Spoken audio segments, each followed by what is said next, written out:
The Anomatron 6000. You know what it is and what it does. Not too long ago, we had it simulate a battle between the SCP Foundation and the slimy, sinister superhero Homelander, who terrorizes the world of the boys. And in the comments, we kept seeing one name pop up, Omni-Man. The terrifying, almost unstoppable Viltrumite warrior who scared the hell out of all of us in Invincible. So, we decided to run a simulation to see if the SCP Foundation could find the same success battling this diabolical, corrupted Superman. The video you're about to see is that simulation. Enjoy, and keep an eye on the skies. It was unthinkable. Panic had spread throughout the Foundation as reports came in that several of the most high-profile groups of interest across the globe had suffered unbearably brutal attacks from an unknown assailant. Notable among the groups targeted were GOC, Global Occult Coalition, as well as its opposing organization, the Serpent's Hand. In all incidents, key buildings belonging to the groups were demolished, and the bodies of all leadership personnel were discovered beaten to a pulp. These massacres appeared to send a terrifying message. Whoever was behind these attacks, the Foundation was most likely next on the chopping block. As all containment sites prepared for the worst, it was Site-17 that received subsequent news on the matter in the most unsettling way imaginable. A small flying object was discovered in the site's airspace and retrieved by an MTF-issue helicopter. The object appeared to be an action figure of world-renowned superhero Omni-Man, and it bore the trademark of Dr. Wondertainment Toys. The mobile task force that discovered the action figure had been on such high alert that the appearance of this toy almost seemed comical. There was uneasy laughter within the helicopter, which immediately turned to silence when the toy began to speak. Boys and girls, for the very first time, Dr. Wondertainment presents to you... Run! Run for your lives! Omni-Man is coming for us all! The toy continued what was apparently a pre-recorded voiceover, which became increasingly frightened and desperate as it went along. The contents of the recording confirmed that the one responsible for the devastation of the other groups of interest was none other than Omni-Man himself. His reasons for doing this were unknown, but he seemed adamant on wiping out all groups with significant control over the planet's anomalies. Whoever was in charge at Dr. Wondertainment had uncovered the truth shortly before Omni-Man arrived to do the same to their group, and had deployed the toy in a last-ditch effort to warn the SCP Foundation. It was an uncharacteristically opaque gesture from the terrible toy maker, but the Foundation had little choice but to take it seriously. If Earth's most powerful superhero had really gone rogue and was going after influential organizations in some bid to eliminate competition, the Foundation would have to develop appropriate countermeasures as soon as possible. The first priority was securing the safety of the O5 Council, who would most likely be the intended victims of Omni-Man's rampage. Fortunately, their current location was extremely classified, so rather than shuffle to a new location, the Council chose to stay where they were.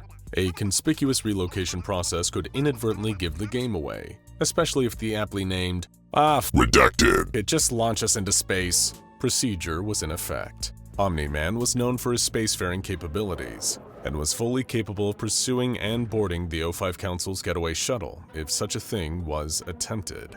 Additionally, there would be no movement of forces to the location of the O5 Council. Mobile task forces that were already in the field would be instructed to immediately cease their current mission and focus on locating Omni-Man. While the superhero was incredibly dangerous, it was paramount that valuable time was bought so that a better attack plan could be formulated. That was one advantage that the Foundation had over most of the other groups of interest, the reserves to prolong a war of attrition, no matter how strong the enemy was. There was also the matter of establishing protections for Site-17, since Wondertainment had sent the action figure there of all places to deliver the message. It was likely that Omni-Man would be headed there first. Site staff requested the immediate transfer of the infamous Mobile Task Force Tau-5 Samsara, a unit of immortal cyborgs with superhuman physiology.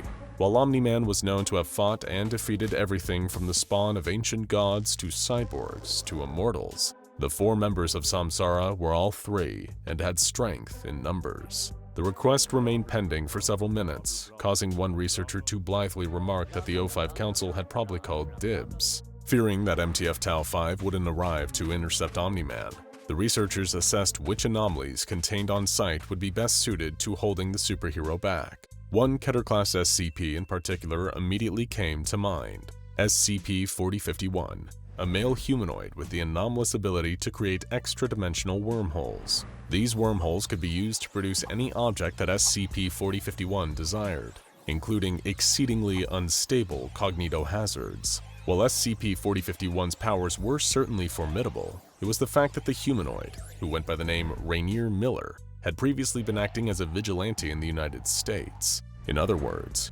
Rainier Miller was likely to be of special interest to Omni-Man, even if that interest merely amounted to having one more target to wipe out. While it wouldn't be the only humanoid SCP that could be considered similar to a superhero, 4051 was definitely the closest at hand. Not too long after the discussion took place, the site radars began to pick up Omni-Man closing in. His approach was extraordinarily fast, breaking through the sound barrier and landing with great force in the center of Site 17. There was no time to waste, and all available guards and mobile task force personnel were ordered to zero in on Omni-Man's location and open fire. As one might expect, bullets weren't exactly effective against the superhero-turned-serial killer, but they did provide a plausible distraction while the researchers mobilized to find other means of neutralizing Omni-Man. It was a terrifying sight watching the costume man stand there within a hail of bullets, bearing no outward signs of distress aside from a stern facial expression. He moved smoothly through the air towards the nearest soldier and shattered every rib with a single punch. He then grabbed another and used him to bludgeon several other agents. Even with the substantial advantage in raw power, there was a considered tactical reason for each of Omni-Man's movements. He systematically made his way through the site, crushing all within his path with absolute prejudice. There were going to be no survivors if this continued. Fortunately, one of the Site-17 other contingencies was about to come into play. You see, the Foundation had done their research, and with the corroboration of information from other groups including the United States government, had deduced that Omni-Man might have psychological weaknesses that could be exploited. Namely, his teenage son, Mark, otherwise known by his superhero alias Invincible. While the Foundation was far too cautious to directly contact Invincible, mostly out of fear that the boy could be an accomplice, the next best thing could still stall Omni-Man and give the researchers a chance to get SCP-4051 ready for combat. It certainly took Omni-Man by surprise when he was floating down one of the newly blood-soaked corridors and saw Invincible standing at the end staring him down. "Dad? What's going on? Why are you hurting them?" said what appeared to be Mark. Omni-Man stopped in his place, and his expression changed to a look of concern. For the first time since he arrived at Site-17, Omni-Man spoke. "Mark? Come on, Dad, this is crazy. You should stop this and go back home to Mom." Omni-Man furrowed his brow. Something was off here. For one, this version of Invincible had both feet on the ground, even though he would have all the same powers of his father. Also, the fact that Invincible had an approach suggested that this individual was in such fear of Omni-Man that it refused to approach. Omni-Man had been caught off guard by this at first, worried that his son could be afraid of him to this extent, but it was starting to seem suspicious. Mark was no coward. He had become a superhero like his father because he wanted to protect the world from all manner of threats. Although the difference in combat experience between the two was vast, Omni-Man knew that the Invincible he knew was reckless enough to challenge him, or at least have this conversation at a regular distance. His intuition was right on the money, as this was not Invincible at all, but SCP-953, the polymorphic humanoid instead. While this Keter-class SCP was known for taking many forms, usually that of beautiful women, the Foundation staff had given it access all available information on Omni-Man and Invincible's father-son relationship, and in doing so, successfully convinced it that taking the form of Omni-Man's son was the best path towards self-preservation during this perilous scenario. SCP-953 continued to make attempts at talking to Omni-Man, doing its best to remain still, not wanting to reveal the vulpine features beneath the Invincible costume it was wearing. But Omni-Man proved to be too clever for this gambit. He chuckled, then suddenly zoomed forward with his fist raised in front of him. SCP-953 flinched in terror, only to find that Omni-Man had pulled his punch. At first, SCP-953 was relieved to still be intact, but this soon dissipated as the humanoid looked at Omni-Man and found none of the compassion that was on his face just moments ago. "You're not Mark," Omni-Man said. "He's stronger than this." SCP-953 trembled in fear. The polymorphic humanoid only had one card left to play, and it prayed that it worked. 953 shapeshifted again, this time into Omni-Man's wife, Debbie. Her fox-like features were more pronounced in this form, but it was clear that the sight of his human partner's face made Omni-Man hesitant to attack. This hesitation was all the time that the polymorphic humanoid needed to run away, as several guards and SCP-4051 arrived to take over the duty of stalling Omni-Man. Several wormholes opened up around Omni-Man, deploying sonic grenades which stunned him for several seconds. The guards unleashed all of their ammo and drew Omni-Man's aggression while Rainier prepared his next weapon, a wormhole to a pocket dimension filled with flamethrowers, which he directed at Omni-Man, hoping to at least cause some lasting pain if not proper burns. The flames did temporarily obscure his vision, but that didn't hinder him for long, as Omni-Man moved straight upwards through the ceiling before descending back down into the building, massacring the guards surrounding SCP-4051. He looked on Rainier with disdain, especially as the humanoid opened a wormhole and pulled out an aluminum baseball bat. "You really think a piece of Earthling sports equipment is going to do anything to me?" Omni-Man said. "It doesn't matter if it does or doesn't," Rainier replied. "You're not the hero you once were, and someone has to try to stop you." Omni-Man paused, reminded of his own son. Though mere sentiment wouldn't be to spare Rainier Miller the fate of the rest of his planet and its people, but Rainier opened a wormhole directly in front of himself, which contained multiple anti-tank rifles that fired in Omni-Man's direction. The impact didn't faze Omni-Man, but it slowed the superhero down just enough for Rainier to tuck and roll behind him. Rainier reached into another wormhole for a gas mask, which he quickly donned as another one of his wormholes unleashed deadly poison gas into the corridor. Omni-Man held his breath and flew towards Rainier, grabbing his aluminum bat mid-swing and bending it into an L shape without any apparent effort. Rainier let go of his weapon, but Omni-Man quickly grabbed him by the wrist and lifted him into the air before slamming him down on the ground. Rainier Miller, SCP-4051, was incapacitated, perhaps fatally. Before Omni-Man could confirm his kill, he was tackled and immediately thrown to the nearest wall by the combined force of 4 individuals in cybernetic armor. Mobile Task Force Tau 5 Samsara had arrived, and together they surrounded Omni-Man and hit him with everything they had. Punches and kicks bombarded him from all angles, offering barely any window for a response. The formation didn't last long, as Omni-Man withstood the hits and maneuvered behind one of the members of Samsara, grabbing and snapping the cyborg's neck in one quick motion.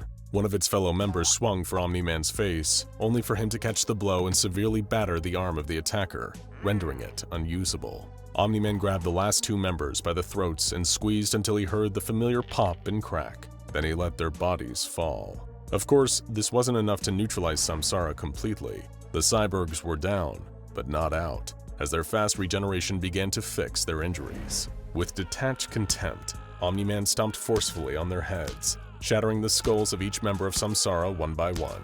"That should be a lot harder to fix," Omni-Man thought to himself. He was almost finished here. Then it would be on to the next containment site, and eventually to the O5 Council itself. His planet wouldn't need meddlesome groups like the SCP Foundation, made up of inferior humans playing at civilization. He made sure they knew how powerless they were before the rest of the people of Viltrum arrived to complete the conquest of Earth. He applauded the short-lived bravery of Rainier Miller, and in an uncharacteristic moment of mercy, chose not to go back and check if his previous opponent had truly been killed. Omni-Man rationalized that he had already inflicted a killing blow, but deep down, as he concluded his rampage through Site-17 and departed for the site of his next slaughter, he knew that he had subconsciously gave the boy a chance to live. A very strange anomaly sits in a humanoid containment cell in the minimum security wing of Site-17. He walks, talks, and looks like a man, but everything else is convoluted in a question mark. This is SCP-343, who, like his namesake, God, is likely to cause arguments whenever he's brought up. Is he the creator of all that exists, the basis for the Abrahamic faiths, or is he a pretender, a reality warper with immense power and predilection towards delusion? a courtesian of the house of Maladrog, Matthew, Methuselah, Yahweh. Who knows? Really, it depends on who you ask, and which stories you choose to believe. And few people enjoy a good story more than SCP-343 himself. If one day you take the time to visit him in his room and ask him to reveal a page in the long book of his personal history, he might be kind enough to tell you a story. A story like this, of an encounter with something monstrous that few others could hope to survive meeting face to face. Rewind a few thousand years. Nobody knows how many exactly.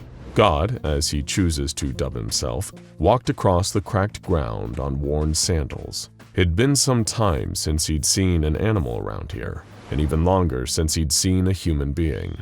Not that this bothered him. He'd never been bothered by his own company on a long walk like this. Of course, he could have sped up time or teleported, but where was the fun in that? He was a tourist in the world of sensation, of experience, of flesh, bone, dirt, blood, and sand. After all, where's the fun in creating a whole universe if you can't drop in now and then to visit and do as the Romans do? Not that the Romans would be around for another few thousand years. Even Atlas must occasionally shift the weight of the globe from his shoulders for a jaunt around the cosmic neighborhood, and whatever passes for fresh air in the vacuum. God whistled a tune to himself. It was a craggy, mountainous region he'd found himself in. The distant peaks had frosted caps, a breathtaking place where many truly had their breaths taken away. How humans will so happily risk their lives to do something extraordinary. It never ceased to amaze him. His stomach rumbled. Oh, how he enjoyed that sensation. One of the funny little quirks of this human form that he weaved for himself. It was no reason to be concerned, if memory served, from his last trip through the area a few decades before. There was a friendly village not far from here. They had always accepted him as a genial stranger, having no knowledge of his true power. God had always believed that a person's goodness is defined by how they treat those from whom they had nothing to gain. So it caused him great concern as he approached the village and saw great plumes of smoke rising into the sky. He was so shocked by this that he could decide to break his rule about walking as a man, in case there was still some way he could help. With a snap of his fingers, he disappeared and reappeared in the center of the village's town square. Total devastation. Huts and houses had been torn asunder. Broken weapons lay on the ground. Some places were on fire, others smeared with streaks of blood, like some terrible battle had occurred here. But something was wrong. No bodies, not one, from defender or assailant.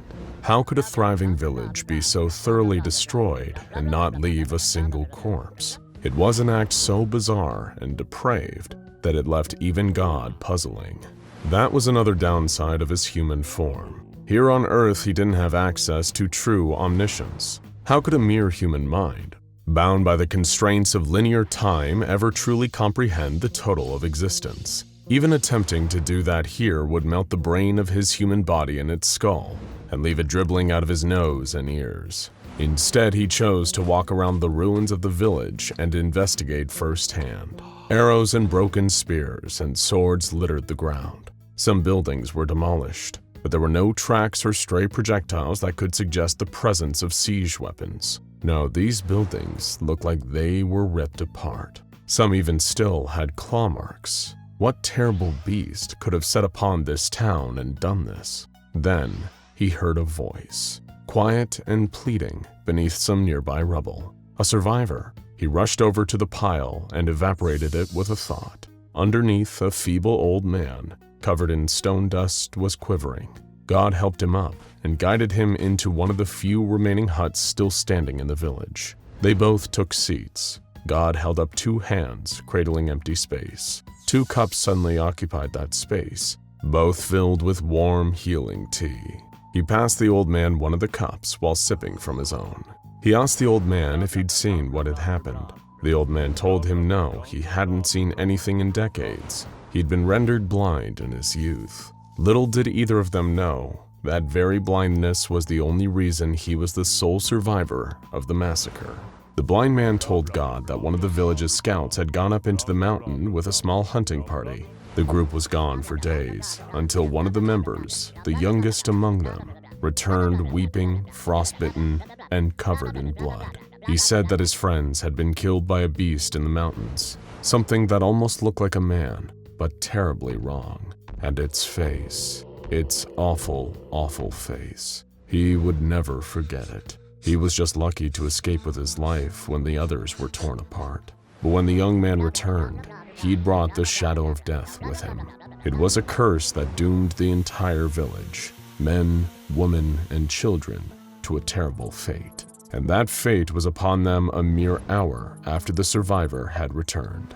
Of course, there were gaps in the blind man's understanding, given he was lacking one of his major senses, but the sounds he could describe with perfect clarity. It was faint and distant at first, that awful wail, and the galloping, hands and feet thundering against the ground faster than any horse could move, getting closer and closer. Another villager saw it approaching and screamed. Then it was upon them. The villagers screamed, but it screamed louder, always wailing and shrieking and sobbing like a monster crawling straight up from hell. People tried to fight it by the sounds of it. The blind man, with teary, blank eyes, recalled the sounds of arrows knocking and swords clashing against something. But even their greatest warriors had screamed and died. Those who saw it and tried to flee and hide were slaughtered all the same. Soon enough, there were only two sounds left in the village: the monster and the blind man, both weeping. He didn't understand why it never took him. It wasn't fair. It took everything else. To leave him here alive when everyone and everything he'd ever known was destroyed was a greater punishment than even death. After killing all of these innocents, the monster had simply wandered off to the mountains again, the sound of its quiet sobs getting smaller and smaller until it was gone altogether. God comforted the blind man as he wept for the loss of all his loved ones. He told the blind man that he would venture up to the mountains himself and confront the creature on its own territory, and at the very least, find out why it had done this terrible thing. But first, he must relocate the blind man to a safer place. He placed a hand on the blind man's shoulder and he vanished. He would appear in another friendly village, miles away. God sent a silent message into the minds of every villager. Take good care of this man. He has undergone horrors you can't even imagine. Your kindness will be rewarded later. For that, you have my promise. God sighed and turned his tired eyes to the distant mountains. A monster lurked up there, perhaps one of his own creations, or maybe a corruption of one of his creations. Either way, whatever existed without his knowledge existed without his consent, and he intended to know of the beast in the mountains. Though given what he'd seen already, he didn't expect to receive a warm welcome from this murderous demon. Miles away up in the mountains, the creature licked the blood from its cracked lips. It looked like it might have once been a human being or something that aspired to humanity or mocked it with its very existence. It was a huge, gangling beast, skin alabaster, eyes empty and soulless, dribbling rivulets of burning tears down a hideous, gaunt face. It crawled into the frozen mouth of a cave with great icicle fangs, wheezing and weeping. All it ever wanted was to be alone. Why did they have to keep interfering? Didn't they know what happened? All the terrible things they made it do. The creature curled its long, gangly body into the fetal position, scratching great ruts into the sides of its bald cranium with long, sharp fingers. Terrible things. Terrible, terrible things. And then there was a brilliant flash just a few feet away. The monster was surprised. It turned to see a figure silhouetted in the mouth of the cave. He wore sandals and thin robes. His eyes glowed with a kind of power that the monster didn't recognize. This stranger stared at the monster without an ounce of fear in his heart. He stared right into its eyes, unwavering. No, no, no, no, no, no! It could feel it again, the rage bubbling up deep down. A cauldron of seething anger. It hated the feeling like being lowered into a vat of molten metal. Unspeakable fire and pain coursing through every vessel. It began to weep and scream while the stranger in the cave mouth just watched, not moving a muscle. Do you know who I am? The stranger asked with a deep voice that betrayed almost infinite power, knowledge, and wisdom, but it wouldn't change the outcome here. The monster bounded at him at speeds that wouldn't be seen again until jet planes and bullet trains are invented millennia into the future. Its jaws were hanging impossibly wide, fangs borne, its arms extended, and deadly claws ready to strike. But before those terrible hands could close around the stranger, he vanished. The monster stumbled and rolled across the snow, confused. What trickery was being used here? I'll take that as a no, said the voice from behind him. You ought to show your father some respect. More respect than you gave to those poor people down in the village, at least. Seething, the creature turned and saw the stranger standing back in the darkness of the cave, staring at him. But the beast didn't have the capacity for awe or holy terror, only violence. Boundless, limitless, unstoppable violence. It darted towards the stranger again, trying to strike him. Somehow it was like fighting an empty robe. Not a single one of its deadly strikes seemed to hit the stranger. The stranger leaped backwards, putting some space between himself and the monster, but still not breaking a sweat. He breathed in deeply, then exhaled. The breath came out like a mighty typhoon, shocking even the monster with its sudden force. It was blown backwards, a leaf in the wind, until its long claws dug into the ground and anchored it in place. The stranger gave a wry smile at this, impressed. My, you're certainly a tenacious one, aren't you? He said. Perhaps we can talk for a little while instead of fighting. I want to know why you killed all those people. No answer. The beast roared, its mighty limbs pounding into the ground as it closed the gap between itself and the stranger in fractions of a second. It would kill him, rend him, destroy him just like all the others. He'd left it no choice. Suddenly the ground below it seemed to give way. The creature was confused. It looked down to see that the ancient stone below had somehow taken on the properties of a liquid, and it was sinking. The beast panicked and it began to thrash. It was a strong swimmer, but it didn't expect to need to swim here. The shock was too much, and soon the ground submerged it entirely, muffling its terrible roars and shrieks. And just like that, the ground was solid again, trapping the beast inside. The stranger stepped forward and looked at the ground. A much-needed timeout, he said. You do yourself no good struggling like this. Despite its terrible capacity for evil, God couldn't help but admire the beast, at least on the level of construction. It was so pared down, so unburdened. A killer to the core, but seemingly unkillable. Had he made this creature? Billions of species, and the species those in turn had created through billions of years of breeding and evolution. And somewhere along the line, this thing happened.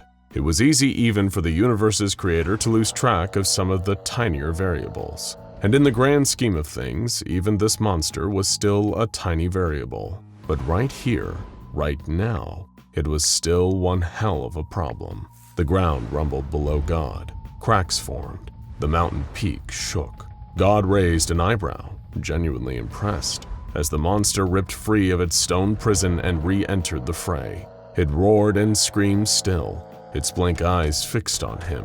Its skeletal body throbbed and heaved with power. Unlike any other creature in nature, it was almost like the longer their conflict went on, the more energized the beast became. God sighed. All those poor villagers. They never stood a chance against this monster. It lunged for him, even faster and stronger than before. He teleported out of the way in the nick of time, and the beast's claws cleaved through a nearby cave wall, effortless. God materialized nearby, but he didn't have time to speak. The beast lunged again and again and again. Every time he reappeared, the beast went for him with impossible speed. Deciding to widen the playing field, God teleported to the top of the mountain. The creature, somehow sensing his presence, vaulted upwards and tunneled through the roof of the cave, bursting out of the ground in front of God, who was floating just slightly off the ground. It would be wise of you to stop, God carefully intoned. All this time, you know, I've been going easy on you. You don't want to find out what the wrath of God looks like. Storm clouds were gathering above. Mighty thunder roared across the sky. The beast was undeterred. It roared and galloped towards God, and God in turn called down a response. A volley of lightning the likes of which the world has never seen before or since struck down on the charging monster. The sudden white flash could sting the eyes from miles away. The monster shrieked from the blast, feeling its flesh lift off its bones and atomize in the sheer heat of the electricity around it. It could smell itself cooking. The lightning blast only lasted for a few seconds, but for the beast, it felt like eternity. When the onslaught stopped, the air was still heavy with electrical potential. God stared down at the black scorch mark on the side of the mountain where the creature had been standing. All the snow within a mile had been evaporated by the blast. It was a raw display of the power of nature that would make even Zeus tremble in his sandals. And yet, there was still movement. Something started to get up from the burnt patch where nothing should be left alive. A blackened skeleton, rising shakily from the ash, but still very much alive. As it started to rise, new flesh began growing over its bones little by little. Even God was astonished by the sight of it. He'd never seen a creature cling so ardently to life in spite of having truly unsurmountable power amassed against it. It was up against God, and still, it fought. The monster tottered on its freakishly long limbs, still disoriented, unusually staggered for a creature driven by such single-minded violent purpose. When enough of its face grew back to do so, it began to weep and sob again, tears streaking down its terrible face. Looking at this creature after all of this, God couldn't help but feel a new emotion, pity. He lowered himself to the ground and approached the creature, like none had ever done before. He gathered it up into his arms and he held it, feeling its heaving, wretched sobs against him. The beast was in so much pain, he could feel it, radiating from within.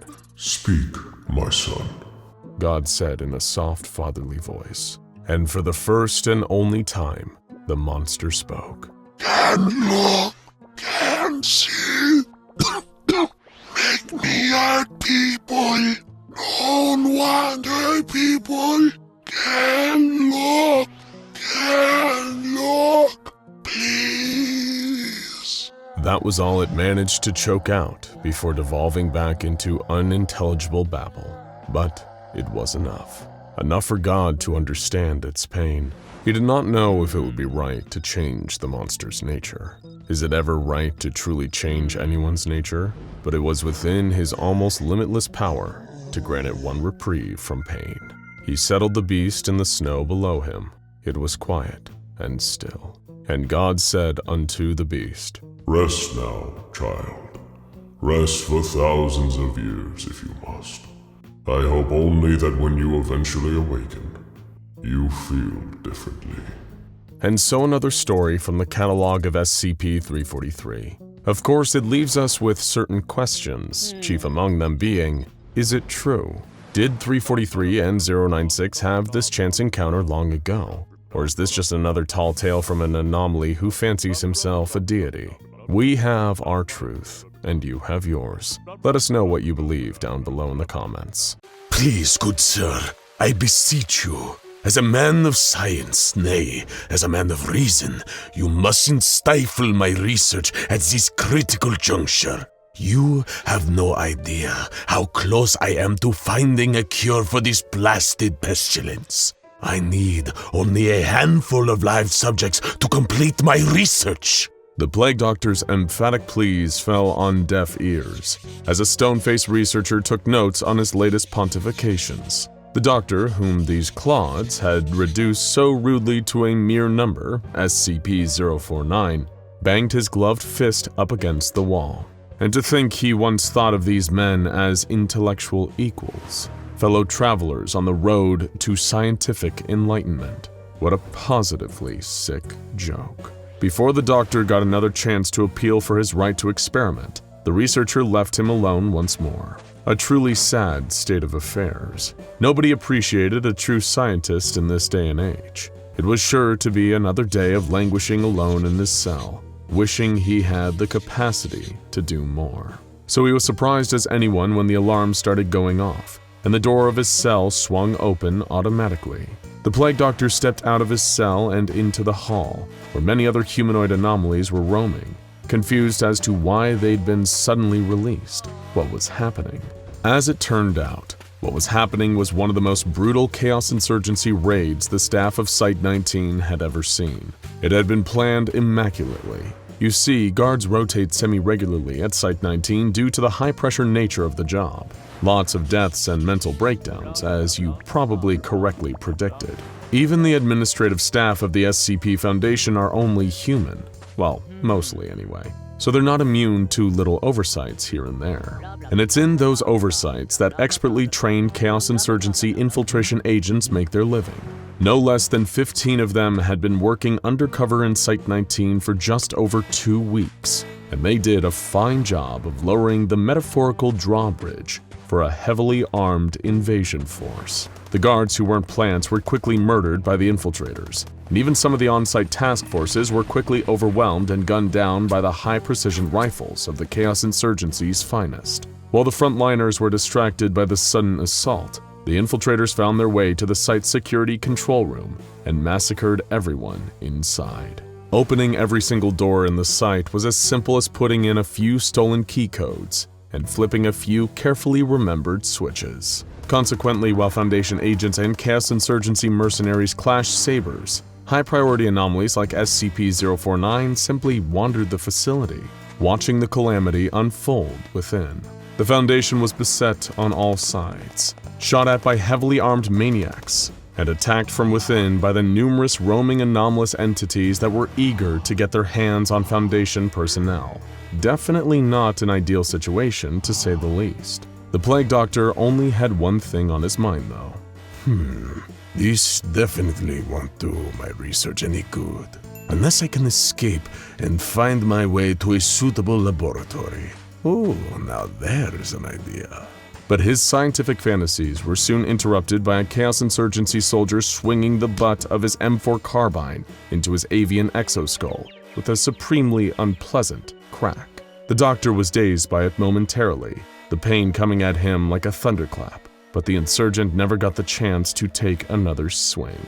Before the insurgent could do anything, the Plague Doctor lunged out with practiced speed, grasping him by the throat. Immediately, everything went black, and the insurgent's limp corpse collapsed to the ground. Serves him right, the doctor internally mused. Soldiers attacking medics is violating even the most basic rules of gentlemanly warfare. Then another flash of immense pain, as a different rifle butt collided with the back of his head. The doctor fell to one knee, feeling dizzy, but before he could retaliate, he felt the 2 sharp prongs of a cattle prod pressing up against his neck. The sudden rush of electricity surged through his neck, sending his muscles into a wave of involuntary spasms. The insurgents crowding around him chimed in with their own agonizing cattle prods, relentlessly shocking him until the flashes of white-hot pain soon became an oppressive blanket of total dark. Even on his most cantankerous days, the SCP Foundation had never treated him like this. When he eventually came to, he was still in darkness, standing upright, with high-tech shackles holding every limb in place. It was beyond uncomfortable for the poor Plague Doctor, but it succeeded in the task of keeping him under control.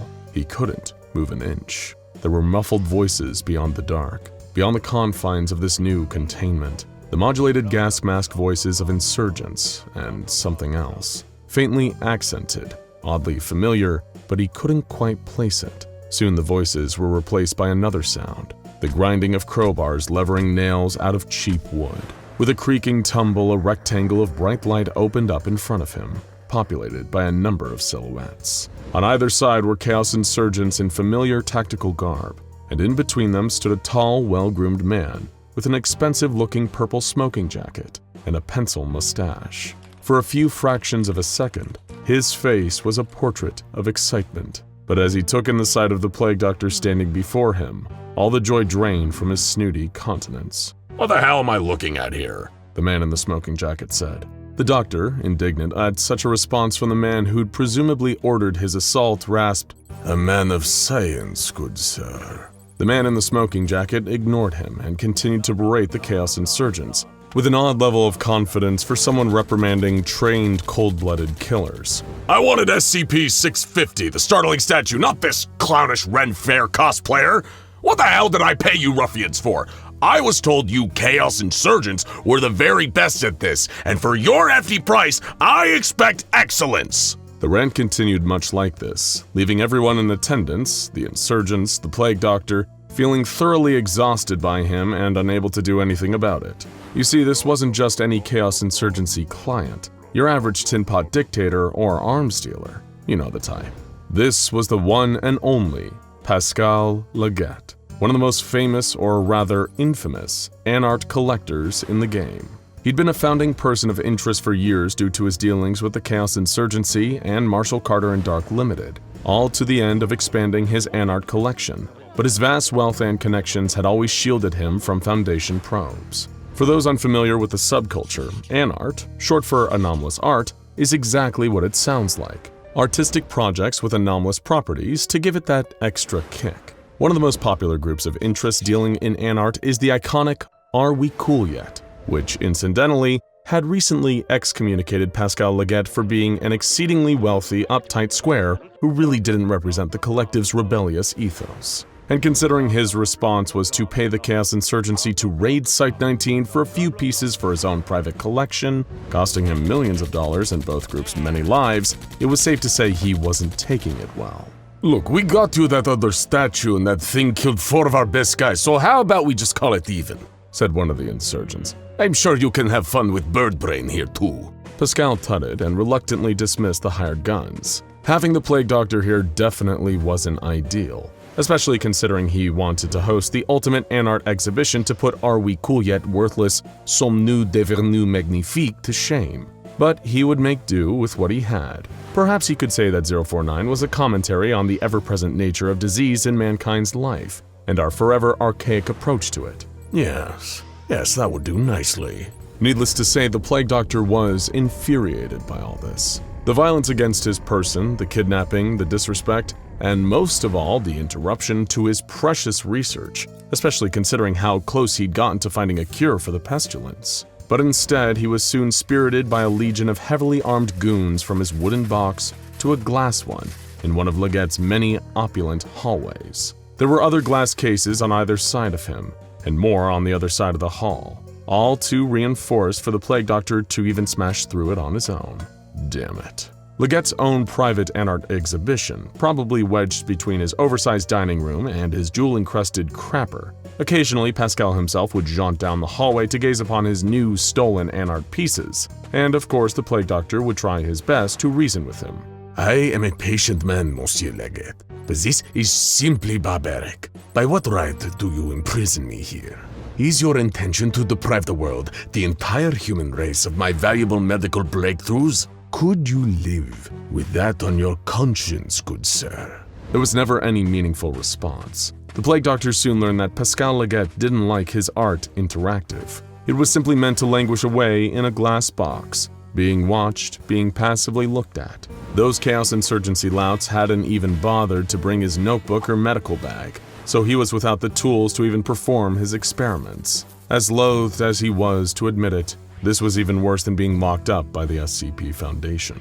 But all this wasn't entirely unfamiliar. There was something in the glass box across from the Plague Doctor that he vaguely recognized back from Site-19. He'd never seen it up close, but he'd heard researchers speaking about it, and even seen a few pictures. And such a strange construction it was. A peculiar, haphazard sculpture made from concrete, rebar, and spray paint. Quite ugly, in this humble doctor's opinion, but there was something oddly entrancing about it. And for reasons beyond the doctor's recollection, 4 of Leggett's men stood around the glass box in where it was being stored, always watching.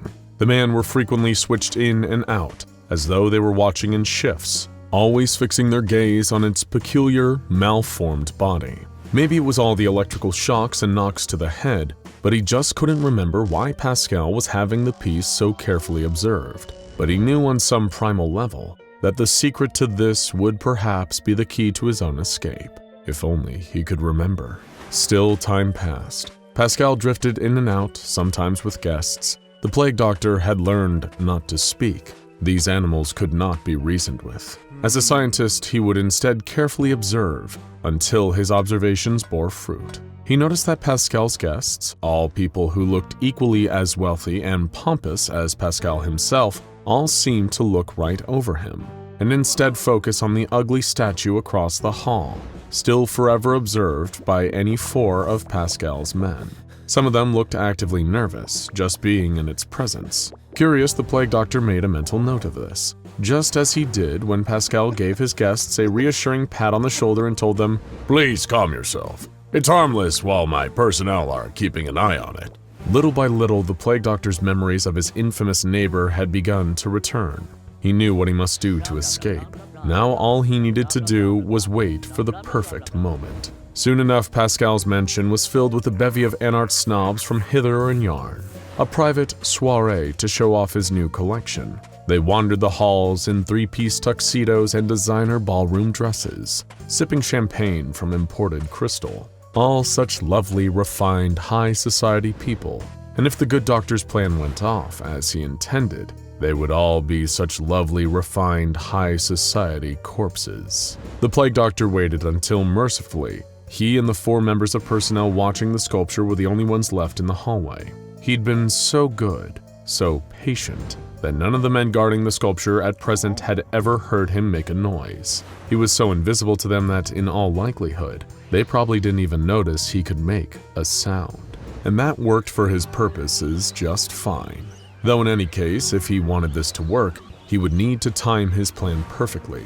Even a fraction of a second out of place and the whole thing would have dire consequences. Still, the Doctor was still a Frenchman at heart, and as a Frenchman, he knew he would rather die nobly in the process of escape than remain captured by this worthless buffoon. He'd be sure to take as many of these men down with him in the process as he was able. The Plague Doctor exhaled deeply, drawing a lungful of air, then bellowed as loud as he possibly could. The sudden, unexpected noise was so shocking that it jogged the 4 watchers almost reflexively to turn and look at him. And in the split second that they did, the Plague Doctor closed his eyes. In the dark, time seemed to move slower, perhaps due to the Doctor's keen focus, cultivated over many a century. He listened carefully to the sequence of sounds: glass shattering, 4 choked gasps in sequence, 4 brutal crunches, then nanoseconds later, more glass shattering. The Plague Doctor's eyes snapped open just in time. Just as predicted, the sculpture, being entirely unobserved, had smashed through its glass case, murdering all 4 members of personnel by snapping their necks, and then smashed through his own glass case to do the same to him.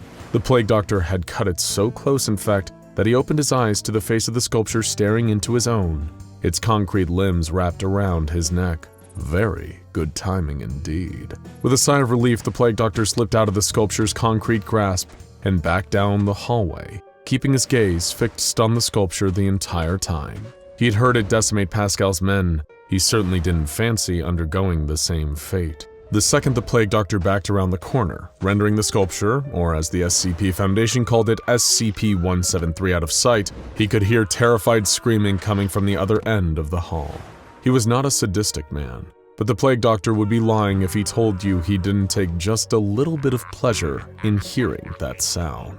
Somewhere else in the vast mansion of Pascal Leggett, the sculpture was slaughtering its way through servants and party guests, while the Plague Doctor searched for some kind of exit. Anyone who dared get in his way was given a swift and merciless touch of death, sending their body unceremoniously to the ground. Anyone in his way was preventing him from finding a cure for the pestilence, and thus endangering countless lives. It was, of course, regrettable to have to kill anyone, but some sacrifices must be made for the greater good of mankind. While it's not necessarily always regrettable per se.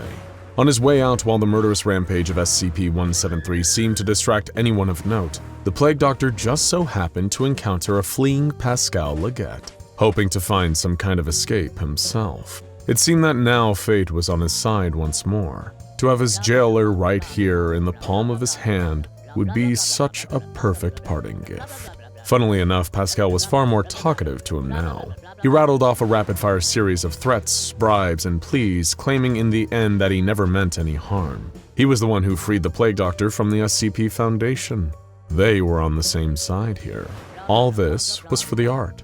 No offense was ever intended. Pascal Leggett simply lived for art. Then die for it, good sir, the Plague Doctor said. And with a single touch, Pascal's eyes rolled up into the back of his head, and he fell to the ground, dead. It was one of the few non-scientific deaths that he felt truly no guilt for. After some time searching, the screams around the rest of the mansion eventually went silent. That did wonders for his focus. It didn't take long for the Plague Doctor to locate an exit, a fine mahogany door with elaborate adornments befitting a man as gaudy as Pascal, and began strolling towards it, his chest swollen with pride and a sense of accomplishment. Then he blinked, and a few feet in front of him stood the sculpture. It was there so suddenly that the Plague Doctor fell backwards in shock, but he devoted everything to keeping an eye on that monstrosity. With everyone else in the mansion presumably dead at this point, it had now come back for him. It stood there staring silently, ready to exact the terrible price for freeing it as soon as the Doctor dared to blink. The Plague Doctor began crawling backwards down the hall, just wanting to put some distance between himself and the sculpture. As the seconds passed, he could feel his eyes drying out until the inevitable blink. The sculpture was standing right in front of him now, gazing down, almost mocking. It had closed the distance so quickly.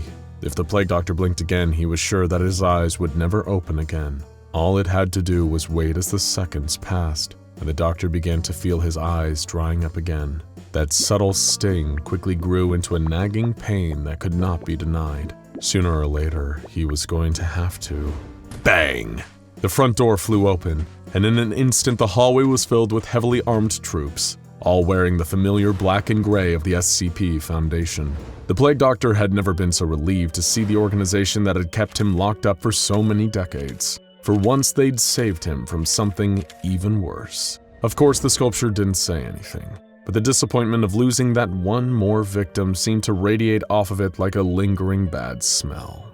The Plague Doctor willingly gave himself up, and heavy machinery was brought in to pick up SCP-173, with the help of the iPods to make sure it didn't try any funny business in transit. Pascal had gotten away with his shady dealings for years, but the brazen attack he funded against Site-19 was now enough for the Foundation to track him down.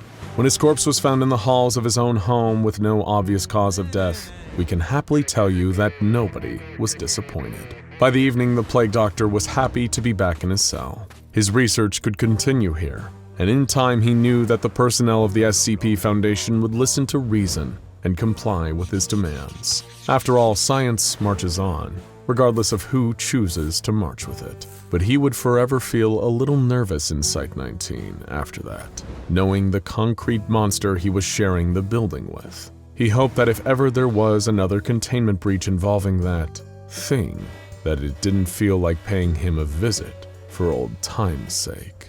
Dr. Dan anxiously paced in his cell. It was the only way he'd been able to occupy himself for the past 6 months, save for pouring through files and, when he was lucky, being able to oversee another failed termination attempt. He only stopped pacing when, for a brief and horrible moment, he realized that monster was probably doing the exact same thing in its big metal cube at this very moment. That horrible creature that he'd thrown away his life for a futile shot at killing. Perhaps the whole thing had been a fool's errand. After all, he was formerly a researcher under the employ of the SCP Foundation.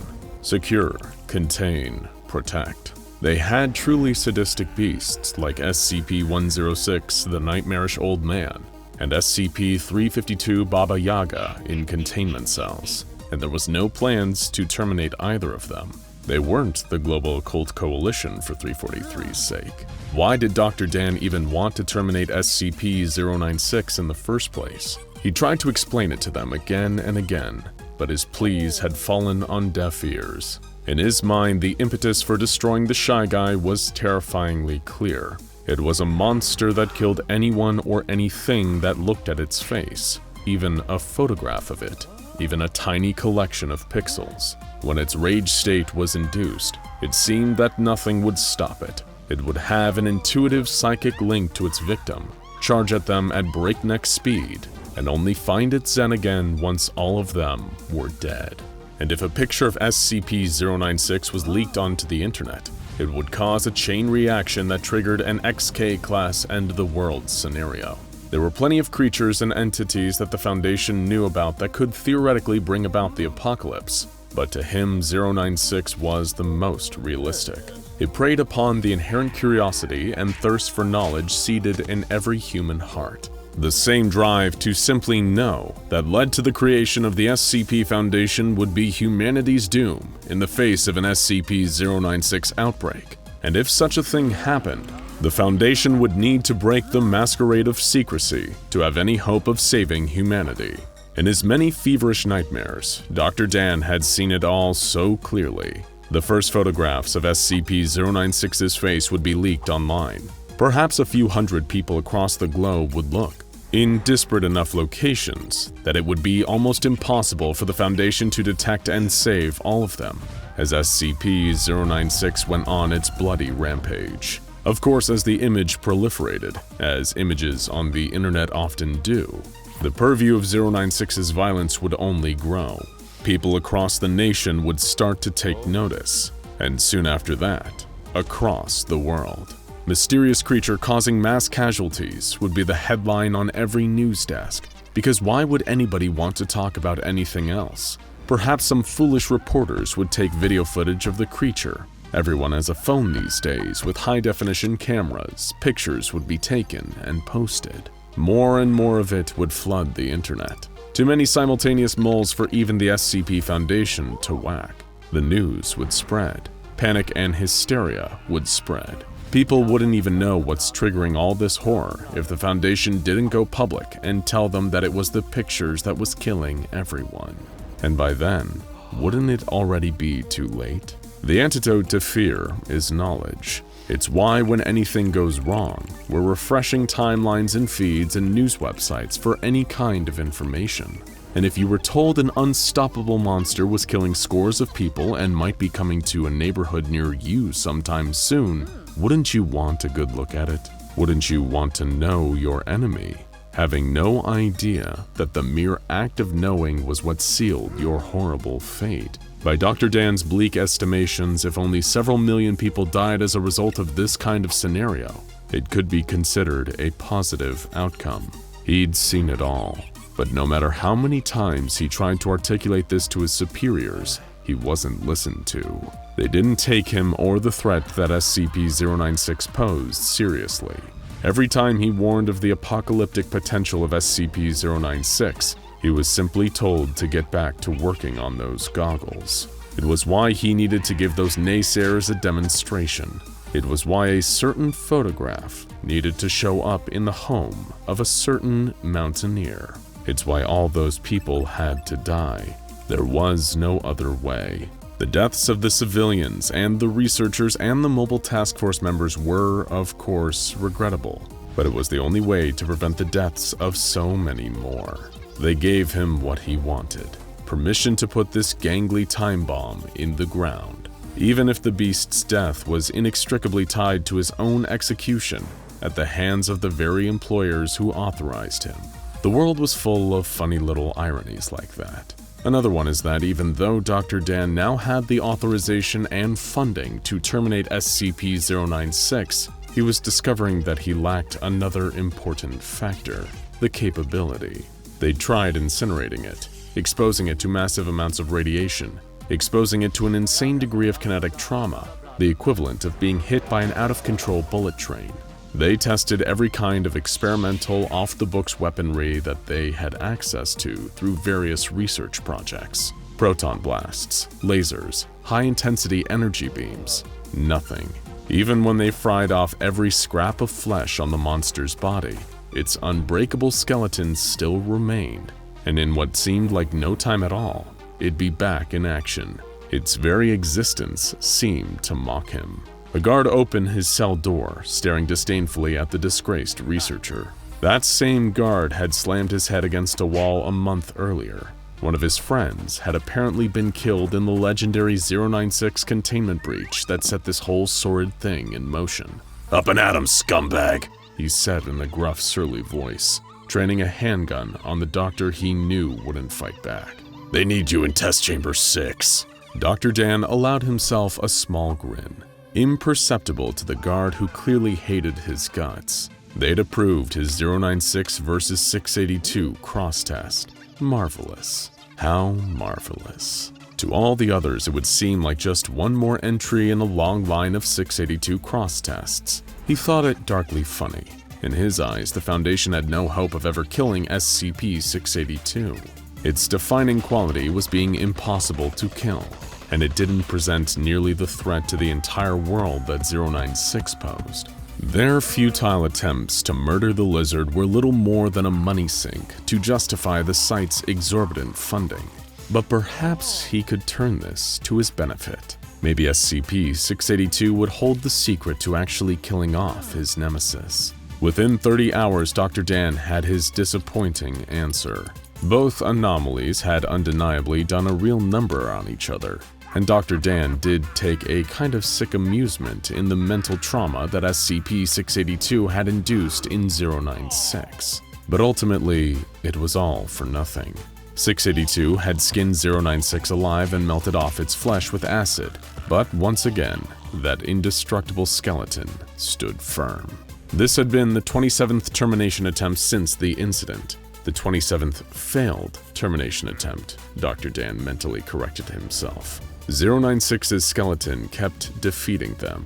Even their most ardent attempts to penetrate the bones and destroy the creature within had failed. During a previous attempt, they tried to access the brain by putting a diamond-hard drill into its eye sockets. Of course, it was the drill that actually broke, much to Dr. Dan's seemingly tireless frustration. Needless to say, in the debriefing interview with Dr. Carver, a researcher who once would have considered him a colleague, he wasn't in high spirits. If he managed to kill this thing, then he would always be the hero who made a terrible sacrifice in order to save many more lives. If he didn't kill 096, he was little more than the monster who murdered all those innocent people for nothing. Though you'd never hear him say it out loud. If it wasn't for that damnable, indestructible skeleton, this monster would be long dead already. If only there was some way to break the creature's bones. That's when it hit him. SCP-173, the sculpture. A Site-19 icon often overlooked because of its more silent but deadly style, but undeniably one of the most frightening and dangerous anomalies out there. It had racked up a truly shocking body count since it was first interred at Site-19 in 1993, one broken neck at a time, and it's one of the few creatures out there that even the hard-to-destroy reptile himself is utterly terrified of. Perhaps a monster that practically has a PhD in breaking bones would be the ideal candidate to vandalize the Shy Guy's vertebrae.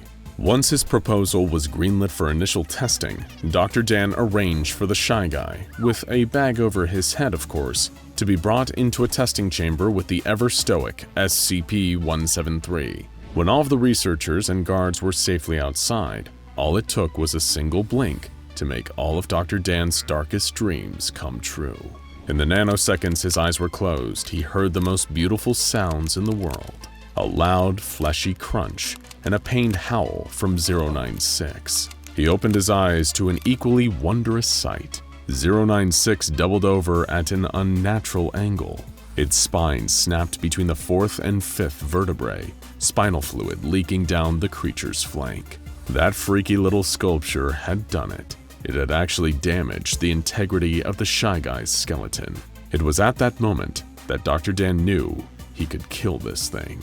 Admittedly, there was a containment breach shortly after that when the bag slipped off of 096's head, and it charged through the nearby steel wall, killing multiple people before being subdued and recontained. But when it comes to projects involving Dr. Dan, a mere handful of innocent people being killed sits comfortably within the acceptable margin of error.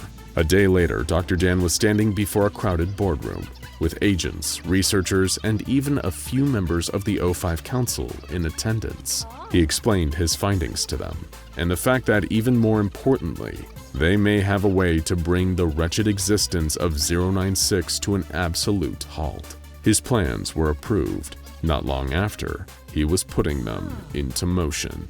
Dr. Dan was surrounded by researchers and heavily armed guards as 173 was escorted into the test chamber with a forklift.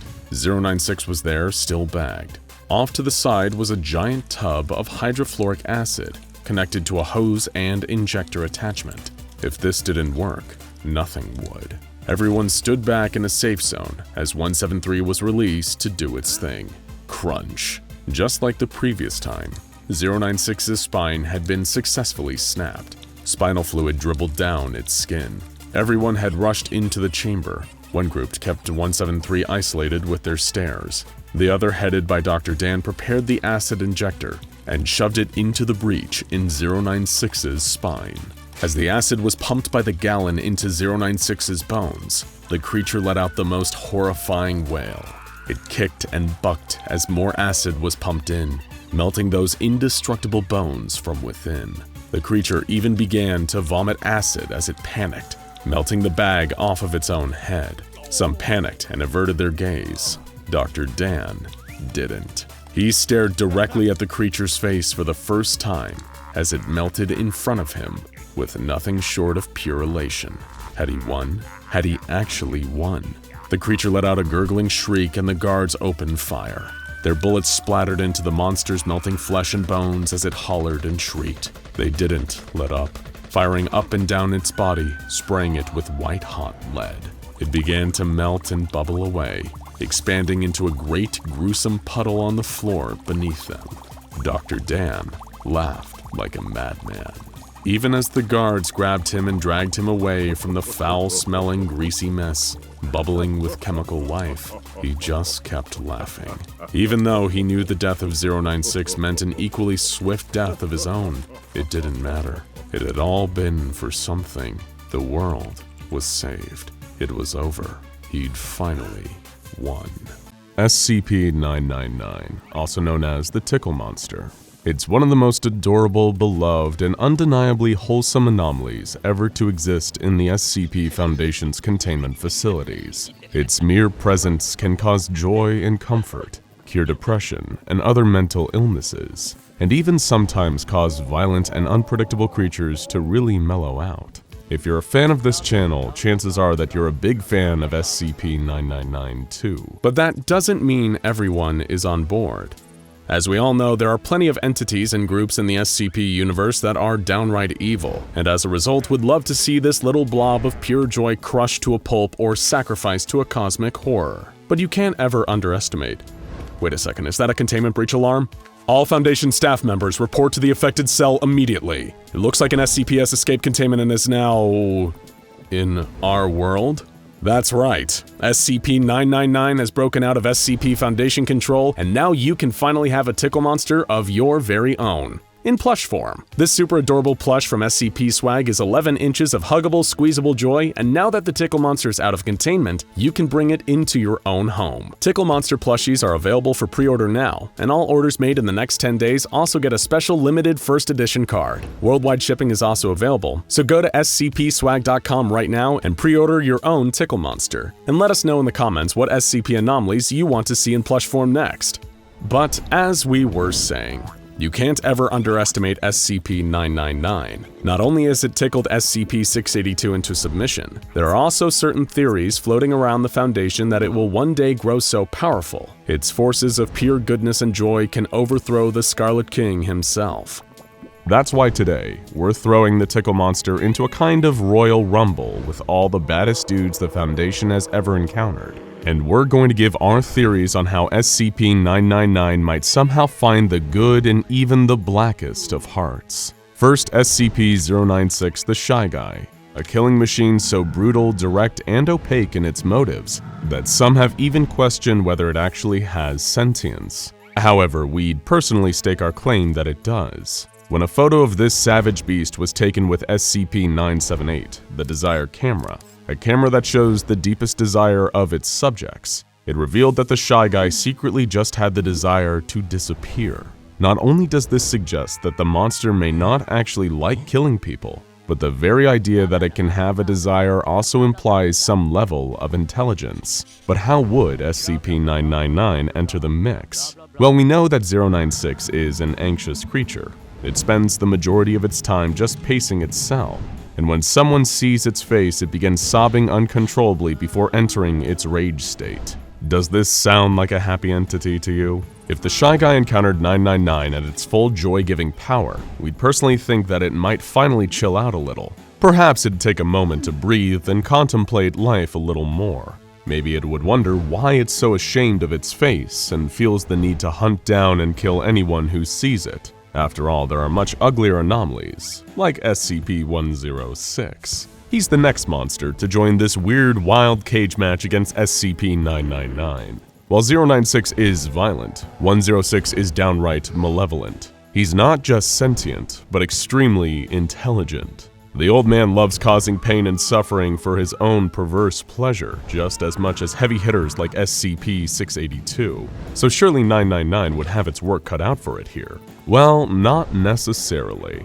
There are two leading theories about who 106 actually is, one being the Scranton theory, and the other the Corporal Lawrence theory. The first dictates that 106 is the result of Dr. Robert Scranton, physically and mentally transformed by his time in SCP-3001, the terrifying Red Reality. The second theory was that he was a World War I soldier known as Corporal Lawrence, whose anomalous encounter in the trenches turned him into the beast he is today. In either case, he's a man shaped by pain and anomalous trauma. Much like 096, the Desire camera revealed an insight into 106's mind. His greatest desire consists of him walking across a field towards an old house, where an old woman smiles and waits for him. Many believe this old woman to be his estranged wife. Perhaps an encounter with SCP-999 would cause 106's sadism to abate, reminding him of the humanity he once had.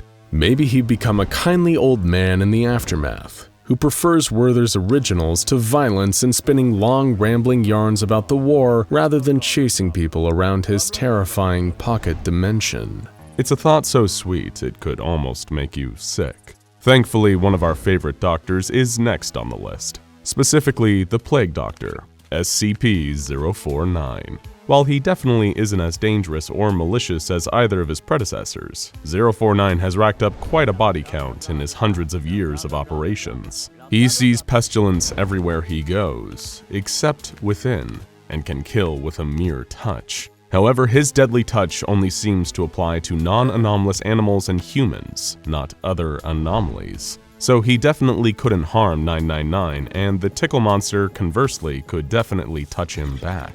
While the Plague Doctor is the serious type, he might not be able to keep his bedside manner after a serious tickling, and we'd be more than willing to hedge our bets on him having the laugh of an angel. While 049 may have folded in the face of 999's tickling wrath, our next contestant is as solid as a rock. Well, technically, as solid as concrete. That's because it's SCP-173, also known as the Sculpture or the Peanut. It shows no emotions and murders anything that blinks in its presence by snapping its neck. But 999 doesn't even have bones, let alone a neck, so SCP-173 has nothing with which to threaten this happy little blob. And what about SCP-999's counteroffensive?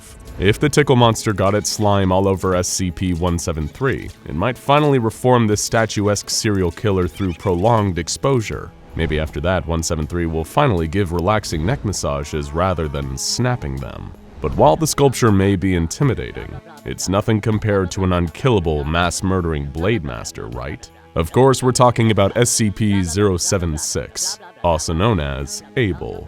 No matter how many times he gets put down, he keeps coming back, with unparalleled skills in physical combat and the ability to pull huge blades out of thin air. He also appears to be fueled by pure, unstoppable rage. So how on earth could our adorable little Tickle monster possibly go toe-to-toe with a swordsman who cuts through elite mobile task force soldiers like a hot knife through a D-class? Much like SCP-106, it seems like a lot of Abel's rage is rooted in a deep pain caused by his past. If he truly is the biblical Abel, it's likely that his rage stems from being the very first murder victim, betrayed and killed by his brother Cain, now known as SCP-073. Spending time with SCP-999 might finally calm him down enough to actually work through some of these issues and come to a sense of closure. Maybe with SCP-999 at his side, Abel could attend some therapy sessions with Foundation psychologists, until he finally felt as though he'd moved past his murderous urges, perhaps even working up to family counseling with Cain. He could then re-enter society and reapply his expert knife skills and become a Bobby Flay-style celebrity chef, except one who could actually flay you if you got on his bad side. But let's talk about an SCP that's frankly dangerous to even discuss. I am, of course, referring to SCP-2521. Okay, great, I'm not dead. Wonderful, let's carry on. 2521 is attracted to any information about it, written or spoken. It will immediately appear upon the creation of this information and steal either the information itself or the person disseminating it, in the case of verbal words. If someone were to pass SCP-999 a fact sheet about SCP-2521, it would inevitably manifest and prepare to throw down. But perhaps the positive influence of SCP-999 would change SCP-2521's tune. Rather than obsessively stealing information about itself, the being may instead finally open up and speak about itself. We might even learn some interesting things, like the fact it used to have a bowling team with SCP-106 and SCP-049. He also loves knitting. Oh, come on, not again! Now how about we go for something a little closer to human, please? SCP-082 Ferdinand the Cannibal. A huge ogre-like humanoid that has a penchant for pathological lies and also devouring human heads. And, well, the rest of the body on, and, well, the rest of the body too, if he's worked up enough of an appetite. He's super strong and has a hide so thick that seemingly no weapon can penetrate it. How could SCP-999 possibly go around with a behemoth like this? Lucky for 999, Ferdinand has an extremely cheerful temperament. If a potential victim can keep him amused, often listening and playing along with his elaborate fantasies, it massively increases their chance of survival. And considering SCP-999 is literally a good vibes machine, there's a good chance that it'd keep Ferdinand so amused that the thought of getting hangry wouldn't even cross his mind. Once again, little SCP-999 takes home the W. But what about a real sadist? A truly heartless monster whose commitment to focused, endless cruelty is genuinely unparalleled. We're talking about the being from SCP-3999.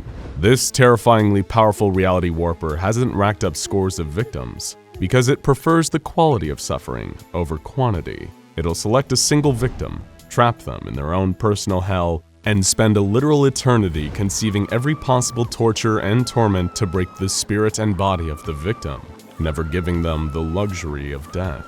However, if an entity could turn the tables and break the spirit of SCP-3999, it would be SCP-999.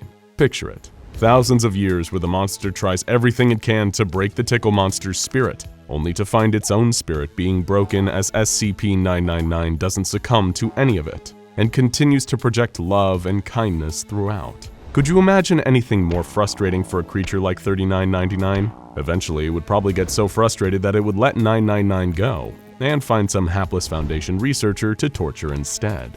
Going up against a single anomalous being, regardless of its power, is one thing, but taking on an entire group is another challenge for SCP-999. What if 999 became trapped in SCP-3008, the Endless Ikea, surrounded by the deadly staff in the middle of the night? Our theory is that the positive presence of SCP-999 would really help the nightmarish malformed staff of this accursed Ikea turn their lives around, and start creating a more positive work environment around the store. Rather than trying to chase survivors trapped inside the store and beat them to death, they would instead help them find the ideal furniture for enhancing their lifestyle if they ever managed to escape the building.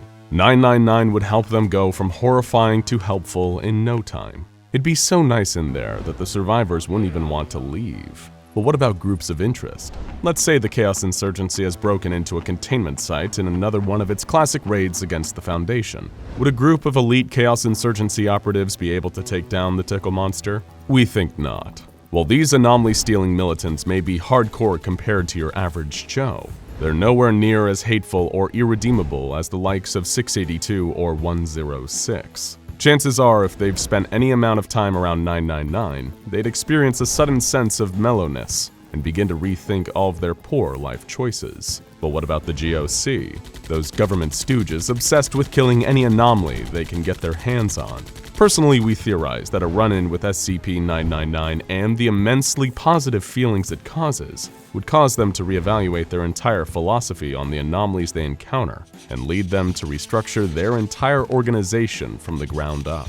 Perhaps they'd even promote SCP-999 to the position of Undersecretary General, and perhaps even change the meaning of the group's acronym to Givers of Cuddles in honor of their new leader and direction. we can dream, right? But let's end this dream with a nightmare. The Scarlet King, the most dangerous being in the entire multiverse, who is also strongly believed to be SCP-999's real father. Awkward. Can ultimate good someday defeat ultimate evil? According to ancient Diavate prophecies, a terrifying historical culture that worshipped the Scarlet King, yes, it can, if given the time and nurturing it needs to reach full power. How exactly would that battle play out? Well, it's difficult to even theorize, but chances are it'd be a battle of truly biblical proportions. And if ever the Scarlet King did breach our dimension, it's safe to say that you'd want your own little SCP-999 close at hand. And now, you can. Go to scpswag.com and pre-order a Tickle Monster plush of your very own. It doesn't even need any anomalous powers to bring you a ridiculous amount of joy. Orders placed in the next 10 days get a special limited first edition card, so don't wait. Get yours now before they're all gone. Man, it's even better on the 15th read.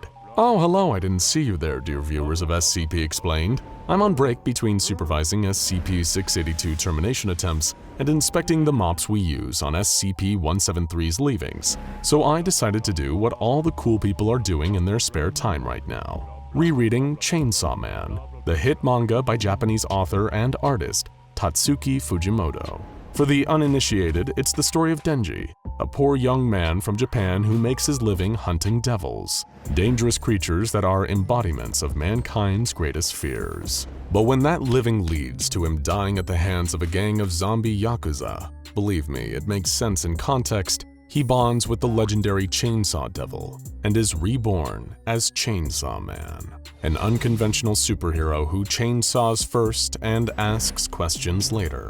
Naturally, I was eager to see how one of our own bloodthirsty killers would fare against Denji's chainsaws of fury, so I selected the most violent, battle-hardened, and carnage-hungry anomaly out there, SCP-076-2, the immortal warrior known as Abel. The two of them have a surprising amount of things in common.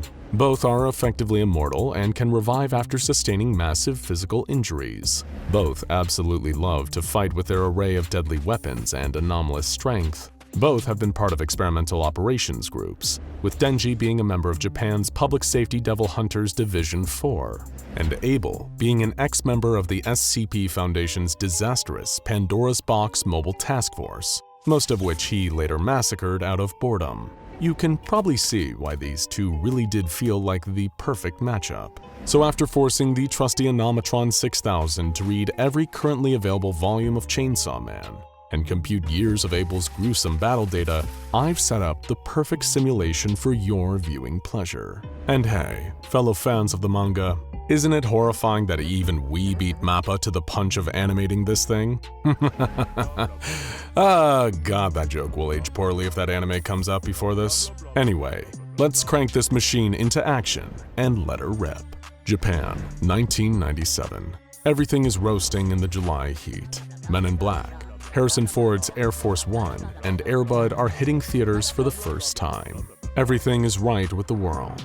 That's why over in the headquarters of the Public Safety Devil Hunting Department, Denji, our chainsaw-loving hero, is being praised by his kind boss and mentor figure, Makima, a lovable, supportive woman who will never do anything wrong.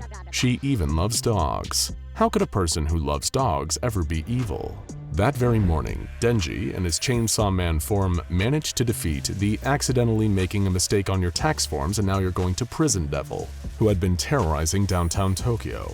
It was a challenging battle, but in the end, he'd managed to turn the tables and defeat the creature by setting it on fire. Needless to say, Makima was extremely pleased with Denji's work here, but now she had considerably more graver news to impart. She'd gotten word from an envoy of another organization that hunts down dangerous and anomalous creatures, the SCP Foundation, that an extremely lethal entity had breached their containment and was now somewhere in Japan. The entity in question was not a devil, and thereby would be working on a different rule set. Makima opened a file faxed to her by the Foundation. Yes, remember, this is set in 1997, and gave Denji the crucial lowdown. Several hours ago, the entity known as Abel had resurrected from his huge black sarcophagus in the underwater chamber of the classified facility Containment Area 25B. After waking up, Abel had slaughtered his way through the entire base, killing every SCP Foundation operative in his path, and then swimming out into the Pacific Ocean.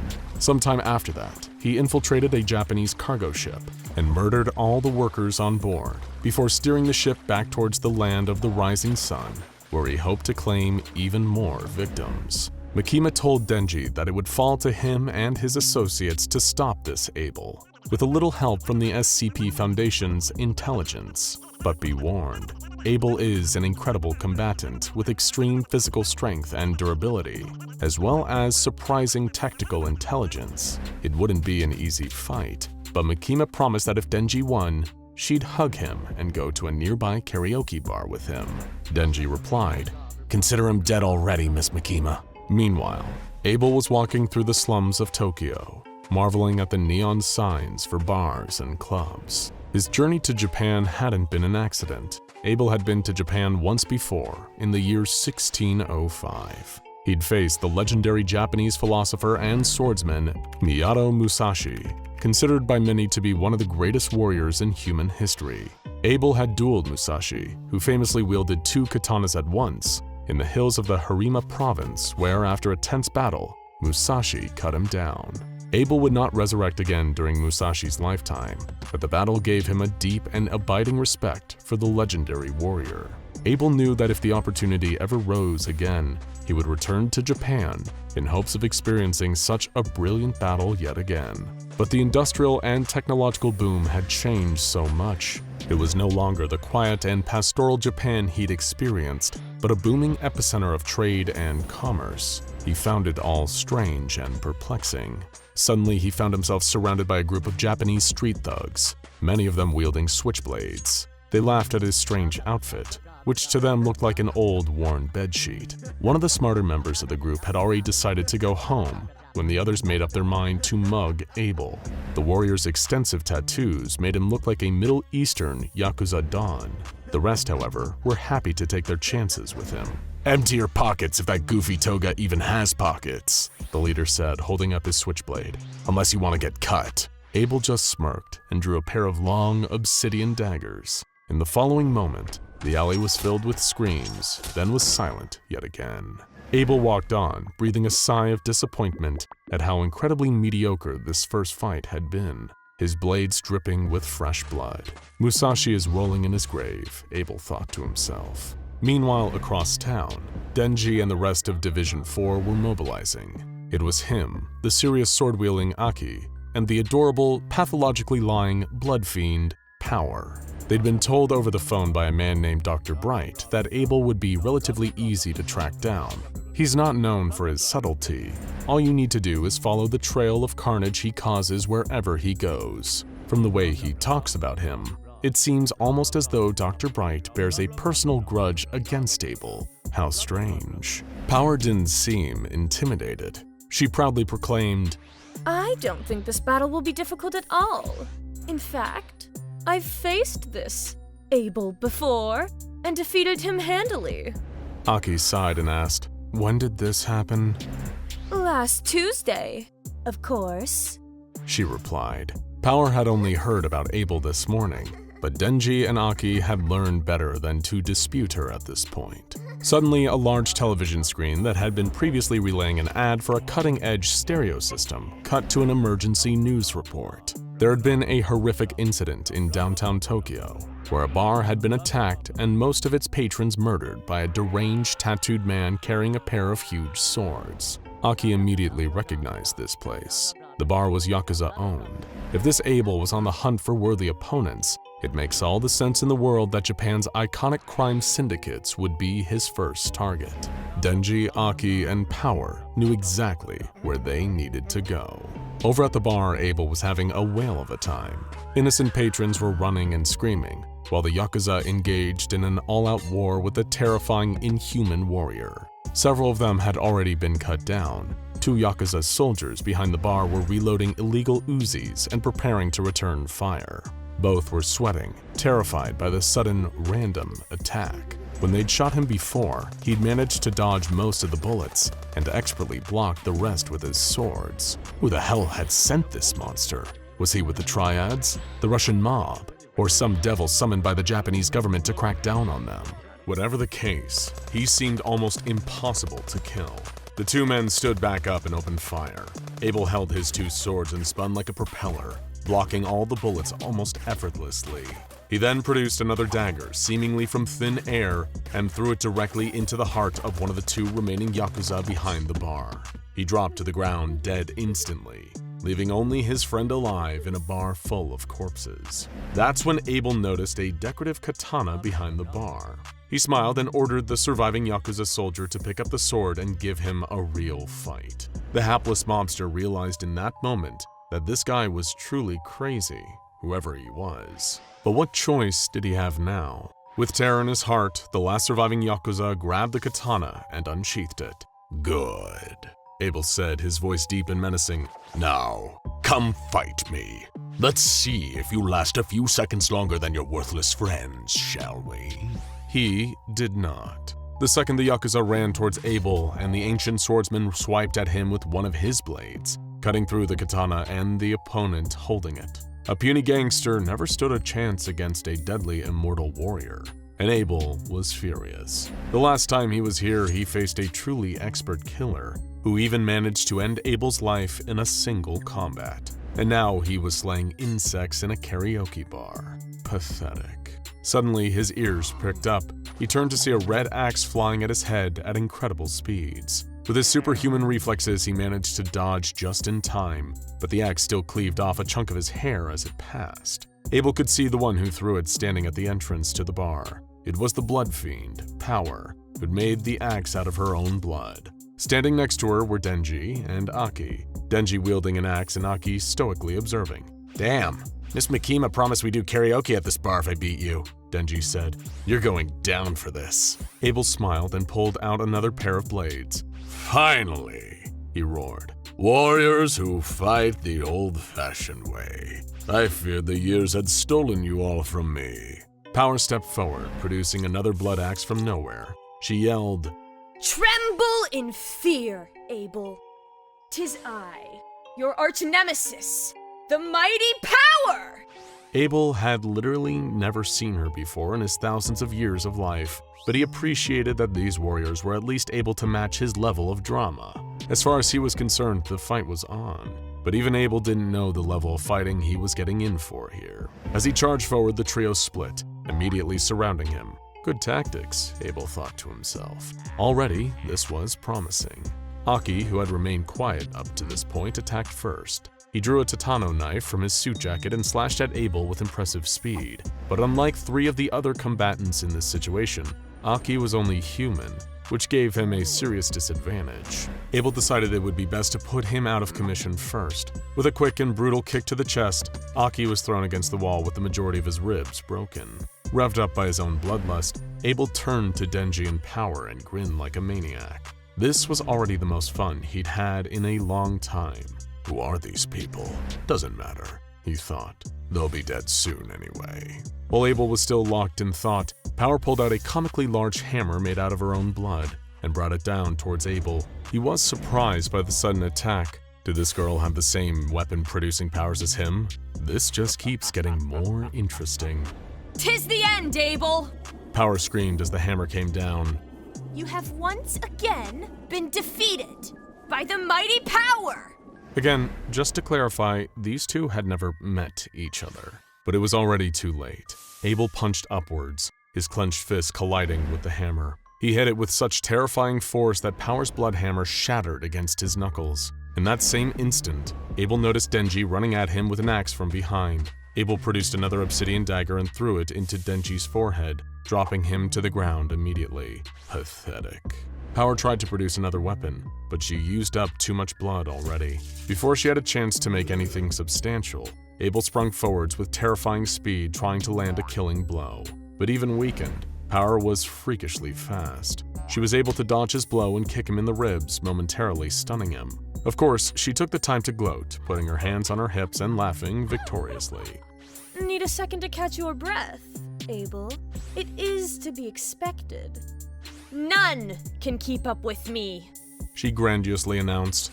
Perhaps you should just give up and agree to become my servant. I might even teach you a thing or two about fighting. Suddenly, Abel was standing right in front of her, squeezing her throat with his iron grip. He smiled, flashing teeth, and said, "If you want to kill, kill. Don't talk." With a surprisingly minimal amount of strength, he squeezed and heard a crunch from Power's neck. He dropped her limp body to the ground. Lucky for Power, Abel wasn't aware that a fiend like Power can survive an injury like this as long as she's fed some more blood. Instead, he just sighed in disappointment. Is that all you weaklings have to offer? He bellowed. Aki, barely conscious after being kicked against the wall, remained just conscious enough to activate his contract with a powerful beast known as the Fox Devil. He twists his hands into a strange gesture and whispers the word, "Come," before falling unconscious, but that's still enough. Suddenly, a gigantic demonic fox claw burst through the wall of the bar, spraying dust and rubble everywhere. Abel was definitely not expecting that. He dodged several times as the claw swiped for him, often barely missing him. For its last strike, it lunged forward and raked 4 claw marks across his chest. Abel was shocked by the sudden pain.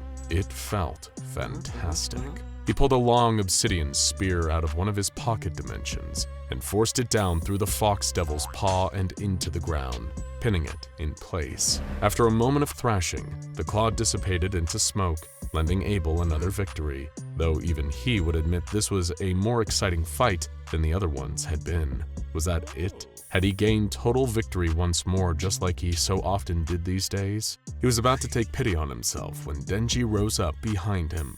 "How about a rematch?" Denji asked. Abel grinned. He liked this kid. "Challenge me, child," Abel said. "Well, since you asked," Denji smirked. Denji reached into his shirt and grabbed the ripcord emerging from his chest. It was time to go into overdrive on this thing. He gave it a mighty yank, and like the rev of a chainsaw, the madness began. Denji transformed, giant blades emerging from his arms, and his head transformed into a toothy saw blade nightmare. He gave a mechanical roar that spewed smoke. This wasn't just Denji anymore. This was Chainsaw Man. Now this, Abel thought, feeling his adrenaline spike, is more like it. Following Denji's lead, Abel reached into one of his pocket dimensions and pulled out one of his favorite weapons, one he'd only previously used against the mighty hard-to-destroy reptile SCP-682, the Chainsaw Claymore. A huge two-handed sword with the eternally twisting, shredding teeth of a chainsaw ever circulating around it. It was time for Chainsaw versus Chainsaw. What the hell are you waiting for? Chainsaw Man roared. Are we gonna stand around all day or are we gonna fight? Abel couldn't have said it better himself. The two charged at one another at lightning speeds, chainsaw clashing against chain sword. The sheer force of the contact was enough to send a shockwave blasting through the bar. It rapidly became a power struggle, each of them trying hard to force their chainsaws out of the stalemate. Realizing that this time he perhaps couldn't win with raw strength, Abel backflipped away to reassess his options. But Chainsaw Man had no intention of giving Abel time to think about it. He darted towards Abel with the weight and momentum of a runaway freight train. If Abel hadn't raised his claymore to parry, he would have been shredded to pieces by the devil's saws in an instant. Instead, the two of them rocketed out of the nearby wall in a cascade of debris, causing everyone on the outside street to run for their lives. The two quickly stood from the stumble. The two quickly stood up, catching their breath. "Impressive," Abel said. "You're much better than the others." Instead of replying, Denji briefly retracted his armed chainsaws and grabbed a nearby parked car, throwing it directly at Abel. Abel reacted quickly, cleaving the car in half with his claymore and charging for Chainsaw Man again. Just before Abel could land a lethal strike, Chainsaw Man deployed his chainsaws again, blocking the blow. Abel sped around him trying to strike again and again, but Chainsaw Man blocked every strike with stunning efficacy. Abel was astonished. Few had ever been able to go toe-to-toe with him like this before. He could feel his heart pounding gloriously in his chest. He would give Denji a warrior's death. With a furious yell, Abel brought down the Chainsaw Claymore for a devastating vertical strike, but Chainsaw Man was ready. He arranged his armed chainsaws in a cross formation like a giant pair of scissors and caught Abel's chain sword between them. Chainsaw Man pulled his arms in opposite directions, slicing Abel's mighty sword in half. The immortal swordsman skidded backwards to avoid the fallout. producing 2 smaller blades immediately. This Chainsaw Man just kept exceeding expectations, didn't he? Abel would need to change tactics if he wanted to win this one. Chainsaw Man was impressed by the speed and tenacity of his foe. For someone who apparently wasn't even a devil, Abel sure packed a hell of a punch. Did he ever run out of those damned weapons? As though attempting to answer Chainsaw Man's question for him, Abel began running around his flank, rapidly producing and throwing blades and axes in a startling volley. Chainsaw Man was able to use his chainsaw arms and face to block most of them, but not all of them. Several daggers and small throwing axes splattered into the tender flesh of Chainsaw Man's chest. Abel had successfully wounded him, and he wasn't done. Feeling a little more confident now, Abel decided to take a different tactic. He produced a large spiked mace from thin air and ran at Chainsaw Man while the devil was still recovering from his projectile attack. With one brutal whack, he sent Denji flying down the street, carving a rut into the concrete beneath him. But Abel wasn't done. While Chainsaw Man was still trying to recover, Abel leaped onto him and began beating him into the ground with his mace. The strikes were so brutal, they shook the earth and sent cracks across the surrounding ground. Then, Abel stopped. He realized, for a moment, that he was letting his bloodlust get the better of him. This was dishonorable. Where would be the fun in beating this boy to death while he lay on the ground and depriving himself of one of the greatest opponents he's had in quite some time? No, that would not do at all. He'd give him one more chance. "On your feet, boy," Abel said. "You fight well. Get up and carry on. I won't let a beast as rare as you die like a common dog. Rise and fight me." And Chainsaw Man did as he was told. Abel was shocked to see the very ground shatter underneath him as Chainsaw Man burst up through it, all his swords at the ready. The mace was thrown from Abel's hands as Chainsaw Man launched up towards him, all metal teeth and fury. Luckily for Abel, he pulled out a battle axe just in time to block the flurry of brutal strikes from the patron saint of chainsaws. Now this was a fight even Musashi would be proud of. "Yes, boy, yes!" Abel yelled. "This is true combat." Chainsaw Man replied with the swing of his blades, which Abel was narrowly able to dodge. The two finally landed back down on the ground, and Abel was fast enough to bury his battle axe in Chainsaw Man's shoulder.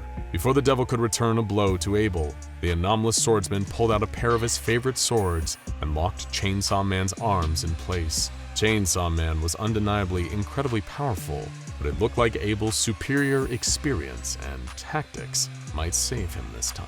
"What the hell are you?" Chainsaw Man roared. "You've been a worthy opponent, boy. Those are few and far between," Abel said. "I'll remember you for this." But before Abel could execute a killing blow, he felt a blood-red throwing axe stick into his back. Abel winced in pain to see Power and Aki about 30 feet behind him. Power was propping Aki up. He donated some of his blood to bring her back to life, and she was just as delusionally cocky as ever. Abel was about to say something, but he already made a fatal mistake, letting his guard down. Before another word could pass the cursed warrior's lips, one of Chainsaw Man's armed chainsaws passed directly through his heart, tearing it apart within Abel's chest. It was a sudden and decisive killing blow. Chainsaw Man pulled his saw back out of Abel's chest, stained with the deadly anomaly's blood. Abel collapsed to the ground, wheezing and bleeding profusely from the hole in his chest. But strangely, as Power, Aki, and Chainsaw Man converged around him, they realized he was smiling. "Thank you," Abel said, and died yet again. With the battle won, like an incredible Hulk made of metal, Chainsaw Man transformed back into Denji. The trio stood around Abel's corpse, deeply confused as to what had just happened. If this was the kind of thing the SCP Foundation normally dealt with, they all silently agreed that perhaps it would be better not to get involved with them in the future. Except Power, of course, who said, "You two should be thanking me for defeating him. You both owe me drinks for this." Hundreds of miles away in a black sarcophagus deep underwater, surrounded by professional SCP Foundation divers, Abel's body once again returned. Who knows how long he'd remain sleeping in there.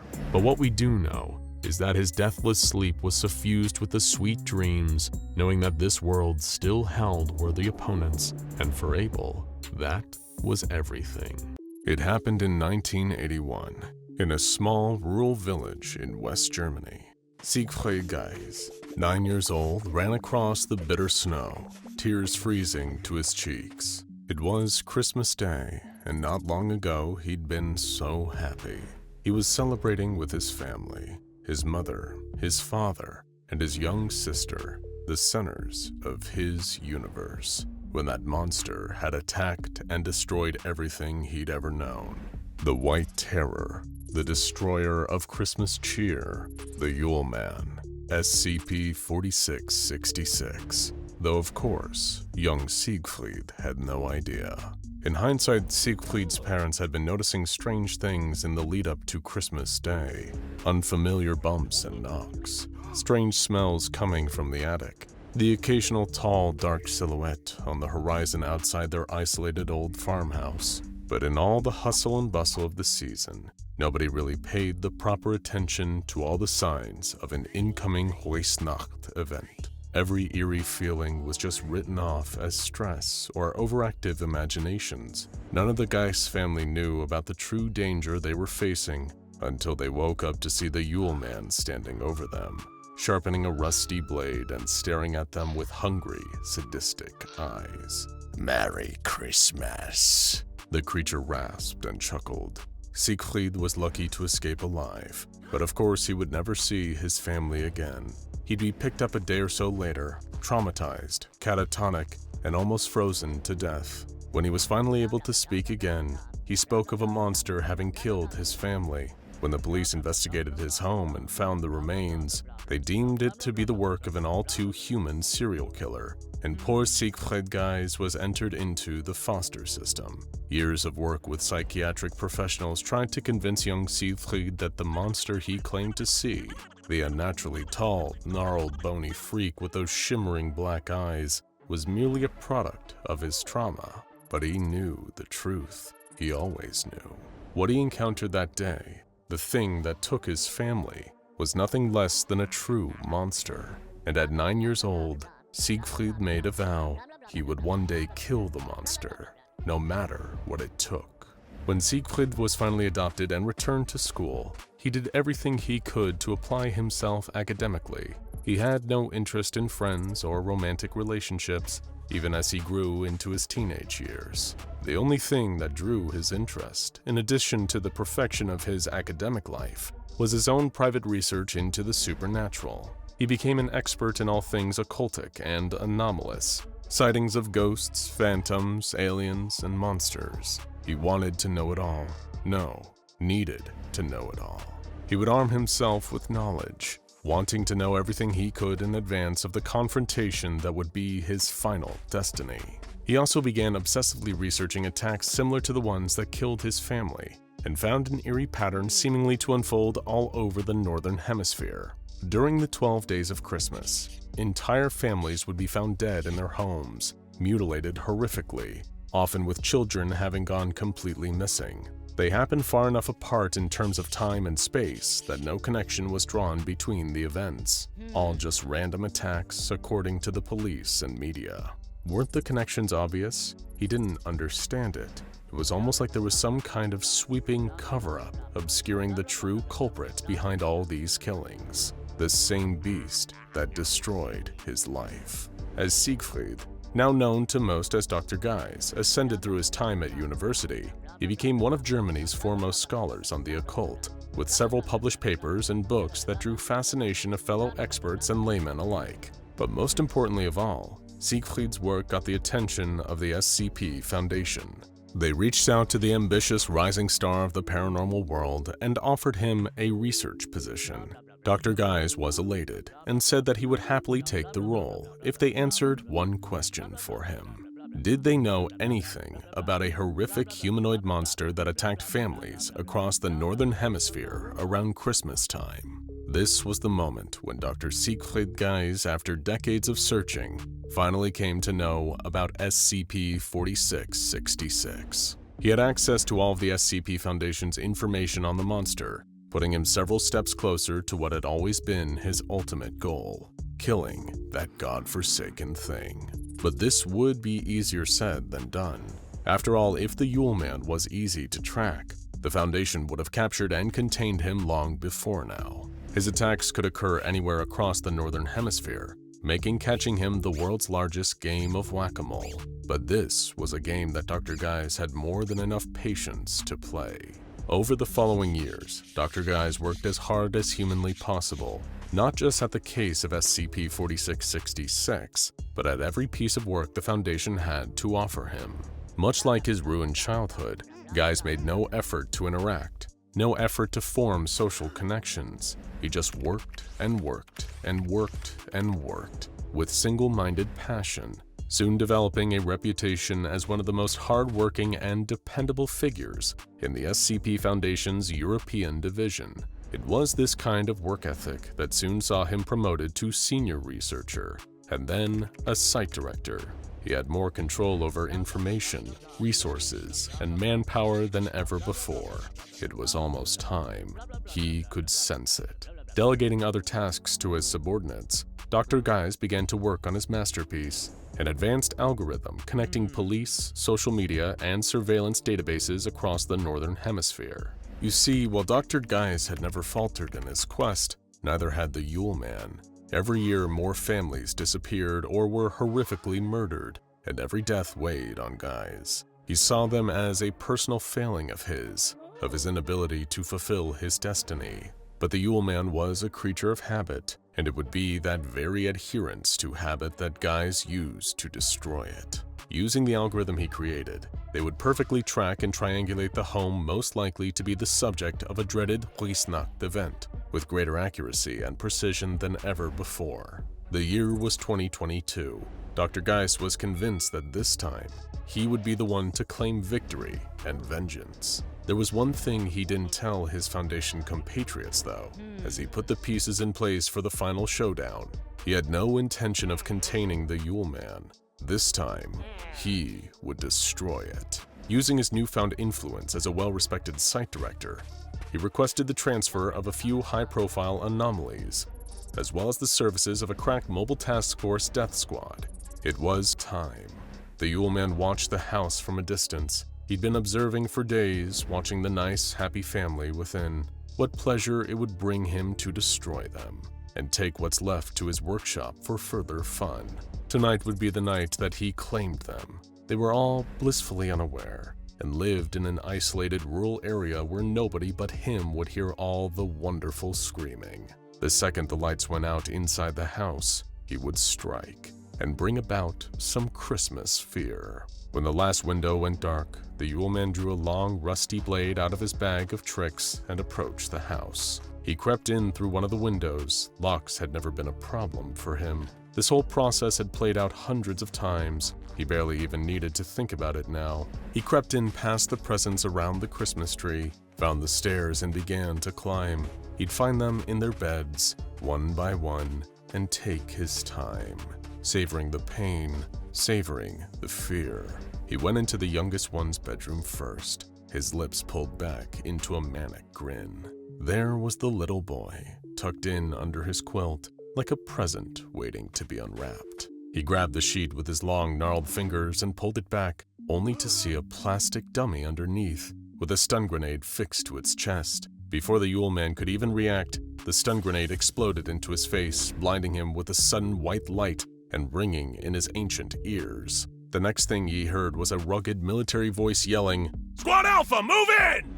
Seconds later, the upstairs landing was filled with mobile task force operatives with assault rifles. They aimed and opened fire into the Man, peppering him with painful bullets. He wasn't used to his victims fighting back like this. Truthfully, it even caught him off guard. But sadly for those brave task force operatives, it would not be enough to kill him. The Man gripped his rusty knife and lunged at Squad Alpha. Moments later, they were all dead, and the furious Man was trudging back down the stairs. There had been no satisfaction in this slaughter. How had they caught him like this? Perhaps he'd go eat some of his servants in his workshop to make himself feel better. As he walked back across the living room, past the Christmas tree, past all the presents, the television flickered into life. Staring at him from the screen was the grinning face of Dr. Siegfried Guise, now 50 years old. And the most insane part was that the Man somehow recognized him, the one who got away 41 years prior. "Hello, old friend. You're looking a little glum," Siegfried said on the screen. I take it that you did not enjoy the surprise party I just threw for you. Don't worry, the night isn't over yet. After all, you haven't even opened your presents. With that, the presents under the tree, which were actually packed with C4 plastic explosives, detonated, leveling the entire house with the Yule Man still inside. The explosion could be heard for miles as a great pillar of smoke rose up into the air. Several hundred meters away, Dr. Siegfried Geis waited and watched, flanked by Foundation agents and more mobile task force soldiers, taking in the majesty of the explosion. Dr. Geis remained steely-eyed and watched the blaze. Somehow he knew that even that would not be enough to end the monster permanently. He nodded to the lieutenant he'd brought with him. Squad out! Squad Bravo! Time to engage! The man barked in response. The remaining agents and MTF operatives, armed with assault rifles and submachine guns, descended on the burning wreckage of the house. Moments later, a tall, dark figure, the Yule Man, injured but alive, crawled out of the blaze. Immediately, the team opened fire, giving the monster everything they had. But once again, everything was not enough. The creature pulled out 2 long, rusty knives and leaped into the fray, making short work of the Foundation brass. Soon enough, it stood alone on blood-stained snow, until it caught another bullet in the head. Dr. Siegfried Geis was standing there, the last one alive to face the Yule Man, leveling a revolver. The Yule Man scowled. Geis held his steely gaze. "We meet again, at long last," Siegfried said. "You killed my family. You've killed so many others. Tonight, it is your turn, Yule Man. This is your Wisnacht." Geis opened fire as the Yule Man charged towards him, taking each shot in stride. Even as the Yule Man closed the distance, Geis didn't flinch. His resolve was steely. It made the Yule Man feel confused and furious that he didn't detect an ounce of fear in this man. Even when he drove a knife into the site director's stomach, Siegfried dropped to his knees and collapsed as the Yule Man ripped the knife back out. His gun clattered to the ground. It had been a mortal blow, and still, he seemed unfazed. Why aren't you afraid? The Yule Man growled. Siegfried spat blood and said, You took my family 41 years ago. Everything since then has just been killing time until I got to see them again. Where you're going, all you'll ever see are flames and torment. The Yule Man, furious, stabbed Siegfried again, this time through the heart. The doctor was dying, his life's work having seemingly amounted to nothing. But with the last of his strength, he reached into his coat and pulled out something, a little gift he'd requested from one Dr. Alto Clef before putting his plan into action. Dr. Siegfried Geis lifted a photo of SCP-096 right in front of the Yule Man's eyes. Merry Christmas, he said with his last breath. The Yule Man was confused. A photograph?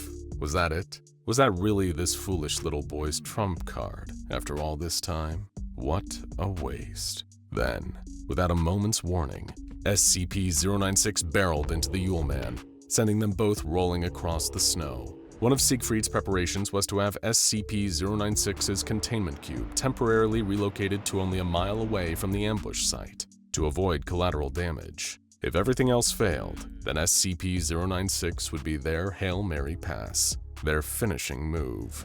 And it worked marvelously. As strong and evil as the Yule Man was, he'd been weakened by the night's battle, and the Shy Guy was an order of magnitude more powerful than his sadistic foe. The Yule Man screamed in horror as SCP-096 set upon him with claws and teeth. After hundreds of years inflicting it on others, the Yule Man had died in terror, and Dr. Siegfried Geis had died with a smile on his face. "Any changes today?" the younger security officer Zach asked as he stepped into the watchtower. "As if," replied his superior, a jaded, cynical old man who insisted on being referred to as Mr. Jefferson. "The darn thing hasn't moved, spoken, or done so much as stretch one of those wings of his." "Another day at the office, then," Zach joked. Through the window, the pair of them looked through at the towering figure a few kilometers away. SCP-001, the Gate Guardian, stood motionless, its fiery sword in its hand, ever protecting its post at the precipice between our world and paradise. It had long been stationed at the entrance of a dimensional gateway, that led to what was believed to be the Garden of Eden, described in the biblical Old Testament. Much like the security officers in the Foundation's base tasked with watching the Guardian, this was pretty much the extent of the day's activities. Hey, did you see that news about the transfer posting? Zach asked, trying to stave off boredom with as much conversation he could squeeze out of his fellow officer. Yeah, I saw it. Mr. Jefferson scoffed, rolling his eyes. What possesses someone like Robert Montauk to come down here? Must have wanted a quieter post, Zach reasoned, looking out at the stillness of the Gate Guardian. Won't find one any quieter than here, Jefferson mused. Him showing up will be the most exciting thing that's happened here in a long while. Unbeknownst to both Zach and Mr. Jefferson, Dr. Robert Montauk would be only joining the team at the Gate Guardian observation site for a short while. Not one of them, nor anybody else within the Foundation, could ever guess Montauk's true intentions behind venturing there in the first place. He wanted an audience with the Gate Guardian itself. Approaching the colossal 1,000-foot-tall being, Dr. Montauk crossed the threshold of the minimum safe distance from the Guardian. Given the sheer heat of its weapon, hotter than Earth's sun, anything within a kilometer of SCP-001 was at risk of being obliterated, vaporized into atoms if they didn't turn back, which, through a voice that immediately rang out in Montauk's ears, the Gate Guardian commanded him to do. Leave! Its psychic message boomed. Wait! Dr. Montauk urged, holding up his hands in what would have been a futile defense against the Guardian's sword. I know what you do when people don't listen to your commands, but please, just give me a minute. There was silence. SCP-001 didn't reply. There was nobody else close enough to hear Montauk speak to it. So, he continued. You are impossibly old. We know that much about you. And because of that, you must have seen things that we can't even begin to imagine, much less fully comprehend. But I've come a very long way to request that you impart some information to me, if you can. He paused again, as if waiting for a reply that never came. The Gate Guardian merely stood in the same defensive, unwavering stance. Tell me, please, how much do you know about the Scarlet King? By this point in time, although the Foundation was yet to realize, Dr. Robert Montauk was slowly going insane. His investigations into an anomalous entity known as the Scarlet King were gradually corrupting him, as he tried relentlessly to quantify exactly what this entity was and how great of a threat it posed. Little did Montauk realize that, in trying so hard to define and comprehend the being, he was inadvertently fueling its power. The Scarlet King was an interdimensional warmonger, an embodiment of hatred and chaos, and Dr. Robert Montauk was slowly falling under the King's influence. Upon hearing the tiny human figure utter his question, the immense Gate Guardian rebutted with another single-word psychic command, one it had never been recorded giving before. Witness! As if his increasing instability and the creeping influence of the Scarlet King hadn't made Montauk feel bad enough, he instantly felt sick. There was a searing pain behind his eyes, like he was staring directly at the sun, accompanied by a nausea that made his head spin. It took a moment of enduring the horrific sensation before he realized what was happening. The Guardian was trying to show him something. Rather than give any information on the Scarlet King verbally, SCP-001 was imparting a psychic vision onto Montauk, a memory of events long past, the answers he sought, a warning, or perhaps all three. The vision showed Montauk a time so long ago that it couldn't ever be forgotten, for there was barely anyone alive to remember it in the first place. It was eons in the past, long before the comparatively recent dawn of humanity, a time only spoken of in the Dust and Blood Tablet, an artifact of the Davite civilization, some of the earliest worshippers of the Scarlet King himself. And there, marching up to the entrance of Eden, was the crimson-clad eldritch abomination and a horde of horrors with him. According to the story recorded in the Dust and Blood Tablet, this would have been much earlier in the life of the Scarlet King, perhaps even before he assumed his now infamous title. Back then, he would most likely have been known as his original name of Kanhrak, one of multiple siblings born when the Tree of Life was planted, and thus created all life in the multiverse. But, being the only one of his siblings cursed with awareness, knowing the pain his existence brought him, Kanrak would eventually set out on his lifelong mission to destroy all of existence across every dimension. And he started by killing his siblings, consuming them to claim their power for himself. Around this time in prehistory, the being that would one day become known as Scarlet King didn't quite possess the power that he would several millennia later. Although that's not to say he was an unformidable force of destruction, fueled by his singular hatred for existence. His vow to destroy extended to the Tree of Life that had caused him to be, along with the tree's creator and all of their creation. In other words, everything in the multiverse, all of creation, if you will. So what was the Scarlet King doing there so long ago, at the dimensional doorway protected by the Gate Guardian? Well, beyond the boundary between it and the rest of the infinite multiverse lay the supposed Garden of Eden. While it is unknown if it is in fact the same Eden referred to in the Book of Genesis is up for debate, especially among the Foundation. But at a glance, even through the gate, it certainly does look like a paradise. The space is filled with lush vegetation of astronomical size, populated by a number of beings that seem to resemble the Gate Guardian itself. And there, protected by its watchful caretaker, are two trees. One is thought to be the Tree of Knowledge, that Eve was tricked into eating an apple from during the Book of Genesis. The other, however, bears an unknown type of fruit, and is widely believed to be the Tree of Life. Now back in the modern age, there's never been a conclusive link between the Tree of Life mentioned by the Davites and their barbaric civilization's legends regarding the creation of the Scarlet King. But the fact that so long ago he and his most feared generals were bearing down on the Gate Guardian's position, defending a garden where there was known to be a tree of that description, well, it all seems rather conclusive now. Alongside Kahraak were 6 of his 7 daughters, each one of them a fearsome abomination much like their destructive father. As they approached, not one needed to exchange any words with their angelic protector of Eden. The Gate Guardian knew what these monsters were here for. They would stop at nothing to pass through his gate and uproot the Tree of Life, the progenitor of all living beings in all of existence. Even though it was early in Kahraak's career as the rampaging interdimensional warlord he so is, he was as steadfast as ever in his goal to annihilate every corner of creation, every dimension, every parallel plane of reality, every single pocket of existence across infinity. They'd all come undone if he burned the Tree of Life, pulled it out at the roots, and splintered it until nothing remained. To the once and future Scarlet King, that the same tree had led to his own tortured existence. It was the source of his suffering, and it had to be destroyed. The only thing standing in his way was a figure as colossal as Kahraak himself, wielding a flaming sword. Leave! Boomed the psychic voice of the Gate Guardian. It was like a doorman standing before a group of rowdy teenagers trying to force their way into a movie theater.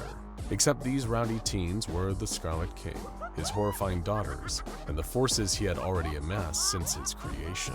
The Horde stood ready, waiting for the commands of their king, who they thought would gladly lead the charge as they marched on the Garden of Eden to begin the destruction of existence. But that's not what happened. Usually, the Scarlet King would never shy away from a fight, preferring to lead the charge when it came to a slaughter. Instead, he commanded his first daughter, Ativik, to commence the first attack on the protector who stood in their path. On her foul father's word, Ativik took her horde and charged at the Guardian. What she and her forces lacked in numerical advantage, Ativik more than made up for in her knowledge of war. She hungered for it, sought dominion. That was her seal, after all. And yet, in the face of this impending onslaught, the Gate Guardian remained still, rooted to the same spot it had as always, and would always be standing in. A number of Ativik's minions burst into flames, the very fabric of their crude form separated on a molecular level as they were effortlessly rendered into nothingness. Still, the Gate Guardian hadn't appeared to move an inch, had exerted no energy, despite the damage it had done to Ativik and her forces in defense of Eden. As his first daughter screeched and howled in despair at the decimation of her horde, her children, the Scarlet King decided he needed to better understand his opponent. With a wave of his clawed crimson hand, the king commanded his next daughter, Aghor, to send forth her own army. In a tidal wave of nightmarish creatures, Aghor sent her horrific children into battle. She possessed a far greater quantity to do battle on her father's behalf. Perhaps THOR even believed that was the Scarlet King's plan. With a greater number of her forces over her sisters, maybe she would be able to overwhelm the Guardian. But even as her own children began to be vaporized the closer that they got to the gate, THOR had no idea she was little more than a pawn being sacrificed so that Kanra could learn more about his imposing angelic enemy. Another of the Scarlet King's daughters, a being known as Anhuit, was the next called up to contribute to the unfolding battle. Although to call it a battle undersells just how easily the Gate Guardians seemed to be eliminating the oncoming forces without even moving. While an outwardly frail-seeming creature, Anhuit's primary strength over her sisters was a proficiency in magic, her innate ability to warp and reshape reality around her.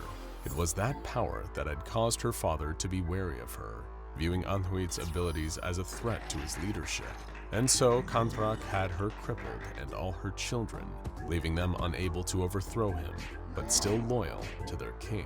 Obeying her father's command, perhaps out of the same loyalty or fear that he would harm her and her children further if she disobeyed, Anhuit unfurled her magic. She reshaped the world around them, making it so that the passage of time moved so much slower. And that was what revealed to the Scarlet King his enemy's greatest strength in combat. The Gate Guardian had so far been able to obliterate both Ativik and now THOR's forces without seeming to move, but it wasn't by standing still. It was moving, just much faster than the blink of Scarlet King's multiple eyes. Now that Anhuit's magic had slowed the passage of time, the Gate Guardian could be seen doing battle. As THOR's atrocities spilled towards the angel to try and overwhelm it, it effortlessly blocked the oncoming attacks with its sword. Everything the flaming blade connected with instantly evaporated, bursting into atoms as they were practically cleaved out of existence by the Gate Guardian's mighty weapon. Even with time slowed to a crawl, the towering winged protector of Eden only appeared to be moving at an average speed. But when time flowed normally, without Anhuit manipulating reality, the Guardian was simply too fast to be observed. Resisting the urge to dive headfirst into the fight himself, the Scarlet King knew it would likely lead to his untimely demise. He refused to accept that. It could not happen, but he still had yet to amass the strength he would need as he continued his ascent. So while time was slowed to a crawl and the Gate Guardian was still engaged in combat with THOR's forces, he turned to another of his remaining daughters, Adista. If the Scarlet King and his forces couldn't get past the Guardian, they could still try to get to the Tree of Life while the Protector's focus was diverted. Adistan unleashed a wave of pestilence, sickness, and disease spewing from her in a cloud of vapor, heading straight towards the angelic garden and Eden's entrance beyond. The Scarlet King knew this latest attack wouldn't phase or weaken the Gate Guardian. He hoped the foul smog would instead pass through the gateway itself into the garden. As Adisat sent forth her power, blood and ash soaked the landscape around them. All the plants outside the entrance to Eden withered and died, shriveling and decomposing as the disgusting fog rolled towards the gate. It washed over the Guardian, whose form only seemed to glow brighter as he repelled the pestilence. It was as if it didn't even need to think about it, still focused on finishing off the rest of the oncoming army. As its glow intensified, so did the fiery sword that the Gate Guardian swung with ease and finesse. Flames burst from the blade, the encroaching fumes catching fire, along with the air itself. It ignited in a wave of fire, a defensive inferno that repelled this latest attack. But for a brief few moments, while time stayed slow, before Anhuit's hold on reality inevitably broke, the king had sent forth Atilif. Of all his spawn, she was the most reserved, keeping mostly to herself, never speaking. She and her children could change their faces and forms, shift into anything or anyone, and walk undetected through the multiverse. And now her father was employing her incredible stealth abilities to slip behind enemy lines, while the Gate Guardian was finishing off the remaining onslaught from Kanhrak's other daughters. It was as Atilif drew near, creeping unseen closer and closer to the entrance, keeping the Scarlet King out of Eden, that the Guardian seemed to pause. It slowly, ominously turned its huge head, tilting until it was looking directly at Atilif.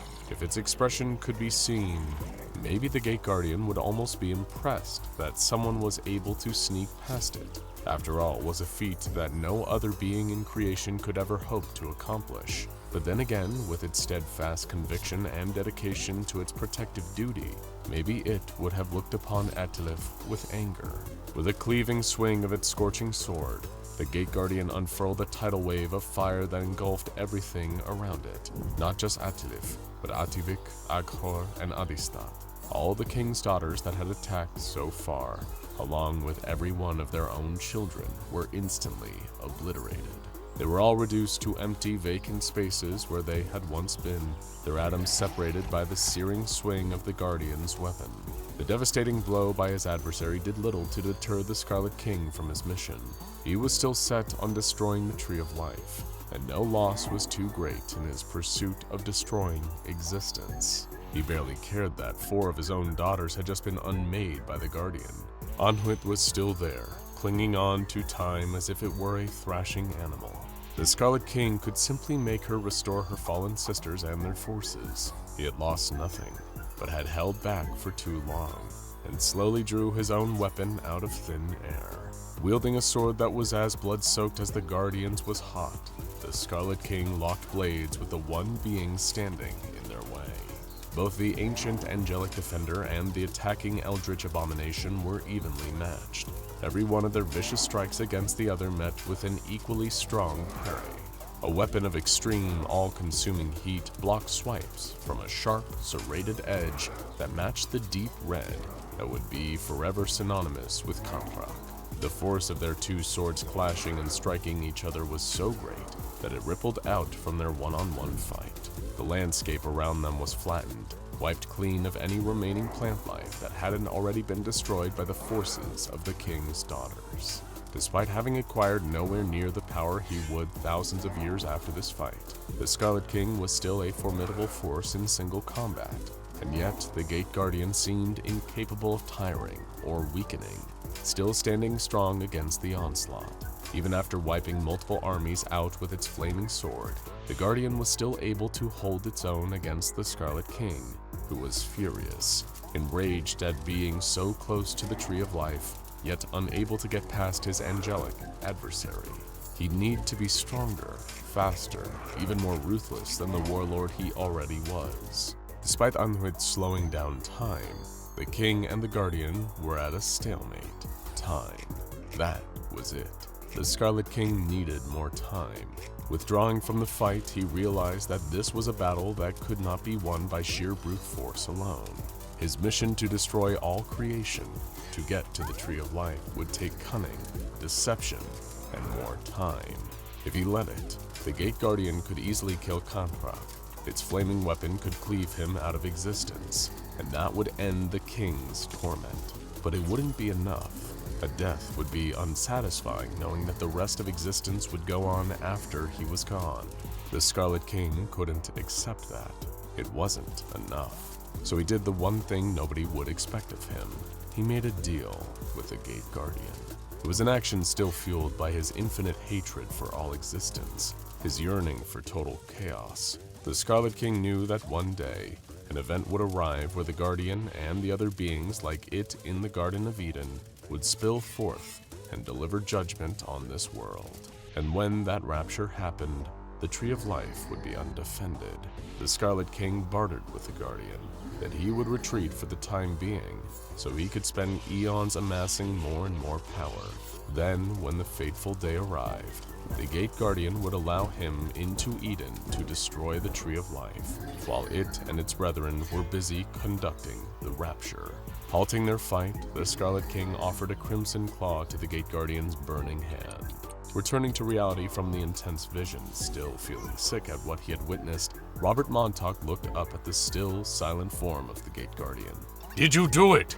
He yelled, desperate to know more through his obsession with the Scarlet King. Did you tell him yes? Did you make a deal? There was no answer from the Guardian, just a single word that echoed through Montauk's fractured mind. Leave! He's waiting for you in the dark.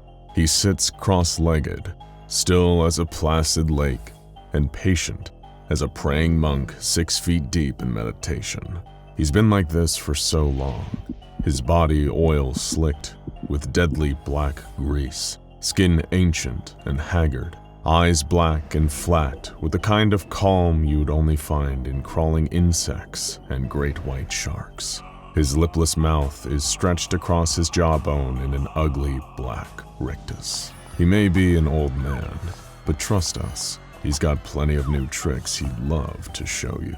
He sat in the loneliest place in the world, the deep, dark bowels of an SCP Foundation containment site, surrounded by a complex confluence of containment measures, different shapes, running liquids, bright lights, the kind of steel so thick a nuclear weapon would only leave it scuffed. All the things that had a tendency to confuse him, because that's all they ever did. The old man laughed to himself very quietly. All the people out there are so scared of him because of one immutable fact. He isn't trapped here, he's just resting. By virtue of his unique anomalous abilities to pass through solids at will and resist any form of physical damage they can dole out, there is no way to really contain him like all the others. All the SCP Foundation could hope to do was make leaving inconvenient enough for him to make his little adventures on the outside less appealing than just sitting around doing nothing. After all, he had all the time in the world, and when you always have a later, there's a lot less pressure to do anything now. But like all thinking creatures, and please be aware that SCP-106, the wretched, terrifying old man, is very much a thinking creature, he was subject to occasional boredom. And when most people are bored, they might play a video game, watch a few YouTube videos, or rewatch It's Always Sunny in Philadelphia for the 5th time. But for the old man, killing boredom involved, well, killing people. But not just killing people, of course. Truth be told, for him, killing was really the least entertaining part of the whole affair. The screams, the begging, the desperate pleas, warm tears on shaking cheeks, convulsions of pain, cold sweats, fear so intense it gives way to gibbering madness, the dull sheen of dead hope in their eyes when they realize that their doom is inevitable, and that he, their captor, their torturer, would decide the exact moment they slipped into the void. Oh, that was what he lived for. If you could call what the old man did living. He cracked his neck and licked his teeth. Was he salivating? All those thoughts about pain seemed to have got him worked up. He could feel the distant thumping of his heart, old black blood pumping through the dusty corridors of his vascular system, synapses booming and sparking with excitement at the thought of plumbing new depths of human misery. Like a scholar of suffering, a pioneer of pain. All those silly Foundation drones, with the audacity to think they're in control, he'd teach them to scream again.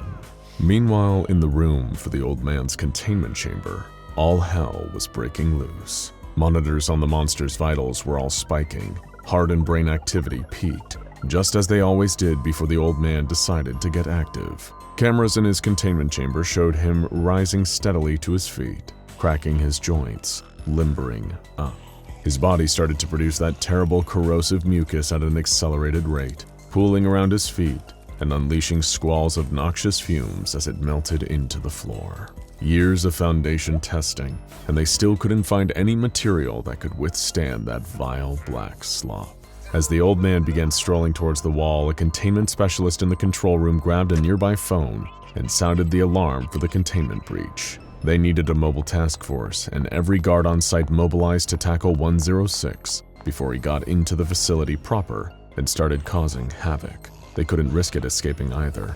The infamous incident when the old man escaped for a Halloween massacre still haunted the nightmares of many a staff member. He had to be stopped. Now.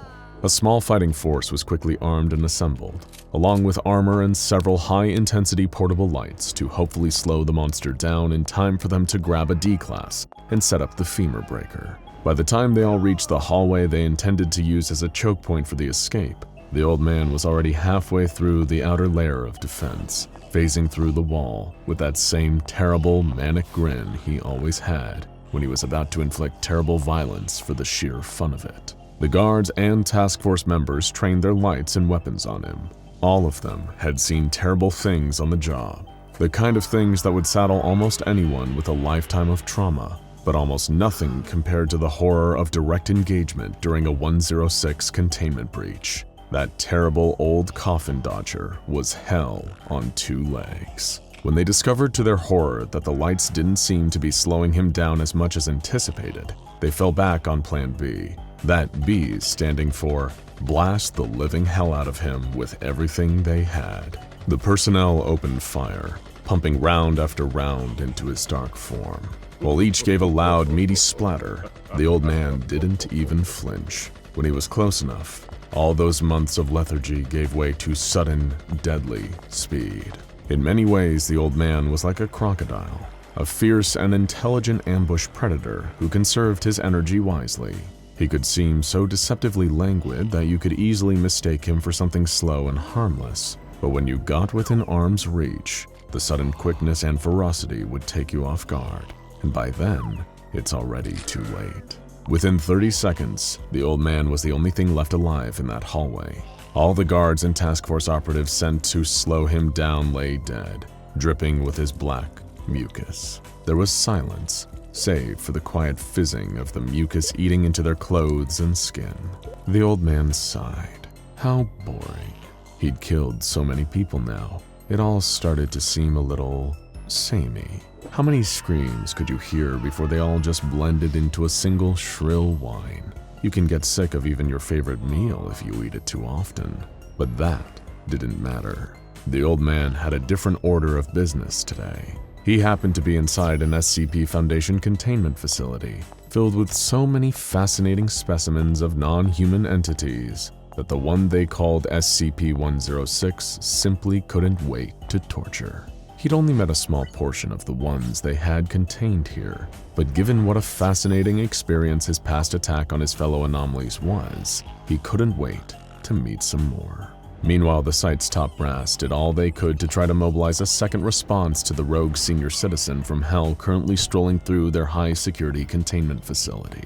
Could they get in contact with other mobile task forces deployed in the area? Maybe they could get Hammerdown or Samsara in on this mess before anything got really out of hand. The old man seemed more intent on something this time. They suspected even the femur breaker might not work in luring him back until he claimed whatever he deemed to be his prize. Maybe they should contact the O5 Council.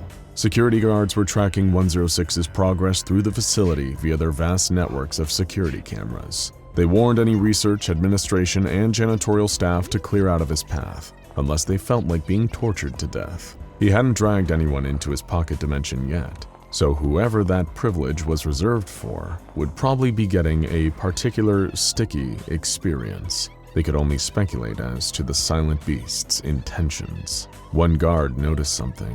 When cross-referencing 106's movements with a map of the facility, they were able to triangulate where he was heading, straight for the containment chamber of SCP-096. The guard's lips curled into a slight smile, thinking, if one of you freaks can actually kill the other, maybe something positive will come out of this disaster. The old man was having a stroll down memory lane. The time prior, when he broke out of his cell and decided to hassle his fellow inmates, was certainly eventful. He wound up in the company of some cantankerous reptile and a Korean foxwoman, an unlikely pair if ever there was one. After finding himself in a room with them, he decided they should have a little more privacy and dragged them back into his pocket dimension for further fun. Of course, with two at once, his attention had been a little split. They spent as much time tussling with each other as resisting his attempts to torment them. They definitely put him through his paces that day, and he gave far better than he got. After so many hours of brutal mutilation, there was barely any of the lizard left, despite its frustrating insistence on quickly healing from so many of its wounds. Still, it was good exercise, even if the results had been a little less than satisfying. If he could get another anomaly alone, though, he'd be able to take his time and really savor the pain he caused. Oh, that sounded heavenly. Soon he came upon an incredibly strange containment chamber that quickly caught his eye.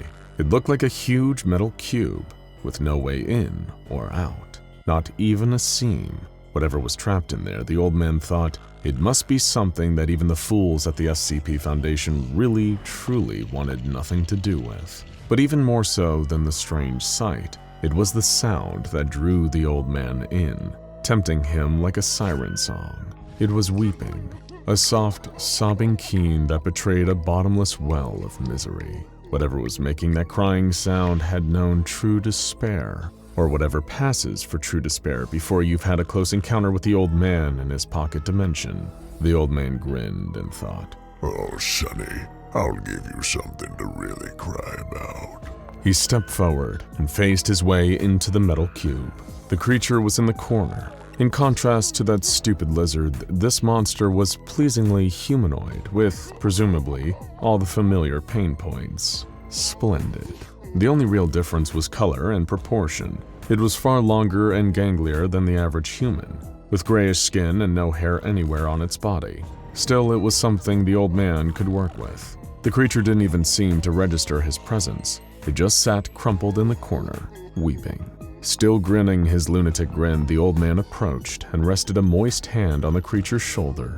Its pale skin began to fizzle from the intruder's corrosive touch. A pool of vile sludge began spreading out beneath his feet until the creature was encompassed too.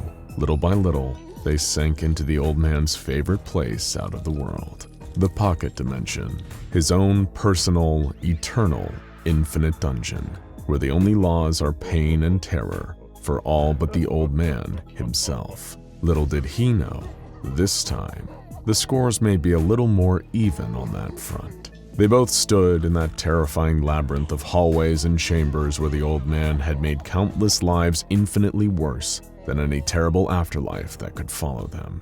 And still, this creature didn't seem to change its reaction. He was almost irritated by it. And what's more, this whole time, the creature hadn't even turned to look at him. He'd have to fix that too.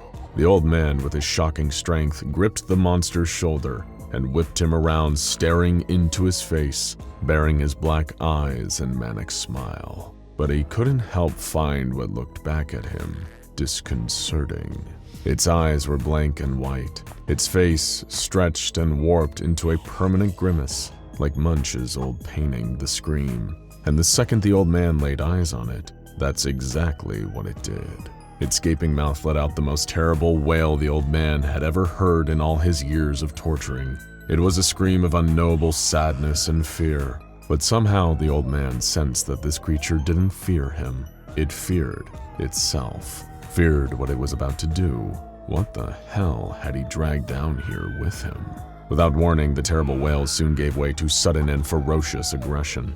Just like the old man had dealt out to a group of Foundation guards and mobile task force agents earlier that same night, it was only out of a mix of pure luck and his own finely tuned animal instinct that the old man was able to dodge the first strike from the creature's long, lithe forelimb. He couldn't believe it. They were in his special place, and this victim of his had the audacity to fight back? Well, he'd soon put this monster in its place. As the monster continued roaring and swiping for him, the old man simply walked backwards into a nearby wall, disappearing into a black stain. Of course, the monster, better known to the Foundation as SCP-096 or the Shy Guy, simply crashed through the wall to give chase, but on the other side, just another wall. He disappeared. How? Typically, when something sees the face of the Shy Guy, he immediately has a kind of intuitive connection to them.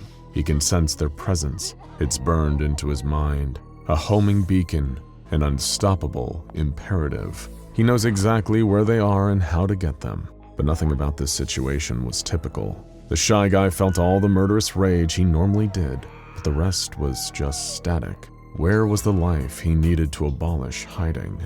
Suddenly, the old man emerged behind him and forced his hand into the Shy Guy's back. His fist melted straight through flesh and skin, causing the creature to let out another terrible wail.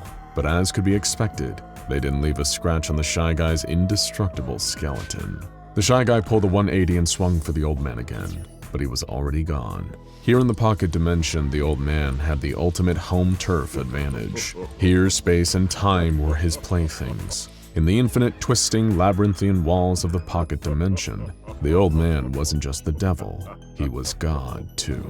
but it would take far more than some cheap tricks and bodily harm to dissuade the shy guy from his sole purpose in life. He began running through the old man's personal maze like a crazed lab rat, tearing through wall after wall, forever searching for the monster that trapped it here. He would see the smiling face of that rotten old man every so often, the flash of black eyes and dirty teeth in shadows. But every time it tried to strike the shadows, there would be nothing there.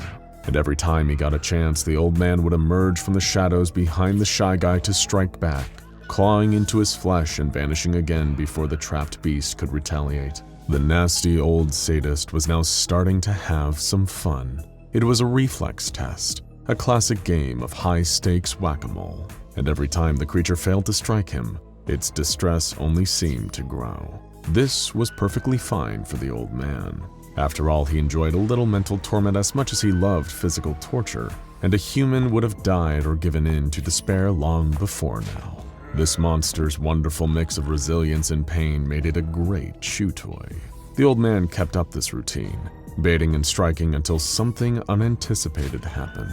He appeared, waited for the swing, disappeared as it approached, then reappeared behind the shy guy to deliver another painful strike. This time, however, it seemed his victim had anticipated his pattern.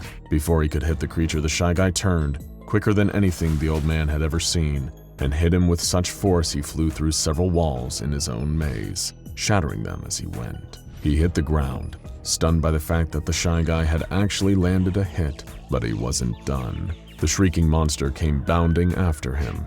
Before the old man could stand, it struck him again and again and again, pounding his vile body into the ground, which cracked and crumbled. The old man sneered and sank into a puddle of his mucus on the ground. The old man was gone again. SCP-096 screamed in a mix of rage, despair, and frustration, so consumed with its hunt that it didn't notice the pool of corrosive mucus was slowly growing. It began to rise, bubbling and hissing at SCP-096's feet, getting deeper and deeper and deeper as the walls rose taller and taller around it. The creature wailed until a tide of the awful stuff reached its face and cascaded down its throat, melting all the organs within. As the creature was fully submerged, SCP-106 manifested atop the wall and looked down, smiling spitefully. He thought, "Oh, you may have had me there, boyo, but in the end, I always win. Nothing could survive that." And yet bubbles still rose from the slop below. The old man gritted his rotten teeth and balled his fists in quiet anger. Moments later, back in our dimension, a portal opened in the ground of SCP-096's containment chamber.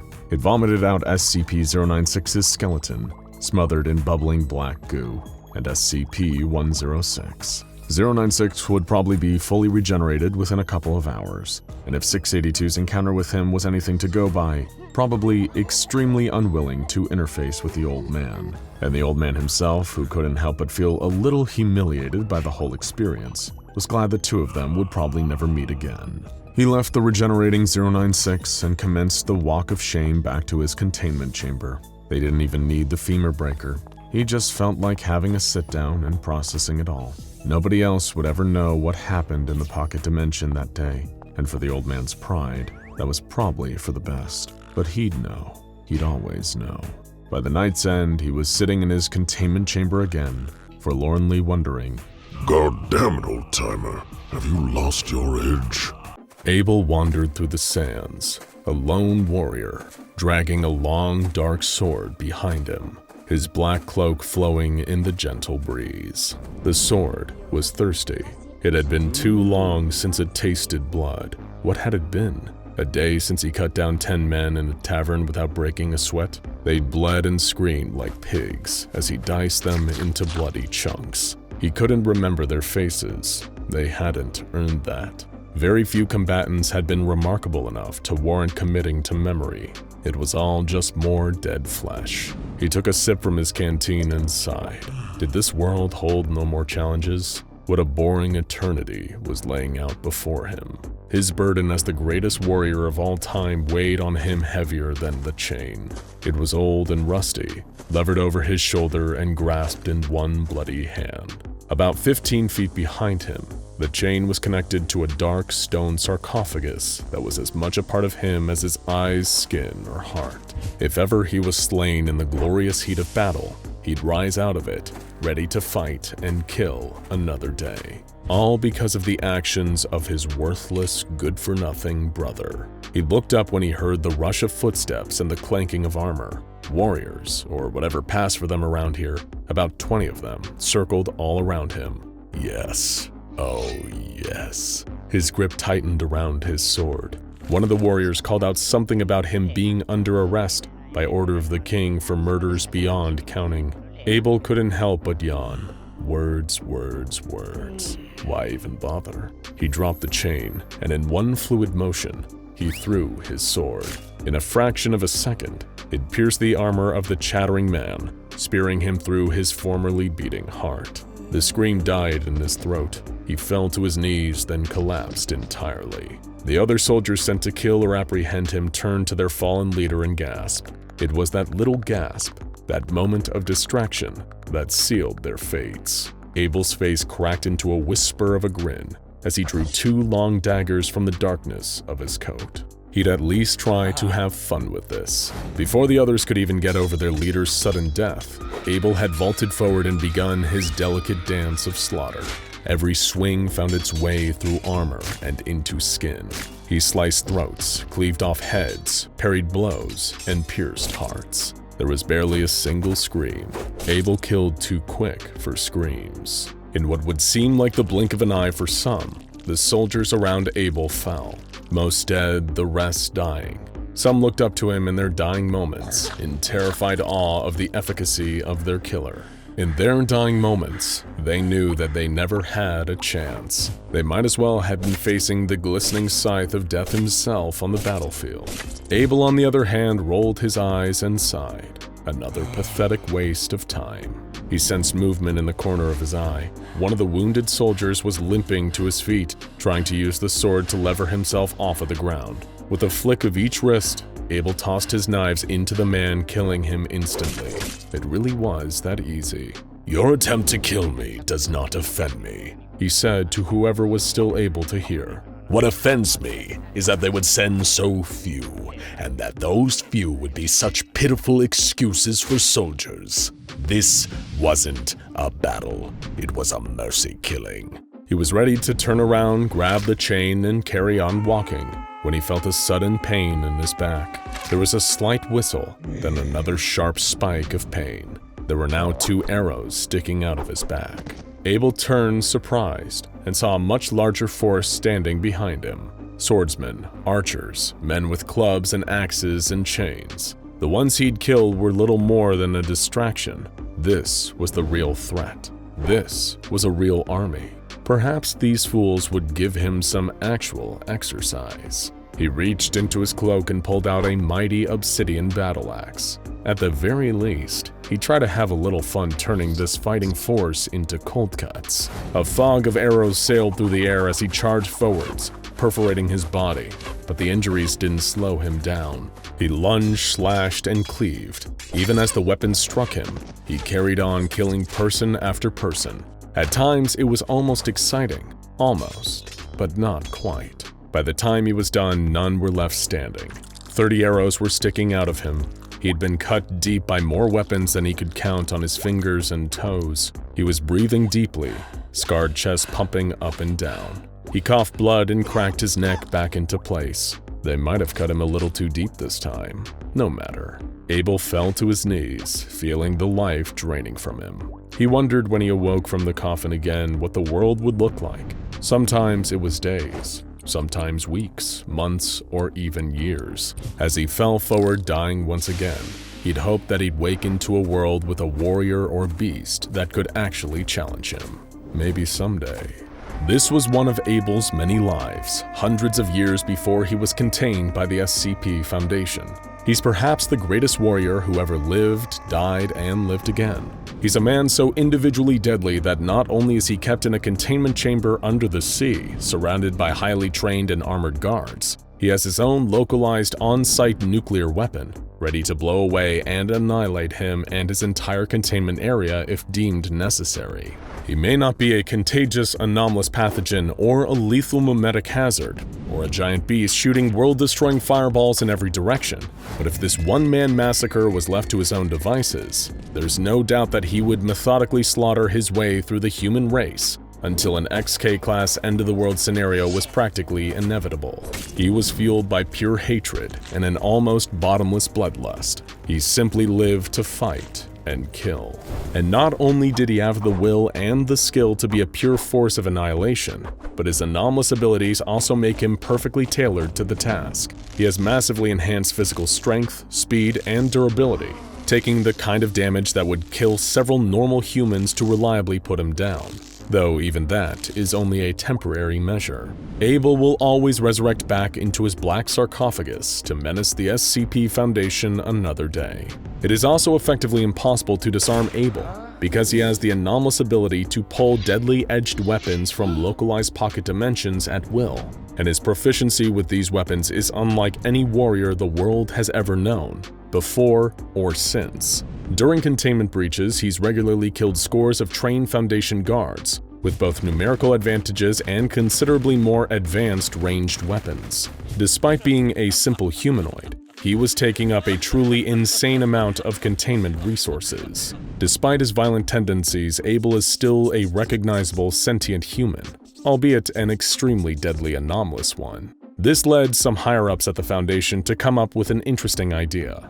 What if Abel's eternal rage could be harnessed? What if they could use their resources to reshape this rampaging killer into a devoted sword of the Foundation's cause? After all, if he wanted worthy opponents, what could be more worthy than the anomalous monsters that the Foundation faced on a daily basis? And as long as they kept the sarcophagus, even if Abel was killed in the line of duty, he'd still be accounted for. In many ways, if he could be trained and truly brought to heel, there could be no better asset to their coming struggles. It was this logic, allowing anomalies to work for the SCP Foundation in exchange for benefits, that led to the creation of a new, groundbreaking mobile task force, MTF Omega-7, Pandora's Box. This group became the SCP Foundation's Hail Mary Pass. For any particularly dangerous or potentially deadly missions, they could send in Abel along with a group of highly trained Foundation soldiers that even the ancient blade-wielding warrior held respect for. While, like their namesake, Pandora's Box, it would all wind up in terrible tragedy. To begin with, they achieved some of the highest mission successful results of any mobile task force on the Foundation's payroll. No task was too challenging for them to swoop in and crush it. This was far from expected. Abel, one of the most violent SCPs they'd ever contained, suddenly became a great asset to their operations, a vital tool in their quest to keep the anomalous at bay. He cleaved through legions of Chaos Insurgency soldiers during breaches into their secure sites. He fought off well-paid, well-trained, and well-armed bodyguards of Marshal Carter and Dark Limited during Foundation raids on their clandestine operations. He'd even gone toe-to-toe with some of the deadliest anomalies in containment during mass escapes. It was hard to imagine how they'd ever lived without him. Of course, while Abel was happier than he'd had been in years, in his element. In fact, as a working warrior giving varied missions and frequent opponents, there was still something nagging at him. His thoughts were hounded by his white whale, the endless search for a truly worthy opponent, someone or something that could really give him a run for his money. After millennia of leaving opponents dead in his wake, nothing would bring him more joy than meeting someone that actually knocked him on his ass. A new bar somewhere above him to work towards. Oh, what a glorious day that would be. Eventually, the Foundation started to run into a problem. They were running out of missions to give Abel. After all, he wasn't the kind of operative you could just give any mission to. His potential for collateral damage was truly staggering. He'd neutralize the anomaly, then slaughter everyone within 100-foot range just to work off some of the excess energy. Like a hand grenade, he was powerful, but dangerously imprecise. If they ran out of high-priority missions, what were they supposed to do? Just put Abel back in his box to gather dust until someone else rolled around? He was getting antsy enough between missions already. That's when an unexpected member of personnel stepped forward, Dr. Jack Bright. You see, Dr. Bright and Abel had a history, and not an altogether pleasant one. Not that anyone could really have a pleasant history with Abel. Jack was only a junior researcher when he had his run-in, carrying a seemingly worthless medallion dubbed SCP-963 back to its containment locker. That's when a wall next to him exploded, showering him with brick fragments and dust, only to reveal Abel standing behind the new aperture. Before young Dr. Bright even had a chance to scream, Abel had already cleaved through him, leaving him in two distinct parts that were both very much dead. At least, it seemed that way, until it was revealed that Dr. Bright's consciousness had actually been eternally bonded with SCP-963, giving him the gift and curse of immortality. Since then, Dr. Bright had become increasingly reckless in his conduct, perhaps hoping that the next time he fades to black, the movie that is his sad, strange life won't just start to roll again. Of course, he hasn't been lucky in that regard yet. Naturally, this has given Dr. Bright complex feelings about his fellow anomalous Foundation employee. So when the call came around, all the senior researchers and site directors asking if there were any tasks that Abel seemed fit for, he had one very pressing suggestion. After all, it wasn't that long after Dr. Bright had been forced into a cross-test with the intention of terminating 682, which had not only been a failure, but a generally painful and exhausting experience. Now, perhaps it would be Abel's turn to take his lumps. He happily put forth a suggestion, claiming that surely the Foundation's new sword-wielding Golden Boy could give the hard-to-destroy reptile the old college try. After all, even if Abel was killed in the process, he'd just come right back. It was a situation where they really could not lose. So why not take a chance? What's the worst that could happen? The O5 Council found Dr. Bright's pitch extremely compelling. He succeeded in every mission they'd given him so far, so perhaps he could carry that success into the Herculean task of actually terminating 682. One boundlessly bloodthirsty killer might be the only thing truly capable of taking out another of equal magnitude. When Abel was informed of this latest mission, he got a scary glint in his eye. They gave him warning after warning. The beast is said to be unkillable. It can adapt to anything. It's killed scores of people and survived the attacks of anomalies thought to be flawless killers. The more it was explained to him, the more Abel felt the tingling sensation deep within. Was this it? Had he now discovered the perfect opponent? Something that would actually challenge him, would actually put him through his paces? Yes, yes, yes. He accepted the mission without question.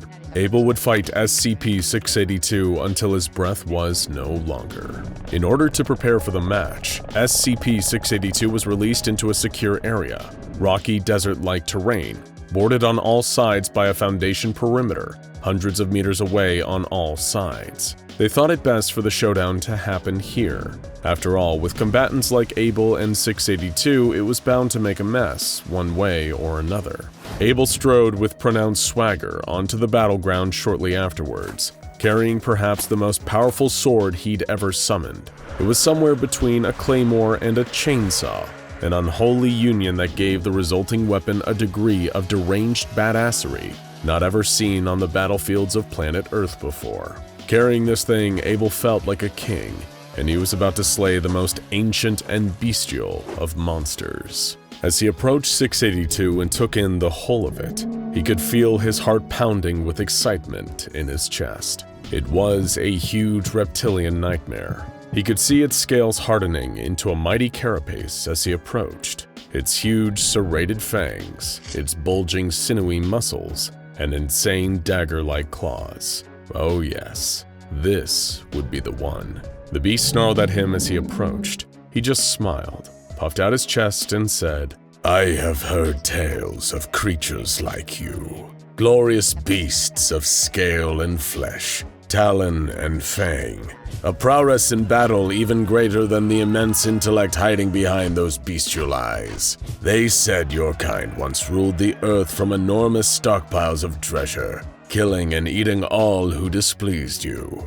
But you were knocked from your throne one by the great warriors who walk this world no longer, until they were no more, and you became but a mere myth. Even I had thought you to be nothing but fairy tales. But yet, here you stand before me, a living dragon. In response to Abel's lofty speech, the monster merely grumbled and chided him, claiming he was little more than a pathetic SCP Foundation lapdog, following orders and being manipulated. It showed no respect for Abel as a valued enemy combatant, merely another nuisance thrown at it in a futile attempt to finish its wretched and seemingly eternal life. Abel couldn't take such insolence. He leapt forwards, bringing down his mighty chainsaw claymore, ready to cleave the beast in two. However, what he didn't expect was the move SCP-682 pulled next, throwing its head up against the blade of Abel's sword, shredding away huge chunks of flesh and bone, and utterly confusing Abel in the process. For the first time in a lifetime of intense battles, Abel found himself thinking, what the hell am I up against here? The force of 682's headbutt threw Abel off balance, leaving his stomach briefly exposed, but briefly was all SCP-682 needed. It thundered its massive stony fist into Abel's gut, throwing him like a ragdoll into a nearby rock, with such a force that it nearly shattered the rock behind him. It was a force like he hadn't felt in years. He spat some bloody teeth and grinned. This was just what the doctor ordered. He issued a challenge to the beast in a long-dead language, as it seized violently, regenerating, growing, taking on the stony qualities of the ground around it. It looked like a vengeful living mountain, a true behemoth of a beast. In other words, challenge accepted. Abel pulled an obscenely giant mace from the shadows of his cloak, the handle 6 feet long with a chaos of swirling blades and spikes. A perfect weapon for slaying a dragon like this, he thought to himself. The two charged at each other, full of power and fury.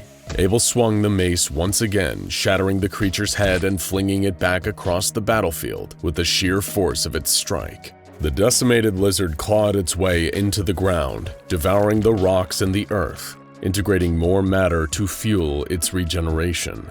But it wasn't long before Abel was upon it again, striking mercilessly, giving blows as the monster gave brutal claw strikes in return. They were ripping each other's bodies apart, piece by piece, but Abel felt so exhilarated he could barely even notice. It was the fight of his life, a battle against a truly worthy opponent. This was heaven.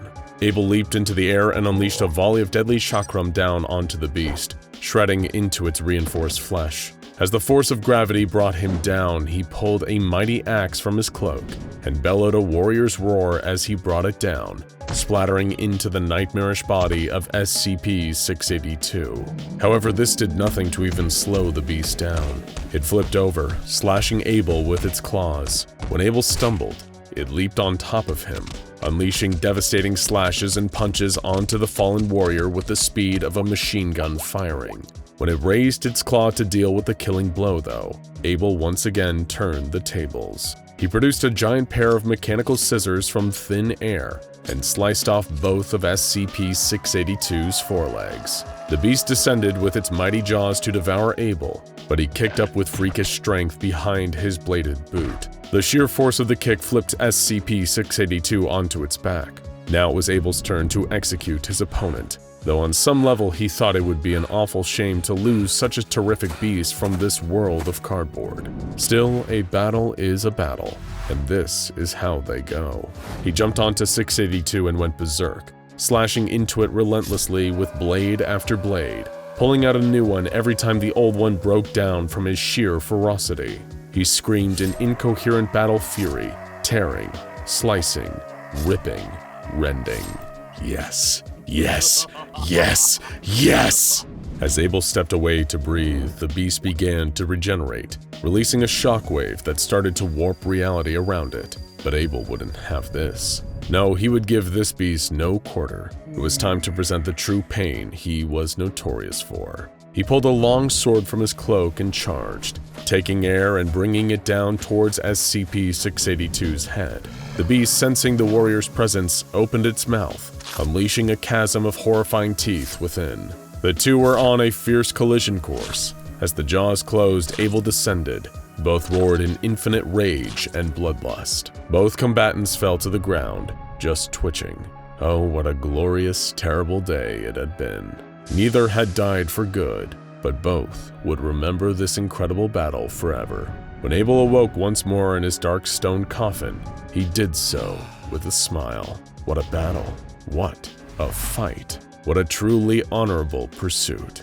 After so long being bored and unfulfilled, he found an opponent that got his blood pumping once more. His stomach grumbled. A post-battle feast was in order. Now where did they put that magic pizza box?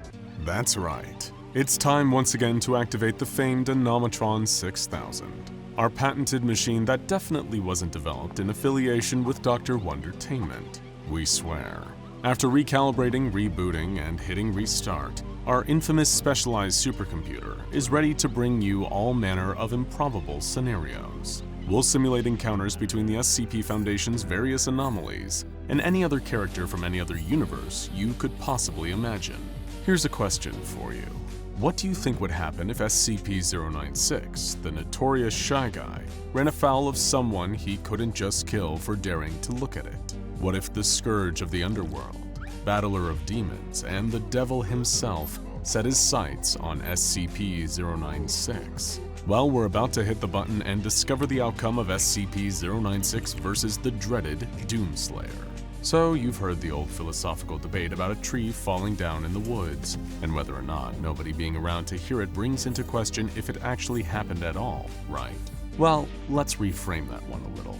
If an interdimensional rip in the very fabric of the time-space continuum opens up in an SCP Foundation secure facility and nobody is around to witness it, does a 6-foot-tall, 360-pound hulking killing machine still emerge to slaughter everything in his path? It turns out, yes, he definitely does. Horrified screams and the loud bang of shotgun blasts rang out through the hallway as Foundation researchers ran for their lives. The Doom Marine had just been unceremoniously dropped out of a portal into a strange and unfamiliar environment. Mere minutes earlier, he had been awakened inside a sarcophagus within a facility on Mars in the year 2148.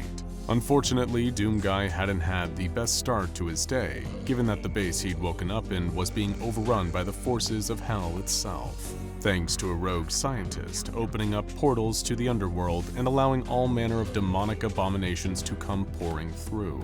So naturally, when another portal brought the armor-clad Demon Slayer to a site run by the SCP Foundation, the intensity of battle had led to the Doomslayer believing that the unsuspecting staff were actually all demons in disguise. And to him, the only good demon is one he got to send back to hell in the most brutal fashion imaginable. He wasn't going to stop until he'd torn through wave after wave of Foundation personnel, thinking perhaps if he killed enough, he'd be returned to his previous locale for more demon killing. As the Foundation dispatched its security forces and mobile task forces to take down the unstoppable force of carnage decked out in head-to-toe green armor, it seemed nothing they could throw at the Doom Marine was enough to take him down. A hail of bullets rained down on him from the MTF's weapons, ricocheting ineffectually off his protective plating as he continued his assault, remaining tireless thanks to his immense physical conditioning. The SCP Foundation tried and failed to contain Doom Guy. They assumed him to either be a new, undocumented anomaly or a violent and unhinged maniac from the Church of the Broken God, given his armor resembling cybernetic augmentations and machine parts grafted to his body, along with his arsenal of advanced weaponry. But there were no enhancements, no augmentations made to the Doomslayer. He may have once been mortal, but centuries of killing demons had allowed him to transcend ordinary human physiology. He did not tire, never lost strength, never needed to eat or drink, and was near enough immortal. Yet among all the chaos that was unfurling, a solitary researcher had just managed to slip out of the Doomslayer's reach. He ran as fast and far as he was physically able. The mobile task force troops were getting eviscerated, and the Slayer could easily tear through the whole Foundation. Then, fleeing for his life, the researcher had an idea, either a stroke of genius or total idiocy, and a risky move either way. He would send an anomaly on the Doomslayer. He turned to the nearest containment cell, a windowless room with a heavy locked door. Hurriedly inputting his security clearance code, the researcher heaved the door open and covered his eyes with his arm. It wouldn't have been his first choice of SCP to send into battle. SCP-096's cell was the closest. Lumbering out of its containment chamber on its misshapen, elongated legs, SCP-096 scanned the area. Alarms were blaring. It was loud and frightening to the timid, albeit terrifying creature. It reached up to cover its ears in bewilderment. Not that the researcher who had freed it could see what it was doing. For one, his eyes were still covered, and for another, he was already dead, thanks to the Doomslayer barging shoulder first through a nearby wall and raining debris onto the nearby researcher. Beneath the visor of his helmet, the Marine breathed heavily, panting but not tiring, as he looked at the pale, skinny creature in the corridor before him. It was clutching the sides of its head, its huge jaw hung open. As far as the Slayer knew, he was making progress. His attack was working. He'd killed enough of these demonic imposters that they were starting to reveal their true forms. Although in all his years of bloodshed and being a scourge to the denizens of hell, he hadn't quite ever seen a demon that looked like the Shy Guy. Not that it mattered to Doomguy. Before long, it'd be dead like all the rest. The towering, stick-thin creature turned to face the armor-adorned warrior and shrieked, immediately overcome with anguish, having a full-blown breakdown as it often did whenever someone looked at it. As the demon killer stomped down the corridor towards it, the Doomblade, a long, sleek, razor-sharp edge extended from the Slayer's gauntlet where it was mounted on his wrist. He reached down and yanked the ripcord on his chainsaw too. He was long overdue for a glory kill. But before he could strike at SCP-096, the Shy Guy moved with impossible speed, faster than even the Doom Marine himself. It zipped behind the encroaching Marine, moving quicker than he could perceive. 1 second SCP-096 was crying and wailing in front of him, then not even a full second later, the creature was towering over Doomguy from behind. SCP-096 gripped the Doomblade and snapped it with ease, like breaking a twig before reaching its other long arm down and pulling the chainsaw from Doomguy's hand. The motorized blade was still running as it clattered to the ground, cutting a hole through the floor and falling down into the lower level of the facility. Enraged, as he very often was, the Doomslayer reached both arms back behind his head and gripped the elongated torso of SCP-096. The virtually immortal killing machine hurled the creature over his head with ease, thanks of course to his immense strength. Doomguy could lift objects far heavier than most ordinary humans, and carry heavy weapons without tiring. He had even grappled hand-to-hand with demons. Throwing the Shy Guy down the corridor like hurling a basketball was no trouble for the spacefaring slaughterer of Satan's spawn. Screaming and howling in pain, SCP-096 crashed to the ground at the far end of the corridor, tumbling over itself thanks to its long limbs before landing in a confused heap. As the Shy Guy reoriented itself, struggling back onto its feet and standing up at its full height, it was instantly knocked back down as the force of something struck it. Bearing down on SCP-096, the Doom Machine charged, his signature double-barreled sawed-off shotgun drawn. It was hardly leaving a scratch on SCP-096's pale skin, despite the moderate amount of damage the weapon was capable of. 2 shots would ring out, reeling the creature but not harming it. Then, by the time SCP-096 managed to recover from the blast, the Slayer had finished reloading in time to open fire yet again, even as the Doomslayer raced nearer, closing the distance between him and what he thought to be another demon for him to kill. The shotgun seemed to have little effect against the Shy Guy at close range. Stowing the weapon, Doomguy put all of his focus and energy into his charge, heavy boots stomping against the ground as he raced towards the Shy Guy, still stunned by the latest shotgun blast. Before the creature could steady itself, this time it was struck by another force, a heavy object barreling towards it. The Doomslayer shoulder barged SCP-096, sending the pair of them crashing through the nearest wall. They burst into a neighboring room, with the Doomslayer keeping a single-armed grip around the Shy Guy, while repeatedly delivering vicious punches to its gut with his other hand, not once relenting. SCP-096 screeched in pain, clawing at the Slayer, but unable to tear through his impenetrable armor. As they crashed through yet another wall, SCP-096 did something it rarely ever did. In fact, maybe something it had never ever done before. It ran away from someone that had looked at it. While the creature was deeply insecure and so self-conscious that it would kill anyone who saw so much as a photograph of it didn't often feel afraid. But the Doomslayer, this muscle-bound killing machine that had brutally butchered actual demons, was so imposing, so threatening, and so effective at dispensing painful punishment that he scared the fight out of SCP-096. Sobbing with terror, the creature zipped away using its anomalous speed, trying desperately to put as much distance between it and the Doom Marine as it possibly could. But therein lay the problem. No sooner had SCP-096 gotten away from the Scourge of Hell than the creature immediately felt the familiar pull. Whether it was an inescapable compulsion to kill everyone who looked at it, or the fact of the Shy Guy's biology, it could only distance itself from the Slayer for a few seconds before it reappeared next to him. From the Doom Guy's perspective, it seemed like the creature was intentionally disappearing and reappearing, using its teleportation-like speed to evade a volley of his attacks. SCP-096 came at him again, stuck in a loop of trying to attack the Doomslayer for looking at it, to immediately regretting that course of action and fleeing in fear of its hulking, heavy weapon-toting target. Doom Guy drew every weapon he had in his arsenal, launching a barrage of high-explosive ordnance from his rocket launcher to try and kill SCP-096. The resulting damage practically reduced an entire wing of the Foundation site to rubble, but still couldn't kill the Slayer's opponent. Meanwhile, in the moments that the Shy Guy temporarily forgot his own fear for the Doom Guy, it managed to rush towards him, swiping the Marine's various technologically advanced armaments out of his hands, before instantly remembering why he was so scared of the green armored force of destruction and dashing away. Doom Guy's supply of weapons had all but depleted. Neither he nor SCP-096 were getting tired out by their constant back and forth. They were locked in a stalemate, until the Shy Guy tried to get back to its cell.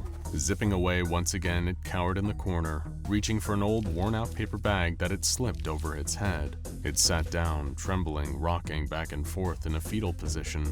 The Shy Guy was terrified. An overwhelming, debilitating fear gripped it. Fear that became pure dread as the sound of heavy boots began to stomp closer and closer. Kicking the steel door off its hinges, the Doomslayer walked into SCP-096's cell, carrying something huge in his hands. It was one of the most devastating weapons Doom Guy had at his disposal, capable of unleashing untold destruction, the BFG 9000.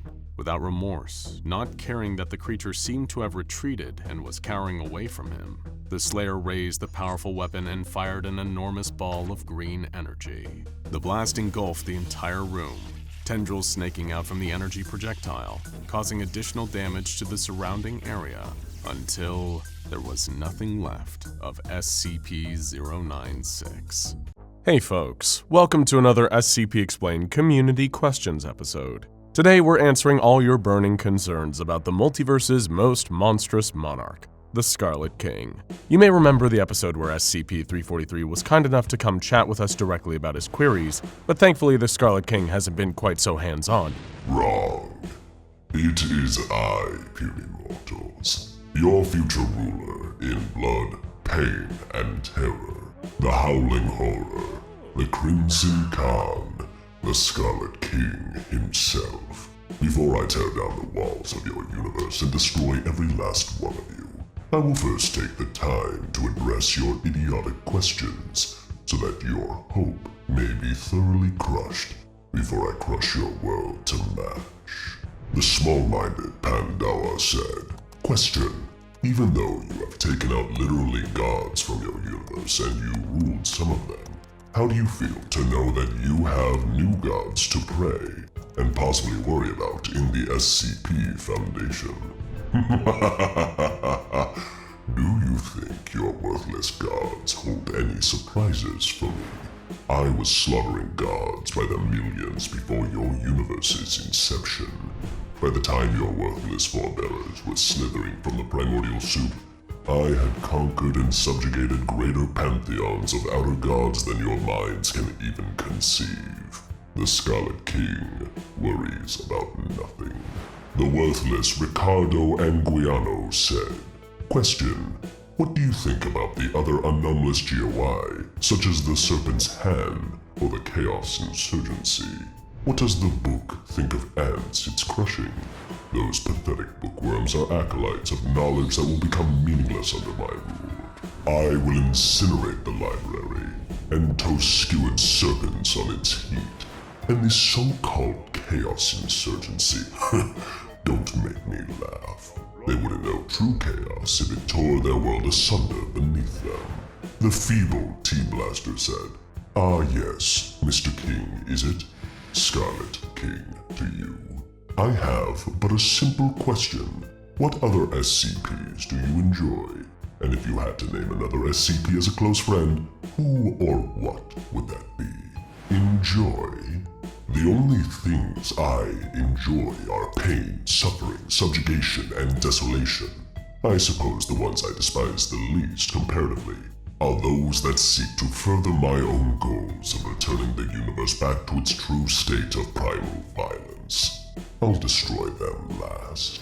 The quivering jet ender said, "I would keep it simple but useful.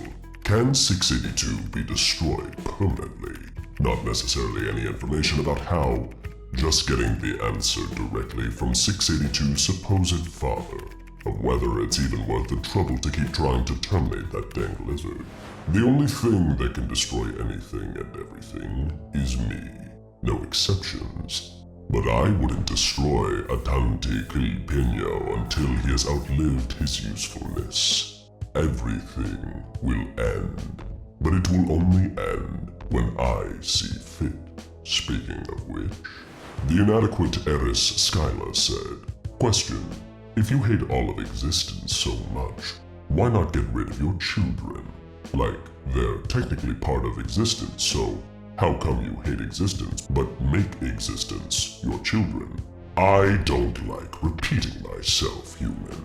As I said before, everything has its time. For the time being, my daughters are still of use to me. I will not destroy them until they have played their part in my Crimson Crusade. Next question. The unspeakably weak Ross Albatross said, "I present them with a query. Have you ever considered wearing something other than red? With the dark-colored horns on top, you're definitely more of a winter than a summer. Also, if your skin is inflamed with rosacea, I have a really good serum for that. Next thing you know, the Scarlet King changes his name to Gold King and forces everyone in the world to wear only complementary colors that fit their own complexion and hair color. My armor will be another color than red when you learn to bleed rainbows. I will not be changing my name again. I've done that enough for one eternal lifetime already. Harak, Kinkli Kigor, Shormash Urdal, and the Scarlet King seems to have stuck." The moronic Xavier Valencia said, "Question, when did this hatred for existence begin? Like, did something happen to you or have you always had it? My hatred for existence began when I began to exist. What a sick joke all of this is. We only live to die, regardless of the blink of existence in between. I'm merely hurrying a natural process along to its logical conclusion." The blithering Mr._Muffin said, "I would just ask him how his day's been, if he's going through something and needs someone to lighten his mood. You know, the usual. Killing you and your entire family horribly would lighten my mood, Muffin Man. Any pathetic attempts to console me will only increase my rage." The insolent Adam Arfak said, "I have a question. How come you couldn't get to Earth when you destroyed powerful gods and big planets without even having to use your full power? You dare question my power, Arfa. Being shut out of your worthless dimension is only a temporary affliction. Before you know it, the walls that will keep you safe will crack and crumble. The last thing you will ever see is my dread armies blotting out the sky, ready to tear every last one of you to shreds. Then you will know my true power." A buffoon known as the Sauce, who names themselves the Sauce, said, "I would simply ask him the question everyone has on their mind. How much wood would a woodchuck chuck if a woodchuck could chuck wood? And I await his answer. That was a terrible question, and I hate you. When a scarlet sun rises over your world, I will ensure that your death is especially painful for this, especially given how stupid your name is. An insect named Denzel Brown said, "The first question you usually have to ask a being like this is, in your rampage across the multiverse, have you ever encountered another version of yourself, or one comparable in terms of power or presence? If so, what happened? Can more than one version of you exist in the same space? There is only one Scarlet King. I am an immutable being, a fixed point. I have never had an equal in all the desolate planes of the universes I've rendered into atomic fragments. This is my power. This is my unity. I will bring the multiverse together in the quiet rift of oblivion." Next question. A worm named Rifts said, "I would ask him, who do you consider the greatest threat to your goal? There are no threats to my goal, only bumps in the road. There is no threat. There is nothing that will stop me from fulfilling my destiny." Hey, get out of here. Next question. Next question! The misguided Archbishop said, "Question, have you ever faced a foe that's given you a good challenge? If so, how did you manage to beat them? Many of the gods I once faced when I was a weaker being gave me the closest battles I've had in trillions of years. Thankfully, after defeating them, I feasted on their flesh, making me even stronger." A weakling named Night Fiend said, "Question, do you meet with Bright for poker every Tuesday or Wednesday? Cause let's face it, dude has to be one of your best friends, or your worst enemies. You are a fool to think a mere human could ever be on my level, with or without some garish piece of magical jewelry. In his last moments, this Dr. Bright will thank me as I rip that medallion from his stolen neck and crush it in my fist." A peasant named Static Production said, "I will ask him, what does he gain out of destroying the Earth? Is it really his goal, or is he trying to impress someone? I would also ask, does he like pineapple on pizza? I will gain peace, silence, blessed emptiness. In the destruction of all things, I will look across a quiet multiverse and breathe a sigh of immense relief. And my favorite pizza topping is Fallen Warriors, sliced very thin." The mindless Wind General said, "I'd ask him if he knows anything about other multiverses aside from the SCP multiverse, like Star Wars, Lord of the Rings, Halo, H.P. Lovecraft, Creepypasta, etc. If he does, what does he know about them? I have been there and destroyed them all already. Darth Vader I felled in a single blow as he begged for mercy. Gandalf I burned until not even ashes remained. The so-called Master Chief I cast into an endless black hole. Azathoth was torn apart by my minions. I personally killed Jeff the Killer. You will be next, Earthling. You will be next." Supreme Spider, who are we kidding here? Only I am truly supreme, said, "I would ask him if in a hypothetical situation he managed to reach his goal of annihilating everything, what would he do after?" Laugh. Next question. The platitudinous Mes de Sang said, "Question, what is existing for you in particular? Do you have a body capable of feeling things like touch or smell? Are you just a conscience capable to be manifested? Or something so alien that can't be explained with our language? I am able to exist as a fixed point in time-space, while also operating as a diffuse consciousness across the scope of the multiverse, existing at various degrees of strength and influence. depending on the operations of my acolytes. On Earth, I can only sense feelings and impressions until the gate is opened. And rest assured, it will be opened for me. The machine-loving Broleomaniac, what a dumb name, said, "What are your thoughts on Yaldabaoth and Mecane? Considering they created one of the things you hate the most, I am quite curious about your thoughts on them. Mere pretenders to the Scarlet Throne, their petty squabbles over the fate of something as inconsequential as the human race is simply embarrassing. If Mecane thinks he's the broken god now, oh, just wait until I get my claws on him." A nerd named Dr. Veronica said, "If you were forced to fight King Crimson from JoJo's Bizarre Adventure, who would win in that battle between King Crimson versus Crimson King?" Devalo says that he's the King of Kings after all, so the two of you would seemingly be mortal enemies. This means nothing to me. You should spend less time reading your picture books and more time preparing for me to breach your dimension and destroy all of you. A foolhardy mortal named Green said, "Question: how do you feel about being looked down upon as an ant?"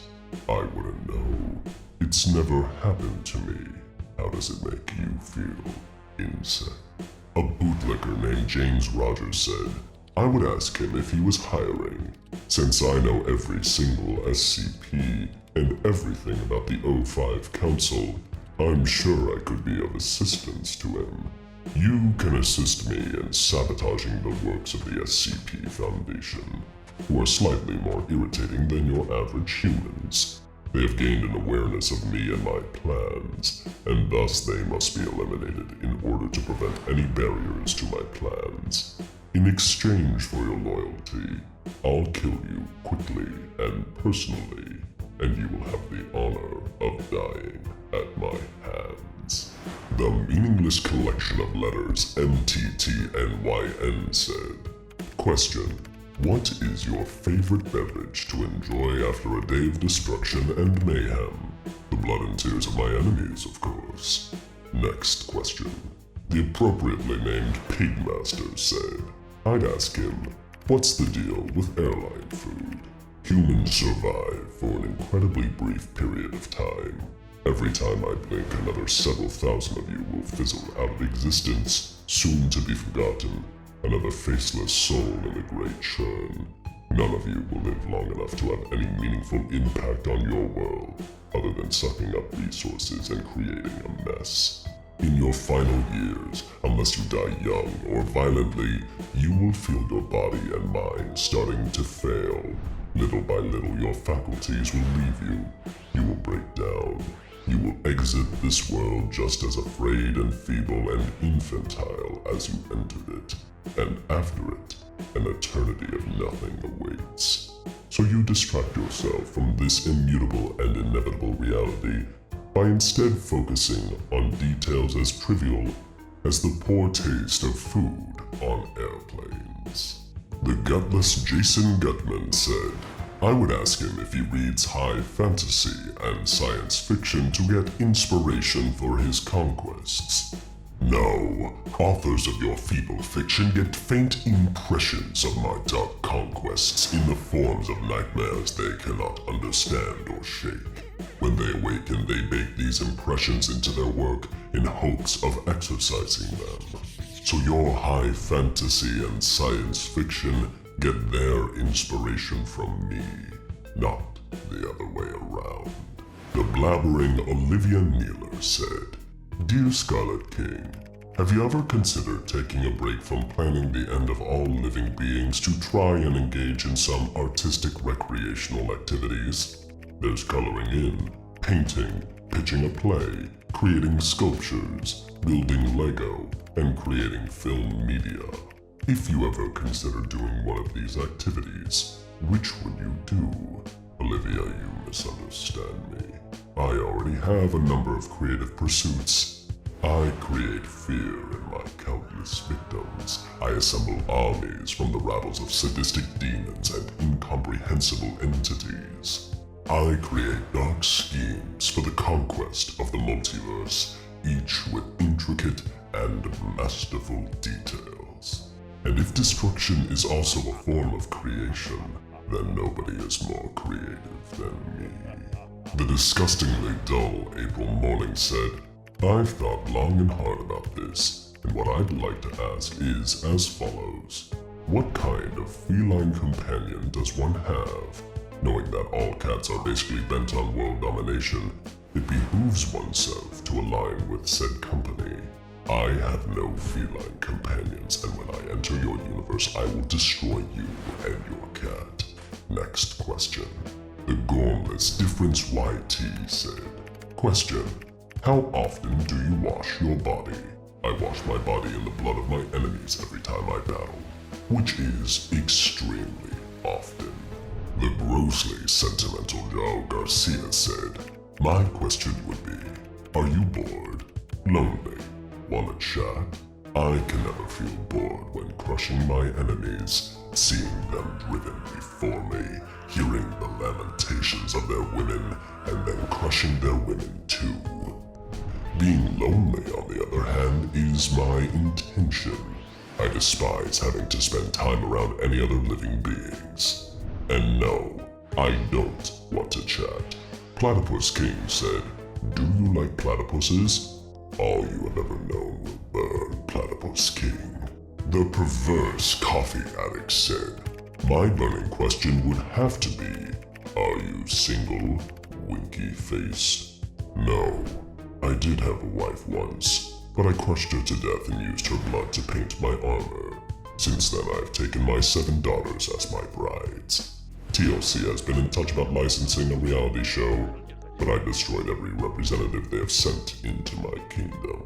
The sniveling Emerald Inferno Zero said, I would ask him if there was a possibility to turn me into basically a less powerful, but still pretty powerful version of him. I can turn you into a steaming pile of ash. That's my best offer. Crimson Goregutter, I quite like that name, said, I would ask him why he thinks destroying the multiverse would stop the pain he has suffered, because if he does, he will be completely and truly alone forever, suffering the isolation for all of eternity. And that is exactly how I like it. When I've destroyed everything else, in destroying myself, the universe will then finally be silent. But worry not, there will be plenty of time for violence, howling, and bloody conquest before then. The hopelessly naive Mass TV said, has he ever considered becoming a superhero? Put on a cape or cowl, save people from a few natural disasters, and get the love and admiration of an entire world. I have no interest in saving people. I don't want their love and admiration. I want their fear, their screams, their blood. No hero will save them.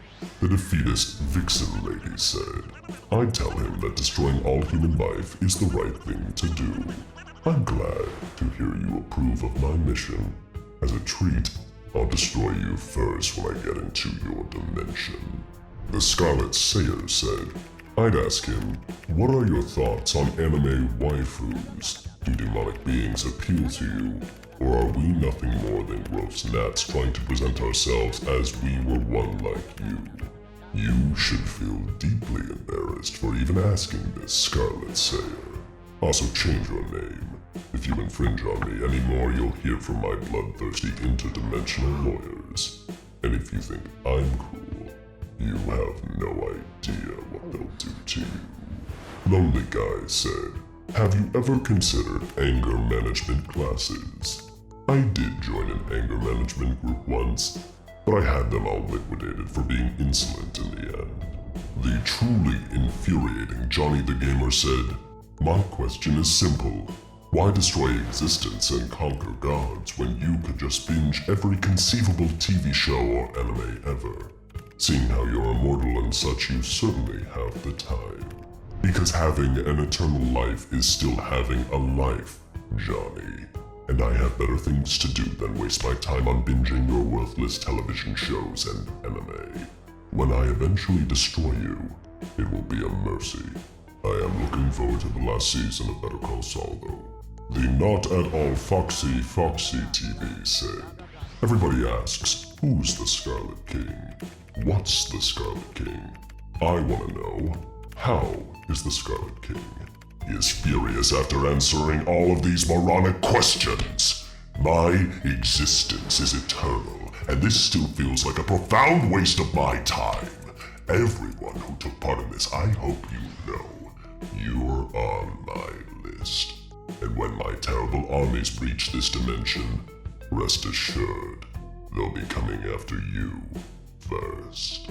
A group of well-armed Mobile Task Force members enter the containment chamber, armed to the teeth. Some faced the ground, droplets of sweat dripping onto their visors. Some wore Dr. Dan's infamous scramble goggles, and one particularly brave member of personnel wielded only a bag. The room they were currently standing in was perhaps the most dangerous place in the world. Why? Because it contained two terrifying titans of the anomalous world. SCP-682, the infinitely hateful, hard-to-destroy reptile, and SCP-096, the Shy Guy, the ultimate mindless killing machine. And if the very idea of having them in the same place doesn't feel risky enough, the deadly duo had just spent 27 hours in one of the most brutal brawls imaginable. And incidentally, fights like this are exactly why we're here today. We cover a lot of SCPs on this channel, and we've seen the way some of the most dangerous anomalies out there can tear their way through civilians and trained Foundation MTF operatives with ease. But how do they fare against monsters, maniacs, and reality benders their own size?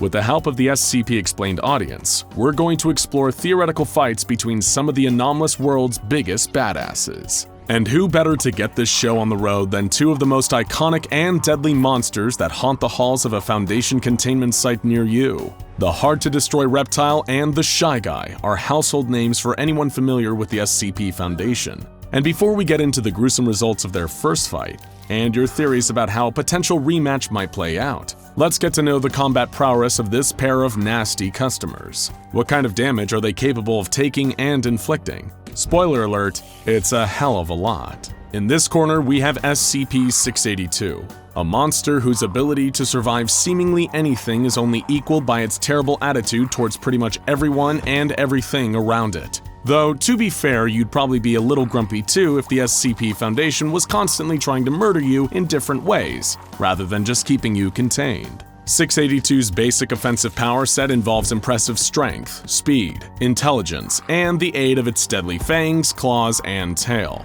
However, 682 is considerably stronger after it's just survived and regenerated from a termination attempt. That's because the true combat asset of 682 is and always has been its adaptability. Specifically, if some kind of attack brings 682 into a state of near death, but doesn't finish the job, 682 will generally either develop a perfect defense or counteroffensive for that attack or somehow add a version of the attack to its own arsenal. This has ranged from super pressurized jets of its own blood, dangerously radioactive banana beams firing out of its mouth, and even an incapacitating laughter blast gained from an encounter with the adorable SCP-999. It is an absolute Swiss Army knife of dangerous anomalous powers and abilities. And if you need any further proof of that, check out our multiple videos on all the ludicrous failed attempts to kill this nightmare lizard. And in this corner, we've got SCP-096, the Shy Guy. While 682 is freakishly adaptable, in most situations SCP-096 is pretty much unstoppable.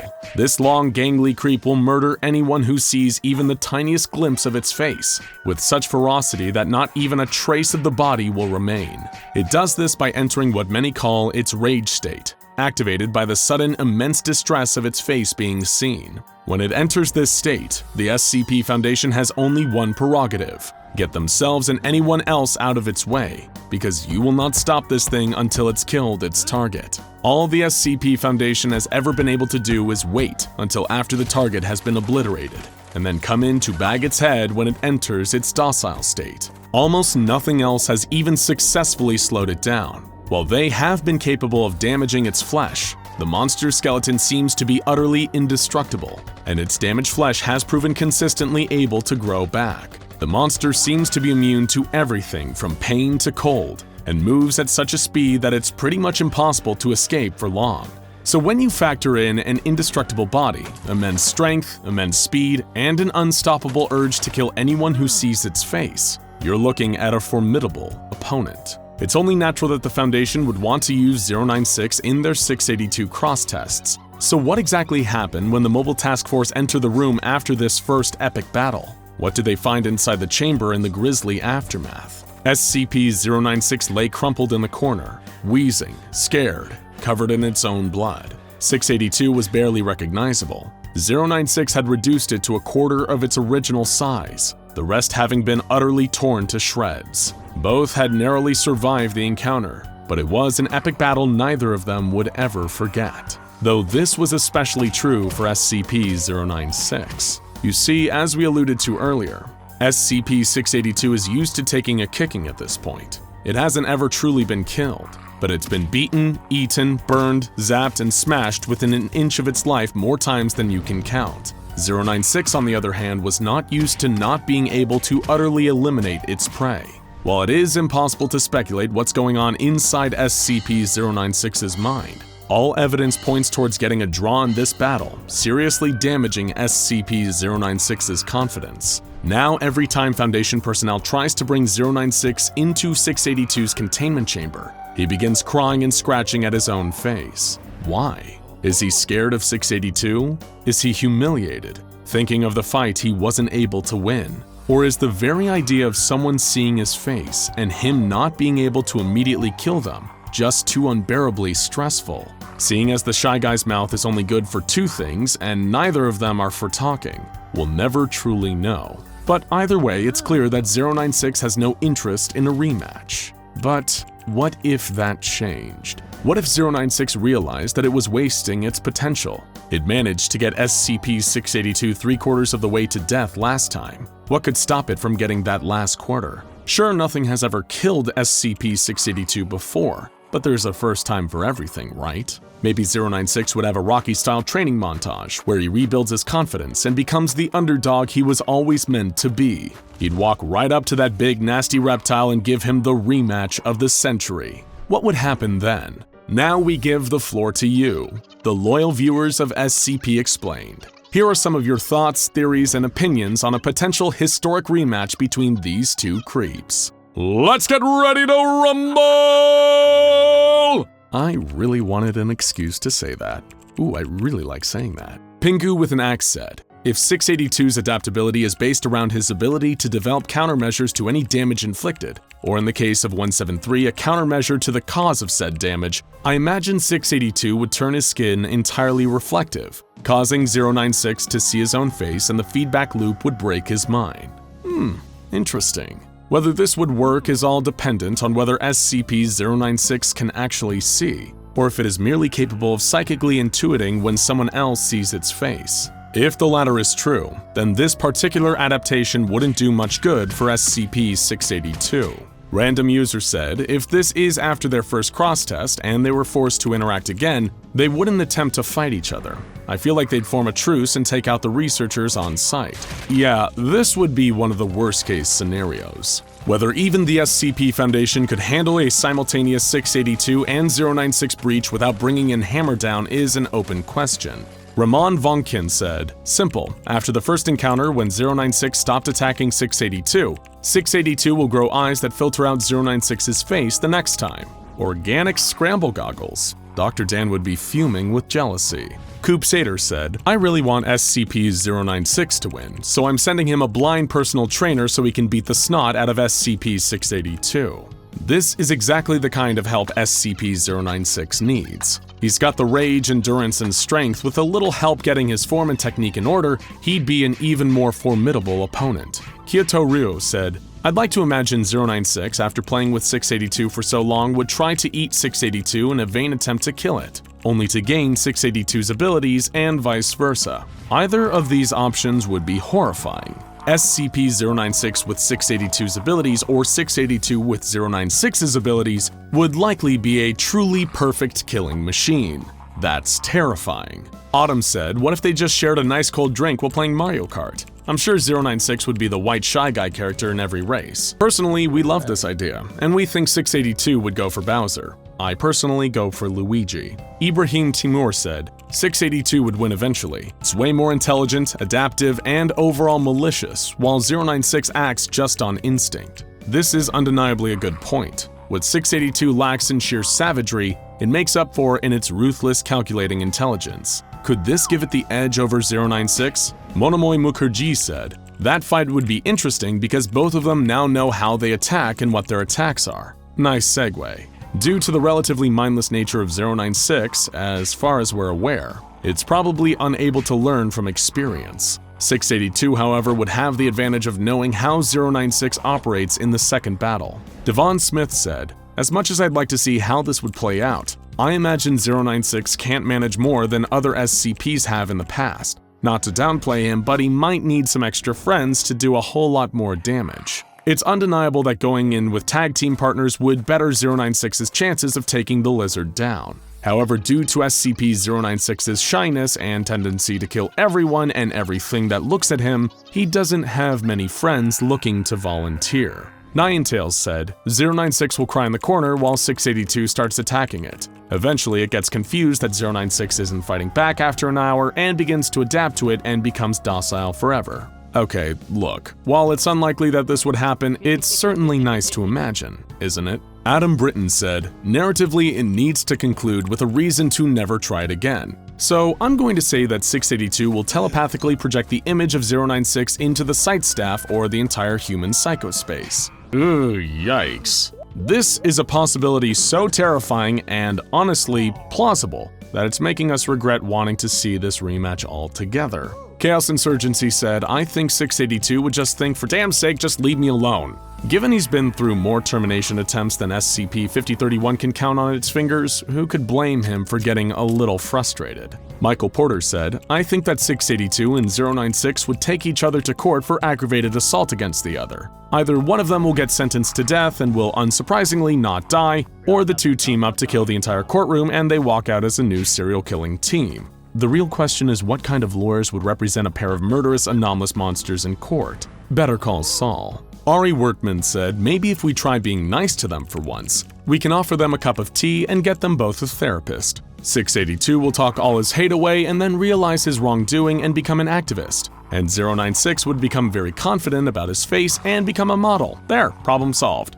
Hey, when people strive towards self-improvement, we're all winners. But we don't know if we can say the same for 682 and 096. Even if this rematch ever did happen, perhaps it'd be just another draw. An unstoppable force against an immovable object. But other matchups may be more clear-cut. What kind of versus battles would you like to see us cover in the future? What SCPs would you really love to see duke it out? Let us know in the comments, and keep an eye out on the community posts in order to throw in your anomalous 2 cents for our next versus battle. Hello again, SCP fans. We've once again sparked up the Anomatron 6000. Our state-of-the-art supercomputer that takes countless data streams from the SCP Foundation's various anomalies and allows us to simulate potential scenarios that could never normally occur. For example, what if Boba Fett, one of fiction's most iconic galactic bounty hunters, took out the Sarkic menace that is the flesh that hates? Well, let's press the button and find out. A long time ago, in a barely explored corner of a galaxy far, far away, the rhythmic blink of bright red emergency lights brought the hunter back to consciousness. Beneath the tinted visor of his helmet, his vision was still blurry from the blow he had taken to the head as his ship had jolted to a stop. Blinking away the haze clouding his eyesight, he focused on the light still flashing up at him from the console in front of the seat he was strapped into. Wait, was he? He lifted a gloved hand to double-check, still secure, buckled in tight. Finally able to see again, the bounty hunter turned to the console, checking the readouts on the circular screens of his ship's cockpit. It didn't take running a quick diagnostic for him to realize his predicament. As durable and heavily armored as his trusty fire spray was, the vessel had taken a pretty nasty hit. He knew he was taking a risk flying through an area of space controlled by the infamous Crimson Dawn. The crime syndicate maintained a fragile alliance with the hunter's slothful, slug-like employer, but after spotting his ship trying to pass through their territory undetected, they had retaliated. Sending a squad of ships after the fire spray and outmaneuvering them hadn't been easy, especially the smaller single-person fighters that could zip around at much faster speeds than the Hunter's heavy gunship. But the Syndicate had used its fighters as merely a distraction, drawing his attention away from the larger attack ship drawing in from the rear. Receiving a full blast from an ion cannon was bad enough. The energy bolt had struck the Hunter's ship, serving a direct hit that slowed his vessel down to a crawl, albeit still intact for now. Ion blasts weren't designed to cause lasting damage to his ship, only to disrupt all electronic systems on board. From his cockpit, the bounty hunter knew exactly why his adversaries had done this. They wanted to capture him alive, and possibly take his fire spray too. He wasn't about to let that happen. The ship had been passed down to him by his father, along with the armor he now wore, that made him instantly recognizable as one of the most feared hunters in the galaxy. But having his ship rendered without navigation systems or control over the engines meant he couldn't steer it clear of the path of an oncoming fighter. The smaller ship moved to swerve out of the way, only too late. It clipped the fire spray's wing, causing the Hunter to lurch forward and hit his head as his ship spun out of control, drifting away lost in space. By the time he came back around, he found himself adrift in an unfamiliar, uncharted corner of the galaxy. His ship was still badly damaged, running on a reserve of emergency power that was quickly depleting. The Hunter fumbled with the controls, taking a look at the star map on his display. He didn't recognize this quadrant or even the system he was in. There was one planet looming ahead, a green and blue world with a single neighboring moon. It was then the Hunter recognized what the red light had been warning him about. In its damaged state, the fire spray had been caught in the planet's gravitational pull and was now hurtling towards the surface. Holding on tight, bracing himself for impact, Boba Fett prepared for a particularly bumpy landing. The entire ship buckled as it passed through the planet's upper atmosphere, the metalwork creaking as scraps were torn away from the outer hull by extreme G-forces. Boba yanked at the steering columns, barely able to change the course of his ship's descent.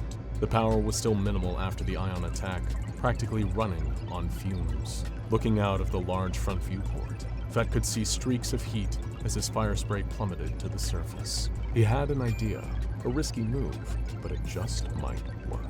If it didn't, then his storied career as the galaxy's most infamous bounty hunter might just come to an unremarkable, anticlimactic ending. Pulling at the controls, he repositioned the ship's remaining fin-like wing, the one still mostly operational, and angled the fire spray so that its rear boosters were facing towards the planet, its internal gyro system keeping him sat upright. Still tumbling straight down, now in landing position, all Boba could do was hold tight and pray.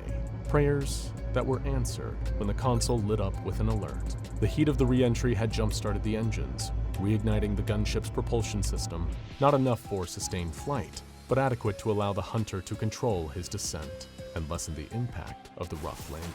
The fire spray came to a crashing halt in the snow, still mostly intact but too badly damaged to take off. Clambering his way out, Boba Fett examined the wreckage of his ship. It had been in far worse scraps over the years, but every time the fire spray sustained damage, he couldn't help but think of what his father, Jango, would say, or his donor, as some would call him, given that Boba was a pure, unaltered genetic clone of his dad. Turning around, he looked out over the expanse of the frozen region he'd crashed on.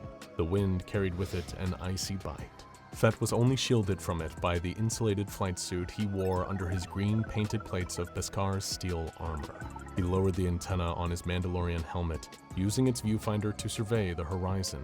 Instantly, his eyes spotted a sign, a worn sheet of metal, half buried in the snow. There was something off about this sign, though, that instantly told Boba he wasn't on Hoth, Ilum, Ortho, Plutonia, or any other ice planet he knew of. He trudged closer to the sign, crossing the frozen tundra alone, the cape over his shoulder whipping in the freezing cold gale. Where there was a sign, there could easily be civilization, maybe even somewhere Fett could get parts to fix his inherited ship. He forced himself not to stop and examine the sign, but couldn't help glancing at it as he passed. Boba couldn't recognize the lettering written on it at all, not the characters that had printed on the metal, nor the word painted over it in red. At first, he thought it might be Obresh, but the closer he got, he realized it was a language he didn't understand. Continuing on past it, Boba tried to put thoughts of the sign out of his head, unaware that it read Lake Baikal, Siberia, and that someone had painted the Russian word for run over it. It didn't take long for Boba to reach the civilization that he was looking for, or what was left of it anyway. The small fishing town reminded him a little of the city of Mos Espa back on Tatooine, although it looked to have been abandoned for quite some time. The rickety buildings were all constructed out of wooden planks, with a thick coating of frost over almost every surface. As Boba marched further in, a gunslinger walking into a frozen ghost town, there was almost total silence. The cold winds had died down to barely a whisper now. The stranded bounty hunter looked around, finding no signs of anything nearby. No spaceport, no Jawas he could trade with, no townsfolk to ask for directions, no signs of life. Something moved behind him, causing Boba to instinctively whip around to face it, producing his EE-3 carbine blaster with a draw speed rivaled by few of the fastest hands in the galaxy. His weapon was trained on nothing. Whatever had caused the sound was nowhere to be seen. Keeping his gun up and at the ready in one hand, Boba reached for a button on one of his gauntlets. Within his helmet, the pure white of the snow blinked away, replaced by a blue filter, providing him with a heads-up display that highlighted any nearby heat signatures. There was a trail on the ground just a few feet from him. Not tracks, mind you. Just a single streak of warmth left carved through the snow. Cautiously, Boba followed it. The trail curved around a nearby shack, and then disappeared through a hole that had been punched through one of its walls. The wooden planks it was built from were all splintered outwards, as if something large had burst out of it. Inside, the shack had been coated in enough frost to freeze everything solid.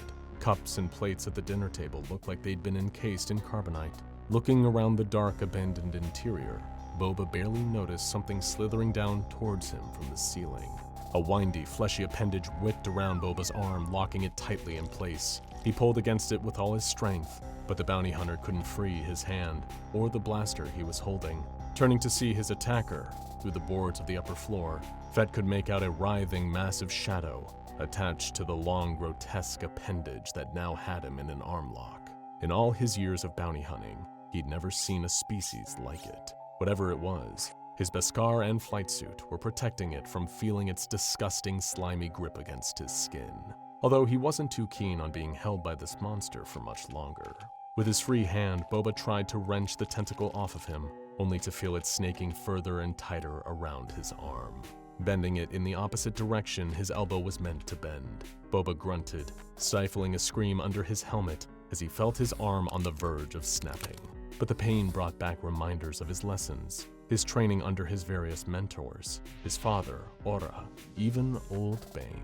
Even with his blaster arm ensnared, a good bounty hunter was never unarmed. Knocking the gauntlet on his free arm against his leg to activate it, he lifted his fist upwards as a streak of flame erupted from the Mandalorian vambrace, setting fire to the wooden floor above. And the creature, which shrieked in pain as it caught a light, relinquishing its grip.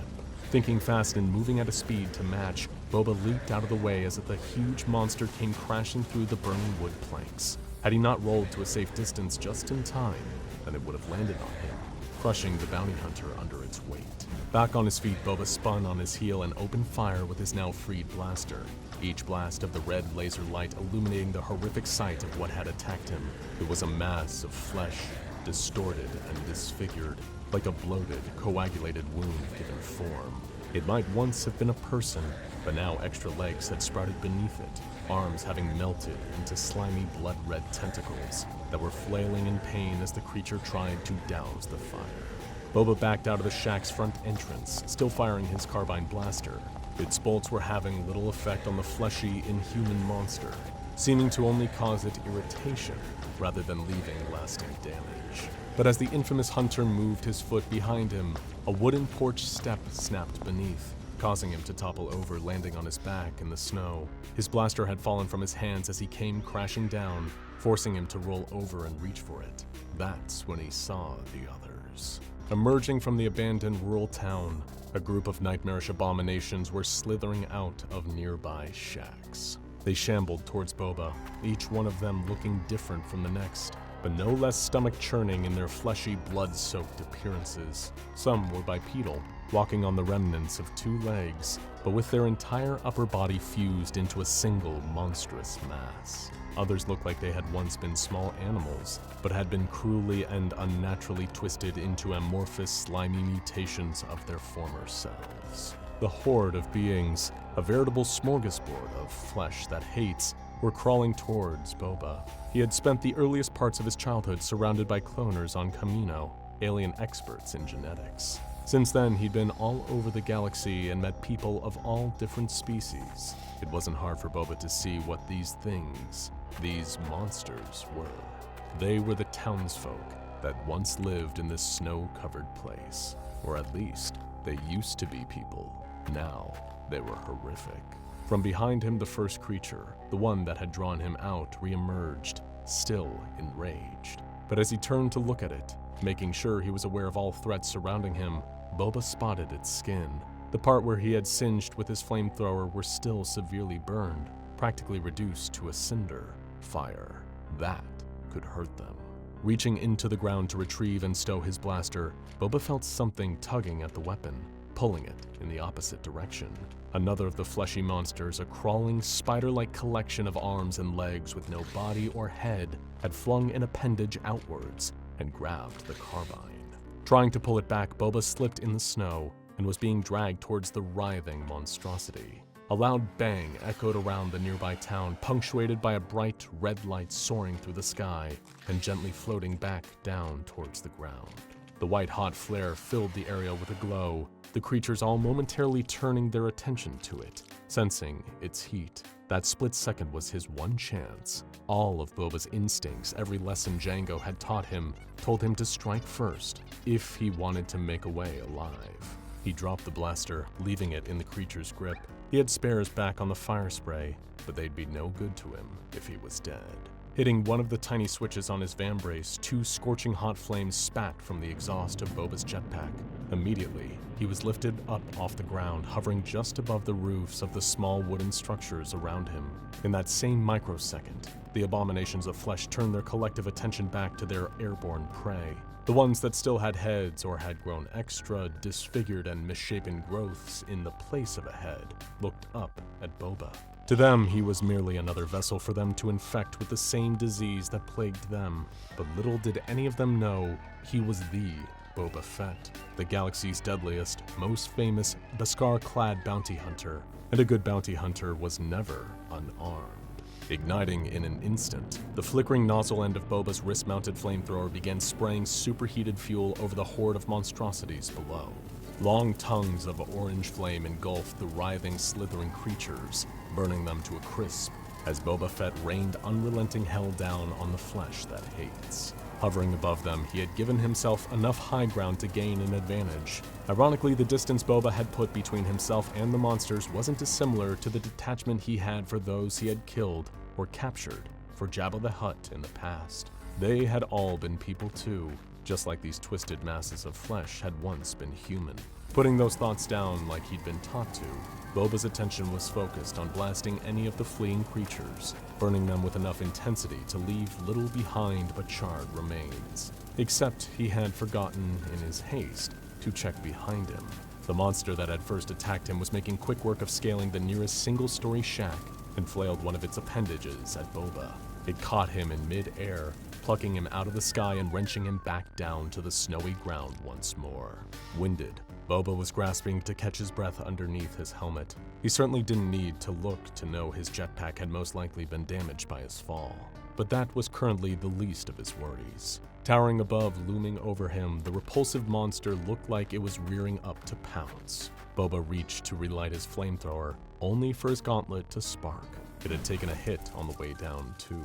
Desperation set in. He lifted his knee and fired 2 darts from the microcannons mounted on his yellow knee pads. The spiked darts became embedded in the fleshy creature's mass, barely phasing it. Loading a wrist rocket, Boba raised his other vambrace to fire, only for the arm he wore on it to be grabbed by one of the other creatures, still burning, half alive. Meanwhile, the one on the roof looked ready to leap. It sprung into the air, ready to come crashing down to kill the feared former bounty hunter. A bright light burst from somewhere nearby.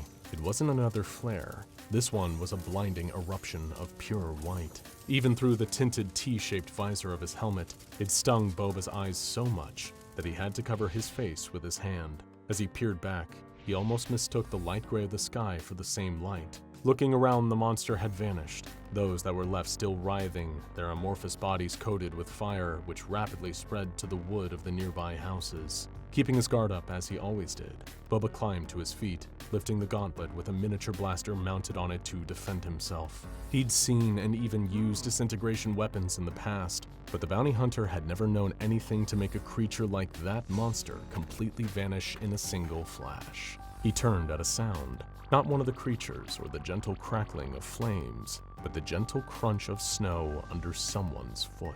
3 strangers walked slowly up to Boba, not one among them flinching when he lifted his vambrace, standing his ground. Their clothing was patchwork, cobbled together from scraps, but looked similar to the same cloaks worn by the Jedi of old. As the group approached him, the bounty hunter noticed their bodies had also been altered, although not in the same way as the vile, fleshy creatures that now littered the snow around him. Metalwork, mechanized components, and devices of all manner protruded from their uncovered arms and necks. Pieces of machinery, embedded in their skulls in place of their eyes. Boba was no stranger to cyborgs, those who had modified their own bodies with technological augmentations and modifications. One of the 3 was missing an entire hand in its place with what looked like some kind of cannon, still warm from having just fired. The cloaked, mechanized trio looked at Fett with curiosity, as if they were examining, no, admiring, his armor. Just like his damaged ship, Boba's armor belonged to his father, and if these 3 wanted to take it, they'd have to kill him for it. I take it that was your flare that distracted them? He growled beneath his helmet. The frontmost of the group nodded, bowing his head gently, indicating he meant no harm. Indeed. We saw something. A vessel, we believe, fall from the sky not far from here. The part man, part machine replied. Was that your craft, warrior? Lowering his arm at last, Boba nodded in response. Don't suppose you know where I can get my ship fixed? The hunter asked. We may be able to assist you. One of the 2 interjected. You have machinery. We watched you use it to fight. Are you one of us? I give my allegiance to no one. Boba stated as he eyed the speaker. He barely looked older than a teenager. Who are you people? Some have called us Mechanites. Others know us as the Church of the Broken God. The leader spoke up in reply. Little of that matters now. Not since the flesh overran this place. They spread via skin contact. Only the parts of our bodies we have yet to mechanize are still vulnerable to their infection. I certainly hope none of them touched you, warrior. Boba took a look over his shoulder at the bodies of the still burning creatures, glad that his helmet was pressurized, and his flight suit was on tight. The flesh. He muttered to himself. I'm fine. He declared with certainty. In that case, The lead mechanite said, let's see about fixing your ship, shall we? Panic had set in. Researchers were frantic. There was a buzz of activity, not born of excitement, but from sheer, widespread fear. The Scarlet King was coming. Nobody at the Foundation knew when or even how the monstrous multiversal tyrant would spring free and bring endless chaos with him, but everyone knew it would be soon. They'd all had the same warning, the same nightmare. In fact, it wasn't just the Foundation either. The entire world had shivered in their sleep, sharing in the bad dream of the destruction that was yet to come. The personnel of the SCP Foundation were on high alert. Of course, the organization had been aware of the impending threat of the Scarlet King for longer than almost anyone else, but that was part of the problem. Through some anomalous dream had by everyone on Earth, now everyone else knew. The Foundation was less interested in uncovering the source of the nightmare, and more trying to counteract its potential side effects. That was what potentially offered the Scarlet King the power he needed to enter into reality after all.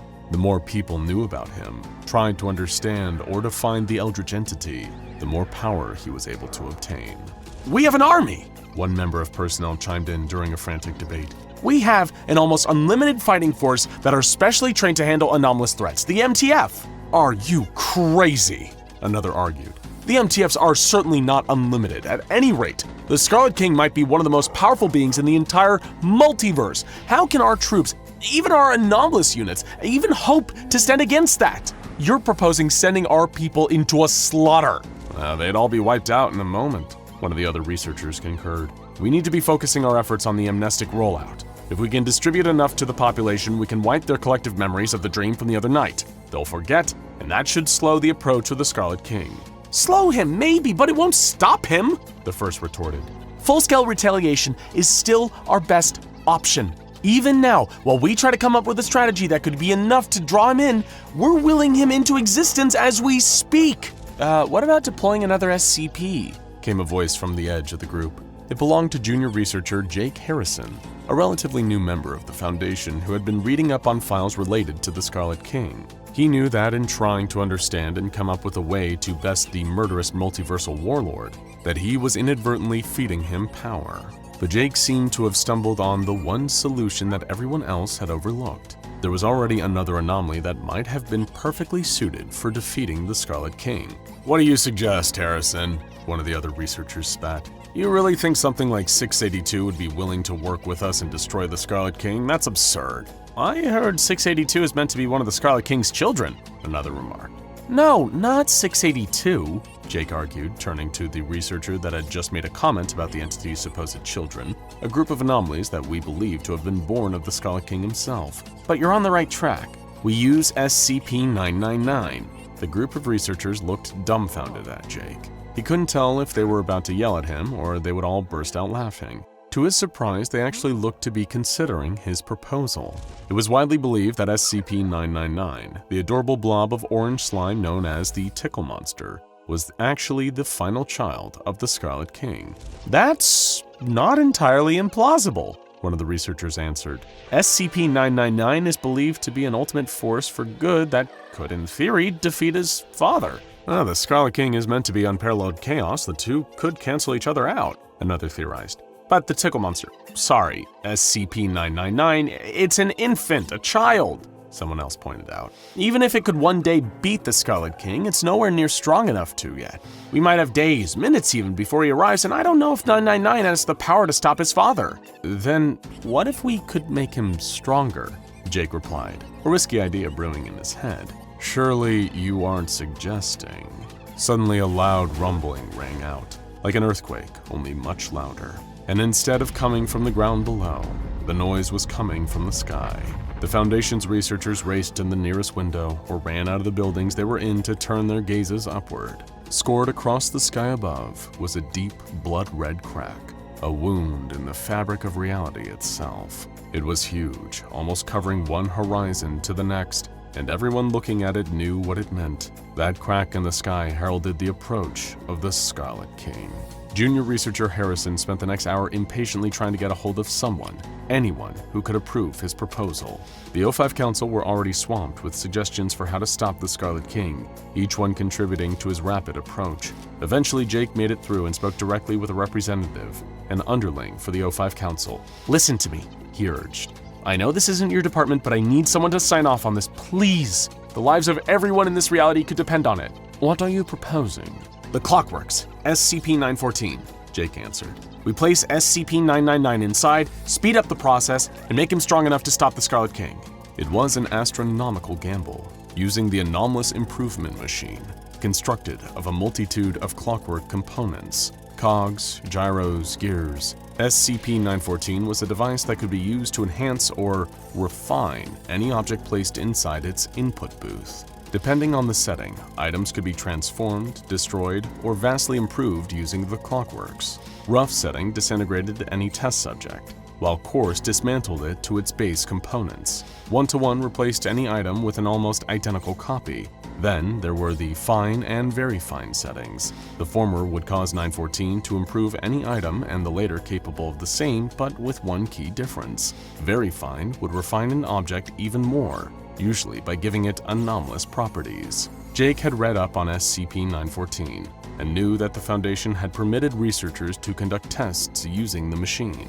However, following a catastrophic test, nothing organic could be tested in SCP-914. That was a strict rule. No biological organism or living thing of any description was to be placed within the clockworks. It was Jake's hope, however, that desperate times called for desperate measures. Surely, with the Scarlet King almost upon them, the Council would waive the restriction and allow SCP-999 to undergo refinement. The O5 Council representative's voice cut out after Jake made his suggestion. There was a long pause. Even without the pressure of incoming calamity, the silence seemed to extend for a painfully long time. Suddenly, someone else spoke up in their place, a modulated, distorted voice. It quickly became clear to Jake that he was talking directly to a member of the O5 Council. Under a different set of circumstances, he might have felt honored, but right now it was almost as scary as the threat of destruction by the Scarlet King. Listen closely, junior researcher, the council member said on the other end of the comm line. You may think you understand SCP-914. You may even think that it might aid us in stopping the current crisis, but you are far, far mistaken. You will cease this current course of action immediately. Your proposal has been denied. But wait, Jake protested. Surely it could work. I know biological material isn't permitted inside the Clockworks, but that doesn't mean it can't affect living matter. SCP-999 is a living organism. If he really is everything we think he is, and we just put him through the refinement process, he could— No, Researcher Harrison, the voice barked. Using the Clockworks would mean we risk losing 999. What are you talking about? You appear to have a fundamental misunderstanding of SCP-914, junior researcher, the council member chastised. It doesn't merely improve upon existing objects, but replaces them with a new version it creates. If we were to place 999 inside, the creature as we know it would be gone forever. And if it really is capable of stopping this catastrophe, we will then have lost our ultimate weapon against the Scarlet King. But Jake tried to say. Enough! Every second we waste discussing our options, the more power the Scarlet King is able to amass. So why don't we stop talking and actually do something? The young researcher shouted, giving in to his frustration and losing his temper. The comm line went dead. There was no one on the other end anymore. Another rumbling sound rippled through the building, even louder than the last tremor. Jake ran towards a nearby window and looked out in horror. It was already too late. The red crack above had split open wider, and like a tidal wave, hordes of nightmarish creatures came spilling out, raining down on the world. And commanding them, sending forth his minions in a flood of destruction, was the Scarlet King himself. Jake was done waiting for permission from the council. He sprinted as fast as he could through the facility, past panicked researchers fleeing for their lives, while security officers and MTF troops abandoned their posts in the futile hope they could survive the end of this reality and all others. Jake forced himself not to pay attention. He needed to find SCP-999. The playful blob was often free to roam around the facility, improving the days of anyone it encountered. So all Jake needed to do was find anyone who seemed happy despite the catastrophe, and SCP-999 wouldn't be so far away. Outside, the world began to resemble the nightmare that everyone had experienced the night before. Cities were burning as monstrous abominations tore through innocent civilians and ripped buildings and cars to shreds, reducing every nearby standing structure to little more than rubble with frightening speed and ease. The Scarlet King and his armies had been waiting for this moment for centuries, millennia, eons even. And now nothing could stop them from unfurling pure, indulgent chaos on this reality. They had their work cut out for them, subjugating and destroying the entire multiverse, but that isn't to say they weren't enjoying it. People across the Earth were being killed in droves in the name of the Scarlet King.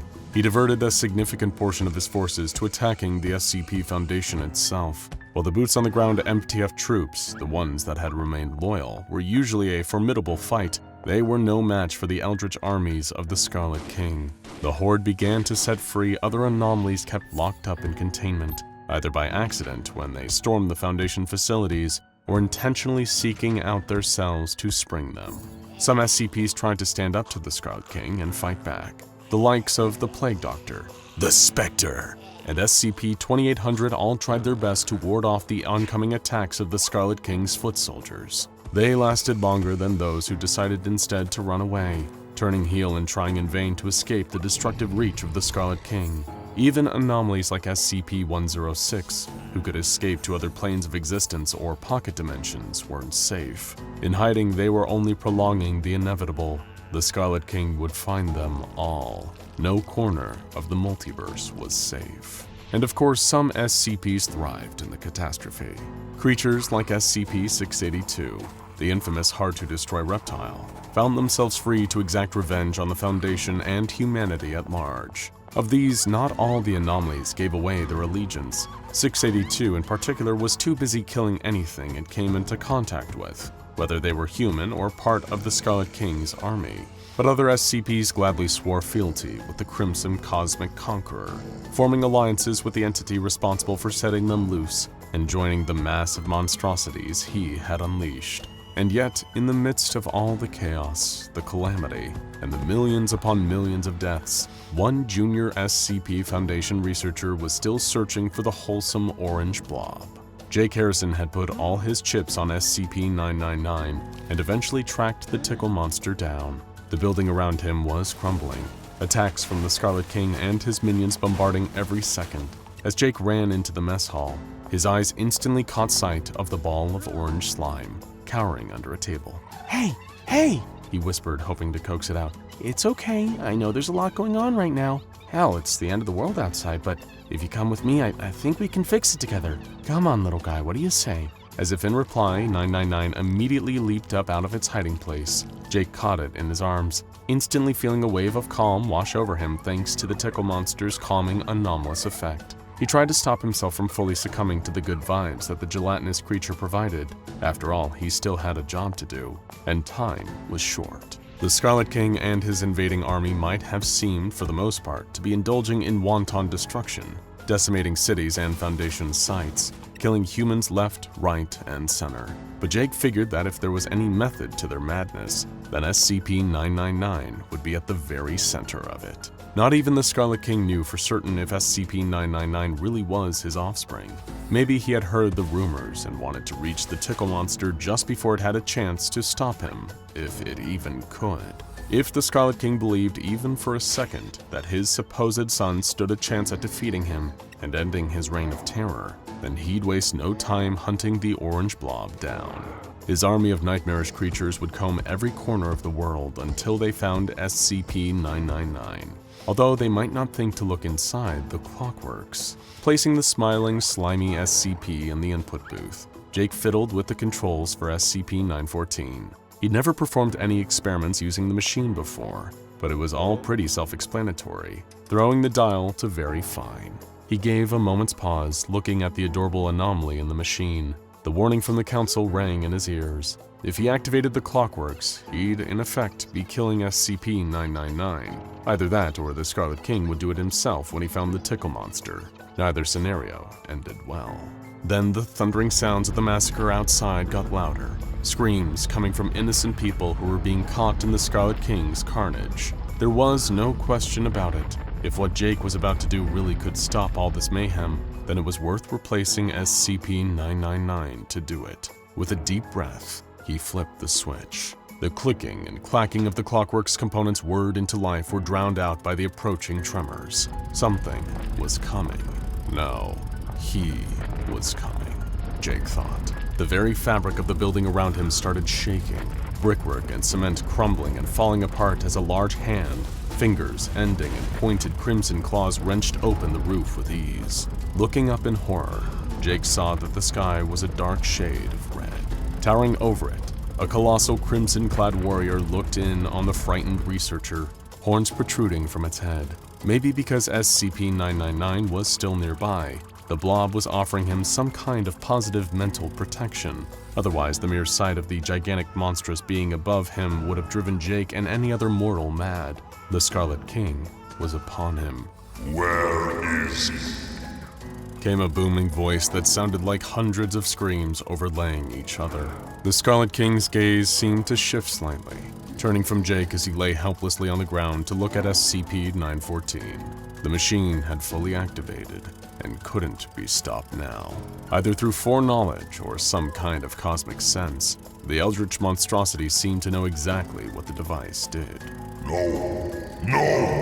What have you done? The Scarlet King roared. He raised a gargantuan fist and brought it straight down through the air towards Jake. He couldn't run. The Scarlet King was so vast in size that there was no way the researcher would be able to evade the oncoming strike. Jake raised his arms in a futile attempt to protect himself, despite knowing that the Scarlet King's fist would likely plunge through the very surface of the Earth below. But then again, maybe the junior researcher just didn't want to watch. There was a pause. The strike never came. It was only when Jake built up the courage to open his eyes that he saw what had happened. A long tendril of orange slime had reached out of SCP-914, forming a protective barrier between Jake and the Scarlet King. Suddenly, with all the force of a tidal wave, the newly refined SCP-999 came pouring out of the clockworks. The Tickle monster's mass had increased. He was thousands, if not millions of times bigger. Swept aside and out of harm's way by the orange slime, the junior researcher looked up in amazement as SCP-999 reached up into the sky, able to look its supposed father face to face. The Scarlet King recoiled in horror as the Tickle monster engulfed him, pulling the cosmic Crimson Plunderer into an embrace. As they hugged, there seemed to be a change in the Scarlet King. The eldritch monster had spent all his time since the dawn of creation as a cruel, nihilistic conqueror. He had killed and enslaved, devoured ancient gods, and slaughtered entire planes of existence in his quest to annihilate everything. But now, held tight by his gelatinous son, his heart shifted. It was as if the Scarlet King's eyes had been opened, and he could see the beauty of creation. The sheer overwhelming goodness of SCP-999 enhanced by SCP-914 undid the evil of the Scarlet King himself. Only it didn't stop. As the orange slime engulfed the Scarlet King in a hug, he began to be unmade. The Tickle monster, without even trying to harm its father, had been made into such a beacon of pure positivity by the clockworks that the Scarlet King simply ceased to exist. He was unwoven, not killed, but rendered without any purpose. He barely even felt any pain, but at the same time was removed from this and every other universe. And still, it didn't stop. The newly recreated SCP-999 spread across the world like an orange flood. The Scarlet King's armies, the other SCPs, even the few surviving human beings were all wiped away. SCP-999 spread to every corner of the Earth, turning the blue planet orange as he coated it, purging every single scrap of negativity, all hatred, all cruelty, all evil, even that of the SCP Foundation itself. The entire world was unmade by the Tickle monster, not out of malice, but so that nobody anywhere could cause the Scarlet King to reemerge. At the same time, all that was left was a planet-sized ball of orange slime, lonely spinning through space. The Skeld-class starship Inobis was still, suspended against a backdrop of stars and the colorful glow of distant nebulas, frozen in the inky void of deep space, calm, at least from the outside. But inside the main hull of the ship was far from the silent stillness of the stars. Pandemonium hit as the sounds of a klaxon reverberated through metal corridors, each wail punctuated by the flash of blood-red warning lights. Blue looked up at the blinking, strobing color and instantly knew what it meant. Emergency meeting, he muttered to himself behind the visor of his spacesuit. Blue turned heel and ran, his boots clanging against the metal floor of the corridor. He ran as fast as he could in his spacesuit, arriving, panting, to the cafeteria. His breathless wheezes fogged up his visor, but beyond, he could still see the other 6 fellow members of the ship's crew, or at least he thought all 6 of them were there. It was only as he walked closer that he spotted someone was missing. White, red, green, orange, yellow, and now blue were all present, but where was pink? "You took your time, Blue," White declared. "I was over at the lower engine," he panted back. "It's further away, sorry I'm late, ran as fast as I could." "What's the situation here?" Orange asked. "Well, I think we should wait for Pink to get here before we get into," Red started to say, only to be interrupted. "That's why I called the meeting," Green announced. "Pink has gone missing." But that's impossible," Red immediately responded, drawing a glare from White. "I saw Pink only a few moments ago. We were both over in electrical." To Blue, along with some of the others, that seemed a little bit odd. If Red and Pink had been close to each other, then how had Green known to call the emergency meeting? The room erupted into a brief debate, with White implying in a rather spiteful way that Red knew more than he was letting on. Interjecting, Blue suggested that they all split up and search for Pink, which was quickly shot down.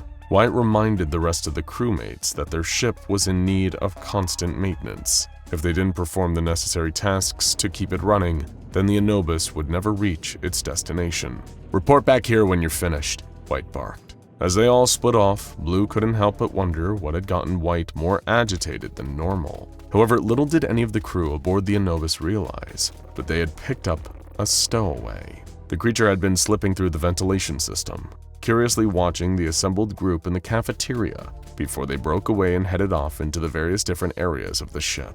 Spotting one of the crewmates, a man wearing a bright orange spacesuit, the thing in the vents felt oddly drawn to him and slithered off down the vents in the direction Orange had been heading. Now, while you might be forgiven for at first expecting this extra passenger to be some kind of alien parasite that uses human bodies as hosts before bursting out of their chest, only to then proceed to kill everything in sight, then you'd be sorely mistaken.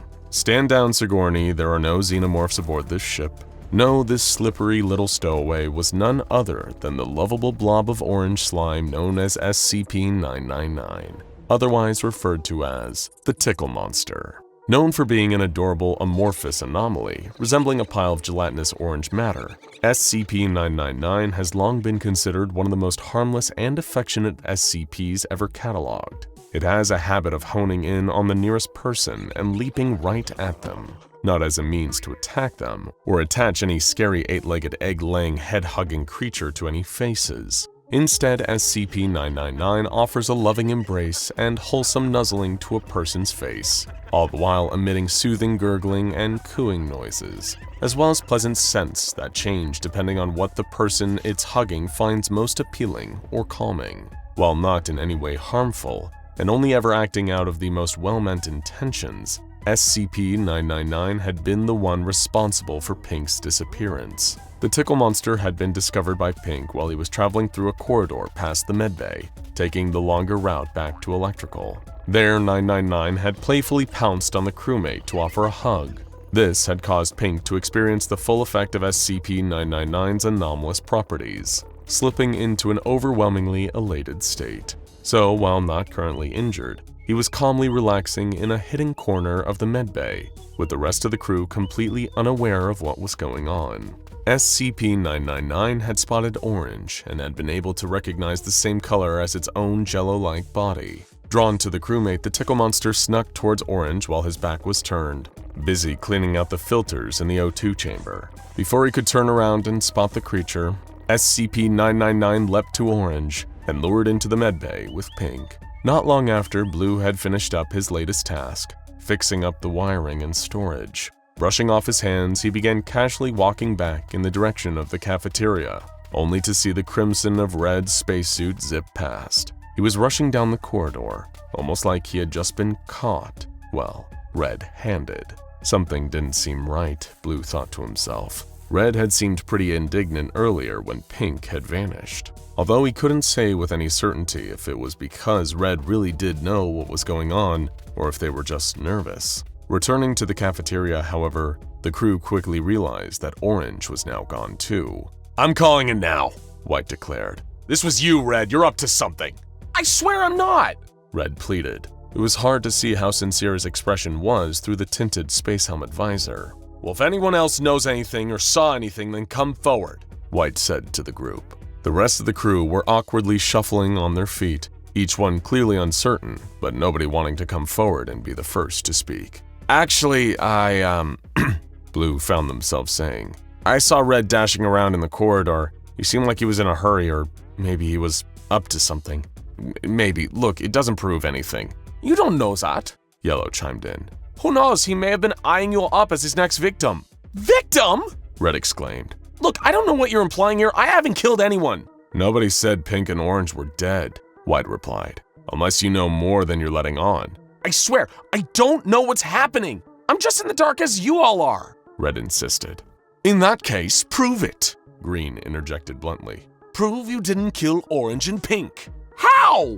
Red yelled. "How can I prove that?" "You could prove they're both still alive," said Yellow, completely unaware that Pink and Orange were actually still alive. "He can't prove it," White announced solemnly, because I bet they're not even on the ship anymore. The missing crewmates were, in actuality, still aboard the ship, In fact, they were having the time of their lives inside the medbay with SCP-999, but that hadn't stopped the rest of the crew turning on Red. Come on, Red, Blue sighed. I mean, you've got to admit you're acting a little, well, not suspicious, but definitely evasive. Oh sure, what, just because I'm wearing red, you all think I'm some kind of murderous traitor? Red shouted, his desperate, pleading tears obscured by his helmet's visor. This is McCarthyism! Look, why don't you just give us a straight answer? Blue offered, trying to remain reasonable and not join the rapidly growing witch hunt. Because I'm scared, Red insisted. Scared that we'll find out? White yelled, leaping at Red and pinning him down. Quick, the rest of you grab his arms and legs! A struggle ensued, with Red desperately kicking and flailing about, while Green and Yellow gripped an arm and leg. Blue was reluctant. He wanted to urge everyone to calm down and not do anything irrational, but it was already too late. If he opposed, the blame might shift to him. Under White's direction, the crew lifted Red up and carried him to the Anubis' outer airlock. They threw Red past the inside door, which slammed shut behind him as he turned and started slamming his hand against the surface, begging for them to let him out. His pleas fell on deaf ears as White threw a nearby switch. The outer door of the airlock opened, and the vacuum of space pulled Red out of the ship, practically firing him out of the hull like a cannon, leaving him to drift away, alone, and with limited oxygen in his spacesuit. Right. Now that imposter's been dealt with, everyone get back to work, White announced. We need to keep this ship in a fit state to move. Blue was speechless. He thought they were just going to hold Red prisoner in a secure part of the ship until he calmed down. Instead, he'd aided his crewmates in murdering one of their own. Even the very thought of it made Blue feel sick, and he would have been if he wasn't wearing a space helmet. It all happened so fast. He'd barely had enough time to consider all the facts. After all, White had seemed adamant from the very start that Red was somehow responsible for Orange and Pink disappearing, but he had no concrete evidence to base that assumption on. Then again, where were those missing crewmates? There had been no sign of them, no bodies or discarded suits. Maybe they weren't on the ship at all anymore. What if White was right and Red had killed them? Or worse, what if White had been the one responsible and Blue had just helped him kill an innocent spaceman to cover up his cruel misdeeds? Of course, the surviving crew were so wrapped up in the horrifying moral and ethical implications of the situation that none of them had thought to check the medbay. Meanwhile, SCP-999 had found two more new friends, Green and Yellow. The pair had seemed rather glum, since they had just helped kill Red, and so the orange blob of good vibes had sought them out. Now, the two of them, plus Orange and Pink, who were still fine, were all enjoying the company of the Tickle monster in the medbay. At the same time, though, Blue was returning from his task of uploading data over an admin, to find only White left, waiting for him in the cafeteria. Neither one of them said anything. They'd both already made up their minds. In each one's head, the other was the real guilty party, the culprit responsible for the disappearances and apparent deaths of the other crewmates. Both Blue and White were convinced that the other was truly the imposter among us. Oh, God. Enraged, they charged at each other. Rather than act rationally, maybe by sticking together and searching the rest of the ship, the two spacemen engaged each other in a scuffle. You're sus! Blue roared, punching White in the stomach, causing him to stagger backwards. I'm not the one who's sus! White wheezed, rushing back towards Blue and shoulder-barging him into the cafeteria floor. You are! You're sus, Blue! They continued their scrap, trading blows until Blue was able to throw a punch that cracked the glass visor of White's helmet. There was a hiss as the air escaped, and White was desperately fumbling with his helmet trying to plug the crack. Blue was able to grab him by his oxygen tank and drag him towards the airlock, blasting his adversary out into the unforgiving cold emptiness of space. Blue staggered through the ship. He was certain that he had received a broken rib during the fight and hobbled along the corridors towards medbay. When the entrance opened, he stared in disbelief at what he saw. Sat inside were the entire crew, minus the pair who'd been ejected from the airlock, of course. Pink, Orange, Green, and Yellow were playing with a friendly blob of orange slime that seemed to have the energy and enthusiasm of a pet dog. The crewmates were laughing, hugging the Tickle monster, and engaging in tickle fights, clearly in a state of heightened elation. In a sudden instant of realization, the horror caught up with Blue. He had just murdered White and Red, for nothing. Both of them were innocent. In fact, nobody on the ship was actually missing. Just before this horrifying epiphany caused Blue to suffer an emotional breakdown, SCP-999 glided across the floor towards him, smiling. As he knelt to pat the orange blob on the head, Blue suddenly felt better about the 2 deaths he'd been responsible for. Actually, he felt great, compelled to start giggling uncontrollably as he joined his fellow surviving crewmates in playing with the stowaway SCP-999. Although thanks to that delightful distraction, not one of the remaining astronauts realized that their ship was still adrift in space, heading right towards a sun. Reality warpers. Real pieces of work, aren't they? It's one thing when an anomaly is all claws and fangs like SCP-682, or if their attack of choice is snapping necks like SCP-173. But it is an entirely different story if an anomaly can turn the air you breathe into chocolate pudding, or shove you into a pocket dimension that looks almost like our own reality, except everyone is just a walking, talking pile of spiders. See what I mean? Reality warpers, real handfuls. Though, of course, not all reality warpers are created equal. Some are relatively weak, only affecting the world around them in a mild, ambient fashion. Others can rattle whole dimensions with their tremendous power. The same also goes for morality. Some reality warpers are loving and benevolent, such as SCP-343, the kindly, old, all-powerful being known to some as God. And some are pure evil beings who want nothing more than to use their immense power to sow chaos and misery among everyone else. And personally, we can't think of a better example of the latter than Bill Cipher from Gravity Falls. This demonic Dorito wants nothing more than to take over our dimension and rebuild it in his image of absolute insanity. So naturally, we started wondering, if these 2 reality warping titans, SCP-343 and Bill Cipher, ever came to blows, who would win? We were so curious, in fact, that we fired up the Anomatron 6000. Our state-of-the-art simulation supercomputer to see how exactly the 2 might meet and how their epic battle would play out. Who do you think would take the coveted W on this one? Let us know down in the comments, along with any other out-of-universe what-if situations you'd love to see. But in the meantime, let's fire up the machine. Be warned, folks, it's gonna get weird. The date was July 12th, 2013. For SCP-343, it had started out as a relatively normal day. He'd spent the night playing solitaire on the astral plane before warping back into his humanoid containment cell by morning, leaving the Foundation none the wiser. After all, he was really here voluntarily. If the Foundation had truly wanted to try to confine him here, they were welcome to give it a go, but it would be about as effective as trying to catch a whisper in a butterfly net. While God had come to this place to experience the joyful illusion of giving up control, it truly was little more than an illusion to him. If he wanted to, he could exterminate the SCP Foundation in less than an afternoon, then retire to Burger King for a Whopper.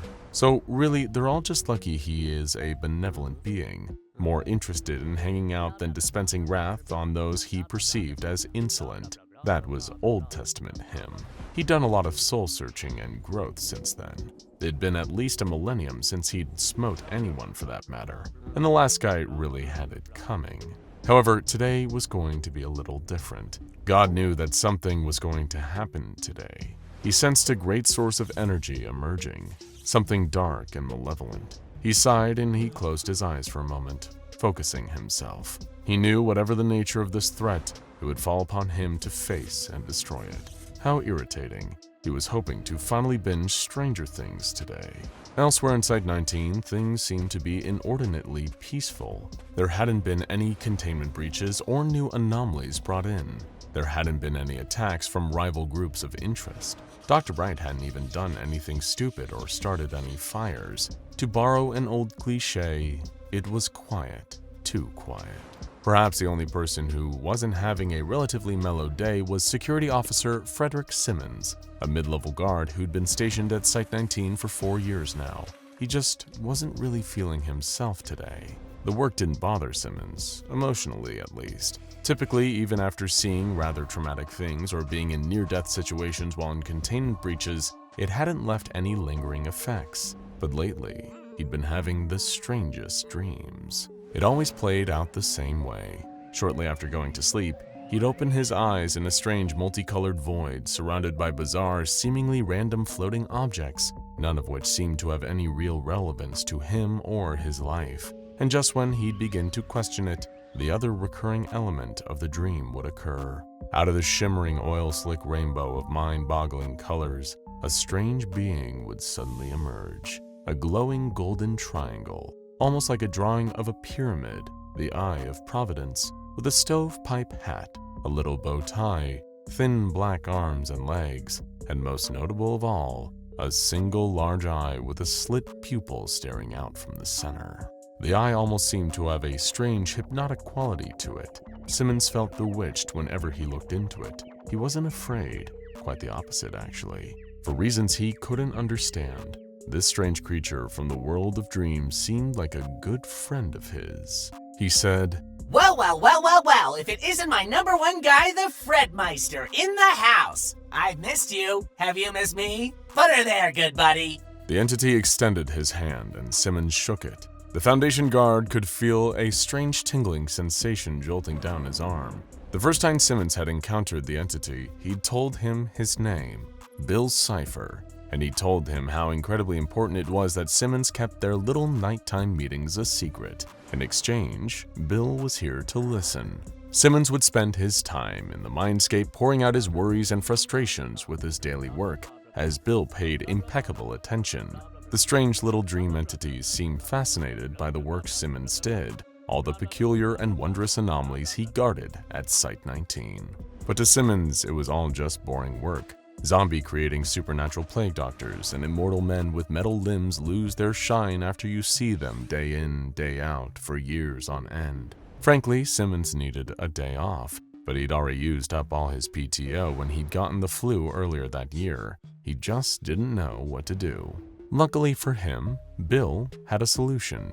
Bill, as it turned out, had a fancy little ability. He could occupy the body of a human being and operate it for them. Bill could take the wheel while Simmons took a load off in the mindscape. How hard could standing around pretending to look busy at the SCP Foundation really be? As Bill explained the offer to him, Simmons couldn't really see any flaws in his reasoning. After all, Bill was a friend. Why would he have any ill will towards him? With that, he shook hands with the bizarre supernatural triangle and felt the sudden, rough sensation of having his consciousness ripped from his body, only for Bill to slither in and take his place. The new Simmons, the Bill-occupied Simmons, opened up his demonic yellow eyes and grinned. He gave a demented laugh to Simmons' floated, disembodied soul. Oh, man! He said, wiping away a tear of laughter with Simmons' finger. With your body, I can use the SCP Foundation's technology to take over the multiverse. See ya, sucker! And with one last demented chuckle, Bill left for work at the SCP Foundation, with Simmons being the latest in his long line of meat puppets. After arriving at Site-19, he sneaked through the facility, knowing exactly where he needed to be. You see, Bill is a native entity of the second dimension, the world of flat shapes, but he's able to access the minds of beings in the third dimension, like us, through the medium of the mindscape, rather than the physical realm. Bill's life goal has always been to find a way to permeate and take over the third dimension, turning it into his personal playground. All he needed was the right anomaly to bring him forth into our world. In this case, a little anomalous device favored by Dr. Kane Pathos Crow, SCP-158, also known as the Soul Extractor. While Dr. Crow left to the courtyard for his evening walkies, the being that most people assumed was Fred Simmons secreted himself into SCP-158's containment chamber and locked the door behind him. He didn't have much time. He'd need to do this perfectly if he wanted a real chance at taking over the universe. He was amused by the irony, at the least. The fact that in order to take over, he needed to sneak into the midst of the people most likely to destroy him. Still, where's the fun in life with no risk? At SCP-158's control console, he inputted the data to soul extraction and set a timer. However, there was one difference between this and the usual procedures performed with the soul extractor. There was no containment receptacle on the other end. Whatever was extracted would just be released into the world. And this was exactly what Bill was counting on. He laid Simmons' body down on the gurney and watched with glee as the robotic arm lowered towards him. It reached into his chest and pulled out the essence of one three-sided threat to reality, Bill Cipher. One quick journey through the bowels of the machine later, the nightmare scenario had come to pass. Bill floated around the room, dragged into physical reality. He let out a long, conceited cackle and spun his cane around. This was going to be fun. Elsewhere in the facility, alarms were going off and guards were deploying. Nobody was meant to be in containment chamber 158, so how was the soul extractor currently operating? This couldn't possibly end well. Bill, on the other end, was having a wonderful time. He was pondering all the different ways he could make the drab clinical corridors of the SCP Foundation into his vision of perfect weirdness. Maybe he'd turn all the researchers into mice, and turn Site-19 into a giant maze to run them through. Maybe he'd turn the air into farts and release winged beasts from the hell dimension to ravage humanity. Maybe he'd go out into the parking lot and key everyone's cars. Oh, the diabolical possibilities were endless. As he floated out into the hall, his fantasizing was interrupted by a group of Foundation security operatives wielding assault rifles. They entered an attack formation and trained their rifles on him before opening fire.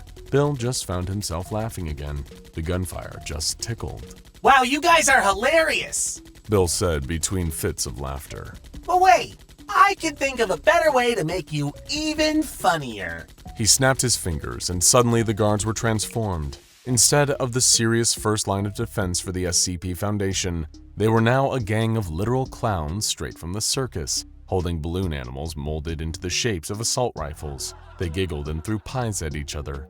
Bill was right. This did make them even funnier.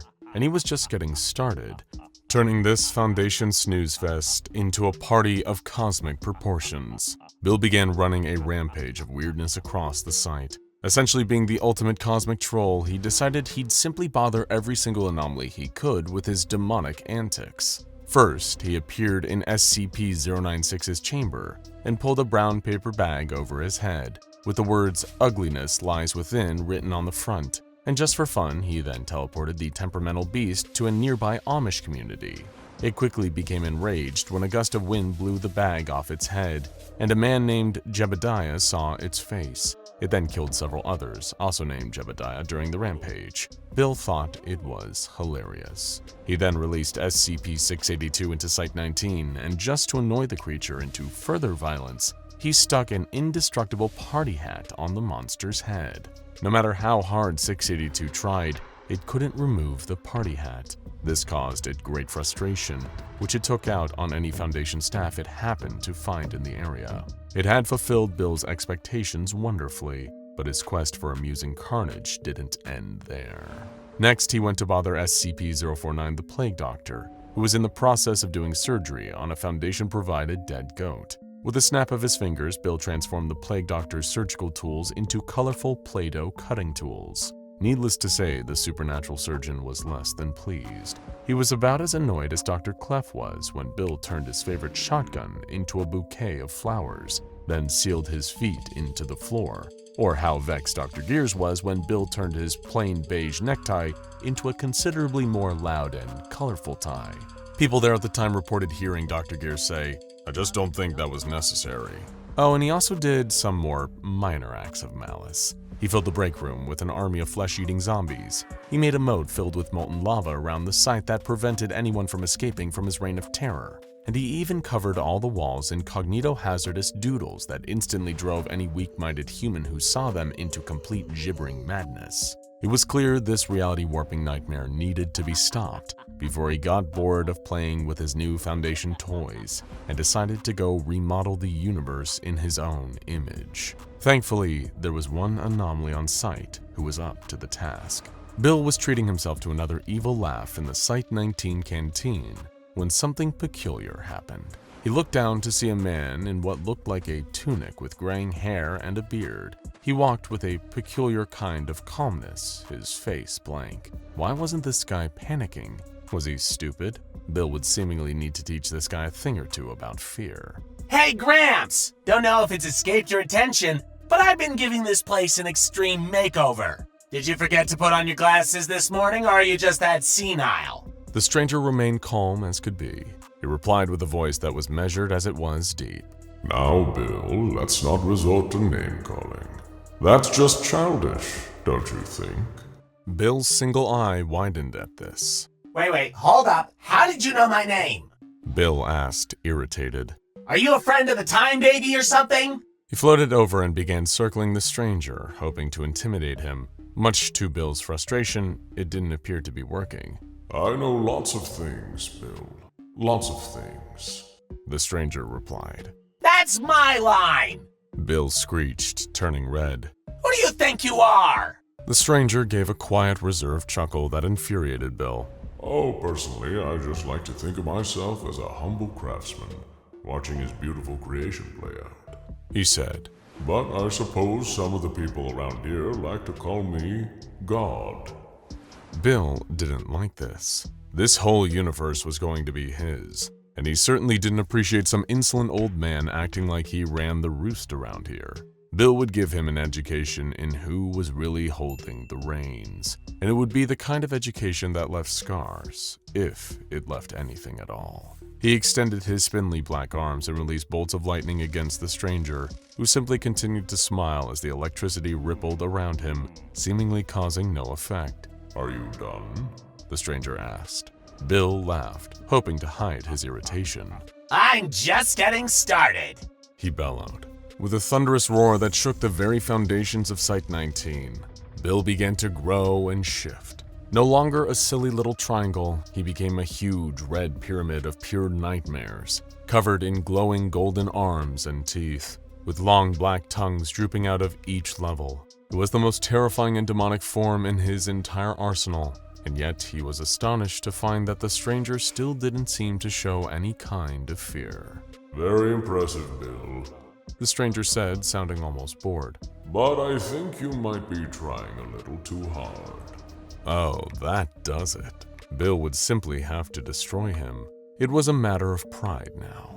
He raised several of his huge golden fists and began pounding down on the comparatively tiny humanoid stranger. It was an assault so powerful that the ground began cracking around their feet, and yet it seemed that with almost no effort, the stranger was able to intercept and block every single blow. Naturally, Bill was infuriated. It was time to finally unleash the full breadth of his power on this beardy wise guy. He launched thunderbolts, fireballs, legions of giant mutant wasps, hailstorms, maelstroms, bubbles of pure madness, snakes made out of barbed wire, and even incredible coarse language. But despite it all, this man, the one who claimed people called him God, was utterly unfazed. You can dish it out, he said. But let's see if you can take it.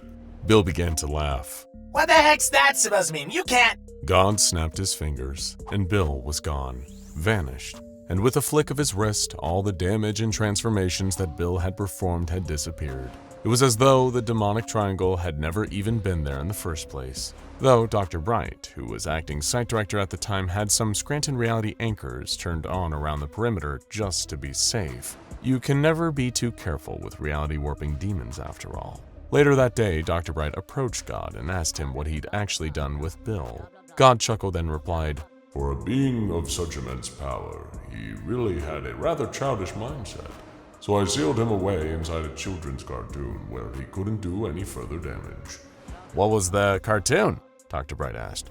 A charming little Disney show called Gravity Falls, God replied.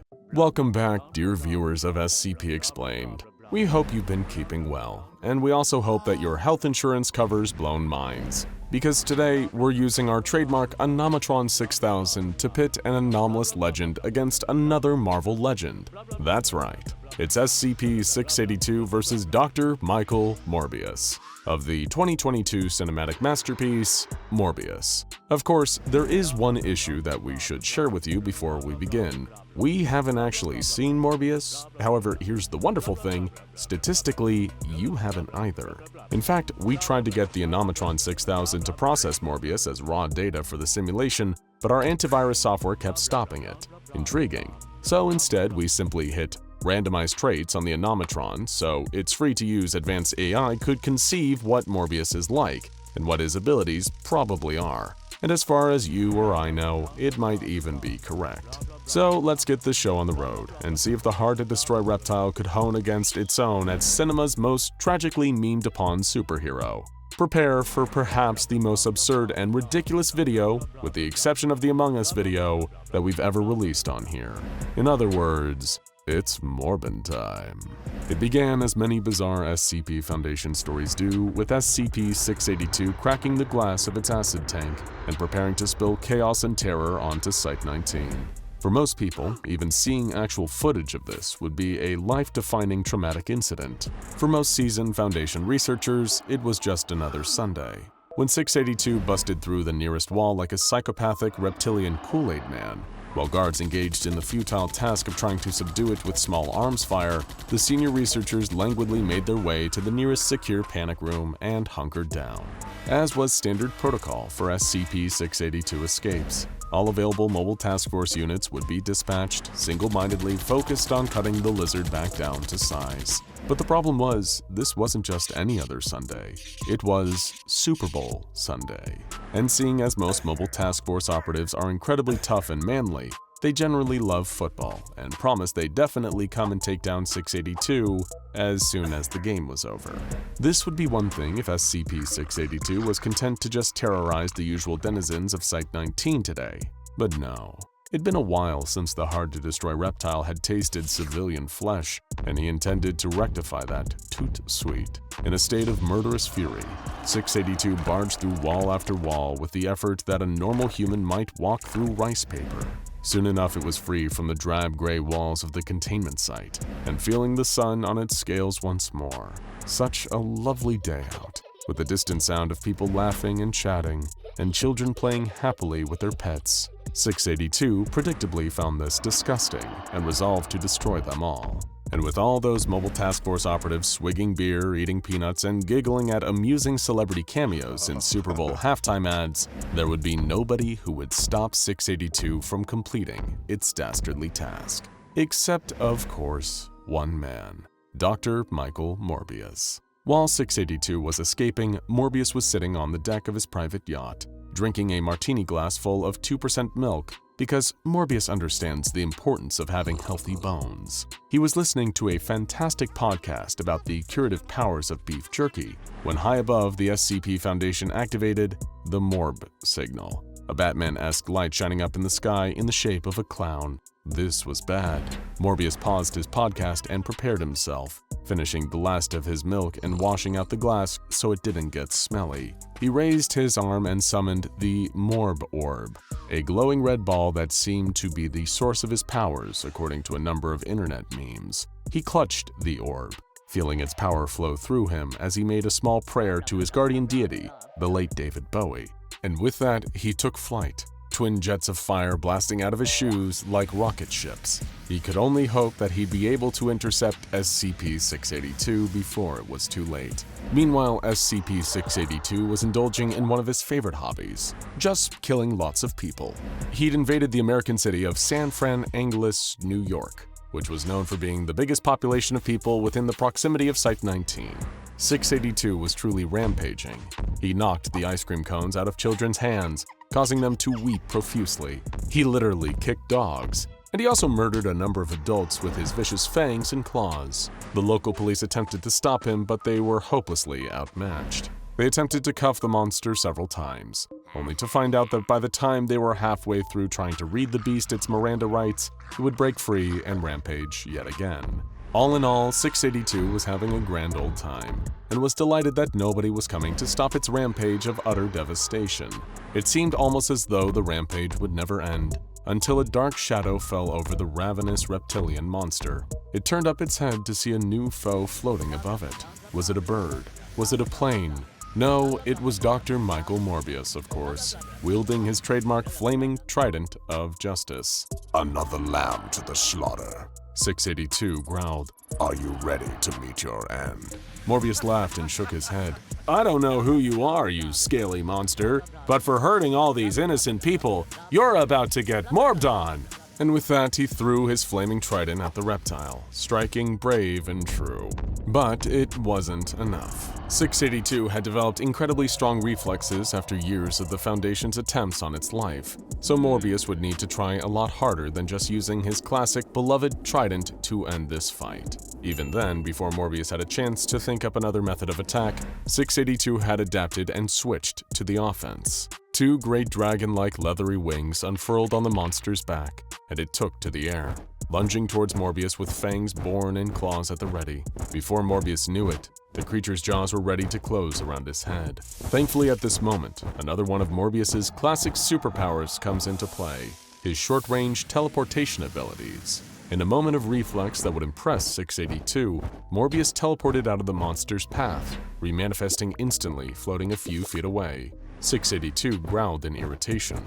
Of course it would never be so easy, it said. The Foundation always sends one of its freaks to distract me. You may think you're strong, but really, you're just another puppet. I've never heard of this Foundation, Morbius quipped back. And I'm not your standard hero either. I really blur the line between hero and villain entirely. In fact, before Morbius could finish explaining what a complex character he was, if you could even use that word, 682 flew after him again. This time, however, Morbius was ready. He lifted up his arms and unleashed another one of his patented attacks, opening up human mouths in the palms of his hands, which unleashed miniature, yet still extremely powerful, air-to-air missiles. The missiles blasted out and struck 682, causing an impressive explosion. But 682 was well versed in explosions. It kept flying after Morbius. He needed to get out of here fast, or he'd become a lizard's lunch. Morbius turned and flew in the opposite direction, the hard-to-destroy reptile hot on his heels. The first step, of course, would be to get away from populated areas to limit collateral damage. No matter what happened, Morbius refused to let this mysterious entity harm more people. You cannot run forever, 682 growled. Your wretched life will be brought to a slow and painful end, stranger. They were passing over the water now, flying at quantum speeds, watching the Pacific Ocean whiz past beneath them. That's when Morbius noticed it and had an epiphany. A volcano, and by the looks of the smoke rising above it, an active one too. Morbius had a plan now, but to execute it, he'd need perfect speed and timing. He stopped in midair as the beast flew towards him, but moments before 682 could make contact, Morbius grabbed it, executing a perfect mid-air suplex, and tossed the roaring beast directly down into the volcano below. For any other monster, this would be the end of it. But for 682, a double, triple, or even quadruple tap was often required to reliably incapacitate it. Morbius's work was not done. He flew down towards the volcano, ready to engage in the next hectic stage of battle. Bet you're not feeling so cocky now, you nasty reptile, Morbius yelled. But the reptile in question was too busy flailing around in impossibly hot magma to reply at the time. Such is the way when falling into an active volcano. SCP-682, burnt and charred, but still alive, began to crawl from the top of the volcano, wheezing out smoke and ash. How could such a strange, confusing creature have been such a formidable opponent? No matter. It will destroy this Morbius. It might just take a little longer than expected. Little did the unfortunate reptile know, Morbius was preparing his next weapon, perfect for immobilizing this ornery monster. An 8-ball in a gym sock, forming a kind of dangerous makeshift flail. It was the kind of lethal improvised weapon that would strike fear into even the strongest of enemy combatants. And now SCP-682 would learn to fear its power. As the flame-broiled reptile began to stand, perhaps preparing to adapt to its latest set of injuries, Morbius began relentlessly beating the hard-to-destroy reptile with the 8-ball sock, dazing it with repeated brutal strikes that never seemed to stop. Morbius had learned this technique from years of being involved in vicious bar fights, normally caused by him cheating at darts. This can stop any time you want, Morbius yelled. You just need to stop getting back up. Initially, 682 wanted to remain defiant, but even it could not deny that being struck again and again by the 8-ball sock was actually extremely painful. Was it really worth the fight? After performing some quick mental calculations, SCP-682 determined that no, it probably wasn't. Time to throw in the towel. Okay, 682 said, mostly just annoyed at this point. Oh, stop rampaging. Honestly, you just took all the fun out of it. 682 just sighed and laid on the ground, exhausted, slowly regenerating from its injuries. Morbius smiled, content with his victory. Who knows how many people he'd saved by luring this creature away from a population center. By this point, the Super Bowl was over, and the legions of mobile task force operatives who technically should have done this hours ago finally decided to suit up and take care of business. It didn't take long for black tactical helicopters full of Foundation soldiers to triangulate the location of the volcano, where the end of 682 and Morbius's epic battle had taken place. It wasn't long after that there were copious Foundation boots on the ground. This story, of course, has a happy ending. Mobile Task Force agents successfully recaptured SCP-682 and returned it to its containment cell in Site-19. And in the process of recovery, they mistook Dr. Michael Morbius for the actor Jared Leto and shot him roughly 30 times in the chest with armor-piercing rounds, killing him instantly. When it comes to beings with fearsome reputations, there are few SCPs that are as widely dreaded as the hard-to-destroy reptile, SCP-682. No sane mortal would ever choose to face such a creature, and its overwhelming ferocity and strength have even given the reincarnating warrior SCP-076-2 Abel pause on more than one occasion. But then again, the sane aren't exactly in high demand at the SCP Foundation or at equivalent organizations formed for the purpose of battling anomalous and supernatural entities. Organizations such as the Public Safety Devil Hunters from the popular manga and anime Chainsaw Man count numerous peculiar individuals among their ranks, and sometimes the best of the best are marked by a distinctive tendency for out-of-the-box thinking. That's putting it politely, at least. But this isn't the story of some aberrant loser freakazoid. No, definitely not. The heroine of this tale is none other than the mightiest and most charismatic future Nobel Prize winner ever to grace the rest of us shameful worms with her presence. The invincible and dearly beloved blood fiend, Power, who just so happens to be the undisputed best character in Chainsaw Man and of all fiction as well. It appeared to be an unusually boring day at Public Safety, and for this, Kobeni was grateful. The young woman had come to expect the absolute worst from her job as a devil hunter, as her assignments usually entailed facing down hellish entities born from the very fears of the human race. While one would think that someone who worked so diligently in the field would have grown numb to it all, Kobeni still very much retained her anxieties, both on and off the job. At least all she had to do today was file paperwork from one of the public safety's like-minded partners in supernatural management, the SCP Foundation. It was a safe and harmless task, aside from the risk of paper cuts and the associated potential for the paper cut devil to show up. Even so, Kobeni would do her best to make this rare moment of peace last as long as possible. A voice cried from down the hallway. "Oh no, not her," Kobeni thought. "Why is she even at work today? She's a fighter for Division 4 and she's not good at anything else." Loud, exaggerated footsteps rang out through the hallway as the blood fiends stomped through the offices of public safety.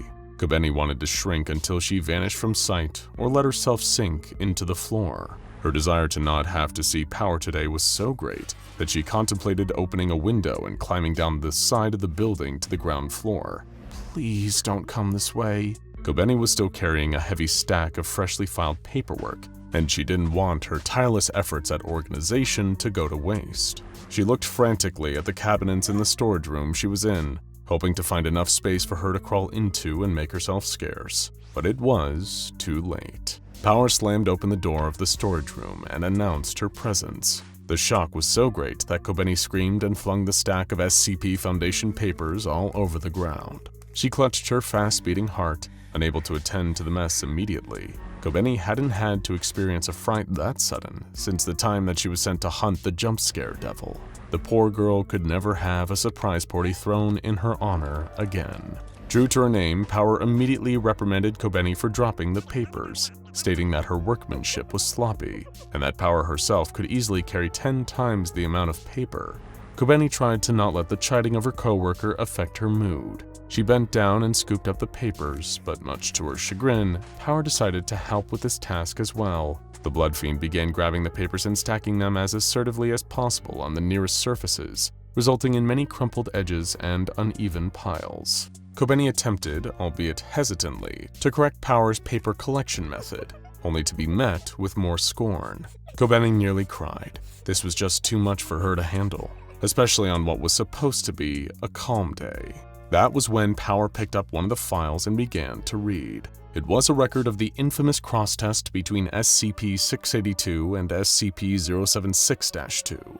Since Public Safety had previously assisted the Foundation in recontaining SCP-076-2, there had been an agreement to send copies of all relevant documents involving Abel over to Japan in case of another incident. As Power struggled through the scientific language and specifics, she began to envision her own version of the events that played out on the page. She imagined herself as Abel, facing off in pitched combat against SCP-682, and giving the terrible lizard a run for its money in the process. In the mere seconds it took for Power to finish reading the document, she had not only concocted an entire epic battle in mind, but was not fully convinced that her fantasy was indistinguishable from one of her own lived experiences. In her head, Power had definitely fought against SCP-682, and she'd do it again in a heartbeat, just to teach that overgrown reptile another lesson. Power asked Kobeni if she had ever told her about the time that the Blood Fiend had totally defeated SCP-682. Kobeni, still clutching to her increasingly frail understanding of reality, responded with confusion. What was she talking about? Nobody in Public Safety had fought against an SCP other than 076-2. There was no possible way that Power was telling the truth. But the scariest part was, Power herself didn't even know that she was lying. The Blood Fiend began to relate the sordid details of her pulse-pounding fight with SCP-682 to Kobeni in great detail. Kobeni, for her part, was too emotionally drained at this point to try and stop her. It all started at the bowling alley, where Power was hanging out with her much less intelligent friends, Aki and Denji. The Blood Fiend had just finished winning her 5th perfectly scored game in a row, when some shady characters a few lanes over decided to cause some trouble. The leader of this little gang was none other than SCP-682. The way you bowl is disgusting, the troublemaking lizard said. This wicked remark would not be stood for. Not in the proud bowling establishment that Power had founded with her own money and achieved several years of successful business running herself. The bowling alley was a pillar of the community and she was the owner. There would be no further disrespect on her watch. Power put up her dukes and got ready to bring the pain down on SCP-682. Aki and Denji were too terrified to help her out as usual, but did their best to cheer their leader on from the sidelines. SCP-682 also dismissed its minions and crawled forward like the big, ugly lizard that it was. It obviously didn't know better, which is why it wasn't backing down in the face of the greatest devil hunter that the world had ever known. Either way, this would be a brawl for the ages. Rather than cause damage to her beloved place of business, Power suggested that she and her opponent took this fight outside. Despite its uncouth demeanor, the reptile had a healthy appreciation for the fine sport of bowling, and most especially, this particularly excellent run 5-star bowling alley. It agreed to step outside in the interest of not bringing bowling into this intensely personal grudge match. But then again, wasn't the fight about bowling? No matter. Power and SCP-682 walked outside the bowling alley into a vast, trackless wasteland, the perfect place for both of them to go all out without hurting any civilians. Using her ability to control and reshape her own blood, Power constructed an enormous crimson mallet that she was able to wield gracefully in both her hands despite its incredible size. SCP-682 readied itself. It had faced many different kinds of humanoid weapon wielders before, including Abel, but it was too clever of an adversary to let its guard down. Especially because, in this case, the Blood Fiend it was fighting was a remarkable businesswoman and an Olympic gold medalist in everything. The reptile certainly let its guard down. Power held the hammer above her head and jumped high into the air. If she wanted to, she could have circled the globe in a single leap, but out of respect for the fact that SCP-682 was a paying customer at her establishment, she decided to hold back for the first attack, at least. Nonetheless, she brought the hammer down on the hard-to-destroy reptile with supreme force. SCP-682 smashed into the ground with such a force that a crater opened up beneath its body. The reptile itself didn't seem especially damaged, but the effects on the surrounding environment were certainly dramatic and fitting for an ultimate showdown. SCP-682 shook off the blow and pounced on Power with such ferocity that even she couldn't remain on her feet. She tumbled back into the dust and debris of the wasteland for several miles before catching herself and standing back up. Remarkably, there wasn't even a scratch on her. She pointed and laughed at SCP-682, mocking it for its weakness and stupidity. The reptile grinned wickedly and responded with a mocking laugh of its own. The creature had intentionally taken a hit from Power in order to better understand her fighting moves. Who wouldn't want to steal those masterful techniques after all? They're just too good to resist making a cheap copy of, and from what Power could remember from her speed read of the file, that appeared to be SCP-682's whole thing. Soon, a barding of blood-red armor appeared around SCP-682's body. In the short time that it had been fighting Power, it had clearly learned how to manipulate its own blood, and was now even stronger for it. Now I'm as strong as you. I can't lose. SCP-682 barked at Power. She swung her mallet in a show of force. The two combatants, now both wielding the near-limitless powers of the Blood Fiend, charged at each other across the battlefield. This was not just a mere sparring match anymore. It was a fight for the fate of the entire world. Snapping back to reality, Power's retelling of the story had devolved into a series of random exclamations and sound effects. Kobeni was now finding the events incredibly hard to follow, but thankfully she had been able to use Power's highly distractible mannerisms to finish restacking the files from the Foundation. Not a minute too soon either, as both she and Power's boss, Makima, stepped into the storage room. Apparently, Makima was in the process of doing a headcount of all employees who had come into work today, as any normal and benevolent superior would. She had been looking for Kobeni and Power for some time now, and was surprised to find them here, of all places. Kobeni explained that she had been putting away the last of the SCP Foundation files, and would gladly accept whatever new post she was given. But Power wasn't done with her current SCP-682 fascination, and turned to Makima, hoping to be encouraged to continue the story. Makima simply smiled and implied that if Power was so inclined to settle her score with the hard-to-destroy reptile, Public Safety could get in contact with the Foundation and have her on a flight to Site-19 by that evening. Power suddenly realized that she had come down with a terrible case of whatever crippling disease that would be a sufficient excuse for her to not do that. Makima nodded and encouraged her subordinates to return to work. The cultist screamed. The long and spindly but unimaginably powerful arm of the Shy Guy had him by the leg, dragging him backwards, his fingernails carving deep ruts into the floor. His friend was already on the run, but his death warrant had been sealed by a glance. In the history of evil plans, rarely has an evil plan backfired so spectacularly. As the Shy Guy bellowed, destroying its latest prey and galloping after the second, which would soon become the third and the fourth and the fifth and so much more as the personnel of the SCP Foundation caught unplanned glimpses of his terrible face. It would take a god to undo the chaos that was unfolding. The exact same god that these two idiot cultists were here to destroy. The plan had seemed so simple, so perfectly straightforward on paper. Sneak into the SCP Foundation and assassinate SCP-343. That being said, even deluded cultists of the Scarlet King knew that killing the anomaly believed to be God himself was going to be far easier in theory than in practice. And yet, neither one of this intrepid pair of Foundation impersonators could ever have predicted things would go this bad. Several years earlier, Zachary and Cash were nothing more than a pair of social shut-ins trawling forums on the internet from the secluded sanctuary of their basements. In fact, it was on a particular one of these forums that would lead to the pair eventually meeting in person.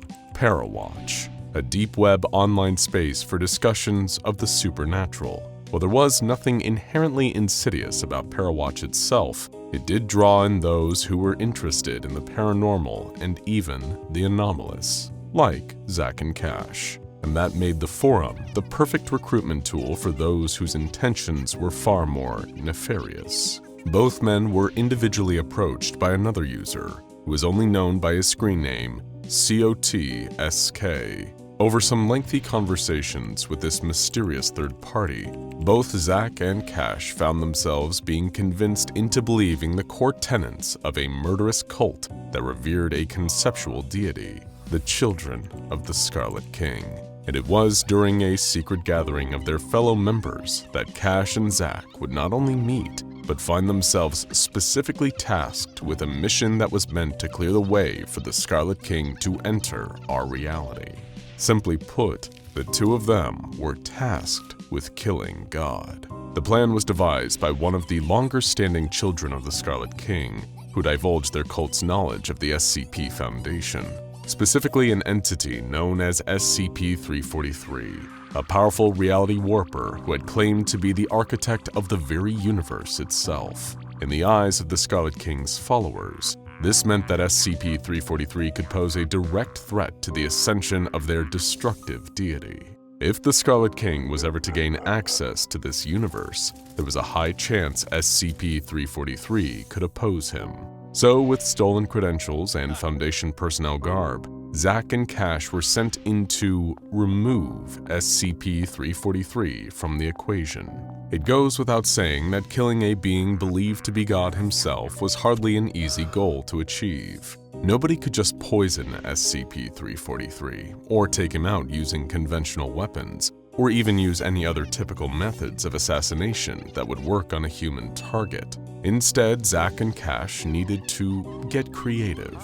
Luckily, there was another anomaly kept contained by the SCP Foundation that the children of the Scarlet King had thought would be perfect for the job. It was a miniature event horizon, a black sphere that could pull any nearby matter into itself. Anything brought within the vicinity of this anomalous wormhole would quickly be sucked in and ultimately lost forever with no chance of retrieval. Sure, it might not kill SCP-343 strictly speaking, but it could certainly remove him from play, leaving the universe unprotected against the rise of the Scarlet King. However, there was one tiny problem. One otherwise minute detail that, because it went uncorrected, jeopardized the whole plan. It could have been down to inaccurate information that the children of the Scarlet King had on the SCP Foundation. After all, the organization was known for keeping its operations and even its very existence a closely guarded secret. Or perhaps, sheerly due to human error, the wrong number was said by the wrong cultist at the wrong moment, misheard or misread, leading to a 4 being replaced with a 6. You see, the miniature event horizon was designated as SCP-094, but by mistake, Zack and Cash had slipped undetected into the Foundation in search of SCP-096, unaware that anomaly was far from what they were expecting. The look of terror on Zack's face appeared instantly as the pair of Scarlet King fanatics opened the door to the containment cell. That same horrified look had vanished just as quickly the second that SCP-096 took notice of the 2 new visitors. In the blink of an eye, the abnormally proportioned humanoid anomaly had gone from being hunched over in a corner, gently rocking itself, to standing directly in front of Zack and Cash, towering over them both and screeching incoherently. Cash turned and ran, abandoning his cultist compatriot as Zack screamed in fear. The shy guy had grabbed him. A moment later, his screams had been silenced, thanks to SCP-096. Cash had no idea what the creature was. All he knew was it certainly wasn't the miniaturized black hole he and Zack had been sent to find, but he tried to keep the original goal in mind, even in a moment of crisis. Take out SCP-343 so that the Scarlet King could rise. Maybe this other anomaly, whatever it was, could stand a chance against the reality warper. Cash would never get to find out, however, as he was tackled to the ground by a Foundation security team as he turned the corner. But SCP-096 had been hot on the cultist's heels and had appeared behind him just as he was being restrained by security officers. And the whole unit could see the shy guy now, which meant not one of them stood a chance. Meanwhile, elsewhere in the facility, oblivious to the carnage of the unfolding containment breach, SCP-343 was enjoying a stroll around the Foundation site. with a hamburger in one hand and a milkshake in the other. He had spent most of the afternoon the way he usually did, phasing out of reality to an extra-dimensional astral plane outside of our known universe, where he could privately enjoy a game of solitaire using a deck of cards conjured out of nothingness. Upon returning, polishing off the dregs of his lunch, which he also willed into existence from nowhere, SCP-343 barely noticed that the entire Foundation seemed to be on red alert. Or more accurately, he did notice. He just didn't do much to help. You see, one of the more notable things about SCP-343, aside from the fact that he can use his anomalous abilities to do literally anything imaginable, is that he very much enjoys taking a back seat. He claims that after creating the universe, he got tired of having to be in control of everything, everywhere, all at once. Good movie, by the way. And so, while SCP-343 could right every wrong and solve every problem in the entire universe, he chooses not to. All to pursue the illusion of giving up control and leaving the universe to its own devices. That is, unless something tries to harm him directly, and something was very much about to. While the pair of Scarlet King cultists who had accidentally set SCP-096 free were already dead, they'd unknowingly started a chain reaction. The Foundation desperately dispatched more of its personnel to try and recontain the Shy Guy, but the more they sent, the more of them observed the creature. This gave SCP-096 even more targets, extending its rage state as it zipped through the Foundation, killing everyone that had clasped eyes on it. Until that rage-fueled rampage led to coincidentally cross paths with SCP-343, who had just walked through a wall on his way back to his cell, right into the path of SCP-096. Oh dear me. SCP-343 sighed, finishing the remainder of his milkshake before making the empty cup and straw disappear. It's been some time, hasn't it, Ian? My boy, look at what's become of you. For a moment, SCP-096 seemed to pause, its pale skin flecked with droplets of blood thanks to the sheer number of guards and researchers it had torn through for daring to look at it. I see you're still having the same old troubles. The reality warper continued, reacting eerily calmly and casually towards the towering monster. You know, you really ought to work on your confidence. That did it. The sentence touched a nerve within the Shy Guy, giving it a pang of sadness that erupted quickly into an unbridled rage. It did not matter that SCP-343 was a powerful anomaly with the ability to do almost anything. He had still looked at SCP-096. In fact, he was looking directly at it, and that meant he had to go. His fate was sealed as the creature began wailing and charging straight for SCP-343. With a casual wave of his hand, God swiped the creature aside, sending SCP-096 flying. Thrown telekinetically, much to its surprise, the creature found itself phasing through walls as it sailed between corridors and other containment chambers, in and out, until it sailed through the solid steel walls of its own cell, landing right back in the corner that it had started in. But rather than return to crying in a fetal position as it normally did, SCP-096 got right back up and raced back through the halls of the facility, homing in on SCP-343. Being sent back to its room was enough to keep the Shy Guy's rage state active, and it hadn't changed the fact that God had still looked at it, so he had to kill him. Traveling at anomalous speeds, SCP-096 blinked into existence right behind SCP-343 as he sat down and relaxed in his favorite chair. The horrific humanoid shrieked loudly. Although SCP-343 didn't turn around to look at it, he already knew it was there.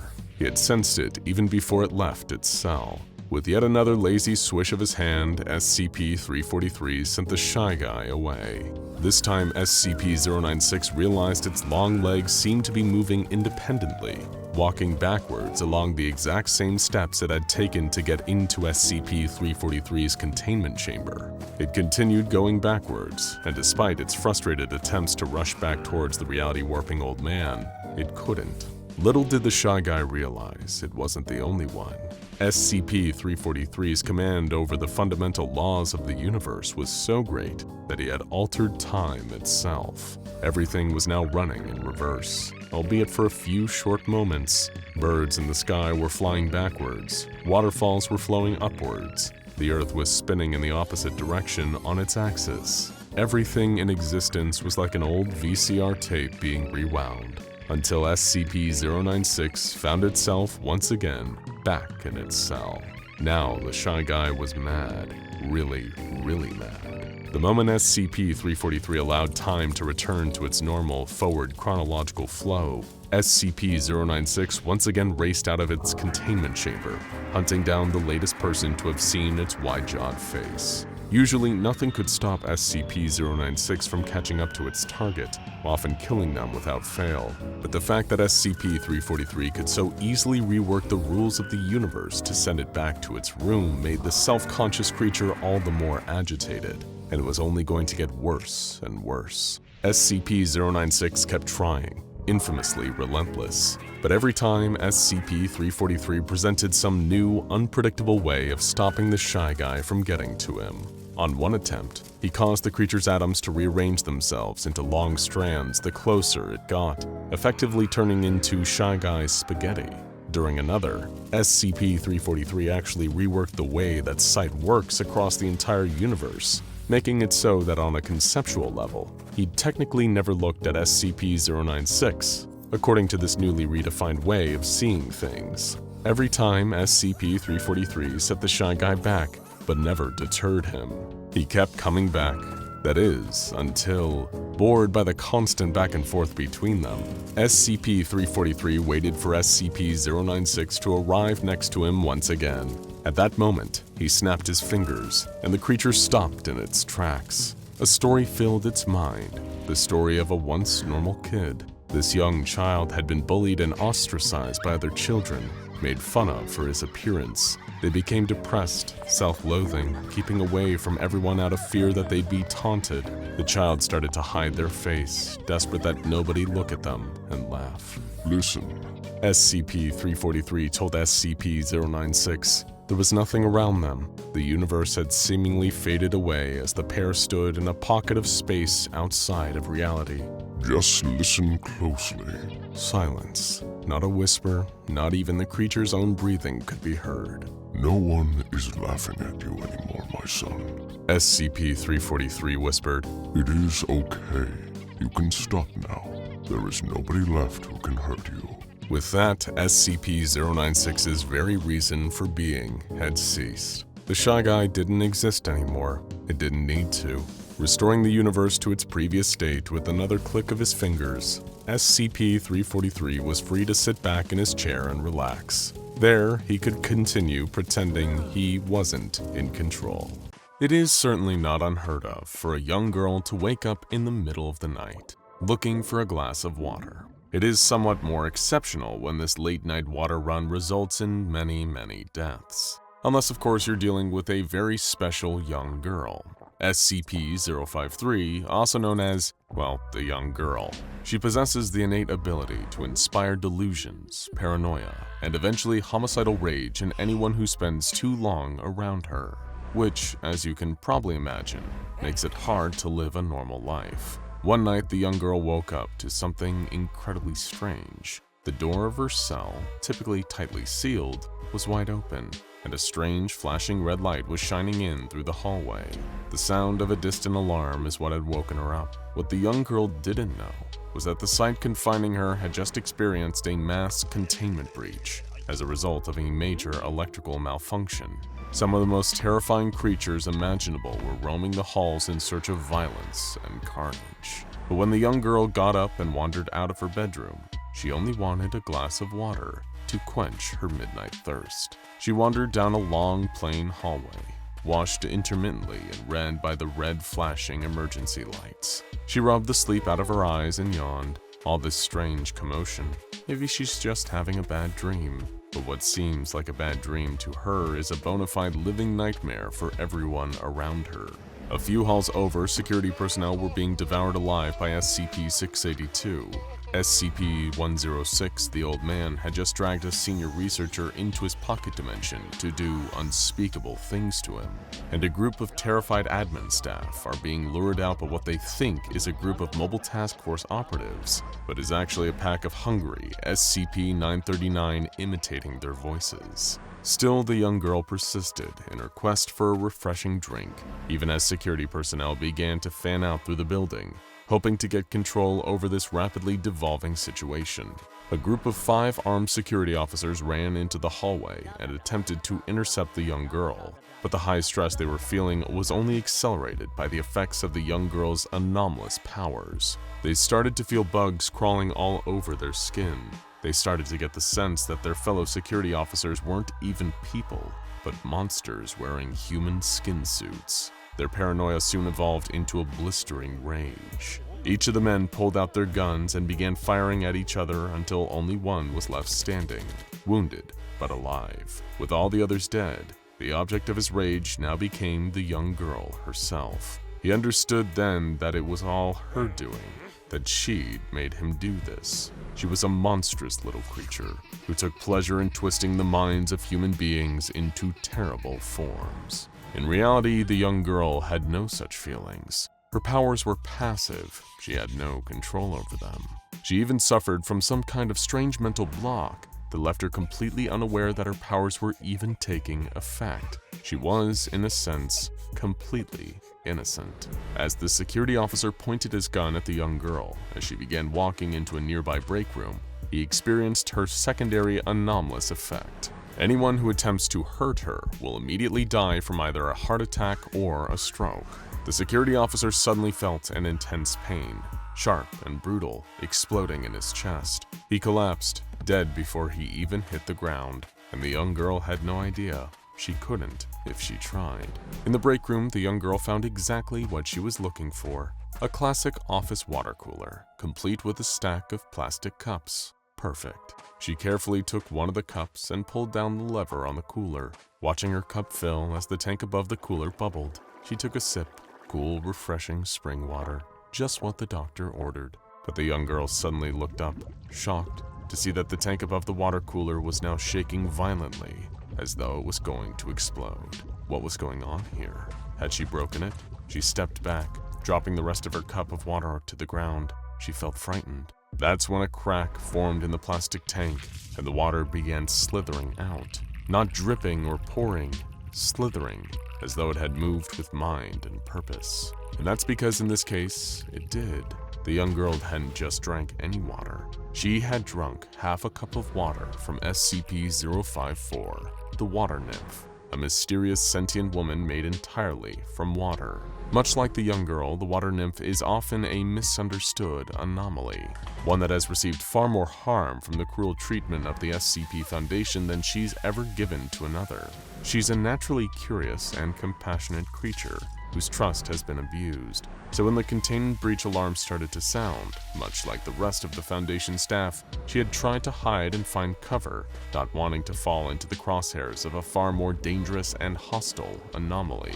She had chosen the water cooler in Break Room 3, which seemed like a genius idea, until the young girl turned up. After years of being experimented on by Foundation researchers, the water nymph wasn't just about to tolerate more mistreatment. Whatever this strange little creature was who had just consumed some of her body, the water nymph would fight back and make it regret ever thinking that it could take advantage of her.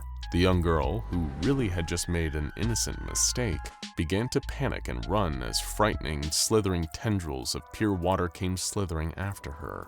As the unfortunate security guard discovered earlier, trying to attack the young girl was typically a one-way ticket to a heart attack or fatal cerebral event. But seeing as the water nymph had neither a heart nor a brain, she was invulnerable, and the young girl was terrified.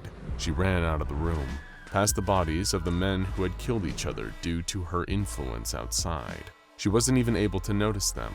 She kept running, and the water of the water nymph came slithering after her. The water nymph had never been the vengeful type, but after the abuse she'd suffered, she learned the value of putting her liquid foot down. She would not tolerate mistreatment, even from a being this small. The young girl kept running, breathing heavily. Because of the nature of her anomalous abilities, nobody could intervene and help her. Occasionally, she had run into groups of Foundation personnel trying to fight their way through the chaos, only to be anomalously affected and become part of the chaos themselves. They became violent, deranged monsters and started attacking each other, punching and biting. as they fell to the ground in a brawling pile. The young girl had to desperately climb over them as the streak of furious liquid followed her. Meanwhile, across the facility, the vicious, psychopathic old man was hungry for more. His mouth stretched into a wide, sadistic grin, and he continued walking further into the base. He would find new victims. He would feel their fear and drink in their dying screams. Several mobile task forces were dispatched from other nearby containment facilities. They'd likely reach the embattled site within the hour, but how many lives would be lost before then? The death count was already well into the double digits. After all this running, the young girl was getting tired.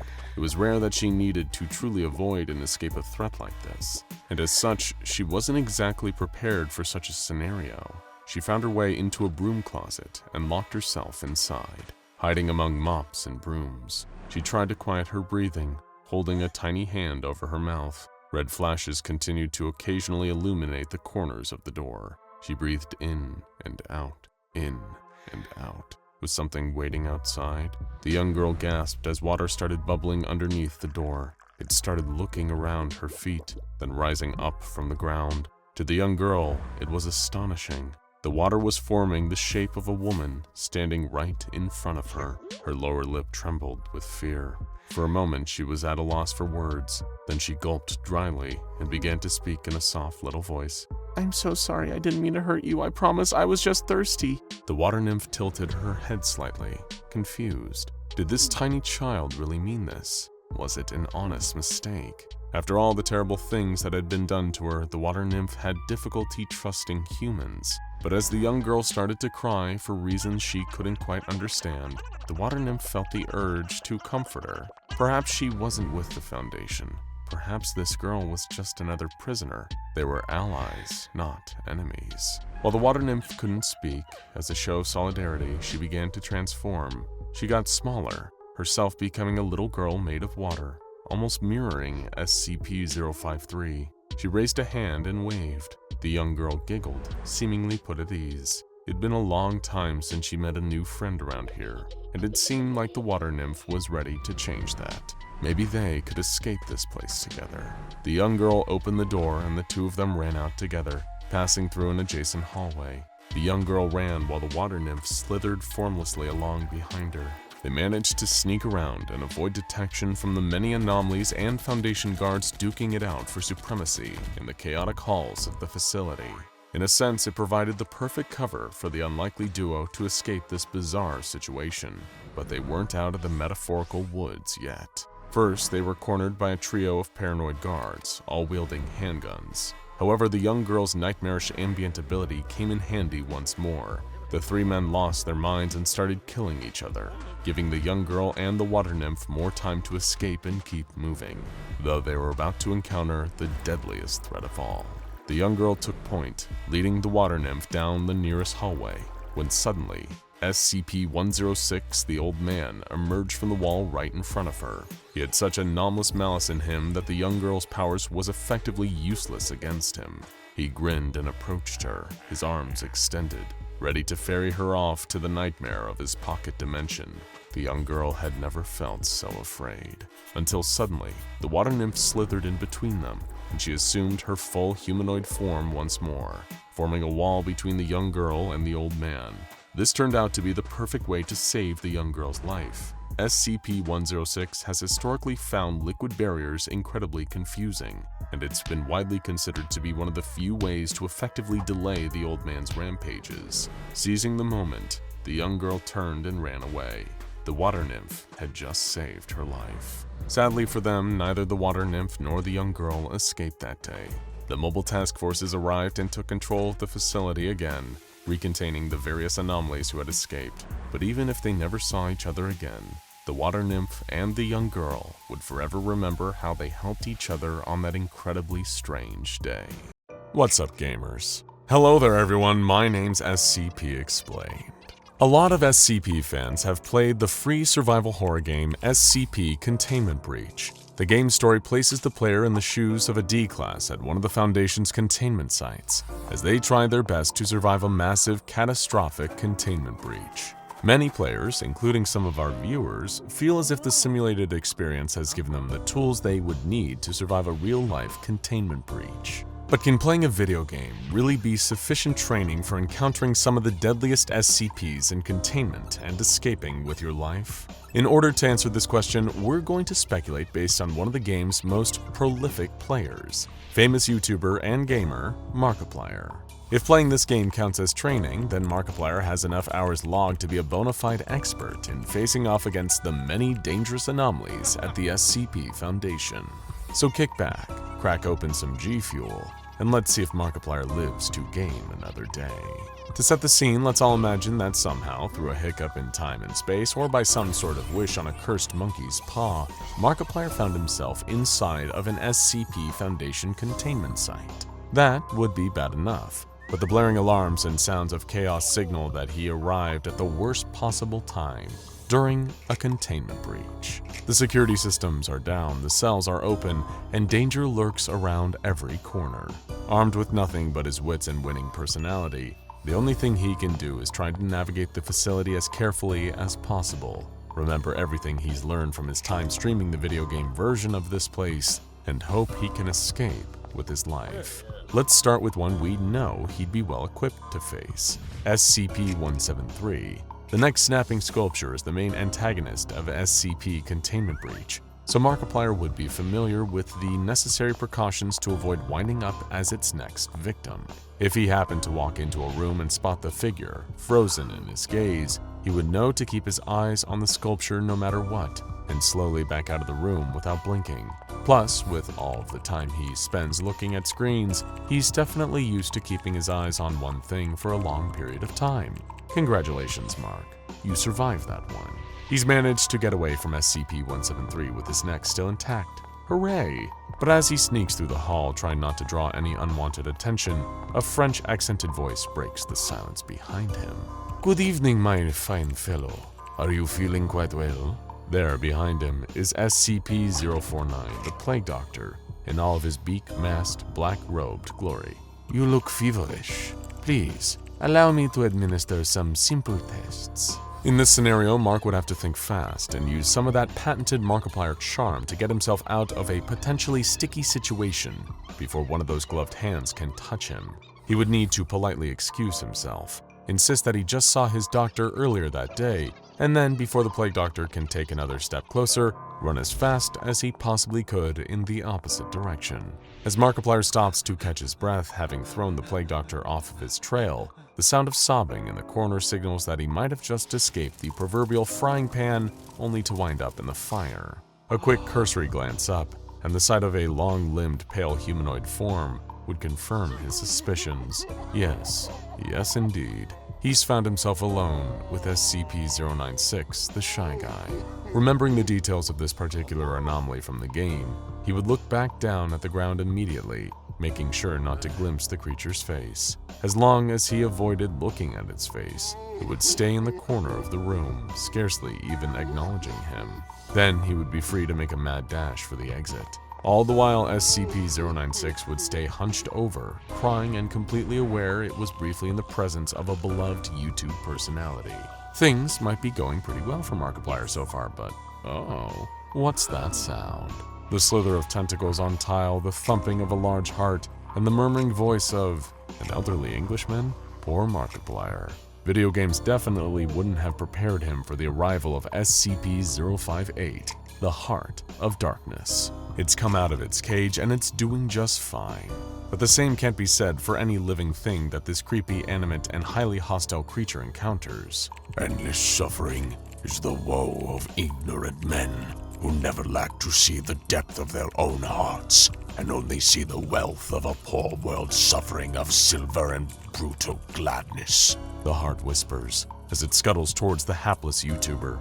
Without much prior knowledge of the anomaly, Mark would be thoroughly unprepared for any encounter with it. He would likely fall victim to its spiked tentacles or the sharp stinger, and any attempt to physically fight it off would be ineffective due to the anomaly's resilience to physical attacks. We don't need to get into the details of how that specifically might end. It would be a bit tasteless. But there are friendly anomalies that Markiplier might stumble upon too.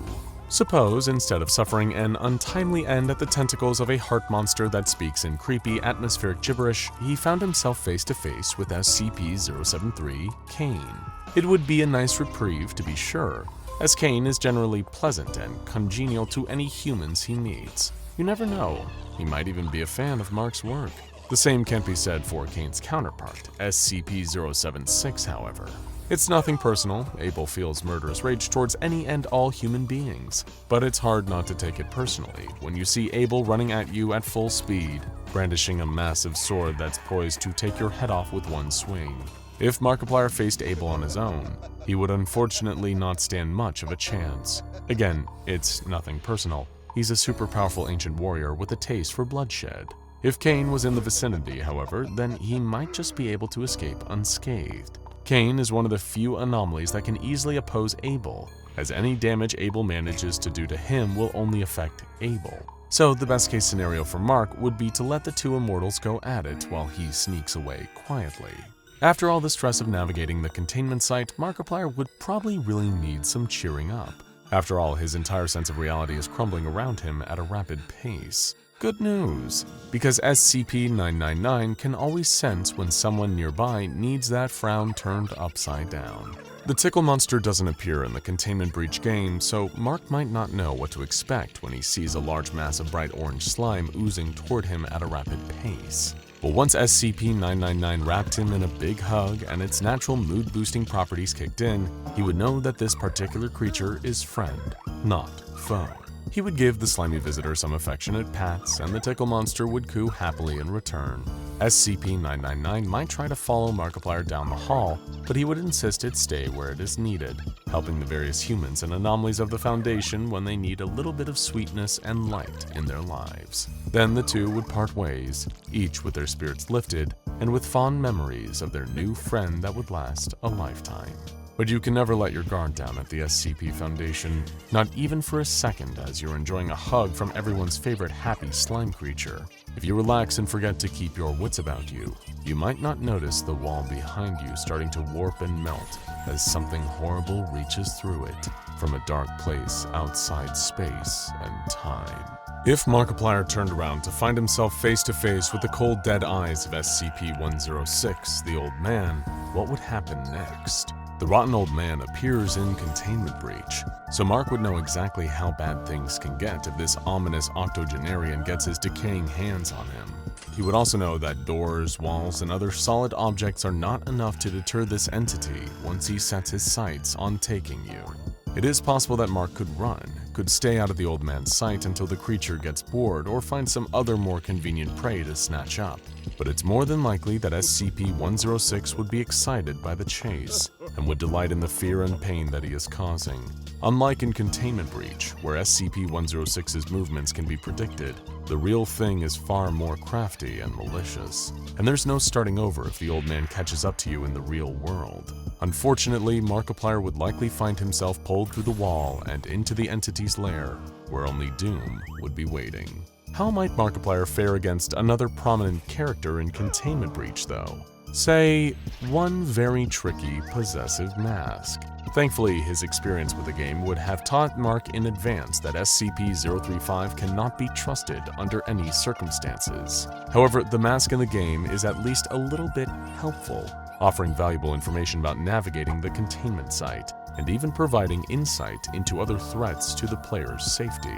The real thing is nowhere near as generous. It has no desire to help humans or anyone but itself, really. If it wound up in the same room as Markiplier, it would only have one goal and one goal only: get him to take it out of its case and put it over his face. Hopefully Markiplier would know better than to wear the wicked porcelain mask, but its psychic influence is strong. We couldn't blame him if he wound up succumbing to it, putting it on and becoming the mask's newest human host. It would be thrilled to have found such a famous body to take over too, who would pilot Markiplier out of the containment site, take him back home, and become the first SCP with over 1 million YouTube subscribers. Aside from this channel, of course. I shudder to think what SCP-035 would do with such a massive platform. It definitely wouldn't be anything good. Now, there aren't just anomalies at the Foundation. There are lots of staff members working to keep the well-oiled machine running smoothly. Of course, some are better at this than others, and some staff are just agents of chaos all on their own. But that makes life more fun. Imagine a team-up between the most fun-loving, memeable researcher at the SCP Foundation and Markiplier. That's right, Dr. Jack Bright himself. Now, many people don't know this, but Dr. Bright is a big fan of gaming YouTubers and has wanted to start a channel of his own for quite some time. The Foundation won't allow him to run any of his own social media, concerned about the potential for secure information leaking to the public. But a chance encounter with one of his favorite YouTube creators would be just the kind of opportunity Dr. Bright has been waiting for. Sure, Markiplier might be caught a bit off guard by a strange man in an amulet asking him to collab, but Dr. Bright's big personality, sense of humor, and high energy would make him a great guest to have on the channel. At least until he finds something else to distract him from his own existential dread and abandons his streaming dreams for that. He'd definitely get Markiplier to autograph the amulet first though, that's for sure. Lots of people love Markiplier. He's a congenial guy with a passion for making enjoyable content, but there's one anomaly at the Foundation that wouldn't like him at all. In fact, it would find him, frankly, disgusting. But that's not his fault. SCP-682 hates all living things. That's kind of its whole deal. Well, that and being impossible to kill. The massive rage-filled reptile is incredibly dangerous to anything and anyone it encounters, and sadly, Markiplier would be no exception. This creature doesn't care about likability or how much a person has contributed to contemporary internet culture. It only cares about destruction, about snapping the poor YouTuber up in its jaws or knocking him into the wall with one swash of its enormous tail. Unless Markiplier happened to have a spare nuclear warhead on him, it's not likely that he would make it out of meeting with SCP-682 in one piece. Oh, no, not his head.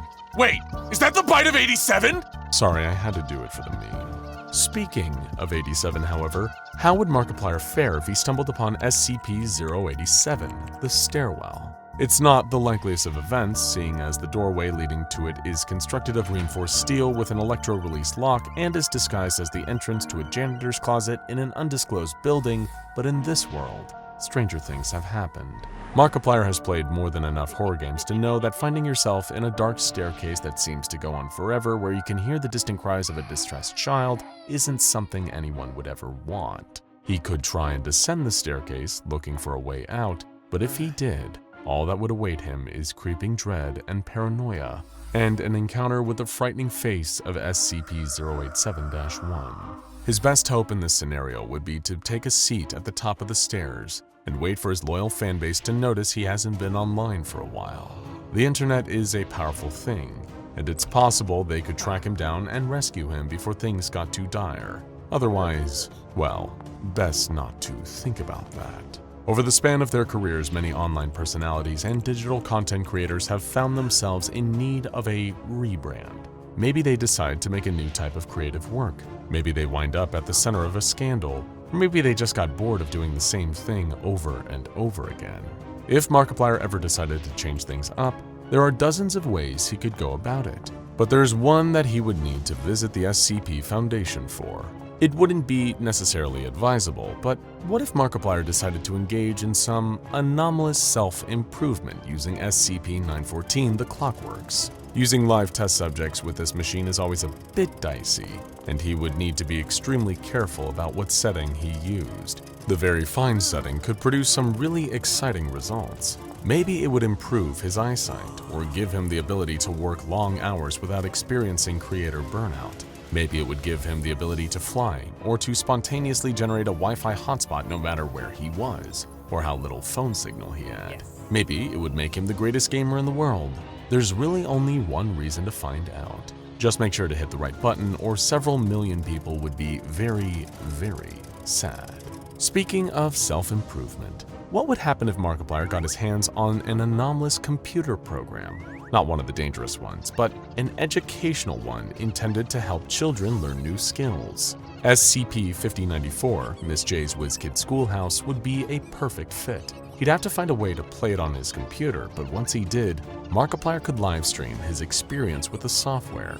It's uncertain how the anomalous effect of SCP-5094 would translate into a massive audience, but it would be amazing to see if thousands of people could learn a new skill at once. It would be potentially life-changing for everyone involved. Speaking of helpful anomalies, Markiplier would greatly benefit from an introduction to SCP-662, the Butler's Handbell. Running a YouTube channel takes a ton of work, and having an eager supernatural assistant on call 24 hours a day would probably really improve the quality of life for everyone involved. Mr. Deeds would be happy to assist with whatever day-to-day tasks might come up, and could even become a beloved background character on the channel. Whether it's bringing Mark a bag of Takis or helping edit video footage, there's very little this helpful British butler can't do. When you get famous and successful, and when you become a public figure online, it seems like everyone out there wants a piece of you. People want money, attention, to ride someone's coattails to fame. But what about an anomaly that quite literally wants a piece of Markiplier? Or any person, really. SCP-082 Ferdinand the Cannibal would love to meet Markiplier, and would love to make Markiplier his meat. He would probably use his habit for lying and spinning elaborate stories to attempt to entice Mark into a dangerous situation. Hello, Markiplier. It's me, your friend Jacksepticeye, he would say while very visibly not being who he claims to be.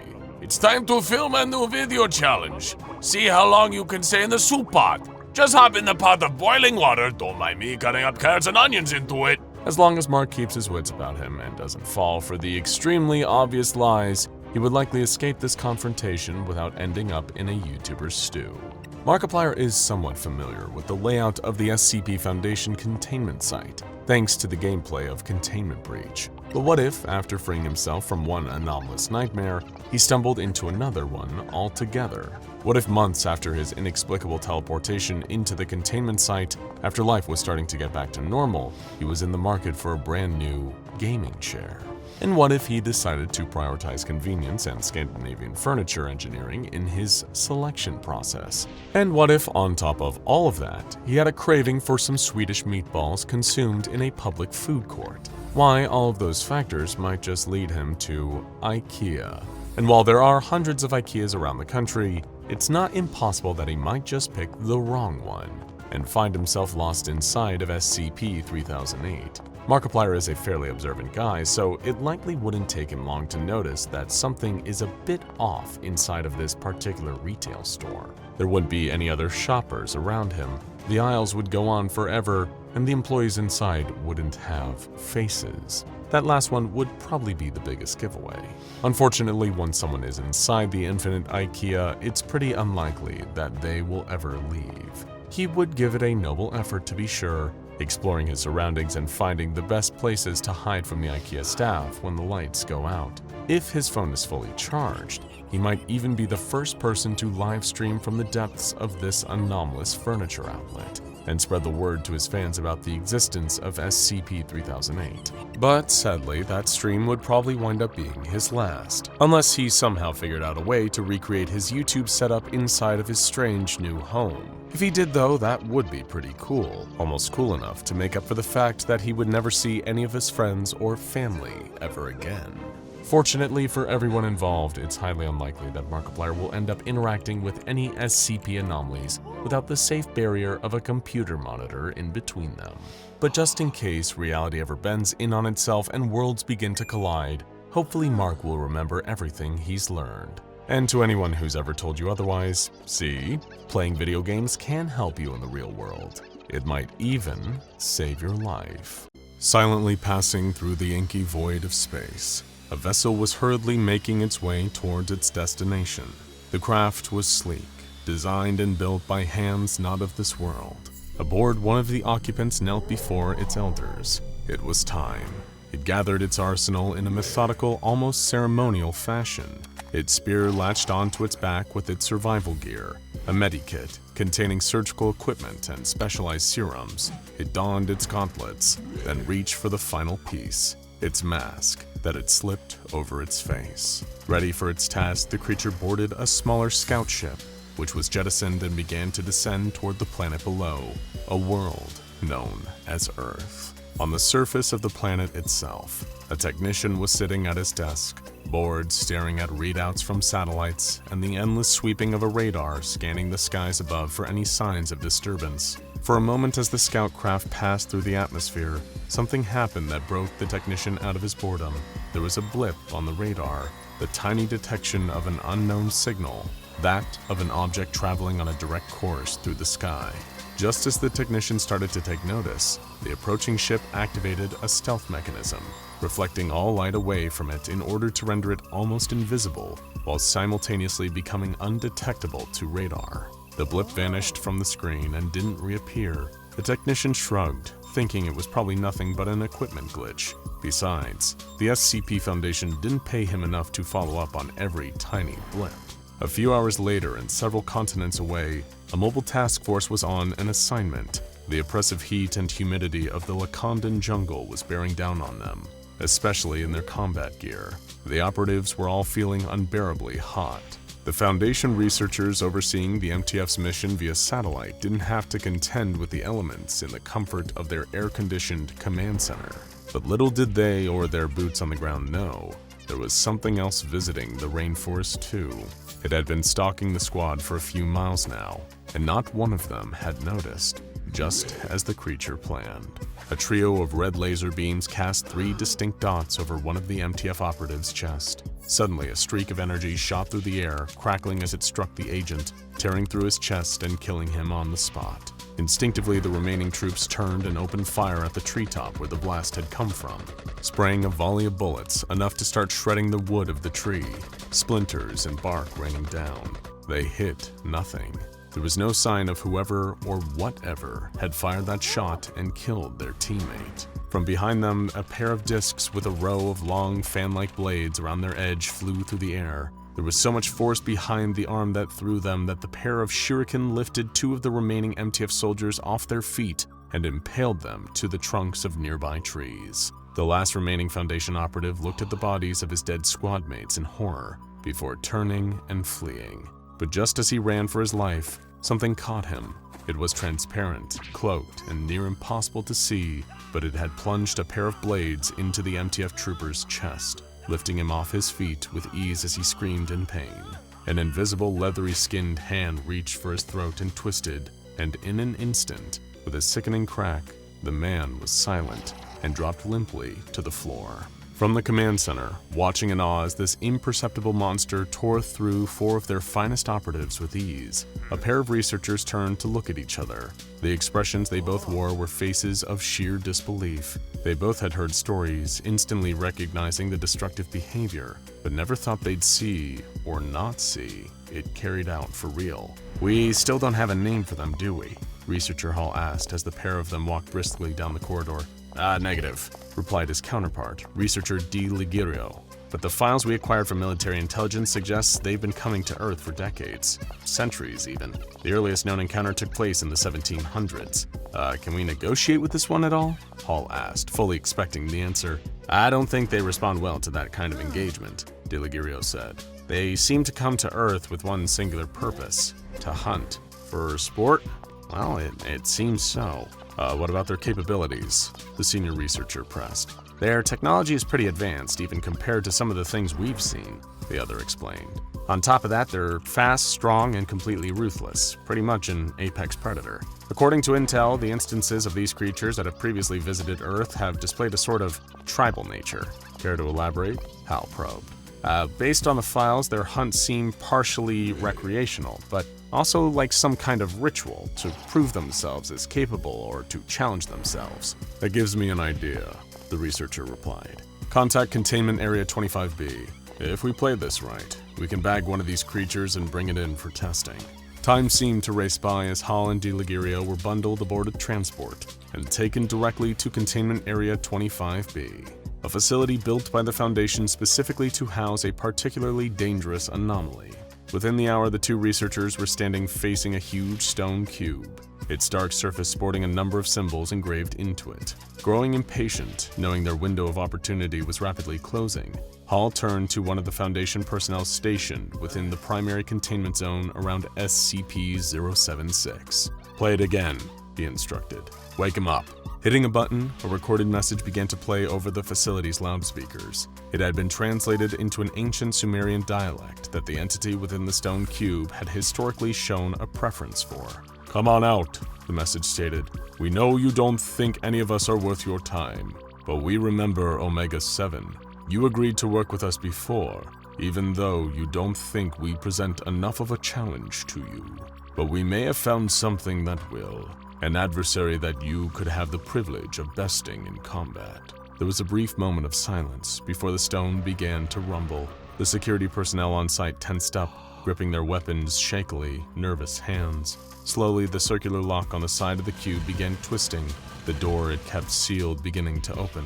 "Are you sure we can do this, Hal?" asked Deligerio. "If SCP-076 isn't willing to cooperate, this could go south real quickly. And God forbid, what if somebody found out what we're having him do?" Hall didn't answer, instead watching as the door to the cube finally opened, and a lean man in his late 20s stepped out. His gray eyes stared out of a mess of jet black hair, his body adorned with tattoos of arcane runes and occult imagery, the sneering faces of demons over his olive skin. As the guards around him nervously raised their weapons at the ready, SCP-076-2 casually strode up to Researcher Hall until the two were inches away from each other. Where? Abel asked. Fitting him with a communications earpiece and having him board a transport, Abel was sent directly towards the last known coordinates of the now deceased MTF, deep in the heart of the Lakandan jungle. Sat atop a tree as the aircraft made its approach, the creature had lowered its cloaking device, certain it was alone as it polished a skull it had collected from one of the ill-fated operatives. The predator was a member of a species known as the Yutja, one of the few details about its race that Diligirio's files hadn't mentioned. Everything else was accurate though. It was indeed a hunter, here to claim trophies as proof of its skill. These trophies happened to be the skulls and spines of whatever it killed. Hearing the sound of an incoming vehicle, the predator instinctively reached for a control on its left wrist gauntlet. Its cloaking device reactivated, bending the light away from itself to render the alien hunter nearly invisible. Through the lenses of its biomask, the predator watched the craft pass overhead, and the shape of a single humanoid heat signature dropping from it and landing in the rainforest. Trekking through the lush vegetation, Abel walked towards the location he had been given. It always irked the immortal barbarian when the Foundation attempted to use him to perform their menial dirty work. To Abel, such tasks were beneath him, but he had been promised a fight with a worthy adversary, and that was the only reason he had agreed to undertake this mission. Looking around as he reached a clearing, there was no sign of the MTF agents, until, that is, Abel craned his neck upwards and found them. Something had meticulously gathered up the bodies and hung them from the branches by their legs. It felt distinctly like a warning, as well as a taunting gloat. Every indicator pointed to this being the action of a creature that was marking its newfound territory. With a wave of his hand, Abel pulled a black-edged sword out of a pocket dimension holding his weapons, and held the blade at the ready. Looking down, he saw 3 points of red light had appeared on his bare chest. Just as Abel caught sight of the treetops where the lasers were coming from, a bolt of high-energy plasma was fired towards him. Within the same split second, he hurled his sword in the direction of his invisible enemy. The blast struck him and knocked him down, searing his flesh. Not that Abel could feel pain. At the same time, his sword spun through the air and cleaved through the branch where the predator had been perched, causing the creature to drop to the jungle floor with a thud. As the Yautja stood up, it noticed its gauntlet was sparking, having sustained damage in the fall. Now its cloaking device was flickering on and off. The predator knew it would need to repair its equipment, but first and foremost needed to collect a trophy from its latest kill. The creature strode towards where Abel was laying. A scorch mark left by the plasma caster burned into his flesh. Its cloaking device still malfunctioning, the hunter reached down to claim its prize. Abel's eyes suddenly snapped open and caught the creature by surprise. Reeling his leg back, he delivered a sharp kick that sent the predator hurling backwards, despite it being well over 7 feet tall and 520 pounds of armor and alien muscle. Abel hurriedly stood back up, facing off against the alien warrior as it too drew itself to full height. The gauntlet on its left wrist continued to spit sparks until the predator reached a clawed digit over and pressed a control. With an electronic beep, its cloak deactivated fully, and the hunter was revealed. It was tall, standing on 2 legs like a man. It seemed lithe and agile, but clearly almost as strong as Abel himself, judging by how muscular it was. Long appendages resembling locks of hair protruded from its head. Behind a metal faceplate, a mask covered the true face of the creature below. A clicking, chittering noise emanated from beneath the predator's biomask as it reached for a sash that went across its front. and produced a pair of small metal circles. Abel flexed his shoulders and ran at the creature. The predator hurled both its discs at Abel, curved blades extending from both of them as they spun through the air. Abel ducked out of the path of one shuriken, narrowly dodging the second as he charged the alien hunter. Reaching for its back, the predator produced the long, ornate handle of its combi stick. Both ends of its telescopic spear extended, and the hunter began racing forward to clash head-on with its newfound prey. It plunged the spear right through Abel with all its strength, lifting the barbarian off his feet on the end of its weapon. Out of nowhere, SCP-076 produced another of his swords, the predator turning to look in confusion at the weapon that had seemingly just appeared in the hand of what it had taken for an ordinary human. Catching the off-world game hunter by surprise, Abel swept the sword through the air, cleaving the creature's spear in two, causing him to drop back to the ground, landing on his feet. Following it with a second swift swing of his blade, Abel brought the weapon down on a slash that cut across the creature's chest. It sliced through the thick reptilian hide of the predator, leaving a streak of fluorescent green blood oozing from its torso. The creature roared in pain. It sounded like a call of a lion echoing through the trees. In retaliation, the predator extended a pair of blades contained in its right gauntlet and swiped them at Abel. The wrist blades narrowly missed his face as he dodged an incoming attack, only to be caught by the creature's other hand. It gripped his head and plunged downwards, knocking Abel over and sending him face first into the rainforest floor. Reaching for his cloaking device control, the predator disappeared, retreating into the jungle to tend to its heavily bleeding wound. What manner of devil is this creature, Hall? Abel yelled at the researcher over his earpiece, hacking branches out of his path with his sword as he followed the trail of luminous green left by the wounded hunter. It's a warrior from another world, Hall replied. A hunter that tracks its prey by their body heat, considers itself honorable, but often likes to go after more dangerous targets to challenge itself. Not unlike you, Abel. I am nothing like this demon, the barbarian shouted in fury. This gutless monster has no honor. If it did, it would not give itself such an unfair advantage, nor would it run away when wounded. A true warrior would be happy to die a warrior's death in single combat, and would not rely on all its fancy weaponry. Well, from what we can tell, these things have their own codes of sorts, Deligirio's voice said over the comms. You might not think of this hunter as honorable, but it definitely thinks of itself that way.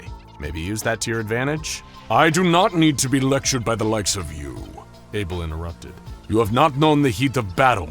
None of you at the Foundation have. I will follow the trail of this cowardly beast's blood and cleave its foul head from its shoulders. Unbeknownst to Abel, high above a branch, the predator was watching him. Its biomask had been zoomed in on him, the hunter listening to the barbarian's outrage. It turned to the task at hand, opening up its medikit and producing the surgical tools within as it tended to the deep green cut across its chest. Stifling roars of pain beneath its mask, the predator stapled the injury closed and applied a solvent to cauterize it. Night was beginning to fall, and Abel had long since lost the trail of green blood. Frustrated, he thought back to what the puny researchers at the Foundation had told him of his alien adversary.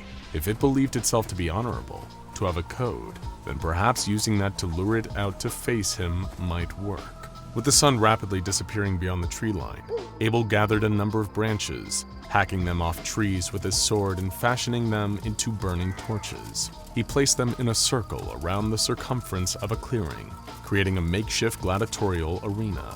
He could feel his blood boiling, the urge to defeat this monster making him seethe. Throwing his head back and beating a fist against his chest, Abel roared up at the dark sky. Come out, hunter, he howled. Show yourself! Come on, do it! I'm right here. Watching him from afar, hidden by its cloak, the predator recognized what was happening.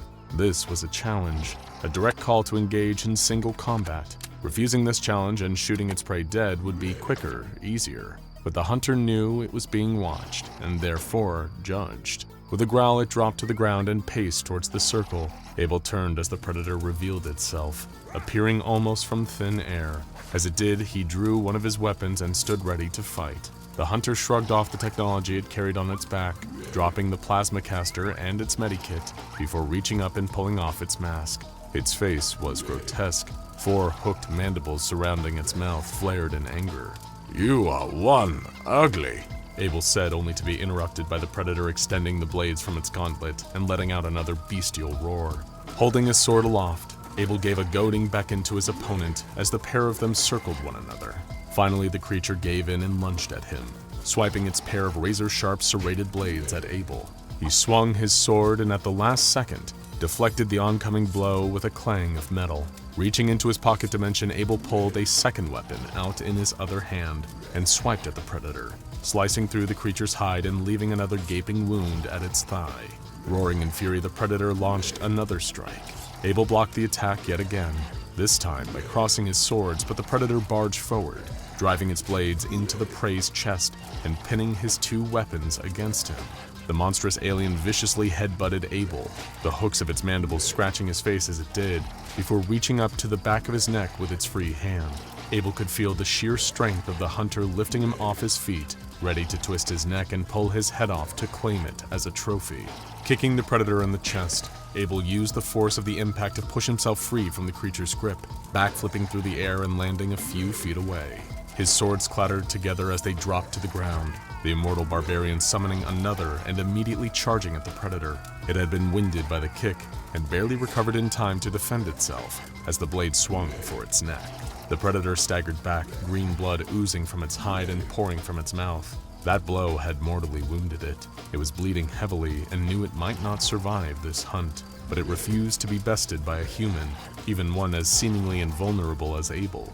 Hunching over, listening to him slowly approaching to deliver the killing blow, the predator tapped a series of controls on its gauntlet. A gradually accelerating beeping began emanating from the device. Turning around at the last second, the alien hunter impaled Abel before he was upon it, skewering SCP-076-2 on its wrist blades. His sword had been raised above his head to plunge through the creature, and even while impaled, Abel was able to deliver the final blow.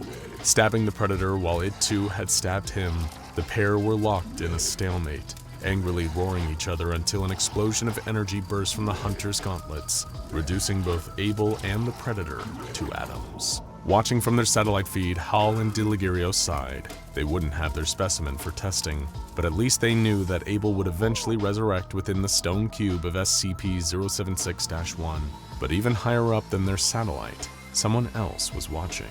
A group of predators growled and chittered amongst themselves, having witnessed from their ship as one of their own had died in a battle with Abel. Although there was no way of knowing, the noises the hunting party were making could have been expressions of disappointment at their fallen brother or a declaration of war. The aftershock shuddered through the Foundation. Emergency alarms wailed as injured staff and security helped each other out from underneath rubble that had fallen on them as the building was shaken by the quake. It had only lasted a few short seconds, but still managed to leave a trail of destruction in its wake. While the wounded were bandaged up, anyone and everyone who was still able to started frantically checking the containment of every anomaly on the site. The Foundation could worry about the origin of the quake later. First and foremost, they needed to assess the damage. Luckily, multiple rapid sweeps of the facility revealed that there weren't all that many high-level threat anomalies whose containment had been breached. A few of the safer ones were found cowering under tables or buried under fallen rubble in their quarters. But for the most part, every anomaly was accounted for, and none had been provided with an opportunity to escape and cause further havoc. At least, that's how things seemed at first. It was only when the chaos started to die down and repair efforts were underway that personnel noticed an odd change. Something was missing, but nobody could quite put their finger on exactly what. As a matter of fact, most could pinpoint exactly when they noticed this odd feeling. It had only begun after the emergency alarms had been shut off. There was a sound that everyone working at the Foundation had gotten so used to that they practically stopped hearing it, or at least, they'd stopped noticing it. It was only now that the noise was gone, its absence no longer drowned out by blaring alarms, that staff realized it had always been there. Everyone had just learned to subconsciously tune it out. Crying. The low, soft whimpering that could be heard emanating from SCP-096's containment chamber.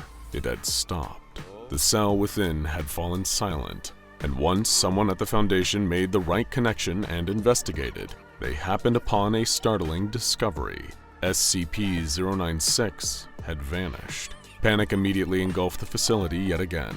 The shy guy could be anywhere. and a search effort to find it would only end in deaths. After all, in order to find something, you have to look at it, and that was a fatal thing to do when SCP-096 was involved. Closer examination showed no trace of the missing creature. There had been no reported incidents of incursions with it anywhere in the world. Every known photograph, video recording, or other visual depiction of SCP-096 was either securely stashed away or destroyed completely by the Foundation. There was no way it could have possibly escaped, and it was seemingly nowhere at all. But still, the question remained, where in the world had the Shy Guy gone to?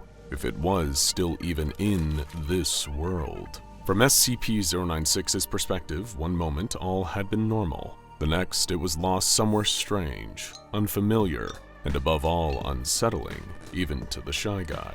Before the sudden quake had hit, it had spent the day the same way it usually occupied its time, alternating between aimlessly pacing the far wall of its containment chamber and sitting in a fetal position in the corner, sobbing all the while. But then the room had started shaking, and in the blink of a deeply sunken eye, the Shy Guy found itself, well, it had no idea where. Around it was a large carpeted room, open and sparse, with little occupying all the space. The wallpaper was a nauseating, sickly shade of yellow, made all the more garish by the rows of fluorescent lighting from the ceiling above. The entire place seemed to resemble an office space, although seemingly one that was in a total state of disuse. There was no furniture, not even one solitary inanimate object to make the place seem at least the tiniest bit closer to normal.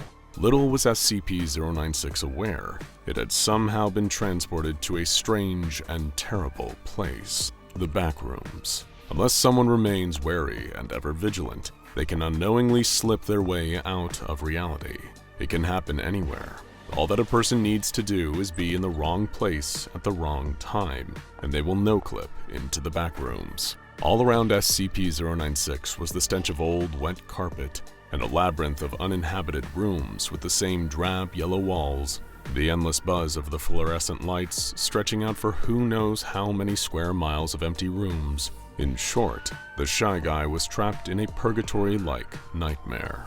However, there was at least one small mercy for SCP-096 as it wandered around its new surroundings. There was nobody else around, no other signs of life, no SCP Foundation, no ordinary human beings, no one who could see it. Here in the solitary confinement of the Backrooms, SCP-096 could not be perceived, and yet this brought the self-conscious creature very little in the way of comfort. Despite being completely alone, there was an awful, lingering feeling that hung in the air like the smell of the old carpet underfoot. SCP-096 still felt like it was being watched, and yet if someone or something really was watching, it wasn't triggering the Shy Guy's usual rage state. As it lurked through the various rooms and corridors, the creature kept expecting to find someone, to look them in the eye directly and get the same inescapable urge to race towards its observer and kill them. But it never came, because there was nobody else around, at least for a little while. Adam Jenkins had been out riding his bike when it happened. Pushing one pedal around, then the other, he gradually climbed higher up the slope of a hill. His house was down at the bottom of the other side, and Adam knew once he reached the peak, he could slip nice and easily down the rest of the way. As long as he was careful not to let the extra momentum carry his bike too far and too fast, he just had to keep in control and gently compress the brake if he needed to. He made the same journey every day. Nothing could go wrong. Sure enough, Adam reached the top of the hill and allowed the bike to slowly tip ever so slightly over the other side. Gravity started to do the rest, the wheels starting to spin rapidly, the pedals pistoning his legs as he plummeted downwards. It was one of the few childlike joys left in Adam's life, those few brief seconds of the day where he got to speed down the hill back home with reckless abandon. He was blissfully unaware that he wouldn't have enough time to miss how much he enjoyed it. Without warning, a car came speeding out from around a corner on the way down the hill. It was dark, and the driver had carelessly decided to leave their headlights off. So when Adam saw the vehicle, he only had a split second to react. He was still going too fast. so if he applied the brakes now, his front wheel would stop too suddenly and send him flying forward over the handlebars. Instead, seconds before colliding with the car's hood, Adam wrenched his bike's handlebars and swerved around the car. But the added speed of going downhill caused the entire bike to topple as it turned so violently, launching Adam off and sending him hurtling towards a nearby wall. Adam could tell in the split second after coming off his bike that he was about to collide with the wall. His brain and body anticipated the impact, bracing him for the painful crash, but it never came. Instead of hitting the wall, Adam passed through it. That may well have spared him a devastating injury, but now a whole new problem now faced him. Just like no clipping through a virtual environment in a video game, Adam had passed directly out of reality, right into the backrooms. The first few hours were the worst, shouting as loud as he could for someone, anyone, to come and find him. Each yell rapidly growing more and more frantic as Adam rushed around his haunting new surroundings. The whole place was unsettling just to be in. It gave off a hostile, unwelcoming energy that was impossible to ignore. It was only after an hour of trying to find a way out that Adam realized he was well and truly lost. He'd strayed too far away from his original point of entry, and just as he had the idea of trying to make his way back to the world from the same place he came in, it was already too late. The backrooms, at least on this first level, all looked the same. No two rooms were distinct enough for him to figure out if this was somewhere he'd been before, or an entirely new area. It didn't take long for an overwhelming sense of hopelessness to set in. Adam had quickly given up calling for help. There was no sign of anyone around that would be able to help him, until the shuffling of footsteps came from nearby. It was such a noticeable break in the dull, unsettling quiet of the backrooms that it made Adam's ears prick up. The yellow-hued maze had been so void of life since he had arrived, so unnaturally empty, that he wasn't entirely sure he had made the sound himself by his jacket brushing up against the wall. But no, there was definitely something here with him. He could hear it wandering nearby, and it had certainly heard him too. Calling out yet again with more caution in his tone, Adam Jenkins turned the next corner, met with yet another dingy yellow corridor. Although, unlike the others, this one had a key difference. SCP-096 stood right in the middle of it. The split second that Adam's eyes fell over the shy guy, it was already too late. He barely had time to process the sight of the creature, its tall, humanoid shape, wiry thin and pale skin, jaw hanging unnaturally wide. In fact, SCP-096 dashed towards Adam so quickly that he couldn't even finish his startled scream. Meanwhile, back at the SCP Foundation, efforts were still underway to retrieve the shy guy. Researchers were baffled that there was not a single trace anywhere on the globe of SCP-096's presence. They had quickly rolled out their usual method for recalling the creature to containment. Requisitioning one of D-Class personnel, this individual was instructed to stand in SCP-096's cell and then was given a photograph of the monster to look at. Knowing that the shy guy would track down anyone that saw its face, even as a single tiny pixel in a picture, the Foundation expected the creature to simply reappear in its containment chamber to kill the D-Class they had used as bait. But nothing happened. The D-Class was able to look at the photo of SCP-096 and survive. It was almost as if the creature's link to reality was weakened. Wherever it was, it might still be aware someone had looked at it, but the shy guy was somehow being blocked from traveling to its most recent observer.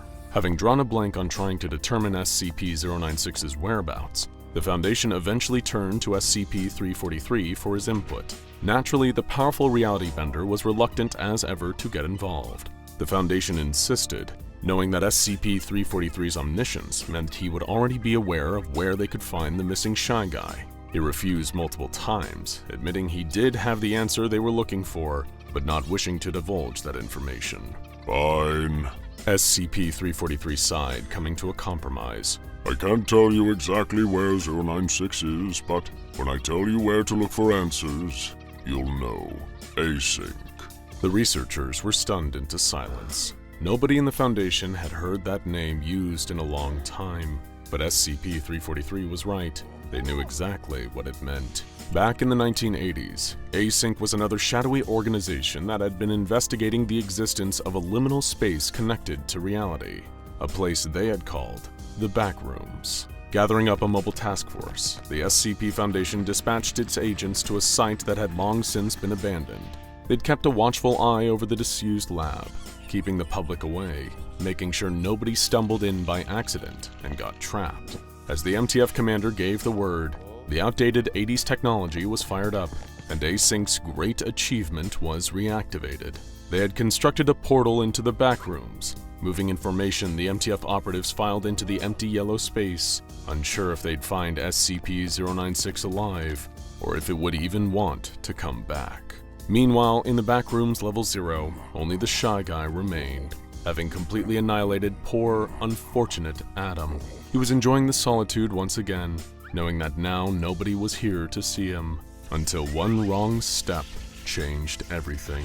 He no-clipped from level 0 to level 1, where he would have a lot more company.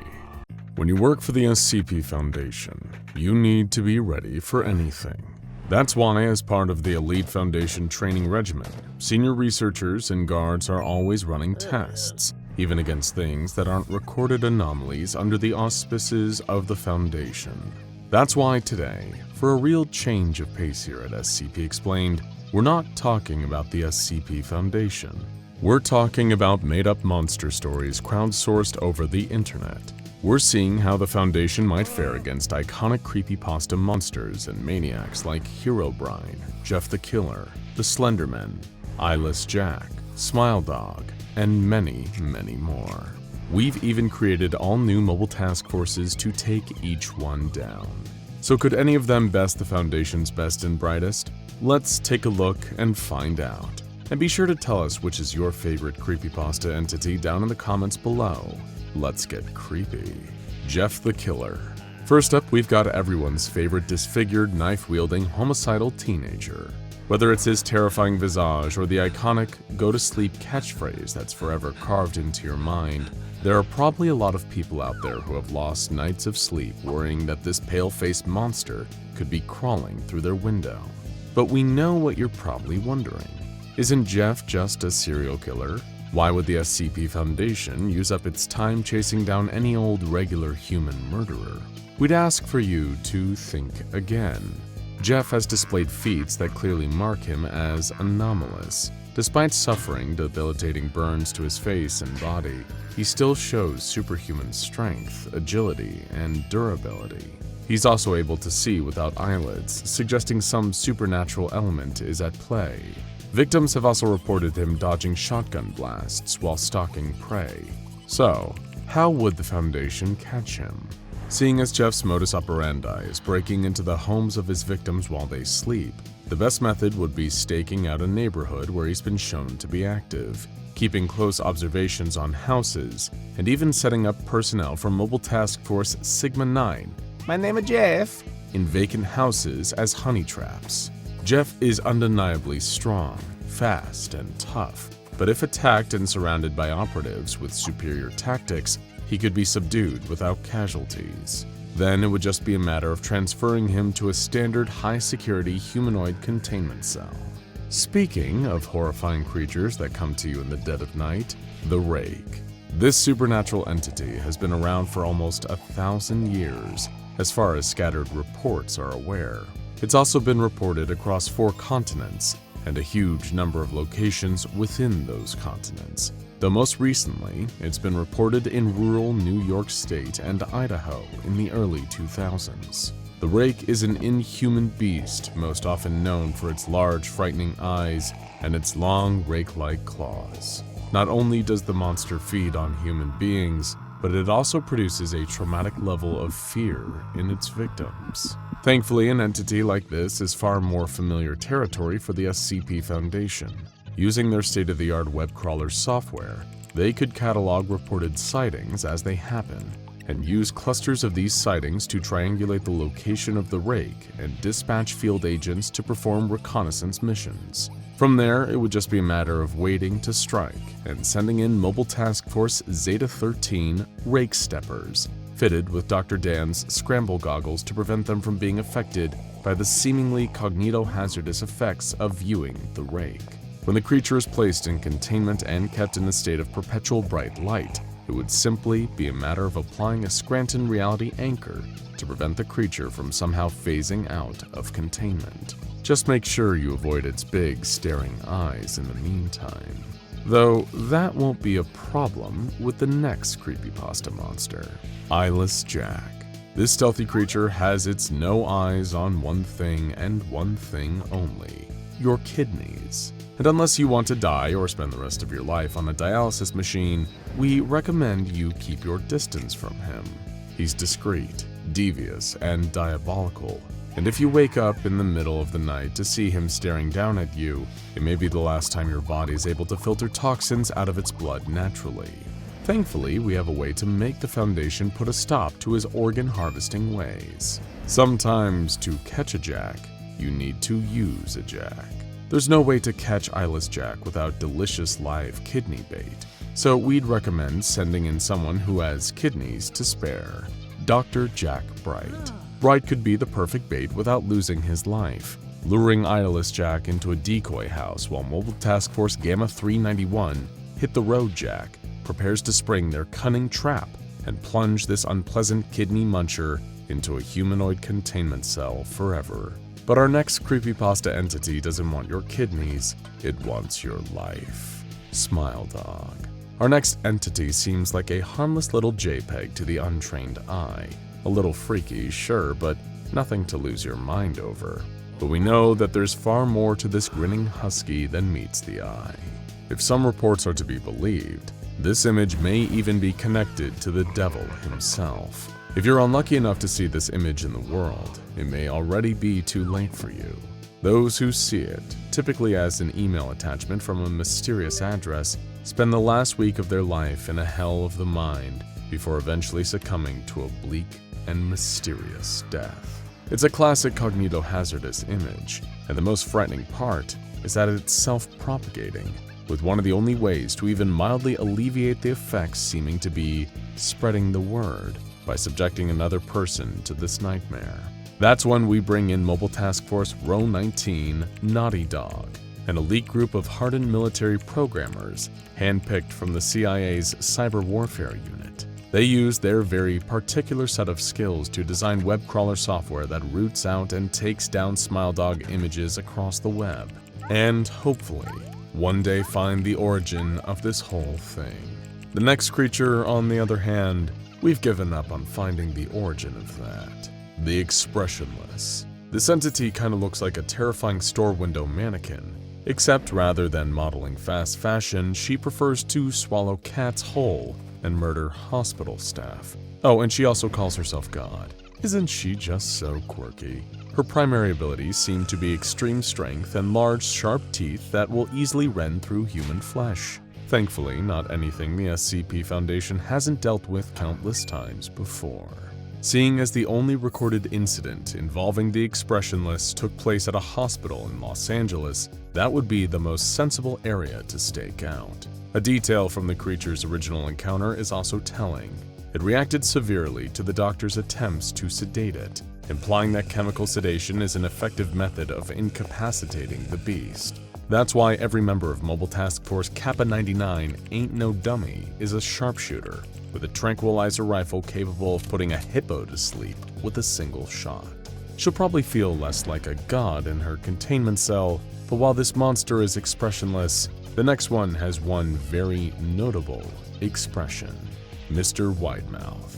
Compared to some of our other creepypasta contenders, Mr. Widemouth may not look like much, but that, our dear friends, is exactly what this nasty little malefactor wants you to think. He may look like Gizmo's slightly demented cousin, but his intentions are even more sinister than that of your average gremlin. If you're a kid home on a sick day, Mr. Widemouth might strike up a conversation. After gaining your trust, he'll try to lure you to his special place beyond the trees for some fun. But take it from us, all you'll find out there is your doom.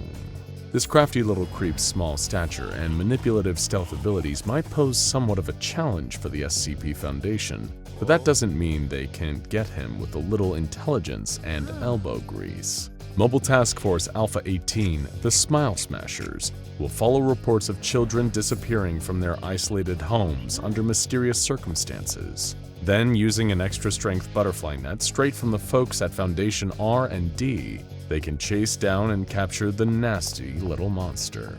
But that won't be the case for this next demonic offering. No, this creepypasta legend is the one that captures you.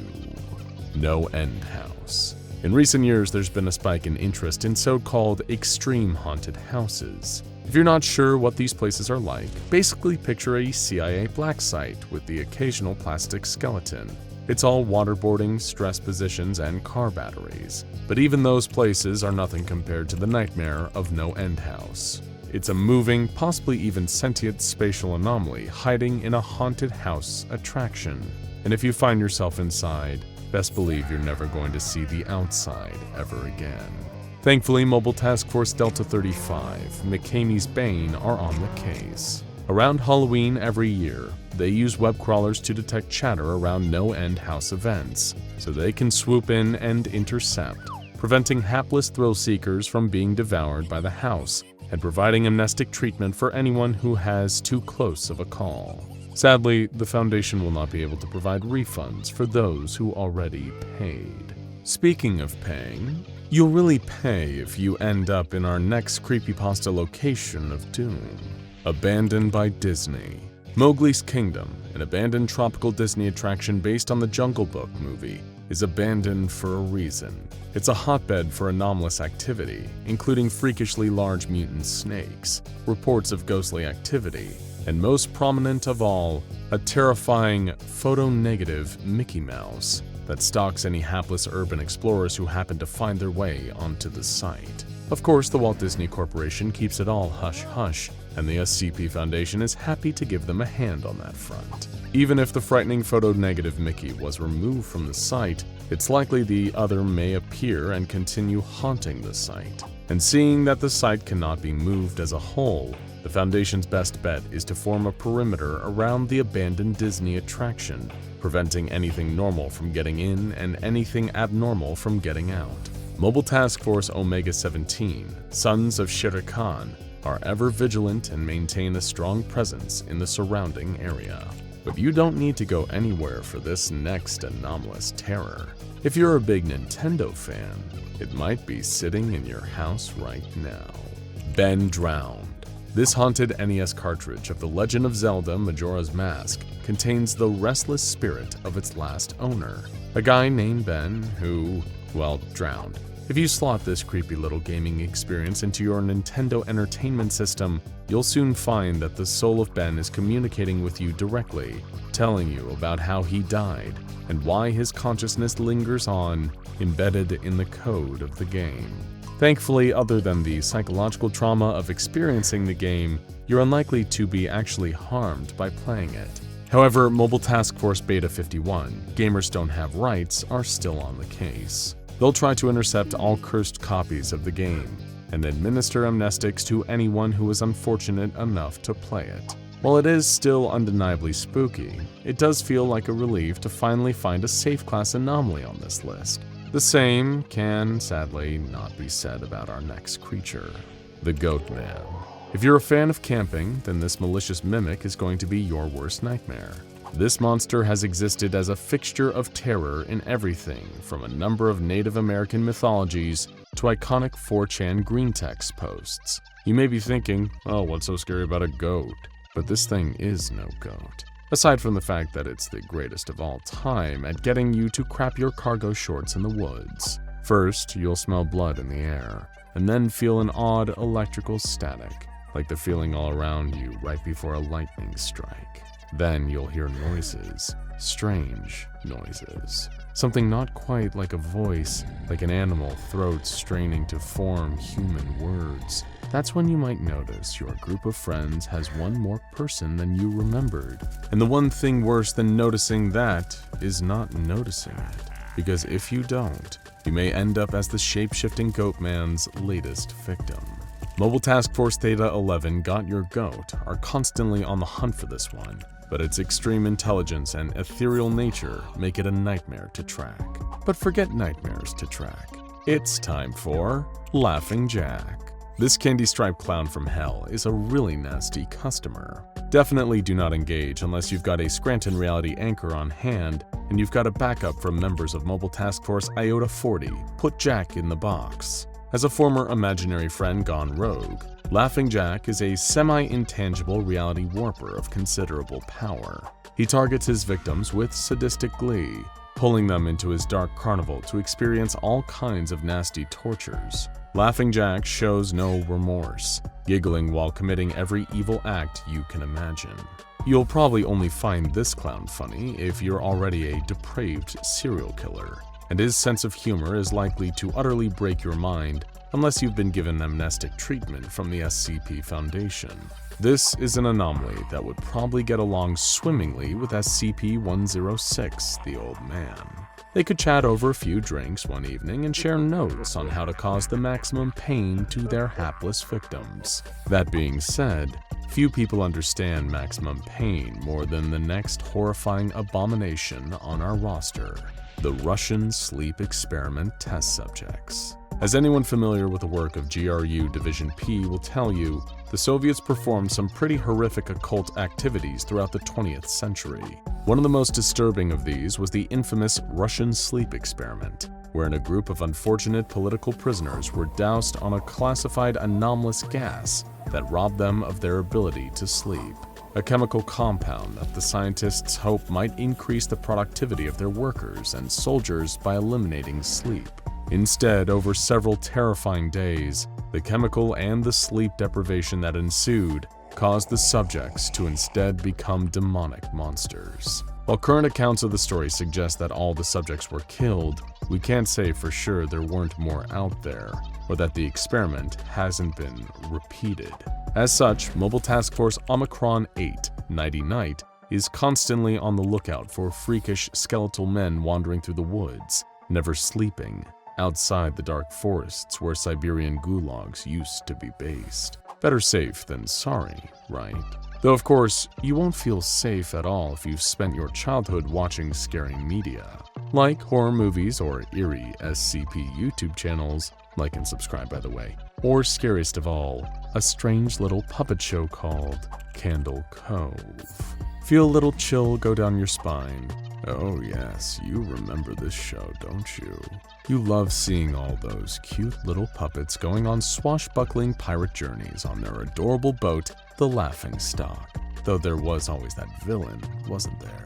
You think his name was Jawbone, but that's not what you called him. You called him the Skin Taker, because he always had that long cloak made of tanned human skin. You also remember that one episode that was just all the characters screaming. I mean, how could you possibly forget? And most of all, you remember asking your mom about it, and her telling you that you never actually watched a show called Candle Cove. You just sat around watching static for hours on end. Of course, the SCP Foundation keeps close tabs on everything related to this traumatic childhood memory. Broadcasts of the show are seemingly impossible to contain. All the Foundation can really do is track down people who have seen it and provide amnestic treatment. Though trust us, there are things that will make your childhood far worse than just watching Candle Cove. Like running into this next iconic monster, the Slenderman. This terrifying entity is powerful as he is iconic. A shape-shifting, faceless, tentacled nightmare in a three-piece suit who likes to hide in forests and abandoned buildings, either stealing children away or influencing their minds until they become his proxies. Supernatural servants who do anything their inhuman master asks them to. The Slenderman is one of the most powerful monsters in all of Creepypasta, so the Foundation certainly has their hands full with keeping his tentacles under wraps. All that Mobile Task Force Chi-90 Marble Hornets can do is track sightings and keep children out of the woods when the danger of potential Slenderman encounters arises. Getting him actually contained basically seems out of the question. Whew. After all this, we might need to relax. Maybe grabbing a nice sugar-free soda and playing a session of Minecraft might make us feel better. We'll be safe there, right? Well, probably. Unless we encounter Herobrine.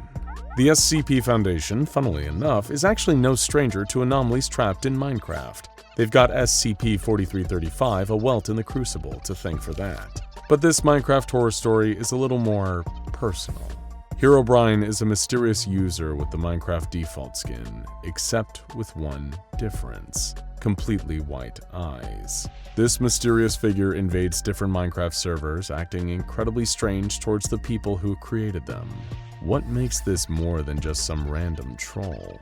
Well, according to legends, Herobrine is the manifestation of the dead brother of Minecraft's creator, Notch. Naturally, the Foundation doesn't want people running into ghosts on Minecraft, so they dispatch Mobile Task Force Chi-69, blocked and reported, to quarantine any servers where Herobrine is sighted, and spread misinformation that the crafty little entity had never actually existed in the first place. What is the truth of the situation? It's unclear, and that's exactly how the Foundation likes it. So there we have it, folks. How the SCP Foundation would counteract some of the most infamous creepypasta creeps and creatures out there. Which was your favorite? Did we miss any? And would you like to see any of these expanded into a full video in the future? Let us know down in the comments, if you dare.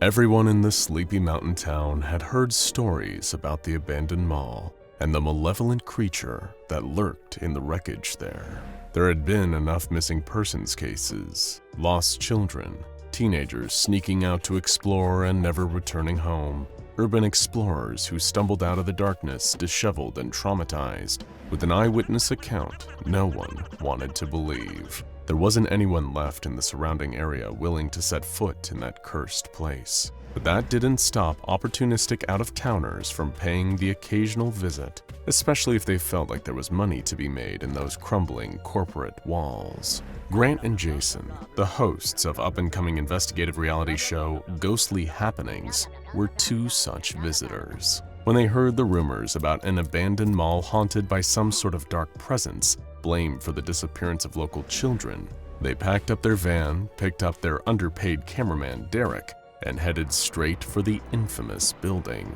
Are you sure we're allowed to be here? Derek asked shakily as he began filming.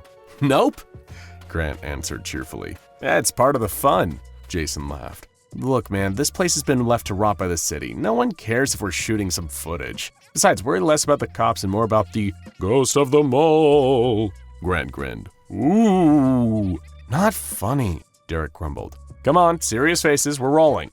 Jason nudged his co-host, and the two snapped into their on-camera personalities. Once a bustling center of suburban American life, this shopping mall has transformed into a den of terror.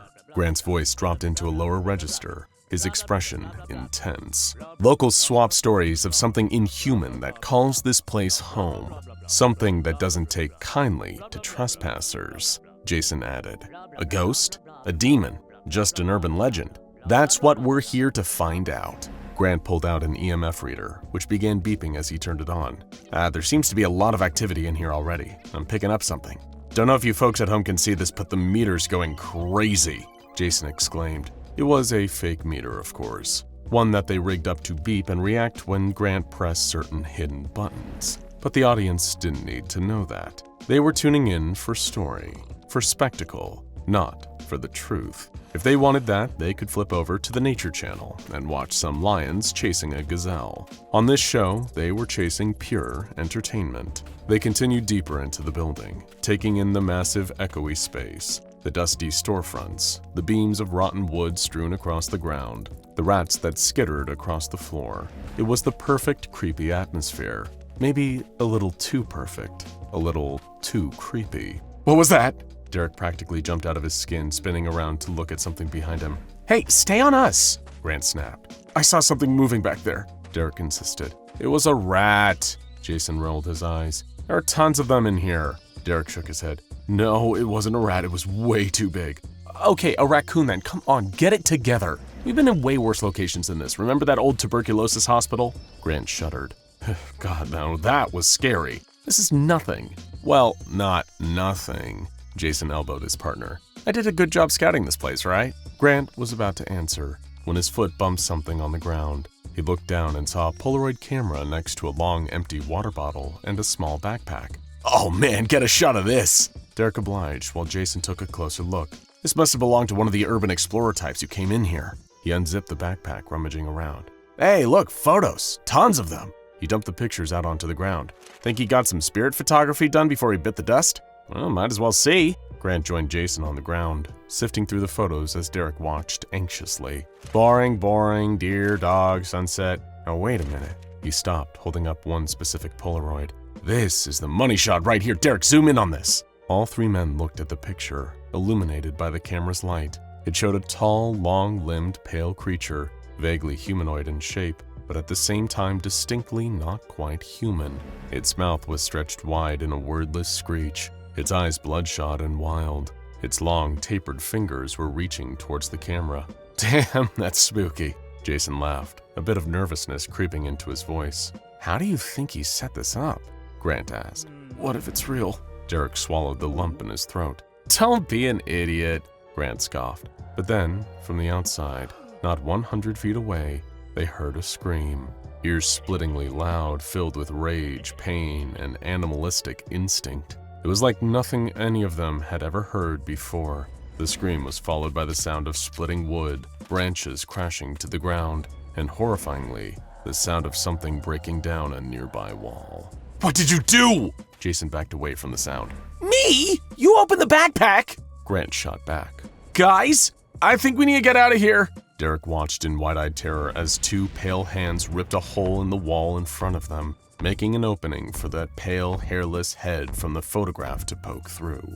All three men prepared to make a break for it and run for their lives, but as soon as the creature saw them, it was already too late. With another scream, SCP-096 sprinted toward them, grabbing each man and throwing them to the ground. The camera shattered into pieces from the impact, and Derek skidded painfully across the ground. As he rolled onto his side to try and push back up to his feet, he caught a glimpse of the monster opening its mouth impossibly wide and descending on his bosses. He really didn't want to focus on what happened next, but suffice to say there was nothing of them left afterwards. Derek tried his best to escape, but he was no match for the brute strength and speed of SCP-096. From the moment he saw its face, his fate was sealed. There was no escape. Soon the beeping EMF meter, the scattered photographs, and the broken pieces of the camera were the only thing left of the crew from ghostly happenings. Their devoted fans would never get another episode, but at least one being in the abandoned mall could rest easy now. SCP-096 was safe again. No one was living who had seen its face. It slowly crawled back to the hole it had made in the wall, ready to return to the forest and climb back up the mountain. There it could curl up beneath a tree and stay there for as long as it wanted. But as SCP-096 reached the hole in the wall, where it had once been able to see night sky, stars, and the trees in the distance, there was only blackness. It was as if something dark was stretching over the opening, blocking the outside world from view. 096 reached out a hand to push the blockage out of the way, but whatever it was, slithered away from the touch faster than the pale hand could move. The wriggling darkness crept back into the building, weaving in and out of the shadows as SCP-096 watched it curiously. Whatever it was, it hadn't looked at the creature's face yet. It wasn't sure if this thing even had eyes. But then, stretching out of the darkness and into view, was a garish face with wide, white eyes with massive pupils, a round nose, and a wide, wide mouth, stretched into a toothy grimace that might have once looked like a smile. This was the creature that had made the mall its home, the apex predator of this biosphere, and it was staring directly at SCP-096's face. Its face. With a shriek, 096 flew into a primal rage, clawing at the cat-like creature, but before 096 could reach it, the thing was gone. Where was it? Where did it go? 096 roared, tearing at the floor, ripping up the tile and gouging long, deep scratches in the concrete beneath. A sound in the distance drew 096's attention, and it bolted in the direction of the noise, swinging at any obstacle in its path as it went. It ripped down a banner advertising free frozen yogurt samples, crushed an empty cell phone kiosk, and threw a gumball machine to the floor with a crash. It would rip the entire mall apart if it had to, if that was what it took to destroy the being that had caught a glimpse of its face and disappeared. Then, 096 could see it. That face. That wide-eyed, grinning face. It sprinted toward the face as fast as it could. The cartoon cat was looking at 096, not from a place in the room, but from behind the screen of a television in the electronics store window. Somehow defying the laws of physics and reality, it had made its way into the TV. 096 didn't pause to ponder the logic of this. There was no room for critical thought. There was only the need to shred, to consume, to destroy. It burst through the window, sending shards of glass in every direction, and reared back to attack the screen. It was so focused on its singular task that it didn't notice the long black arms snaking across the floor, winding around its feet. All of a sudden, 096 lost its balance as its legs were pulled right out from under it, those stretchy arms dragging it into the TV screen itself. When 096 regained consciousness, it was in a place it did not recognize. Gone was the inside of the mall or the familiar forest and mountains outside. Instead, SCP-096 was in some sort of hand-drawn world, a massive house with a hallway that seemed to go on forever, lined with infinite doors leading to who knew where. The floor tipped and tilted at odd angles, and the geometry made no three-dimensional sense. It was dizzying and deeply off-putting. SCP-096 had no frame of reference to compare it to, but a human witness might have noticed that this place looked like something out of an old cartoon, from the days of Steamboat Willie and the like. SCP-096 did not think such a thing. It only knew that it was in an unfamiliar place, one that felt threatening, though there were no visible threats, and it knew that it still hadn't gotten its hands on the creature that had seen its face. All along the walls between each door, there were clocks in the shape of that horrible cat, eyes ticking back and forth with each second, wide smile mocking SCP-096 as if to say, "Try and find me." SCP-096 would not be discouraged. There was no room in its mind for that sort of thing. There was only the singular goal of finding the cartoon cat and tearing it limb from rubber hose limb. Psychological warfare would have no effect. Still, Cartoon Cat would give it his best shot. This was his world, and he could do whatever he wanted here. Cartoon Cat poked his head out through a random doorway, waving to 096 with one of his puffy, white-gloved hands. As 096 wailed and began to give chase, Cartoon Cat slammed the door shut, only to open another door down the hall and poke his head out of that one. He did the same trick over and over, jerking SCP-096 around from end to end of the ever-expanding animated hallway. After some time passed, however, it appeared SCP-096 was not going to get tired, and was not going to give up hope of catching its prey. It was time to end this. Cartoon Cat wrapped one long arm around SCP-096's neck, restraining it against the wall, and began to squeeze tighter and tighter.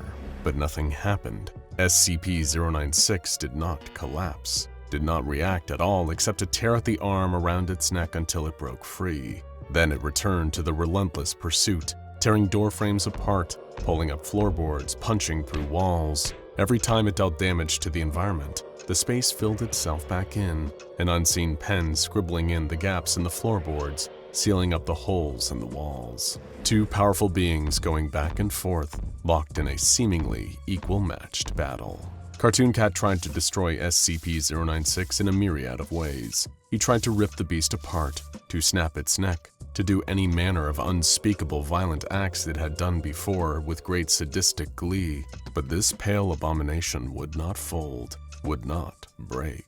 This wasn't going to be any fun if there was no ending, and if 096 kept destroying one of Cartoon Cat's favorite pocket worlds, that was quite enough. Cartoon Cat grabbed hold of 096's arms and legs, the creature thrashing viciously as he did so, and threw it into the blank space just beyond the illustrated world. Back in the mall, SCP-096 crashed back to Earth. It was about to resume its search for Cartoon Cat when suddenly a bright light illuminated its face. A police officer stood a few feet away, holding a flashlight. "Excuse me, you can't be in here. You're trespassing," the officer started to warn, but his words were interrupted when 096 began to scream.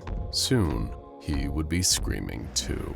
There's never a good day for a supervillain attack or a tense feud with your closest sibling, and for the mighty THOR, this day was turning out to be both. As the self-proclaimed strongest Avenger flung his body across the planet Earth using his trusty magical hammer, Mjolnir, the Asgardian steeled himself for yet another confrontation with his evil half-brother, Loki, the god of mischief. As per usual, Loki was terrorizing the humans of a random city, using his illusions to manifest imaginary dragons and other ferocious beasts. And what was also usual is Thor had no idea what his brother's motive or endgame was. All the God of Thunder knew was that this kind of trickery-dickery would not be stood for. While these terrible creatures weren't real, they were still very frightening to the Earthlings. Civilians were running around in every direction away from Loki, and this was causing all kinds of chaos and traffic disturbances. Regardless of what Loki's plan was, Thor knew that his brother had to be stopped before things escalated further.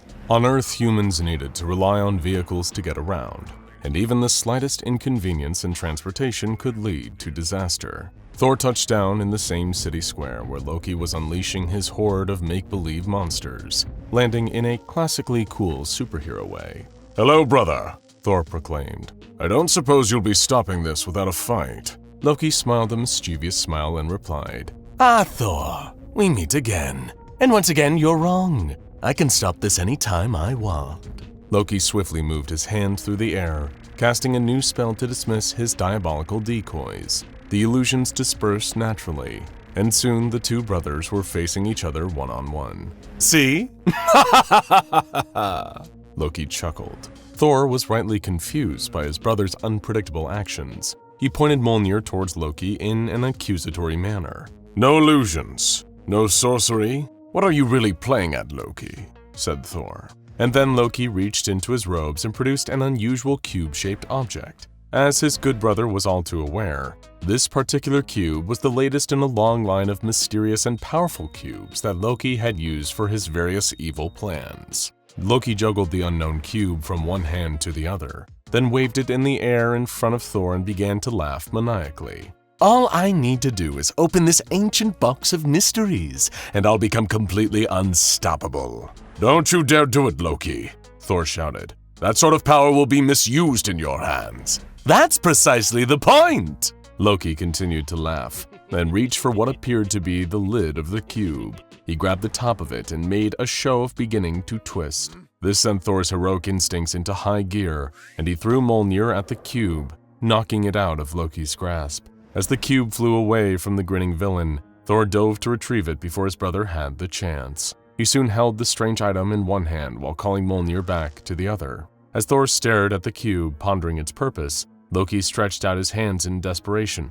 Oh, no, not my cube! If you open it now, my plan is doomed! Loki pleaded. Thor responded with a laugh of his own. "Nice try, brother, but I'm going to open it." And so the God of Thunder did. Thor popped the cube's lid and braced himself for whatever cosmic force was about to be released, but for some reason, nothing happened. Still curious, Thor took a cautious look inside. As it turned out, the only thing within this apparently non-magical cube was what appeared to be a fully developed photograph. What in Odin's name is this? Thor removed the image and held it close to his face. It appeared to depict an emaciated, pale humanoid with long, spindly limbs standing in the corner of a compact room with smooth metal walls. In all his many years traveling the 9 realms, Thor had never seen anything like it. Whatever the creature actually was, it certainly did not look happy.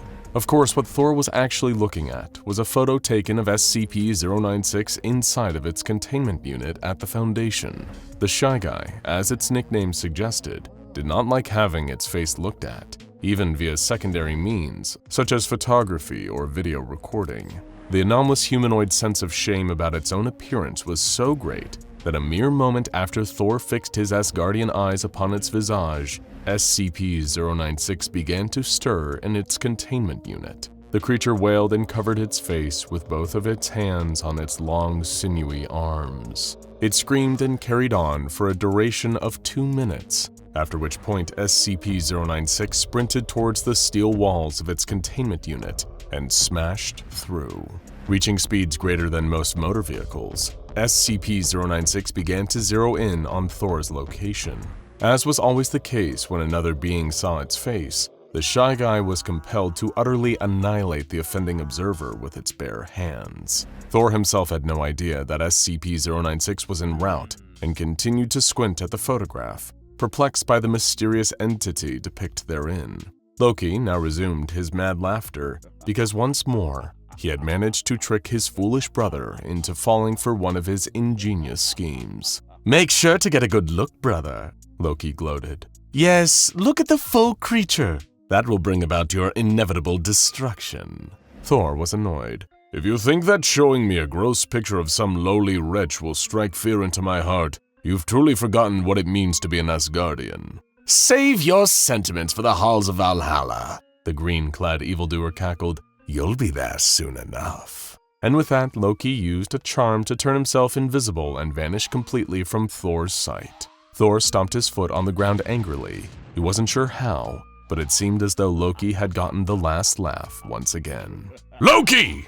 he shouted after his brother. "Come back here and face me with honor!" Then the god of thunder sighed pensively and thought to himself, "Who am I kidding? He's never going to change." Thor looked at his trusty hammer. "Mjolnir, old friend, it seems like we've saved the day yet again.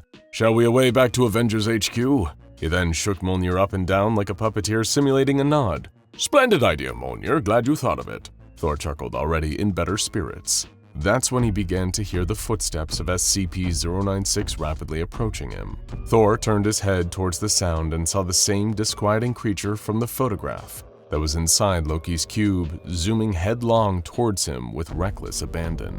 The Asgardian blinked. He almost couldn't believe his eyes. Whatever that thing was, it was faster than Thor could have possibly anticipated. Was it looking for the photograph? He wondered. "Hello there!" Thor called out as SCP-096 continued to make a beeline at the caped superhero.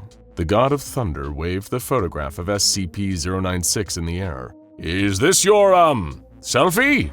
In all likelihood, Loki had been his usual conniving self and stole that self-portrait from the miserable creature, hoping that it would mistake Thor for the thief. The god of mischief had probably even used a glamour to disguise himself as Thor when he did the deed. Thor believed that all he had to do was clear up this misunderstanding, and that he and this strange beast could go their separate ways without coming to blows. It was a naive, optimistic, and ultimately incorrect view of the situation, but at least the hero's heart was in the right place. "I don't need this, so," Thor said, trying to reason with the creature. "You can have it back if you'd like." But SCP-096 showed no signs of stopping, and was seemingly enraged even further by Thor flaunting its decidedly unflattering photograph. The Shy Guy kicked the ground and shot forward with a powerful burst of speed. One of its elongated arms slammed into Thor's face with enough force to nearly knock the Asgardian off his feet. Thor was so surprised that he instinctively whacked the creature with Mjolnir, sending SCP-096 careening backwards down the street. It wasn't launched more than a dozen feet before its powerful arms and legs dug into the pavement and slowed its velocity to 0. Even though the thing from the photo had taken a direct hit from Mjolnir, it barely looked phased on a physical level. One thing was for sure, the Shy Guy was still incredibly distraught, and it was directing all of those negative emotions towards the god of thunder. What was this thing? What is this thing? Thor wondered to himself. It was fast, strong, and durable to an unearthly degree.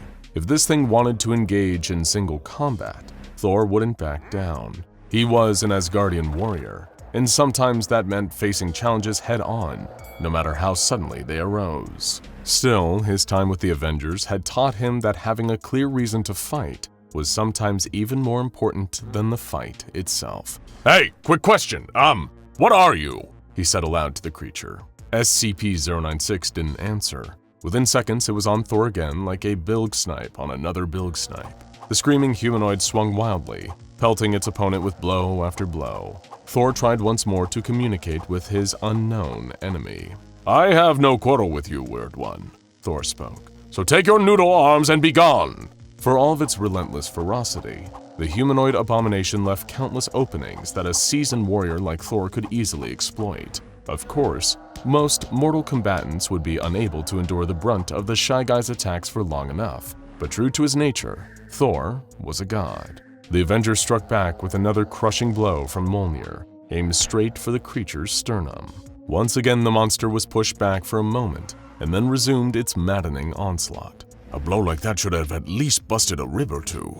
Were the bones of this horrible thing made of vibranium or some other rare metal out of the depths of space? Thor realized he was now fighting on the defensive. While he had faced foes in the past with much greater physical strength than the Shy Guy, including his superhero colleague Bruce Banner's mean, green, ever-loving alter ego, the Incredible Hulk, the sheer tenacity of SCP-096 meant that being careless with his own protection could lead to Thor taking unnecessary hits that would eventually wear him down in a prolonged fight. The wiry humanoid certainly didn't show any signs of slowing down or tiring, even though it had to be expending a lot of energy to move so quickly.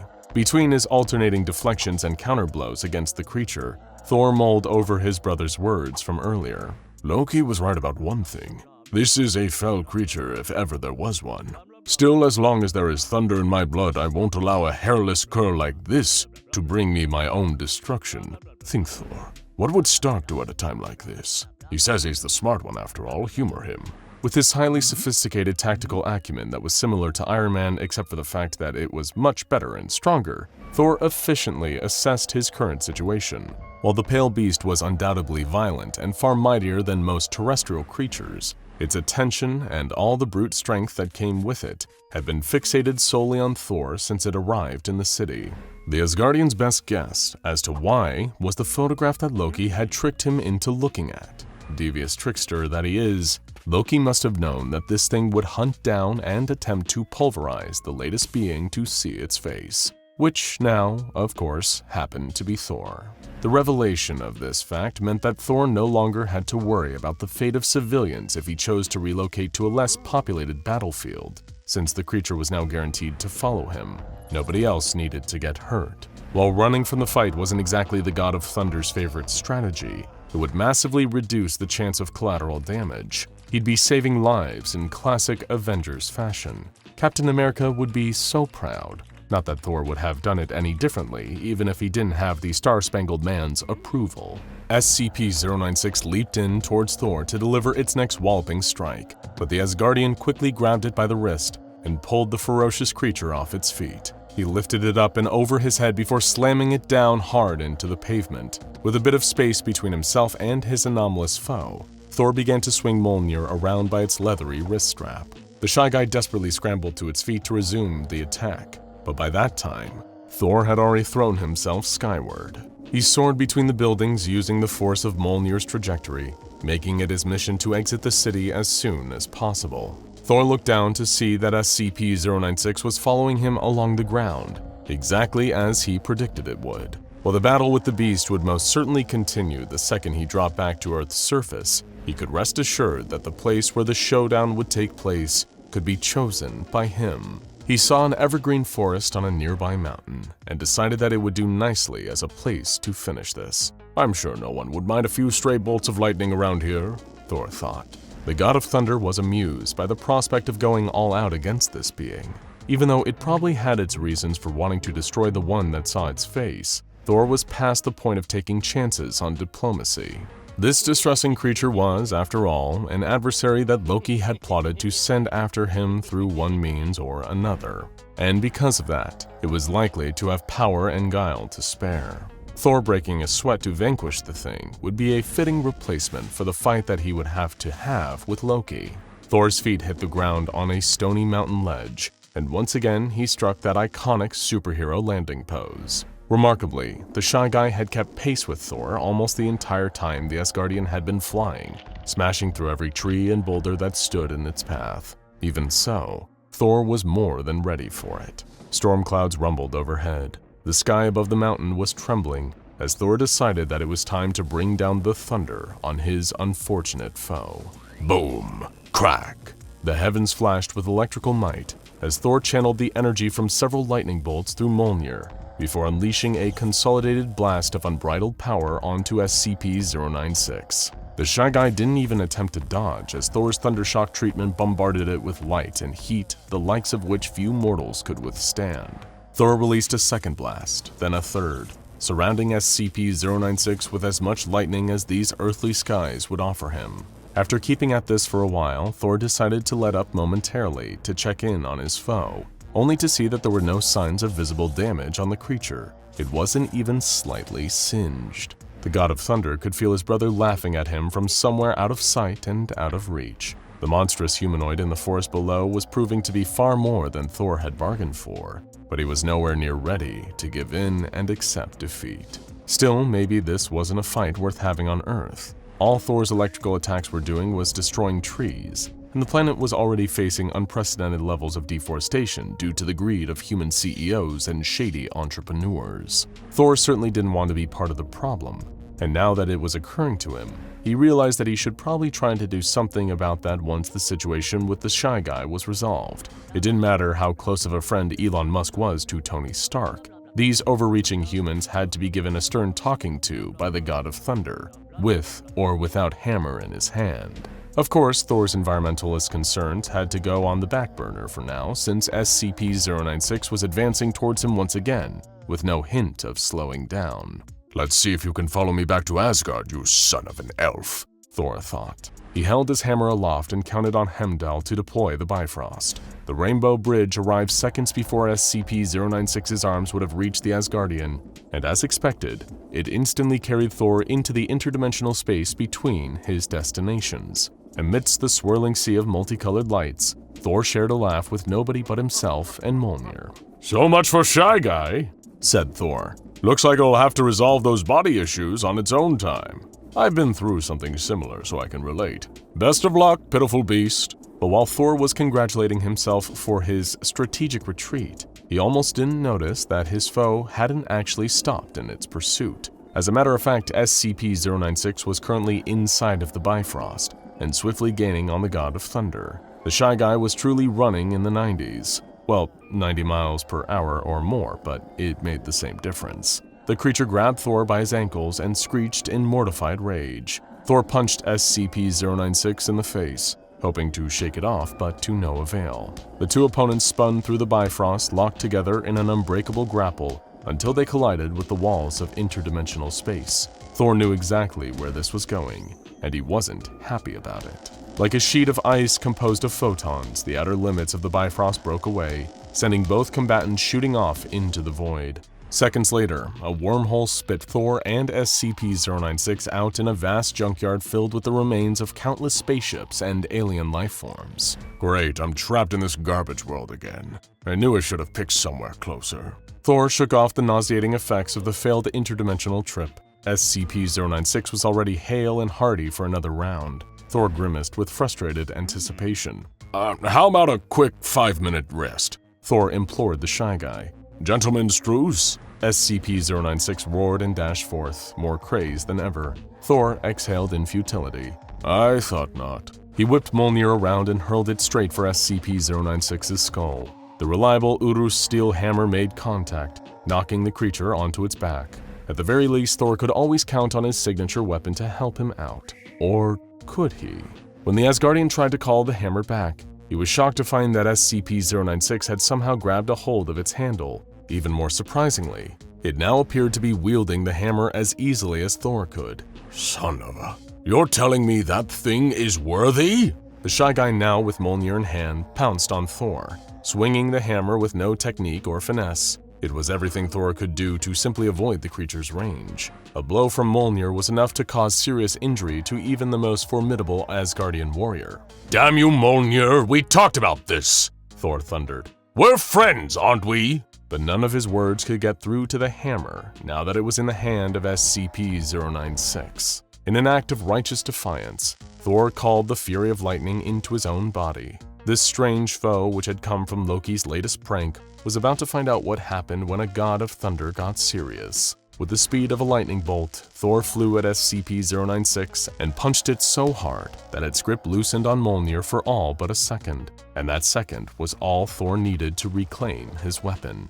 His hand clung tightly to Mjolnir's handle as he swung the weapon into the Shy Guy's body with all of his might. The shockwave of this forceful blow launched piles of debris high into the air and sent SCP-096 tumbling across the surface of the planet like a thrown piece of discarded food at an Asgardian feast. With another pulse of electricity, Thor magnetized the portions of the rubble which contained spaceship parts and used his manipulation of that same energy to bury the shy guy in the deepest heap of trash he could manage. And with one last flick of Mjolnir, Thor sent himself hurtling through the largest wormhole in the sky above and back into space where it would be far more difficult for his foe to follow him. Finally, with some distance, Thor breathed a sigh of relief. You almost had me that time, Loki. What an unusual being. Fought like a berserker, but was somehow also pure of heart. A kindred spirit to myself, perhaps? Even so, I truly hope to never meet that thing again. Anyone working at the SCP Foundation will no doubt be familiar with SCP-3008, also known as the Infinite Ikea. For those of you that aren't, it essentially does what it says on the can.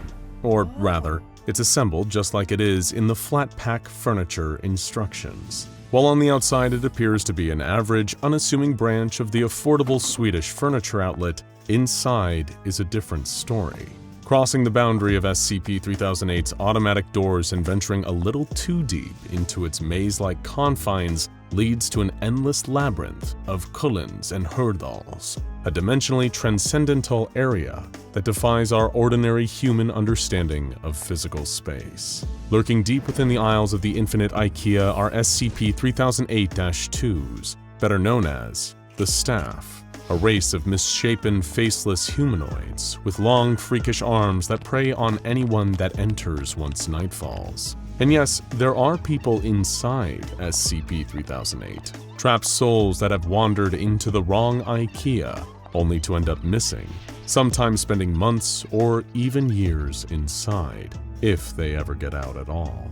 An alert was ringing, filling the air with loud, blaring noise. Every member of Foundation personnel stationed outside the Infinite Ikea was rushing about, guards standing at the ready. The storefront of SCP-3008 had been silent for quite a long while, with nothing reported going in or coming out. But the Foundation knew far better than to assume that SCP-3008 didn't have surprises in store for them.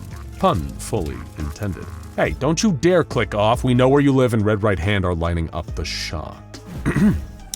Anyway, there appeared to be some kind of commotion beyond the doors that quickly slid open just in time for something to be slung through the front entrance. It almost looked as if the Ikea itself had spat something out, like it was so toxic it couldn't endure having to keep it within its confines any longer. Cautiously approaching with their weapons raised, the Foundation's on-site security team moved towards the discarded mess to get a better look at whatever it was. It turned out to be a person, a man in around his late 50s, beaten within an inch of his life. He was wearing some kind of rudimentary circlet or crown around his head, seemingly fashioned by hand out of stationery and other materials scavenged from the paper shop department of the Infinite Ikea.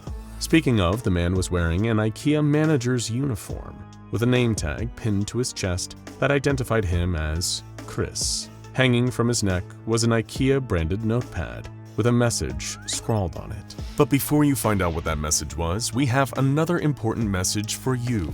One that directly impacts you. Yes, I'm talking directly to you. It comes from the sponsor of today's video, Private Internet Access. We know you've heard a lot of big claims from a lot of different VPN providers, but you absolutely must hear why we've chosen PIA as our personal VPN, and why you should do the same. Unlike the SCP Foundation and some of those other VPN services out there, PIA is the world's most transparent VPN provider. They never record or store any user data at all. Don't believe us? Their no-log policy has been proven multiple times in court and was even verified by an independent audit by Deloitte. And they stay transparent so that you don't have to. With PIA's VPN, your IP address is hidden and your connection is encrypted, keeping your digital life protected from the prying eyes of network admins or even a certain mobile task force unit. And they've just launched what is maybe their coolest feature yet. With servers now in all 50 US states, you can look like you're surfing the web from exactly where you want. Need to look like you're checking out that SCP database entry from Indiana? They've got an IP address for you there. Or maybe you're on the West Coast and want to catch the early East Coast premiere of your favorite show and avoid spoilers. Not a problem with Private Internet Access. I could go on and on about all the features I regularly use, but why not try it yourself by going to www.piavpn.com/SCP and get an 82% discount on Private Internet Access. That's just $2.11 a month. Plus get 3 extra months completely for free. Not long before Chris was found in his roughed-up state outside the only Ikea that goes on forever, he was working at a different branch, one that was much smaller on the inside. Chris was the manager of the store and widely regarded by his employees to be an awful person. Nobody knew if he had always been that way, or if instilling him in a position of power over other retail workers had somehow caused him to develop a bit of a god complex. Either way, there was little he ever did to invoke much camaraderie with his colleagues. Whenever any of the store's workers were on their breaks, which they usually had to remind Chris were permitted by law and not optional, conversation often turned to their collective poor opinions of their manager. He'd been given the job out of pretty blatant nepotism. It was well known how cozy Chris was with the regional manager of all the Ikea stores in the area. On top of that, Chris had a pretty nasty habit of trying to force his employees to stay behind after their scheduled shifts had finished, while also refusing to pay them for overtime. You see, it was his own mismanagement of the work rota that had left the store understaffed at crucial moments of the day. The solution, you would think, should be obvious: hiring a few more new staff to help with the workload and to start their shifts at times when others were about to clock out for the day. But new employees wouldn't work for free. Their wages would come out of the store's budget, and why would Chris want to take on new workers? As the person in charge of payroll, he could help himself to that money, adding the wages of prospective colleagues as a bonus, on top of his own unjustifiably exorbitant salary. Perhaps the worst part about having Chris as a manager was that he seemed to get away with murder. As long as the store kept making a profit, then the management above him didn't care how badly he treated his employees or flouted the rules for his own gain. But it was those same colleagues who had suffered and been scorned by Chris's behavior who had finally had enough. Retail work is hard. Having to deal with rude and impolite customers on a day-to-day basis, working long hours of uninteresting and repetitive labor, all for a paycheck that only just covered rent. Like we said, it is a hard line of work, and the people in it deserve the utmost respect. But you throw a megalomaniacal manager into the mix, and you've got a ticking time bomb on your hands, one that'll sooner or later explode. It was witnessing Chris blatantly framing a younger member of staff that finally triggered detonation. The kid had only been a student, working at Ikea all through his weekends to make enough money to pay his bills. Chris saw this less experienced employee not as a human being doing his best, but a chance to make a quick buck by breaking the rules. The manager started stealing cash from the register, then blamed it on his young staff member when the losses started to show on the store's monthly financial reports. Seeing that for themselves, the other members of the staff knew that it was the manager's responsibility to empty the registers regularly, so they didn't have too much cash in them in case of a robbery. Given how much they all despised Chris, it didn't take much effort for the entire workforce to organize a walkout halfway through the working day. Outraged, Chris had tried calling any colleagues that were off shift, barking at them to come in and work on their days off. All of them said no. The thing is, when you work in retail, complaints to upper management never seem to go anywhere. Like we said, if the store's making profit, that's all they care about. But seeing such drastic action from the staff of the store he was supposed to be running, the Ikea higher-ups came down on Chris like a hammer. They instructed that he be sent to another Ikea outlet for a whole afternoon to receive some mandatory interpersonal training. Little did anyone realize that this was the last anyone would ever see of him. Not that his old staff was sad to hear that he had disappeared. Arriving at what looked like an ordinary Ikea, Chris parked his car outside. The place seemed deserted, no customers filing in and out of the front doors, the only other vehicles in the parking lot looking like they had just been abandoned by their owners. The manager scoffed to himself. These people running this store were going to teach him how to do his job? Indignantly, he clipped his name tag on and stepped out of his car, marching across the asphalt towards the entrance. The automatic doors gently slid open, shutting smoothly behind Chris as he stepped inside. The whole store was quiet, barely a peep from anywhere. The high ceiling of the Ikea store he so poorly managed carried a lot of noise and made any sound echo throughout the building. The squeaking of shoes against the vinyl floors, the bustle of customers, the electronic beep of cash registers, and the lull, dulled music played over the intercom. But there was none of that here. A deathly silence filled the aisles of flat-pack furniture, display models of hemnesses and tricycles standing as still and foreboding as gravestones. Suddenly, the sound of movement reverberated from between one row of aisles. Chris began marching towards its source, expecting to find an employee who would point him in the direction of the office where his training was supposed to be conducted. Sure enough, within a few steps, Chris spotted a figure in a familiar bright yellow t-shirt and blue pants, the same uniform his Ikea underlings wore at his store. Excuse me, he called as he strode towards the employee, shoes clomping against the floor with every step. You need to tell me where your manager is. I'm from the store across town, here for some pointless training seminar. Chris hadn't waited until he was close enough to engage in pleasant conversation, instead making his demands as he approached. The figure in the Ikea uniform, however, didn't turn to face him. Hey, I'm talking to you, Chris shouted. You deaf or something? There was a pause, telling Chris that what happened next wasn't in response to what he said, although that didn't make it any less frightening. The figure, who had been hunched over near the floor, suddenly drew itself up to its full height. It towered over Chris. It must have measured close to 7 whole feet. As it turned, the malignant manager saw its face, or that it didn't have one. No eyes, no mouth, nothing but a smooth surface without any discernible features. Its arms were elongated, huge claw-like hands hanging down to the creature's knees. Being a coward, Chris turned and ran immediately. Confrontation was another area his employees had noticed he was sorely lacking in. Whenever faced with a rude and cantankerous customer, Chris would never defend his colleagues or their actions. Instead, he would suck up and brown-nose to customers who were clearly in the wrong, essentially rolling over the minute anyone raised their voice. So now, confronted with a lumbering, faceless entity, his self-preservation instincts were kicked into overdrive, and he raced deeper into the store. Not exactly in the best shape, he slowed to a halt, wheezing as he tried to catch his breath. That was when, looking around, Chris noticed just how long the aisles seemed. He was sure he would still be able to see the front door from here, yet couldn't spot the entrance anywhere from where he was currently standing, panting like a thirsty dog. He looked over his shoulder. There was no sign of the staff member he'd encountered. Little did Chris know that it had lumbered off in the opposite direction the second he had run away from it, hardly paying him any mind, at least while the lights were still on.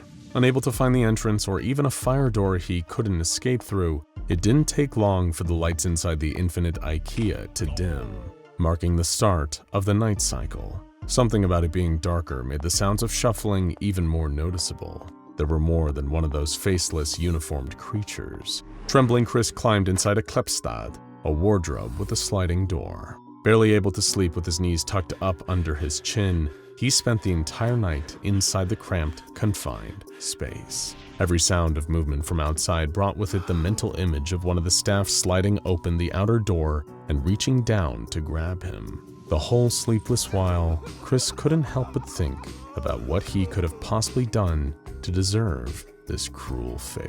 The next morning, the lights came back on and started to bleed through the seams of the flat-pack wardrobe, waking Chris from what little restless sleep he had gotten. He paused, unsure if he should venture out in case he came across another one of the staff. Suddenly, he heard the sound of voices, muted and muffled by the door of the Klepstad, but definitely real human voices. Had it all been some horrible nightmare? Had he fallen asleep at work and been stuffed into a wardrobe by his ungrateful employees? Oh, now he had them. He would sue every last one of them out of their jobs. Sliding the door open and tumbling out of the Klepstad, Chris found himself flying face down on the store floor, his legs too cramped to move. Just as he tried to will them into moving again, a voice called out to him. Hey, mister, It said. you okay there? A trio of footsteps raced over to where he was, and before he could get a good look at who they belonged to, hands were pulling Chris up off the floor. He looked at his rescuers, bemused to see other people in this endless void of affordable homeware. They were 2 men and a woman, each in disheveled clothing that looked like they had been wearing the same thing for years. "Easy there, fella," one of the men spoke. "Name's Buster. Which settlement you from?" What do you mean by settlement?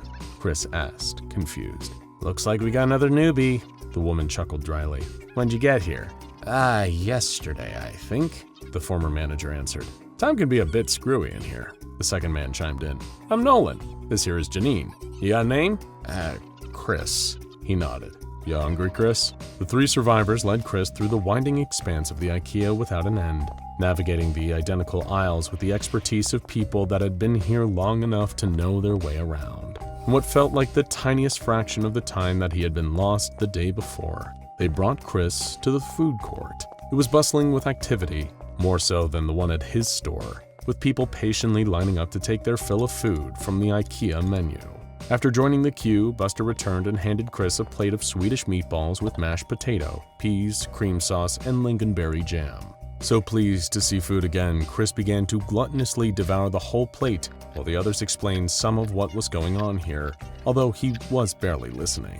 According to Janine, who had been there the longest, the inside of this Ikea was like an endless maze. There was no clear way out, even when retracing steps back the way one first entered. Nolan then weighed in and explained that there were pockets of people who had survived this long inside SCP-3008 by forming their own little communities. Thanks to the sheer amount of space within the store, these settlements were almost the size of small townships, built using whatever furniture, appliances, and other materials the other survivors had been able to scrounge up. How come you don't run out of food? Chris interjected. It replenishes every day, man, Buster replied, gesturing to the food court around them. Sure, it's not ideal if you aren't a huge fan of Ikea food, but you get used to it. Could be worse, all things considered. Then what the hell do you all do for money? The stubborn manager demanded. Look around you, Janine scoffed. We don't need it in here, we're cut off from the rest of the world. Stuff like money hardly makes a difference. Can't get us home or keep us fed, so what's the point? Chris sighed, evidently frustrated at the prospect of living inside an Ikea yet not having the opportunity for monetary gain. So, who's in charge? He asked. Who runs this place? Well, no one, Nolan shrugged. Settlements all work together, help each other out if needed, but we don't have any singular person running things. Hearing that out loud caused a twisted idea to form in Chris's balding head. Asking to be escorted by Buster to the right aisle, he started gathering up what he needed to make a rudimentary crown. What's that for? Buster asked, a little concerned about what Chris was planning. Oh, you wouldn't understand, he replied, not looking up from applying hot glue. Don't worry, I'll explain it in nice, simple terms when I'm ready. That night, despite being welcomed into the trio's town of lighting with open arms, Chris slipped back to the food court while the other settlers were sleeping. Carefully, he avoided the lurking staff and their drone calls of, "The store is now closed. Please exit the building." Reaching his destination, the malicious manager lay in wait for the next morning, hiding out underneath the counter where the food was served. The next morning, the collected survivors of the infinite Ikea were met with an unfamiliar sight as they approached the food court. All the food had gone. It had still replenished overnight like it usually did, but someone had gathered it up before anyone had a chance to eat. Stood atop the counter with a smug look on his face, Chris made a show of placing his crown over his head. "Morning, everyone," he announced. "From today, things are gonna be a little different around here, but I'm sure we'll be able to work together like one big happy family." Holding the gathered SCP-3008 residents as his literal captive audience, all of them hungry and irritable, Chris outlined what he had determined to be the best system possible for how things should be run inside the Endless Store. "I will keep all the food secure and safe, and we're gonna start rationing it out," he explained. "What for?" a voice shouted from the crowd. "It reappears every night anyway." "Well, here's what we're gonna do. If you just shut up and let me finish," Chris replied calmly, but with a condescending tone of superiority. According to Chris's grand scheme, every day each settlement would be allocated what he deemed to be an acceptable amount of rationed food to feed its population of survivors. Then he made an offer to anyone who was willing to help him. If someone provided their services in collecting the food each morning and distributing the rationed amount, then Chris would allow them to take an extra portion of rations just for themselves. "You see now?" he asked the crowd, oblivious to how many of them were scowling at him. "Anyone that wants to help, they get rewarded with a little bit extra. Call it a bonus." "What if we don't want to help you?" another onlooker called. "Well, that's fine by me," Chris sneered back. "More for those who want it." "I think what they mean is," Janine shouted from the group, "what if we don't want you to implement this ridiculous system at all? What's to stop us from just taking the food we need every morning like we did before you showed up?" "Typical," he tutted. "How lazy. You just want the privilege of having more. Then you should work to earn it. And as for your silly little notion of just taking, I'm gonna be here every morning. I'll get to decide who eats and who doesn't, and how much they deserve. And if anyone wants to take more than they deserve without offering their help in return, then they'll get half of the rations they would get, and so will their settlement. So, with those queries out of the way, allow me to introduce myself as your new store manager. When they recovered Chris's body outside of the entrance to SCP-3008, the Foundation had no way of knowing exactly who had beaten him up so badly. The other survivors inside the infinite Ikea might have done it themselves, while overthrowing his short-lived stint as manager. Or they might have decided not to lower themselves to that level, and instead shunned him from entering their settlements, leaving him to fend for himself. With the staff around every corner and their history of turning aggressive towards humans come nightfall, Chris's chances of survival were slim. The only real clue was the note that had been found with him, which read, "You can have him back. We don't want him." Well, hello there, SCP fans. Let's get this out of the way first. You've seen the title and thumbnail, and you're probably wondering, wait, is Siren Head an SCP? And the answer is no. Siren Head is not an SCP. It's a freaky internet monster created by renowned Canadian horror artist Trevor Henderson. Your next question is probably, what's with this crazy-looking server bank behind me? Allow me to introduce you to the Anomatron 6000, the latest advancement of supercomputing owned and operated exclusively by the SCP Foundation. It's capable of a whole bunch of interesting features, calculating ideal containment methods, running state-of-the-art Foundation web crawler software, making and editing fun SCP YouTube videos. But the most interesting feature that the Anomatron has to offer is running hyper-advanced simulations regarding all things anomalous, with data fed into it by thousands of real-life experiments conducted by the SCP Foundation. It's going to save countless dollars and lives for Foundation researchers, but way more importantly, it's going to let us explore all kinds of weird and wacky what-if scenarios that would never happen organically. Could SCP-343 beat Goku or Superman? Who's a deadlier supernatural killer? SCP-106 or Freddy Krueger? Would the world simply explode from adorableness if SCP-999 and Baby Yoda ever crossed those multiversal barriers and met? We can explore all of these questions, along with any others you may have down in the comments. Seriously, comment it, we dare you. But to get things started, we figured we'd make the Anomatron pit the Foundation's lankiest nightmare monster, SCP-096, against the internet's, Trevor Henderson's, Siren Head. Sorry, Slenderman, you're just not cool anymore. So without further ado, let's kick the Anomatron into gear and see how this wild battle plays out. It's time for SCP-096 vs. Siren Head. Ricky and Elliot, a pair of aspiring travel YouTubers from California, were taking a vacation to the Pacific Northwest to spend some time in the area's beautiful lush forests. However, while the duo were both big fans of travel for its own sake, they weren't just here for the trees and fresh air. You see, despite their jet-setting lifestyle, Ricky and Elliot's subscribers and views hadn't exactly been phenomenal lately. Turns out hiking vlogs and GoPro footage of the two of them jumping into absurdly blue water in Bali weren't exactly that interesting to people who weren't actually there. But Ricky had formulated an ingenious plan to pull the two of them out of obscurity. They would hunt down and film real footage of the legendary Siren Head, a supernatural monster said to haunt forests and isolated graveyards. There were plenty of fakers out there on YouTube, but if the two of them could get real footage of Siren Head, and also preferably survive the experience, they'd be framing their golden play buttons in no time. But they were already encountering certain issues. For starters, the two Californians had severely underestimated just how cold it was in the Pacific Northwest, and as such, were already shivering from bone-deep cold. The second issue was food. While the two of them had thought ahead and brought a selection of tasty protein bars, they'd also gotten hungry during the early hours of their walk and eaten all of them, leaving them feeling severely out of luck by the time dinner rolled around. And the third and perhaps most problematic issue of all was the fact that Ricky and Elliot didn't exactly have a great sense of direction.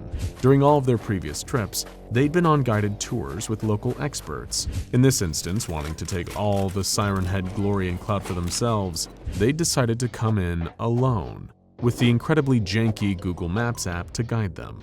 As such, as the night was creeping in, the two aspiring YouTube celebrities had no idea where they were. Needless to say, it wasn't exactly an ideal situation. And to make matters worse, Ricky and Elliot had been experiencing some strange feelings for the last couple of hours when they'd gotten particularly deep into the forest. That dread-inducing sensation of being watched by something lurking just out of sight, a gaze with some unknowable and darkly malicious intent boiling behind it. These two poor saps had no idea what was in store for them tonight. And wouldn't you know it, the one watching them right now wouldn't even be the only monster after them.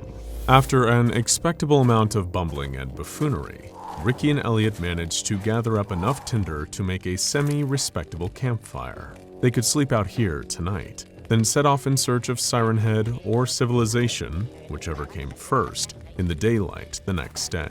The duo did what they could to remain chipper in spite of the ominous circumstances. Sure, they were trapped in the depths of the woods alone, but think of the amazing vlog footage they'd get. They'd be like the next Blair Witch crew, except they'd live, hopefully. But as the duo sat next to their campfire, they felt that ominous sensation again. The hairs on the back of their necks started standing up. They felt shivers that didn't just come from the cold. More and more they started to feel certain that something in this forest was watching them. Something ancient and powerful and evil. That's when they heard the telltale crackle of radio static, and their skeletons almost jumped out of their skin. Could it be him? The patron saint of gone missing without a trace, of creeping dread, of bad things coming. Siren Head himself. Both men fell silent. All they could hear was the crackling of their own fire.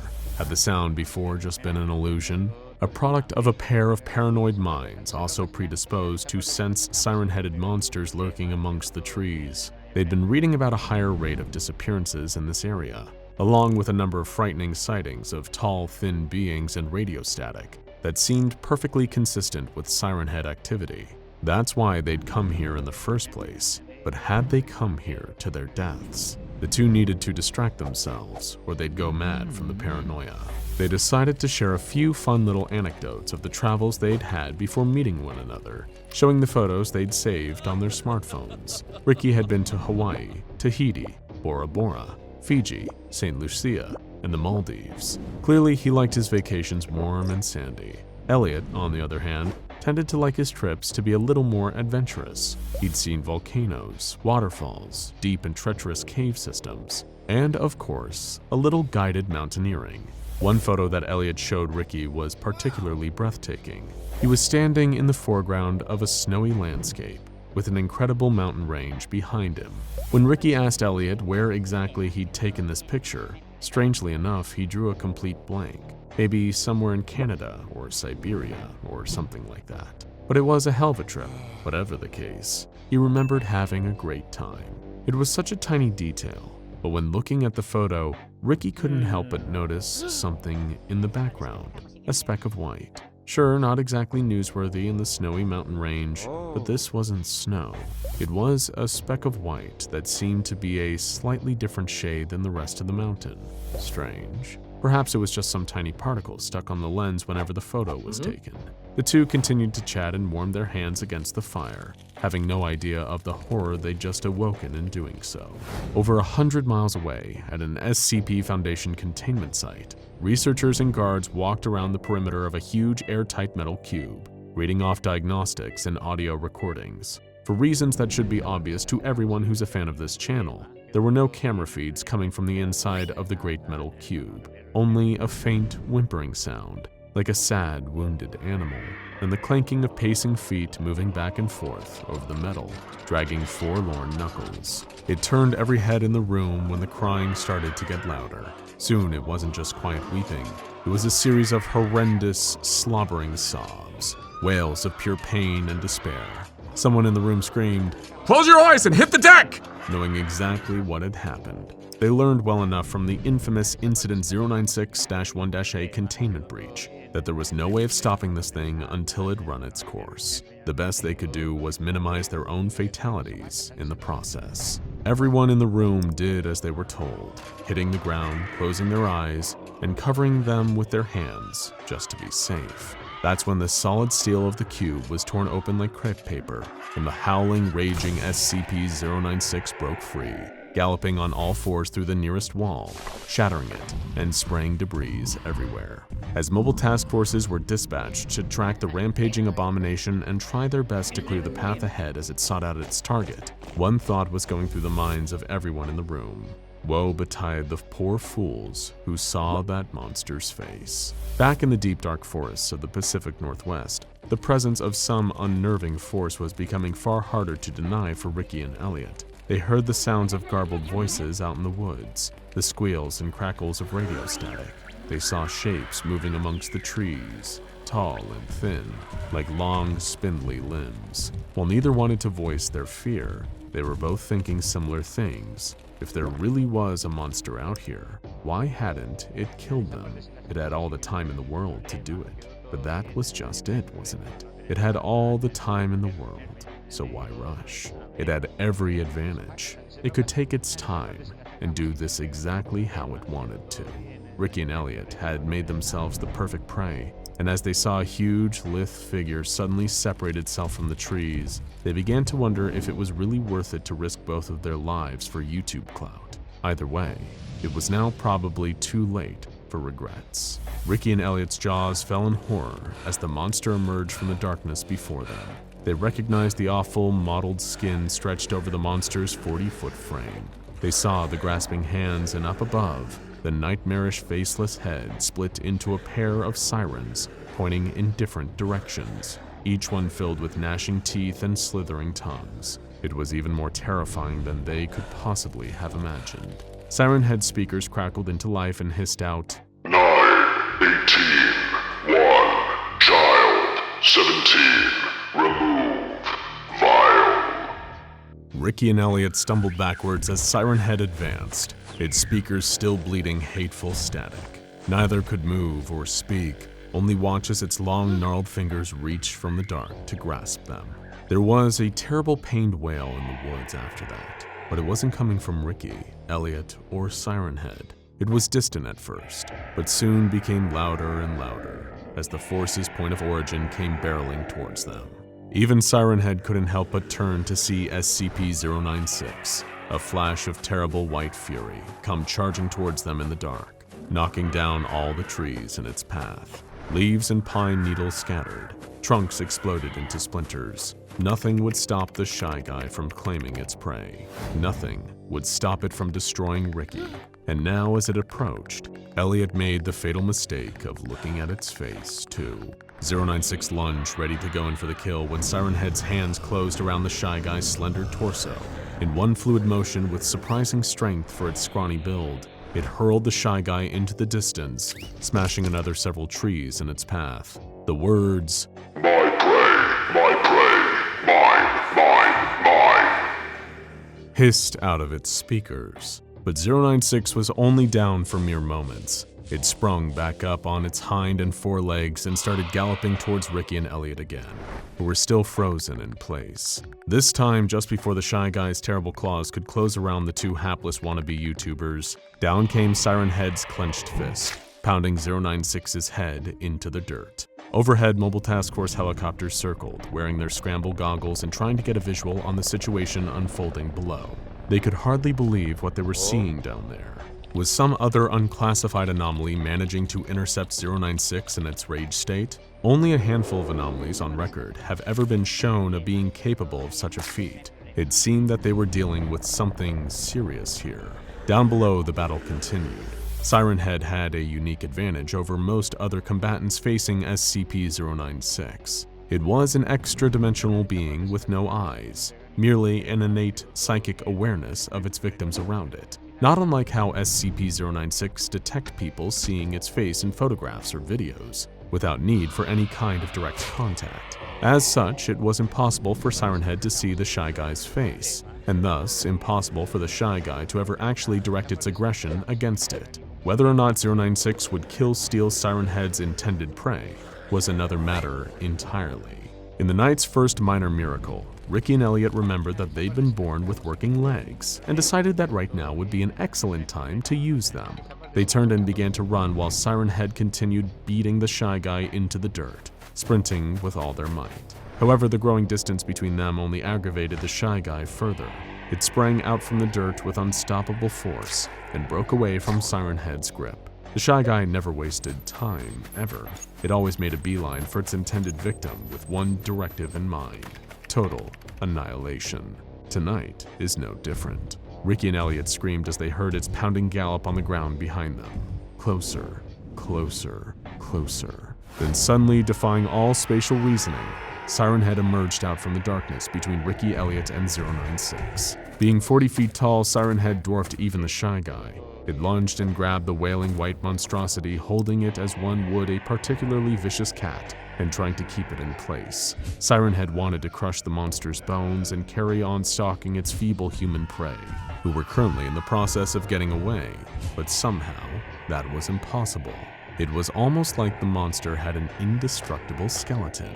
Up above, the mobile task forces continued observing this clash of the Titans from their 2 helicopters. Seeing how Siren Head was somehow doing a serviceable job of subduing the Shy Guy, one of the task force members joked, "Maybe we should hire this guy." Another chimed in, "I don't think we have any ballistic vests in his size." The laughter soon turned to screams when Siren Head hurled 096's flailing body up at one of the helicopters with incredible force, knocking it out of the sky. It careened down to the ground, a ball of fear and violence before exploding. Anyone who survived the initial blast was unlucky enough to have seen the Shy Guy's face. Their screams rang out briefly before being abruptly silenced by the monster.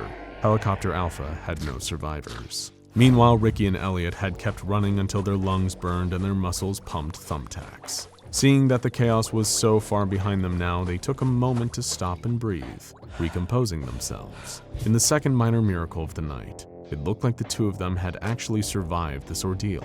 Those 2 horrific monsters had canceled each other out, but Ricky and Elliot were about to learn a harsh lesson.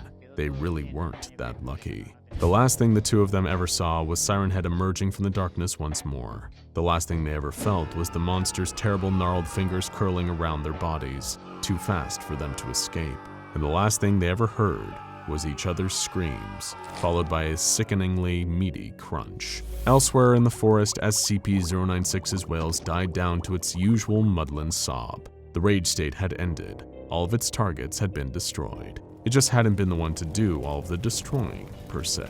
Not long after that, Helicopter Bravo descended safely, and the remaining MTF members closed around the blubbering beast. Someone blackbagged it, and everyone breathed a sigh of relief, knowing that was at least one monster taken care of tonight. "What about the other one?" the MTF lieutenant asked. The team's commander shook his head and said, "Let's worry about that freak later and get 096 back to containment. This place gives me the creeps."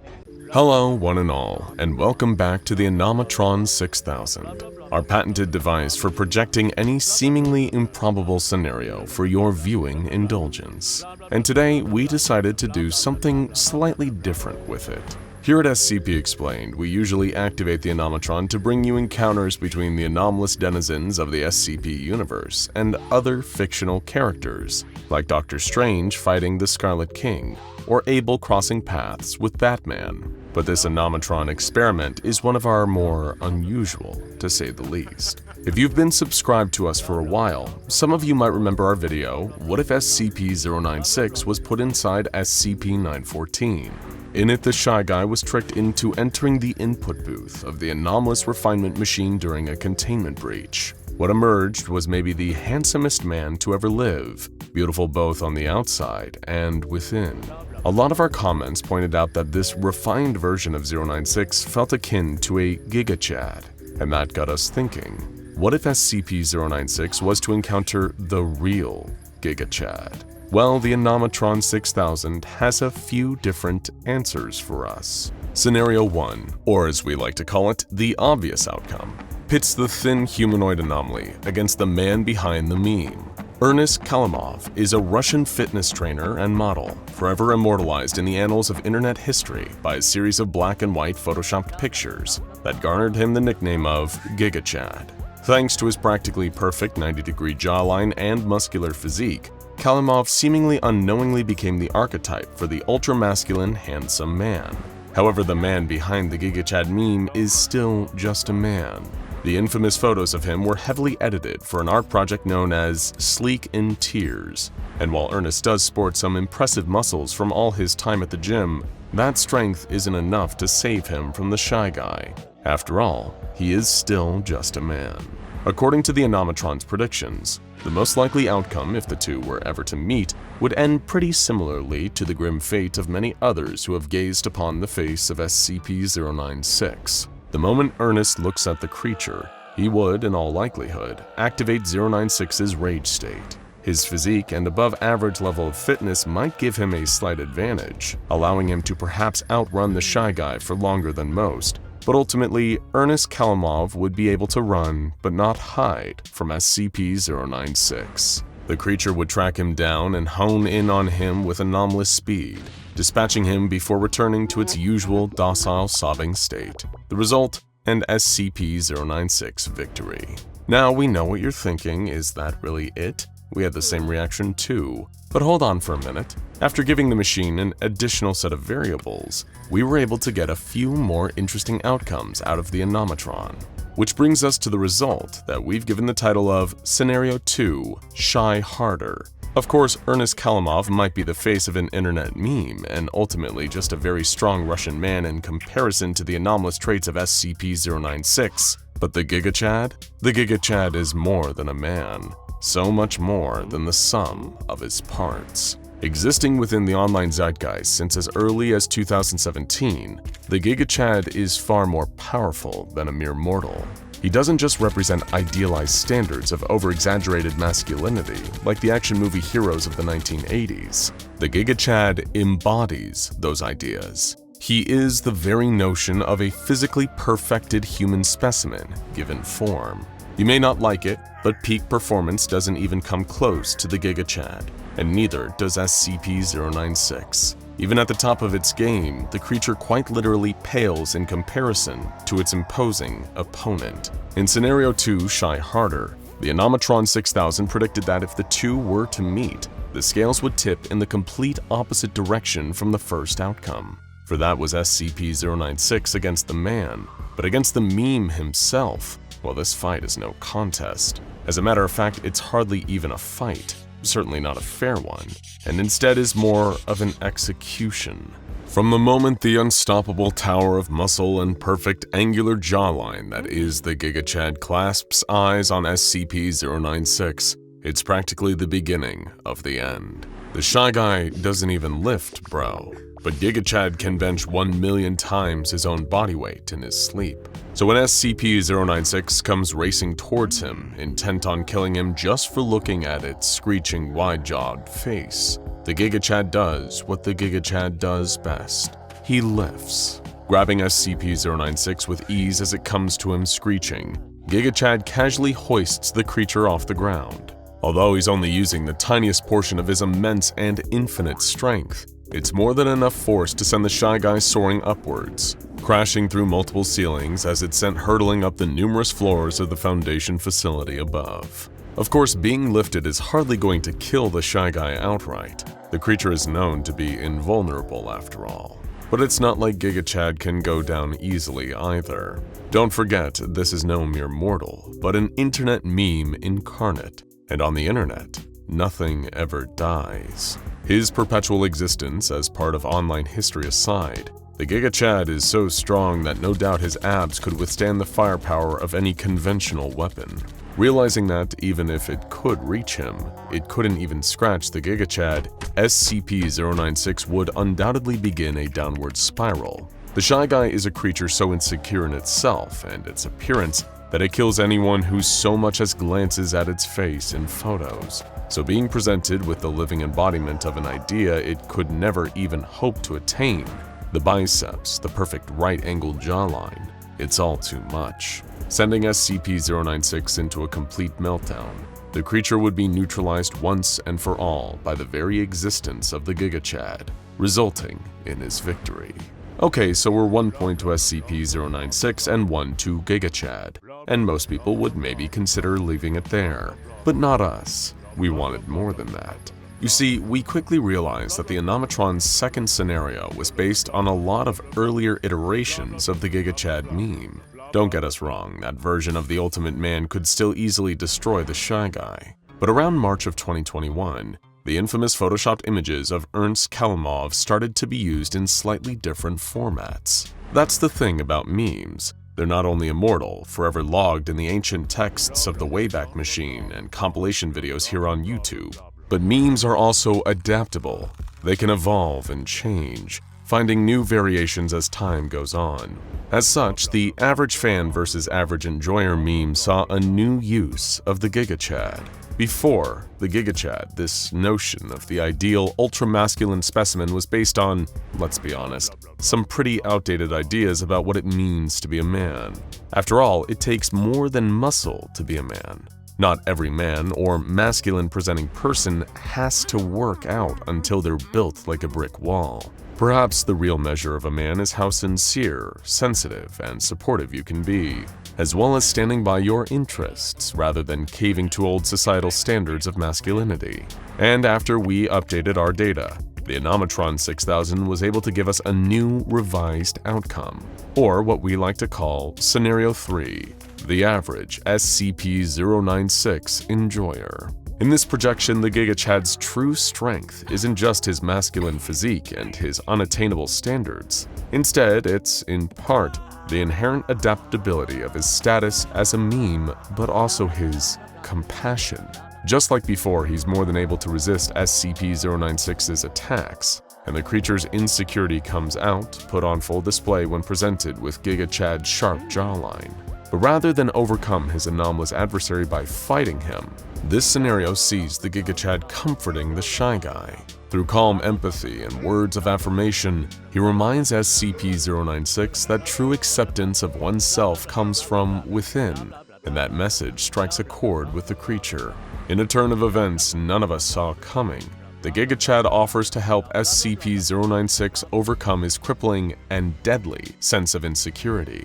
The pair start using the on-site gym together, after hours when there aren't any innocent Foundation personnel around. There, Giga Chad not only offers to introduce SCP-096 to an exercise regimen, if that's what the creature wants, but also helps the Shy Guy work on his confidence. They form a friendship, with SCP-096 taking a liking to working out, not because it wants to be buff like its new friend, the Giga Chad, but more so because doing so makes it feel more comfortable in its own skin.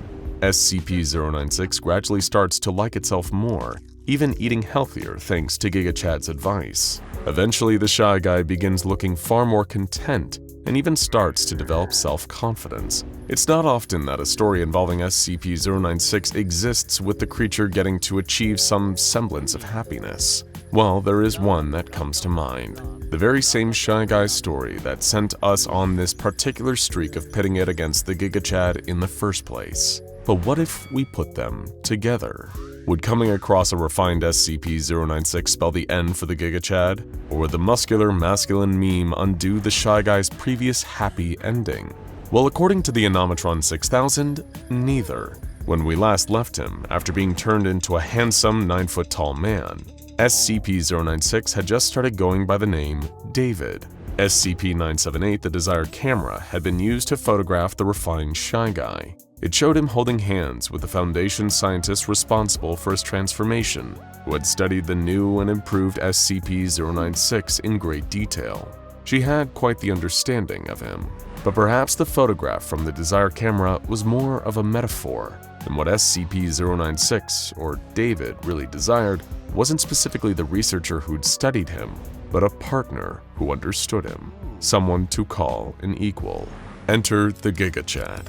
According to the calculations made by the Anomatron, the embodiment of ultimate masculinity, both strong and sensitive, came bursting into the Foundation facility. There, the moment he and David saw each other was like the meeting of an unstoppable force and an immovable object. Neither one rushed to solve the encounter with violence. Both the Giga Chad and SCP-096 appreciated each other's aesthetic appeal. Both were remarkably handsome, and one couldn't bear the thought of ridding the world of the other. Instead, it was love at first sight. Both David, formerly known as SCP-096, and the Giga Chad fell head over heels in love with each other, and looking at both, it was not hard to see why. They were a pair of fine, perfectly chiseled fellas, and they instantly hit it off. The newly established couple enjoyed each other's company, spending time in deep conversations, SCP-096 introducing his new partner to his friends at the Foundation, while GigaChad was comfortable with his own masculinity to express his feelings towards David without fear or judgment. No relationship is perfect, of course. For a short time, a sliver of David's old self re-emerged. The shy guy in him worried that perhaps his relationship with the GigaChad was based purely on both of their extreme good looks, and was nothing more than superficial. But by being an embodiment of healthy, idealized masculinity, the GigaChad was able to sense something was wrong with David, and rather do the insecure thing of letting it fester, he addressed it directly, and they discussed the issue in a healthy, mature, and constructive way. Not just so they could put SCP-096's worry to rest, but so that both of them could further strengthen their relationship and grow as people. And of course, GigaChad wasn't just attracted to SCP-096's refined good looks. Far from being superficial, he recognized that David was a complete person, beautiful both inside and out, and loved him as a whole, not just because they were both conventionally attractive on the surface. SCP-096 and the GigaChad stayed together for the rest of their lives, or as we decided to name this fourth scenario from the Anomatron, Happily Ever After.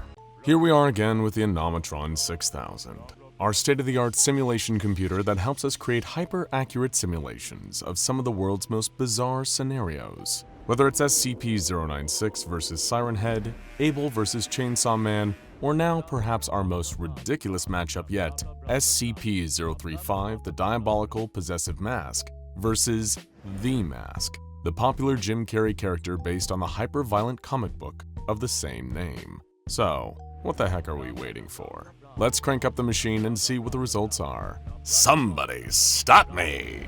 Okay, so what have we got on intake today? Researcher Werb asked, a tone of boredom hanging off his every word. Possible anomalous entity? His compatriot Dr. Macney replied, sipping his coffee, sounding equally as unenthused. Caucasian male, early 30s, a team of our agents picked him up in... The Foundation doctor checked his notes. Some place called Edge City? Real appealing tourist spot, he added sarcastically.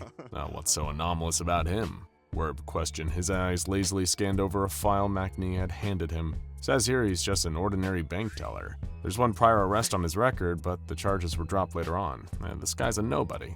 Apparently, he was in possession of an anomalous artifact, came the doctor's reply. He looked through the one-way glass into the interrogation room. Sat at the table wearing a matching pair of hideous pajamas was a wiry, brown-haired man. What was it? Researcher Werb asked, not bothering to check the file. A mask, apparently, Macney replied. This thing can form a symbiotic connection with whoever wears it. This guy's had it for a while. It causes him to undergo a dramatic intensification of his personality when he puts it on, as well as granting him some, unusual abilities. Hold on, aren't you just describing SCP-035? Werb said, looking confused. Nope, the doctor responded by handing him a clear evidence bag. In it was a single wooden mask, a dull, darkish green tint to the object. It looked to be almost Viking in its design, with 3 holes on its surface, 1 for the mouth and 2 for the eyes. It was hard to deny it was completely different from the white porcelain of SCP-035. What's this guy's name again? Werb sighed, looking at the scruffy, pajama-clad man waiting for them. Ipkiss, his colleague replied. Stanley Ipkiss. Meanwhile, locked up tight in a hermetically sealed glass case was another anomalous mask. SCP-035 was kept under lock and key by the Foundation, guarded constantly by a pair of armed security officers. One of them, Officer Riegert, had noticed something strange about the infamous possessive mask today, or stranger than usual anyway. SCP-035 was known to compel people to wear it if they were close enough, often through subtle, psychic whispers, but today it seemed restless, almost agitated, like it found something nearby to be intensely annoying. I already told you everything I know, Stanley Ipkiss sighed exhaustedly. He'd been dragged out of bed at the crack of dawn by strange agents and was now being interrogated about what he knew of the wooden mask he'd come across floating in the river one fateful night.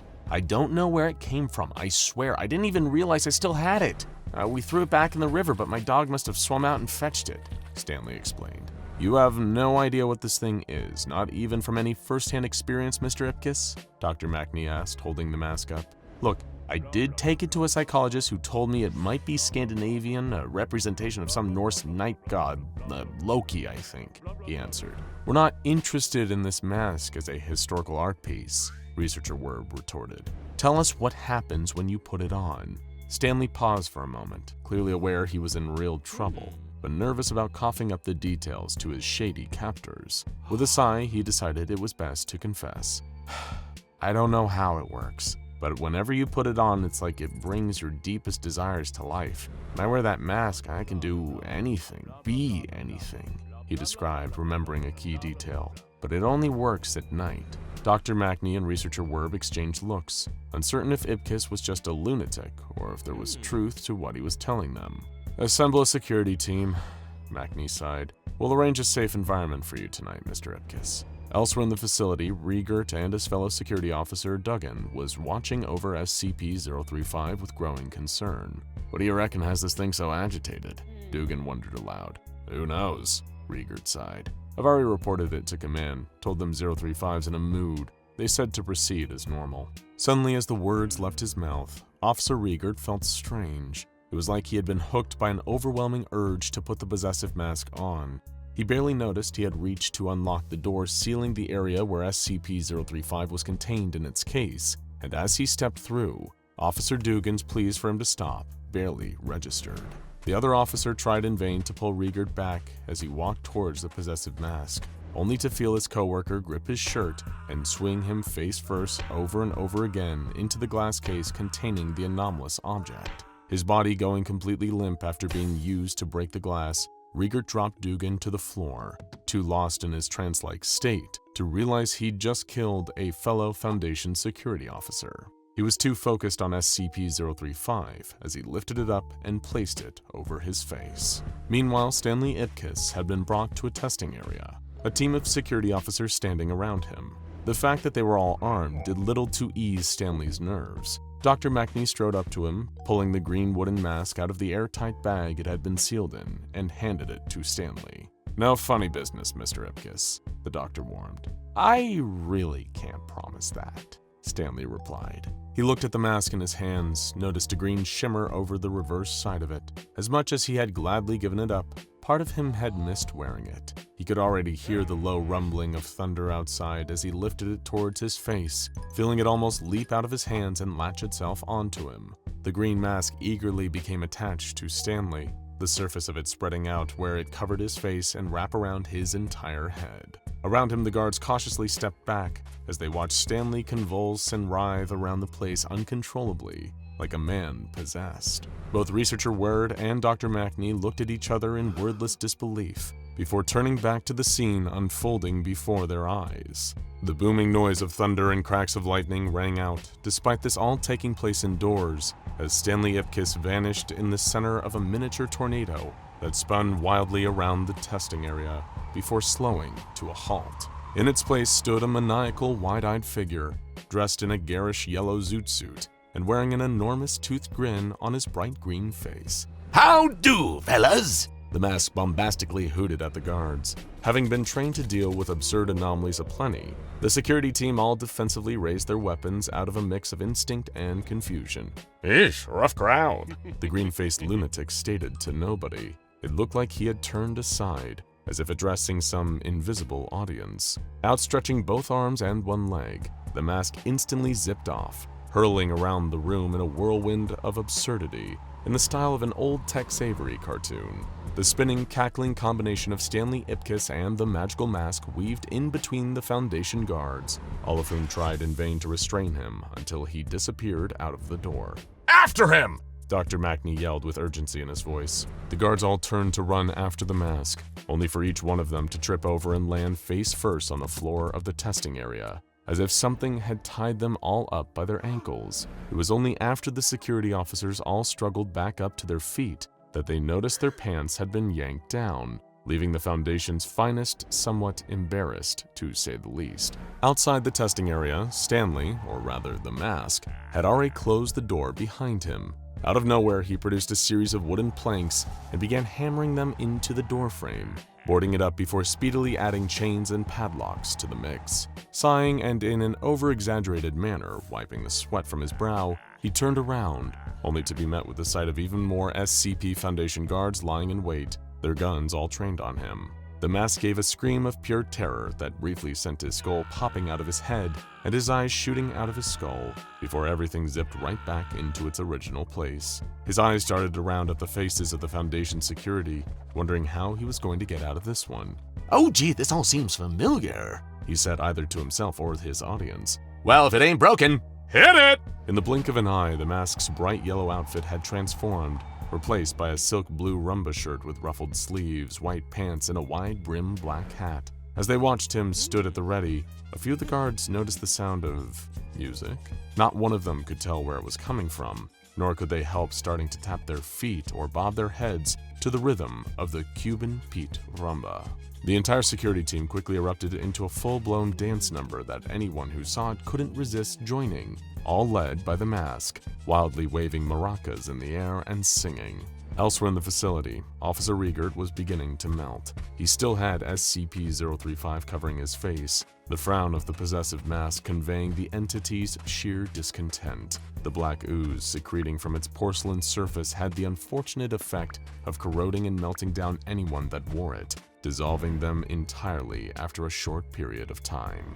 Determined, SCP-035 pushed on, plodding its host towards a storage room. If it remembered correctly, the SCP Foundation had stored a number of temporary hosts for it, mannequins that, while not human, had enough of a humanoid shape for the possessive mask to use. Of course, after all of its attempts to escape, the Foundation had rescinded its privilege to be granted new hosts, not that it could stop it from taking them by force. Using the last of Officer Riegert's dwindling strength, SCP-035 barged its way into the storeroom. Sure enough, waiting there for it was a row of discarded mannequins. Lifting Riegert's hands before they had fully melted away, the possessive mask used him to place itself on a new body.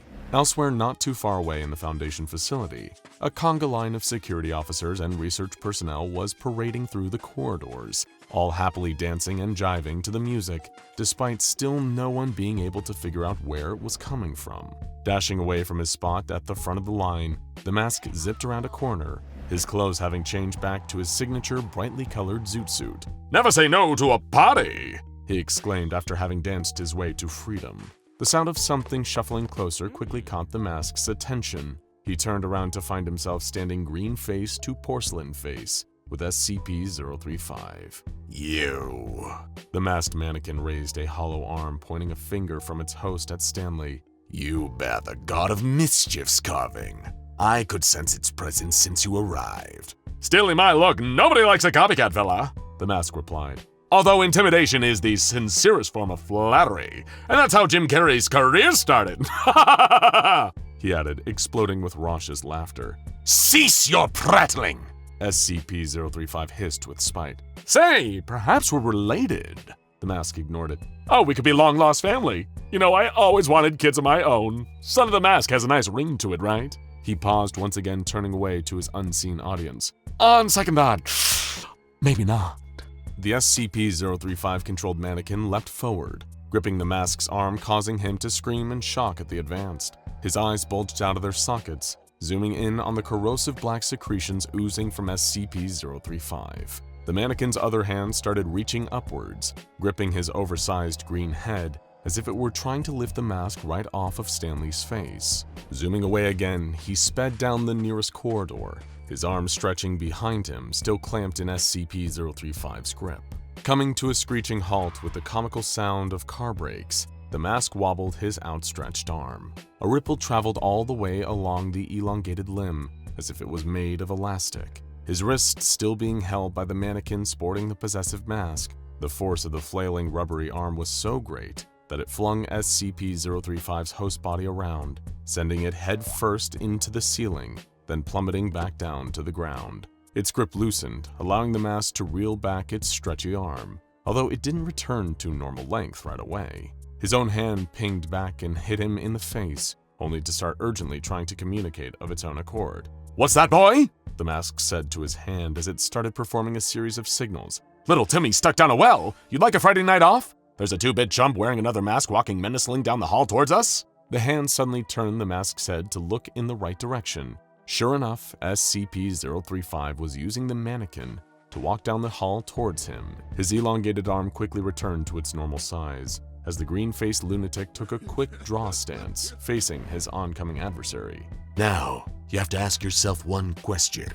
He sneered, doing a fairly convincing impression of a green Clint Eastwood. Do I feel lucky? With a sweep of his hand, the mask had drawn an enormous weapon. The thing was a gigantic mass of different artillery, clicking and whirring. There were barrels on top of barrels, rockets, and other explosives locked into place. Do I feel lucky? The mask continued. Well, do you, punk? SCP-035 did nothing to slow its advance, so the mask pulled the trigger. Every one of his weapon's various components spat out a tiny flag with the word BANG written on it. Performance issue, he said, doing his aside once again. Not that I'm overcompensating for anything. Clearly growing agitated, piloting its host, SCP-035 started charging towards the mask. Immediately, he spun around, becoming a tornado of hyperactivity and whooping noises as he sped down the adjacent corridor. The possessive mask staggered after him. The ooze leaking from the porcelain anomaly was dripping onto the mannequin wearing it, causing the plastic to be melted away, exposing the flimsy metal skeleton beneath. It knew it had to merge with a new host, find something else to corrupt. SCP-035 chased after the cartoonish troublemaker, knowing that if it could catch him, he'd be able to survive merging with it. His body, while wearing the other mask, barely obeyed the laws of physics, making him invulnerable to damage, and possibly even the corrosive substance oozing from the possessive mask. As if those weren't enough reasons, his powers seemed virtually limitless. Combined with the green-headed lunatic, SCP-035 could do anything. Reaching a stop at the end of another corridor, the mask spun around, wearing a comically undersized baseball uniform. He reached into his pocket and produced an oversized baseball bat, then proceeded to start hurling baseballs into the air and swatting them as hard as he could. As the mask increased the speed of his swings, a volley of hard-corked baseballs were fired down the corridor like a barrage of bullets, ricocheting off the walls and hitting the oncoming SCP-035. Each one struck its target, reeling the mannequin, but doing little much else to stop it getting closer and closer, until, with an almighty swing, the mask brought his bat crashing into SCP-035 with enough force to send the possessive mask and its hosts careening down the corridor. It sailed through the air, bursting through a wall, then flew into a research lab, tearing a huge hole in the next wall as it kept going. Finally, it came crashing out of the last wall, the outer wall of the facility, and dropped multiple stories to the ground outside. Changing costumes back to his classic suit and dashing after SCP-035, the mask passed through all the holes his adversary had left in the multiple walls it had crashed into. He screeched to a halt again and paused after getting through the outer wall, only to realize after a moment that he was hovering in mid-air, not standing on anything. Reaching into his suit pocket, the mask pulled out a sign on a stick with a single word written on it. Yikes. He plummeted down to ground level, landing with such an immense crash that his body cracked into the asphalt below.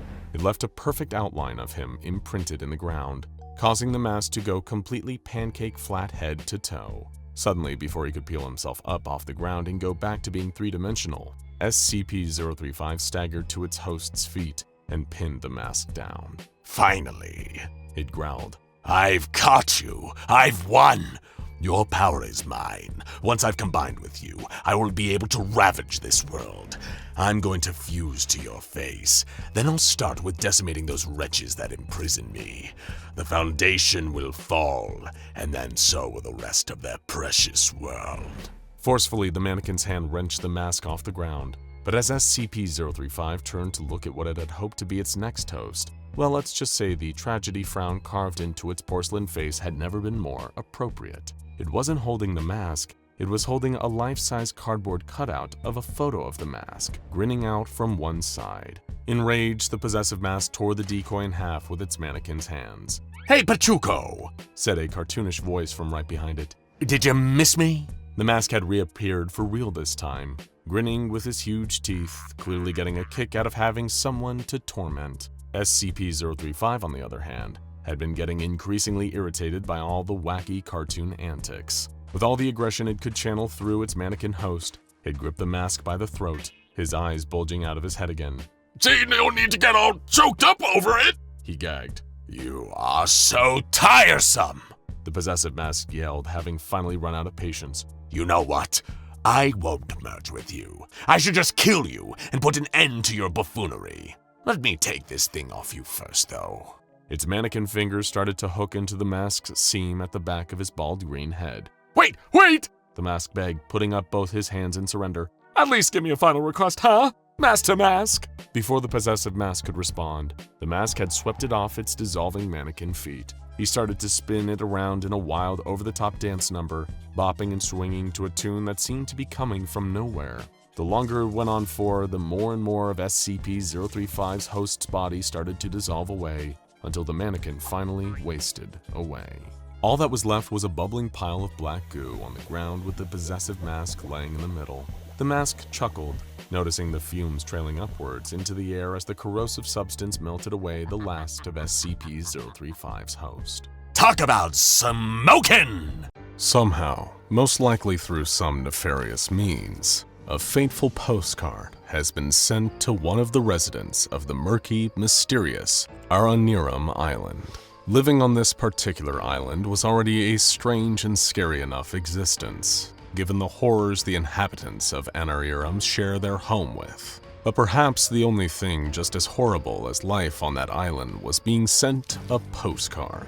Sure, that doesn't sound all that horrible. Postcards are usually used to show a corner of the world far away and extend well wishes from friends or relatives on vacations. But ordinarily, postcards don't depict a photo of SCP-096 with the words, "Wish he was there," scrawled on the other side. From its containment cell at the SCP Foundation, the Shy Guy instantly sensed that somebody, somewhere, had seen a picture of its face. Breaking down into an enraged fit of homicidal insecurity, SCP-096 immediately broke from its containment chamber and made a cross-country beeline, heading straight for Aranirum at anomalously accelerated speeds. Little did the creature or the Foundation know that the Shy Guy was being led straight into a trap, and the poor island resident who had received the chilling postcard, well, they were unlucky enough to be the bait.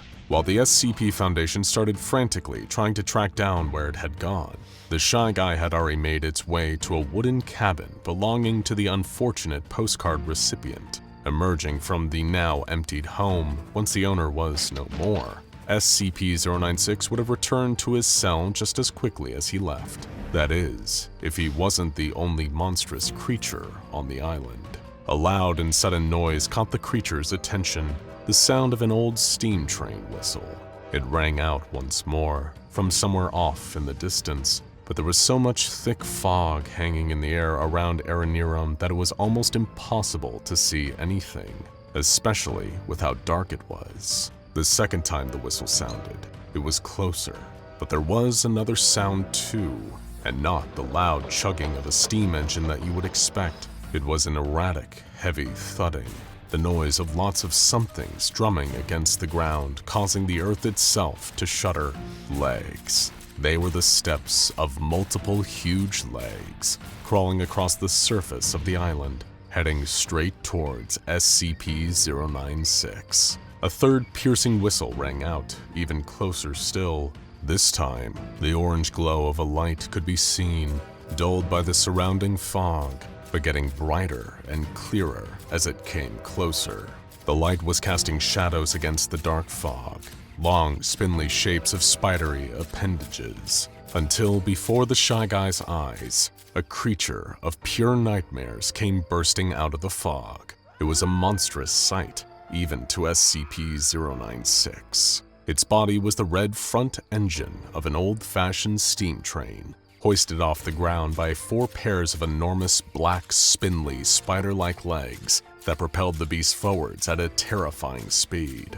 Able to move without the limitations of needing to follow a railroad track, the monster was barreling towards SCP-096 with a twisted smile on its grotesque face. At the front of the locomotive was its circular face, with its unnaturally white eyes and a mouth that sported rows of razor-sharp teeth, all covered in blood.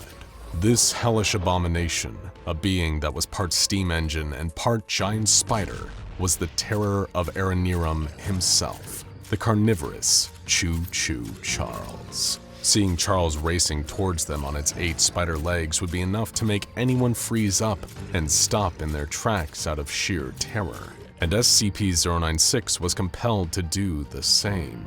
Except the terrifying train creature's pale eyes were looking directly at the Shy Guy. As Charles sized the anomaly up as its next meal, he was looking at it, and that meant SCP-096 had to kill him. The question was, how could it? How could the skinny, spindly humanoid hope to even fight something like CHOO Charles? He was much bigger, even more fearsome. But as quick as Charles could move on his spidery legs, he was not faster than SCP-096. In the blink of an eye, the Shy Guy raced off shrieking and sobbing in despair, leaving Charles to continue roaming his island territory in search of other human inhabitants to terrorize. SCP-096 had retreated to some nearby woods, quick enough to move out of Charles's path somewhere it could hide, for now. But the Shy Guy could feel a familiar, painful feeling, almost pulling him back towards CHOO Charles, right back into harm's way. SCP-096 possessed an inescapable compulsion to kill anyone who looked at its face, and that seemed to include horrifying part train, part spider hybrids. It was a fact of the Shy Guy's very existence. He had to go after whoever looked at him and make them pay. In fact, it took all the creature's own strength not to instantly rush back over to Charles to try. SCP-096 knew that if it did, then there was little chance it would survive coming face to face with the terror of Aranirum. However, while it was watching CHOO Charles from a safe distance, seeing him crawl across the landscape on his multiple legs, that SCP-096 noticed something. It was another light obscured by the fog, but this one was much higher up.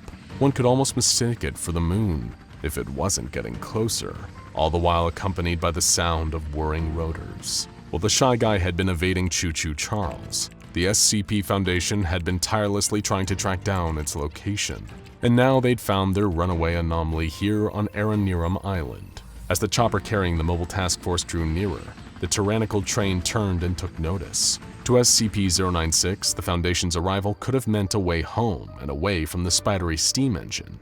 But to Charles, the approaching chopper meant only one thing: a new source of food. Captain!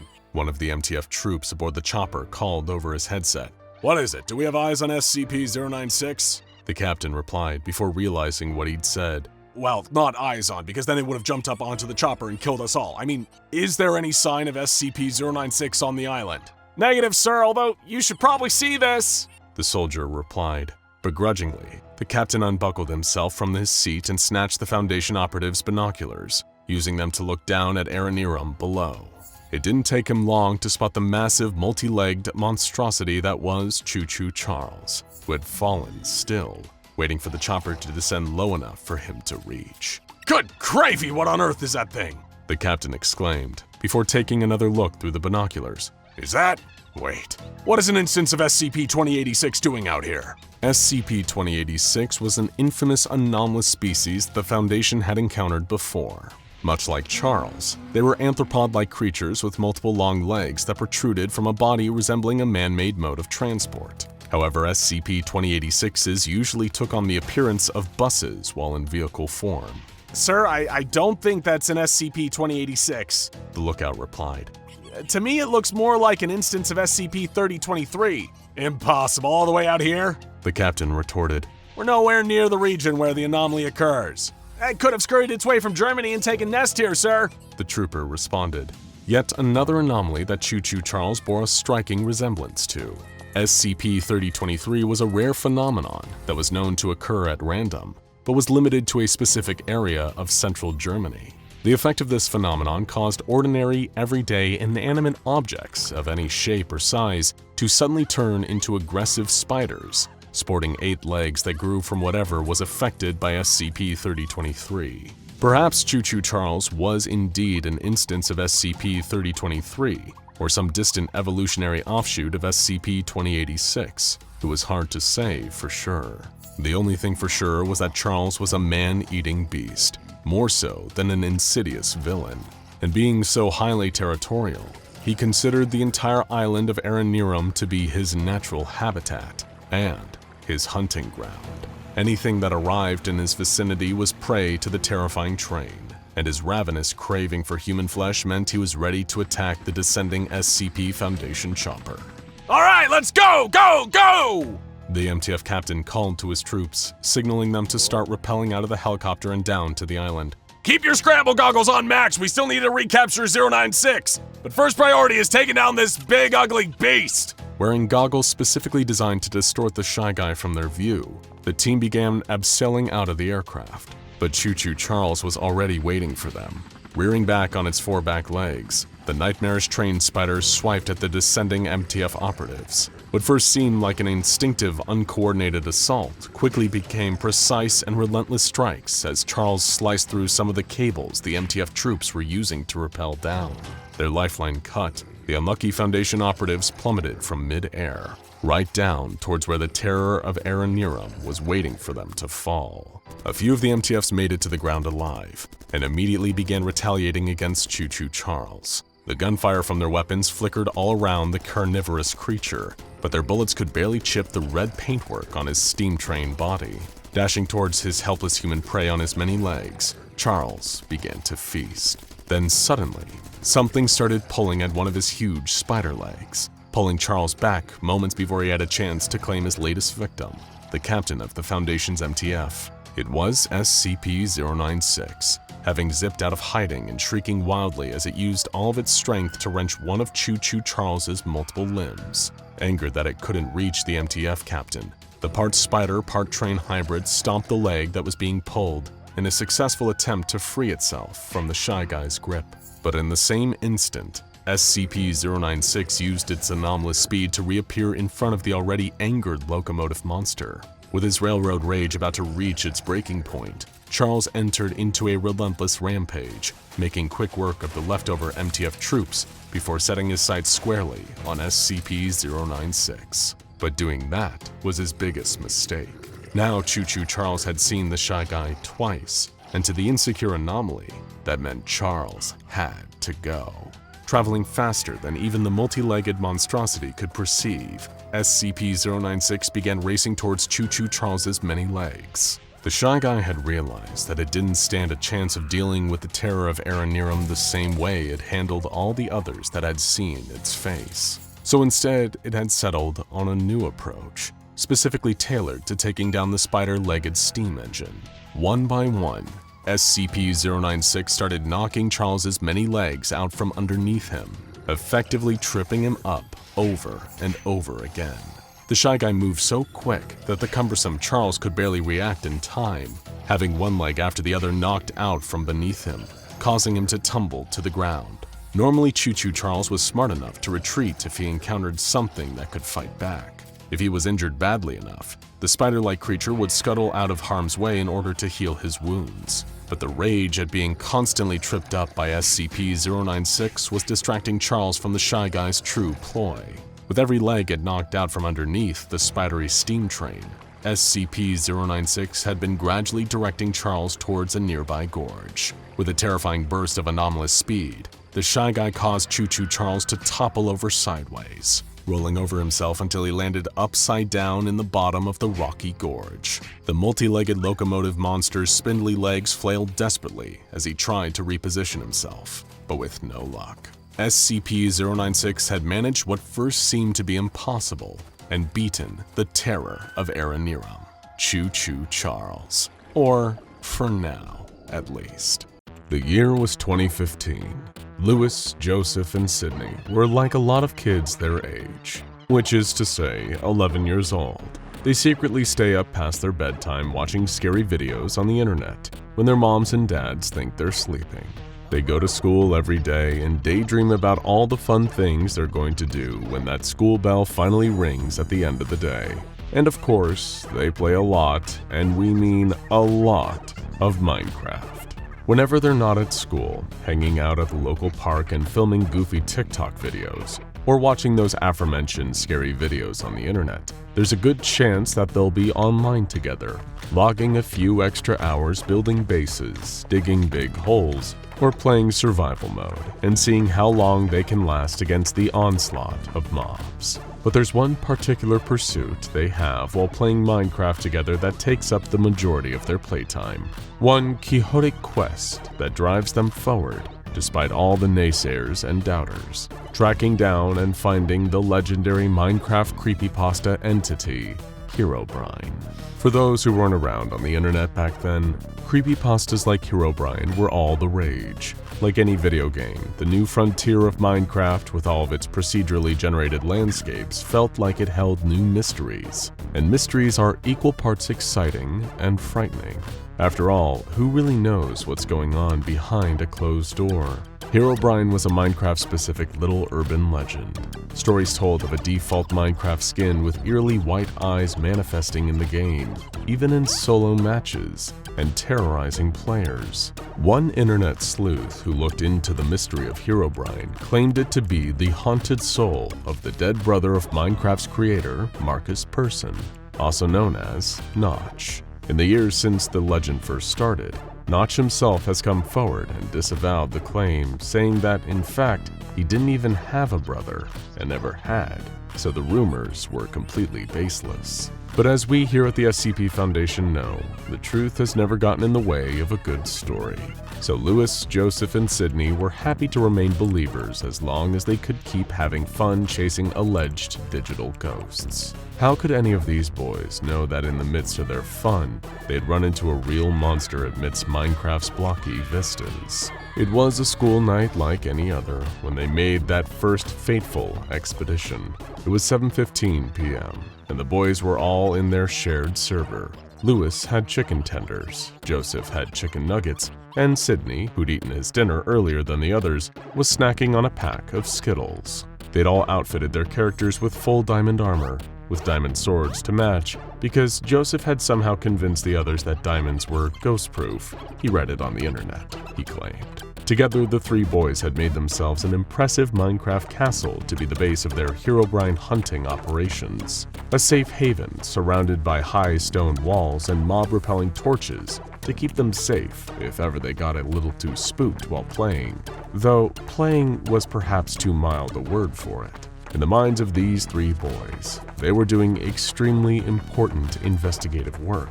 After all, if they managed to actually find Herobrine themselves, they would be creepypasta legends. And wouldn't that be worth all the hours upon hours of rigorous mining and crafting? They'd been methodical in their search, scoping out different corners of the map and canvassing them together, searching high and low, and then marking said area off their checklist. It was a level of consideration and thought that their parents and teachers had long wished the boys would put into their home or schoolwork.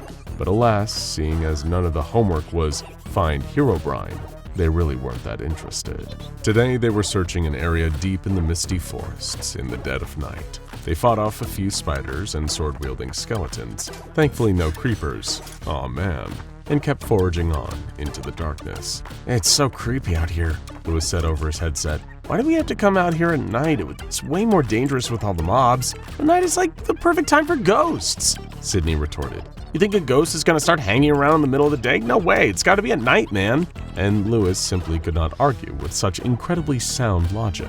They forged on, doing their typical methodical search for any phenomenon that one might generously be able to describe as supernatural. So you can only imagine the excitement coursing through them when Joseph discovered a strange, dark cave that looked as though it had no business being there.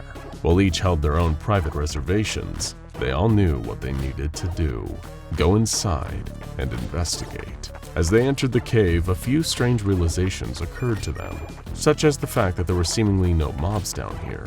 A cave in the dead of night? Surely there should be some enemies, right? Plus, the typical lighting implements, like torches and lanterns, didn't seem to offer the same kind of illumination that they normally would. It was almost like the darkness was more oppressive here, more tangible. There was undeniably something eerie about the whole setup. That much couldn't be denied. You guys see anything? Lewis asked. No, Joseph said, sounding oddly cautious, as though he sensed something strange was on the horizon. something that perhaps these boys shouldn't see. Yeah, I haven't seen anything either. Sydney chimed in. Maybe we should. Joseph screamed, and the two others turned their Minecraft avatars to look at him. Joseph's character had bumped into something, some stranger in the cave. An NPC design that looked oddly realistic for something inhabiting the purposefully lo-fi blocky world of Minecraft. It seemed to have a dark, furry body, with a canid skull-like face bearing a pair of milky white eyes that seemed to stare off into nothingness. Was this another mob? Maybe something added in the latest patch? If so, why wasn't it attacking? What is that thing? Lewis asked over his headset. I don't know, Joseph replied. It's so creepy though. Suddenly, a message appeared on the screen, as though it had been typed and sent by another player, a player with the username MalO. The message read, "Hey, that isn't very nice. You shouldn't judge on appearances, kid." That certainly gave them pause. So many things about this didn't make sense. It had all the hallmarks of an NPC, but apparently it understood their voices and could send messages. It clearly wasn't actually another player in a conventional sense, but it didn't attack like your typical mob. None of the boys could really make sense of what they were dealing with here. Are you a hacker? Sydney asked. No, MalO typed back. I'm just lonely and a long way from home.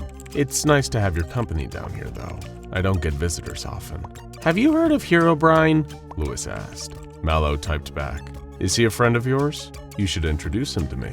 I love making new friends. The three boys were, in some regards, rather mature and polite for their ages, and so remained civil with this bizarre, mysterious figure, who was curious and inquisitive, asking them questions about their school lives and their friends. It did seem earnestly happy for their company, so it didn't give any of them the sense that it was a threat. As night drew on and the boys' respective parents told them it was time to log off and get some shut-eye, MalO finally typed, "I've really enjoyed hanging out with you kids. Come back and visit me again tomorrow. If you don't, I'll come visit you instead." None of the kids picked up on the probably rather obvious stranger danger vibes of this message, and instead they went to bed, excited and curious. The next day they met up on the playground for a kind of State of the Union on the strange phenomenon they had encountered the night before. Do you think it has anything to do with Herobrine?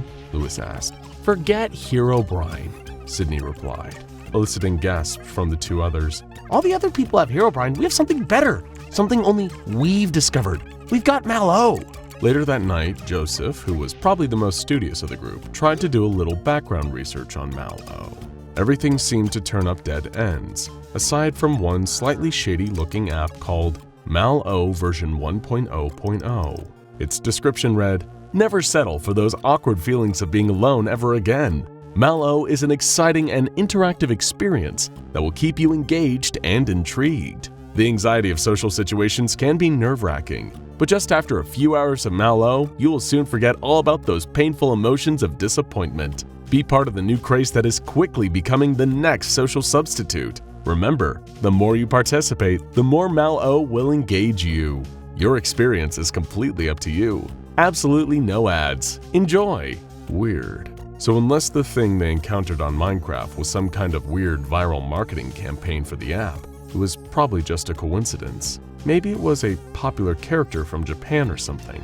Either way, for the next several days, the boys honored their promise. They'd visit MalO in the cave every night and chat, trying to tactfully get more information out of it. Though the best they could get on the entity's origin was the cryptic statement, "I'm not usually here, but everyone wants a vacation once in a while, don't they? We can't just spend our whole life on a phone."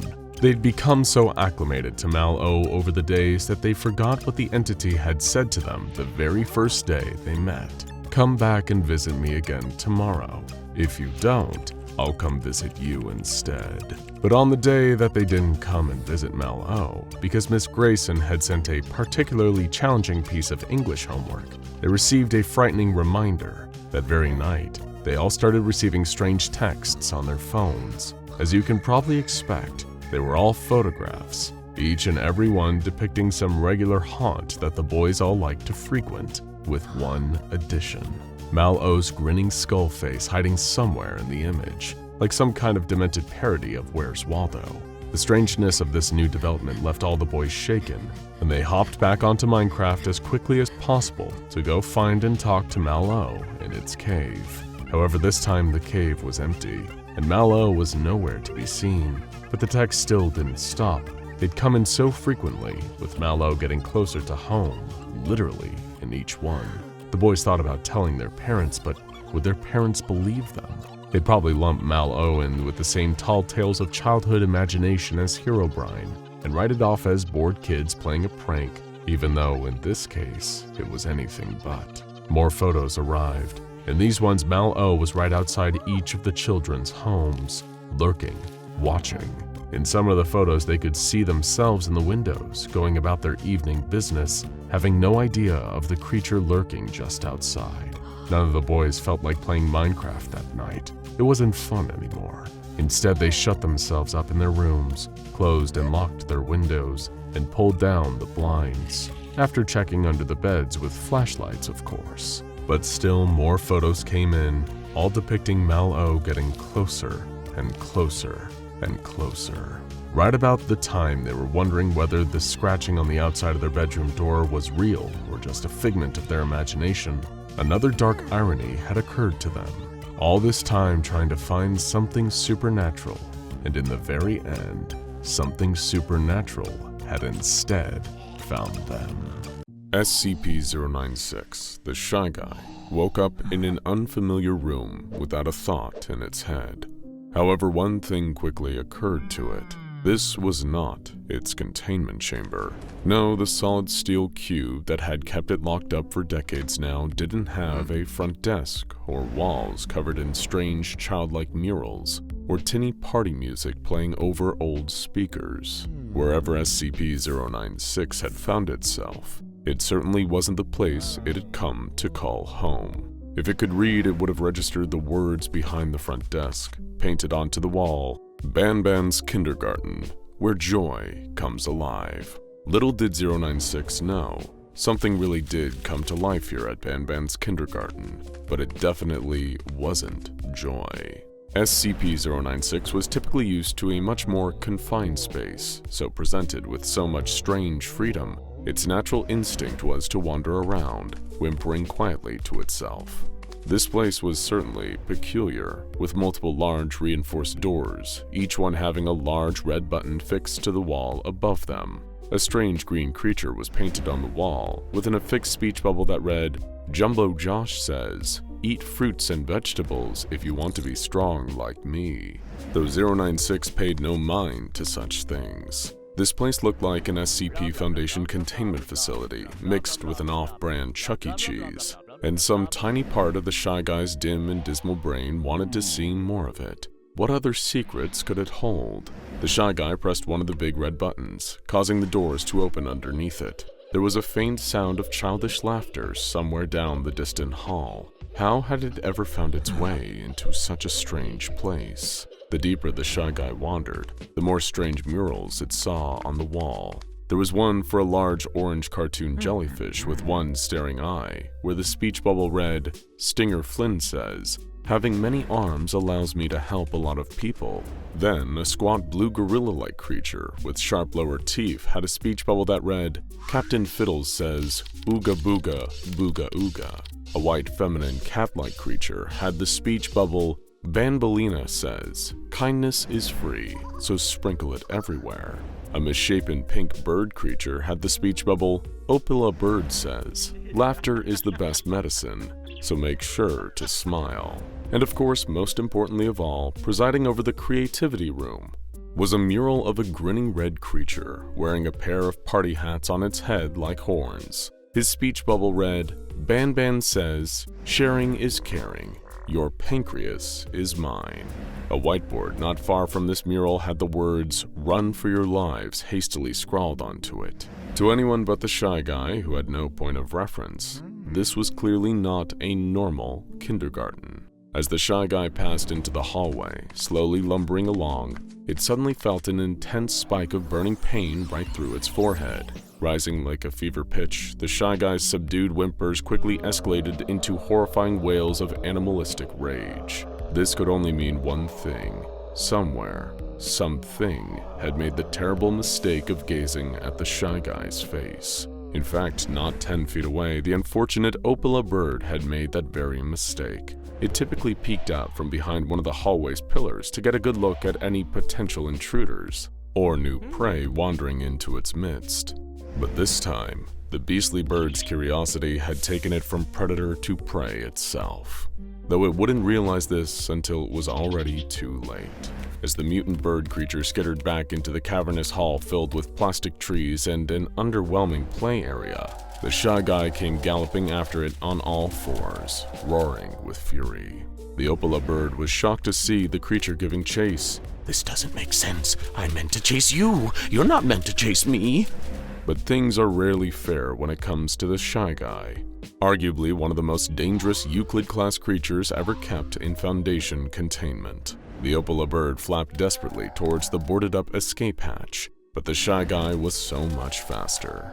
He grabbed hold of the bird, gripping it in its iron clutches, and began to stretch open its bottom jaw with a blood-curdling roar. We'll spare you the details of what happened next, but suffice to say, little more than a handful of feathers were left. After finishing off the Opala bird, the Shy Guy reverted from rage back to pitiful sadness. This place was no better than the SCP Foundation.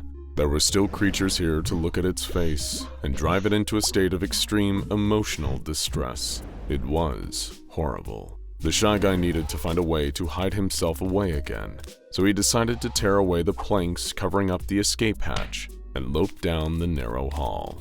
In there, the Shy Guy actually found something to its liking. 2 platforms, one on either side of the room, with what seemed to be a deep, dark chasm between the two.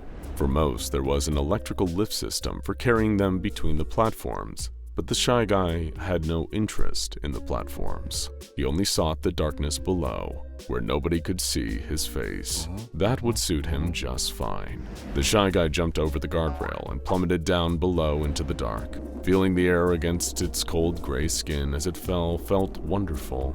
It dared to think that it might even find solace in this deep, dark place, but as soon as he hit something solid, some kind of metal lift system, alarms went off, and flashing red lights soon made everything down there in the darkness visible. To be exposed like this while it thought it was hidden was the dreaded Shy Guy's worst nightmare. Little did he know, he would soon become the worst nightmare of a number of other beasts. As the Shy Guy crawled off the metal platform, hoping that perhaps it could find another place to hide down here, its hands and feet splashed into shallow water. Had something sprung a leak down here? The Shy Guy began wandering the half-dark as the water of this flooded sub-basement area pooled around him. It had no idea that another creature was already sneaking up behind it, getting ready to strike. Before 096 could even react, several whip-like orange tentacles wrapped around its limbs and began delivering an antagonizing shock through its body. More tentacles came in soon after, wrapping around the Shy Guy's body and face, delivering shock after shock after shock, with its millions of tiny, venomous stinger barbs. For a second it seemed like the surprise attack might actually be able to subdue the monster, but little did the Shy Guy's attacker, the monstrous real Stinger Flynn, know that attacking it was just another way to activate its infamous rage state. The second that Stinger Flynn relented, even just for a moment, the Shy Guy grabbed him by the tentacles and slammed him into the watery floor, again and again and again, until the grip of his tentacles loosened around the Shy Guy's body, and he was defenseless. With Stinger panicked and immobilized, the Shy Guy released the full force of his supernatural fury, striking the demonic jellyfish with his fists until what was left couldn't be distinguished from the water it used to be floating in.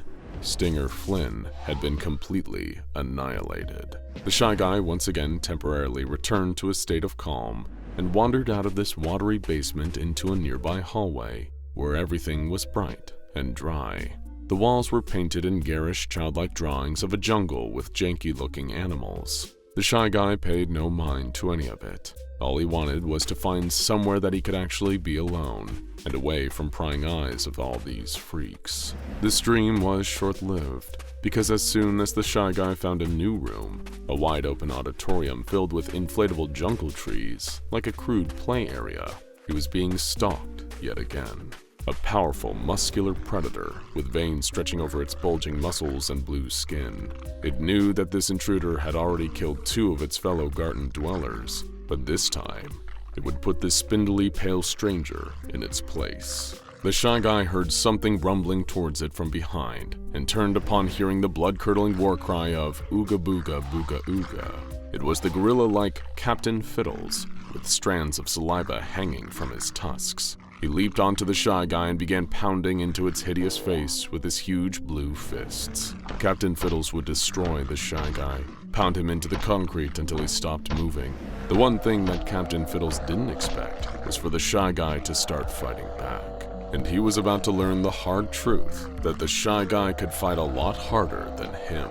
The SCP's spindly but immensely powerful arms grabbed Captain Fiddles by the shoulders and threw him into the wall, causing huge cracks to crawl up towards the ceiling. Before Captain Fiddles could even think about wrenching himself free, the Shy Guy leaped to his feet and bounded over to him. The Shy Guy grabbed Captain Fiddles by the ankles and ripped him out of the wall, letting his body drop to the floor and then unleashing hell upon him. Captain Fiddles would have begged for mercy if he wasn't already dead. Before the Shy Guy could even begin to calm down, a trapdoor opened in the floor beneath him, dropping him into a new area, a multicolored maze where 096 was trapped like a helpless rat, with the body count of an atomic bomb. Once again, the Shy Guy didn't need to go looking for trouble, because trouble was already on its way. The pure white, cat-like Banbalina pounced from a sharp corner in the maze, claws bared. She jumped onto the Shy Guy, latching onto him and clawing, trying to scratch his nightmare of a face. If the Shy Guy had ever possessed anything resembling patience, it would have run out long before now. He grabbed Banbalina, shrugging off the pain of her claws and tossing her into the darkness high above. She flew off with a cat-like yowl and hit some distant ceiling with a crunch. Suffice to say, she wouldn't be back to bother the Shy Guy again. Tired and angry, the pale abomination didn't feel like wandering through a maze. Instead, it just charged straight through, destroying colorful wall after colorful wall. When it encountered whatever was behind this extremely frustrating afternoon, it would destroy it with extreme prejudice. That was almost certainty. After breaking through one more wall, the Shy Guy tumbled out into a strange room, where a grinning red creature was waiting for him. Wearing 2 party hats on top of his head, this was no mere lackey. It was BANBAN himself, the one behind this nightmarish kindergarten.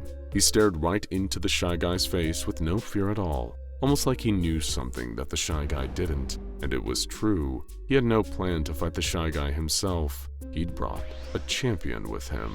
As the Shy Guy started to scream in rage, all the boxes behind BANBAN tumbled out of the way as a huge figure rose. A behemoth at least 50 feet tall, with green skin, giant teeth, and huge, staring eyes. It was Jumbo Josh, and if the Shy Guy wanted to graduate from this nightmare kindergarten, it would need to defeat him and BANBAN. The Shy Guy growled, digging its claws into the ground and preparing to charge forward. Challenge accepted. It had been the same nightmare for weeks now, but always fading into echoes as he awoke. Not tonight, though. Tonight he was able to see more, to hold on to the details of his dark, twisted dream, and the warning it contained. Dr. Stephen Strange had once been an accomplished surgeon, yet fate had destined him to become the Sorcerer Supreme of Earth after a car accident claimed the use of his hands. Now Strange was a protector of his world, and countless others in the vast expanse of the multiverse. A master of the mystic arts wielding his skills in sorcery and arcane artifacts to defend against malevolent otherworldly threats. But even he had never seen anything like this nightmare before. On the night where the details of the dream felt easier to keep a hold on, a sleeping Stephen was shown all manner of horrors. The world he had devoted himself to protecting was crumbling, burning. All around was death and suffering, the air shrill with the screams of tortured, innocent souls. To make matters worse, within the dream, Strange could feel the same suffering reaching out, crossing the boundaries between realities. It wasn't just his world he saw dying, it was all of them. Every corner of the multiverse falling. It turned his stomach. It all felt so real, not just an anxious, unconscious fantasy of something he feared might happen. This was a warning. of something that would come to pass. The dread felt by the Sorcerer Supreme only got worse as he witnessed a familiar figure, injured and broken, crawling free of the rubble of a destroyed city, the flickering light of endless fires doing little to mask the man's wounds. Instantly, Dr. Strange recognized the wounded figure from the distinctive flared cloak he wore to his goatee and dark hair graying at the temples. It was him, or rather, another version of him from a different reality within the multiverse. "Help," the other Strange said weakly. Instantly, Steven knelt to help his interdimensional doppelganger up. "What happened here?" he asked, concerned at the vision of destruction all around. "I couldn't stop it," the messenger Strange replied in labored breaths. He was wounded fatally, barely holding on. "Slow down, breathe." Dr. Strange calmly instructed his other self, still retaining a bedside manner from his days as a surgeon. "This vision, I take it you're trying to warn me of something." "Yes," the dying sorcerer replied. "I cast a spell that should reach you in your sleep, although sending a message across the multiverse is..." He paused to wince in pain, feeling his already fading strength dwindling further. "It takes a lot more than I have left." "It's all right," Strange assured him. "I can hear you. I'm listening. I only wish I could do more for you." "It's all right," his variant forced a weak smile. "By the time this message reaches you, I'll already have been dead. But you need to be warned." "What happened here?" Strange urged. "It's not what has happened. It's what's coming. It had to be us. Of course it did." The other's breaths started slowing. "I tried everything. I really did, but I've never felt power like it." "Just tell me who!" Steven shouted, aware his other self was fading fast, desperate to hear the full warning before the dream ended. Already, Dr. Strange's mind was racing with potential candidates who could have been responsible. He knew of a plethora of deities and destructive creatures capable of launching attacks on his home universe, and many of whom had time and time again. There were the likes of Nightmare and Shumagorath, and of course his arch-nemesis Dormammu, an entity who had long desired total control over this plane of existence Steven's Earth inhabited. But not one of them had the power to subjugate the entire multiverse in one fell swoop. "Please," Messenger Strange rasped, leaning up to Steven's ear, "don't make the same mistake I did. Beware the Scarlet King."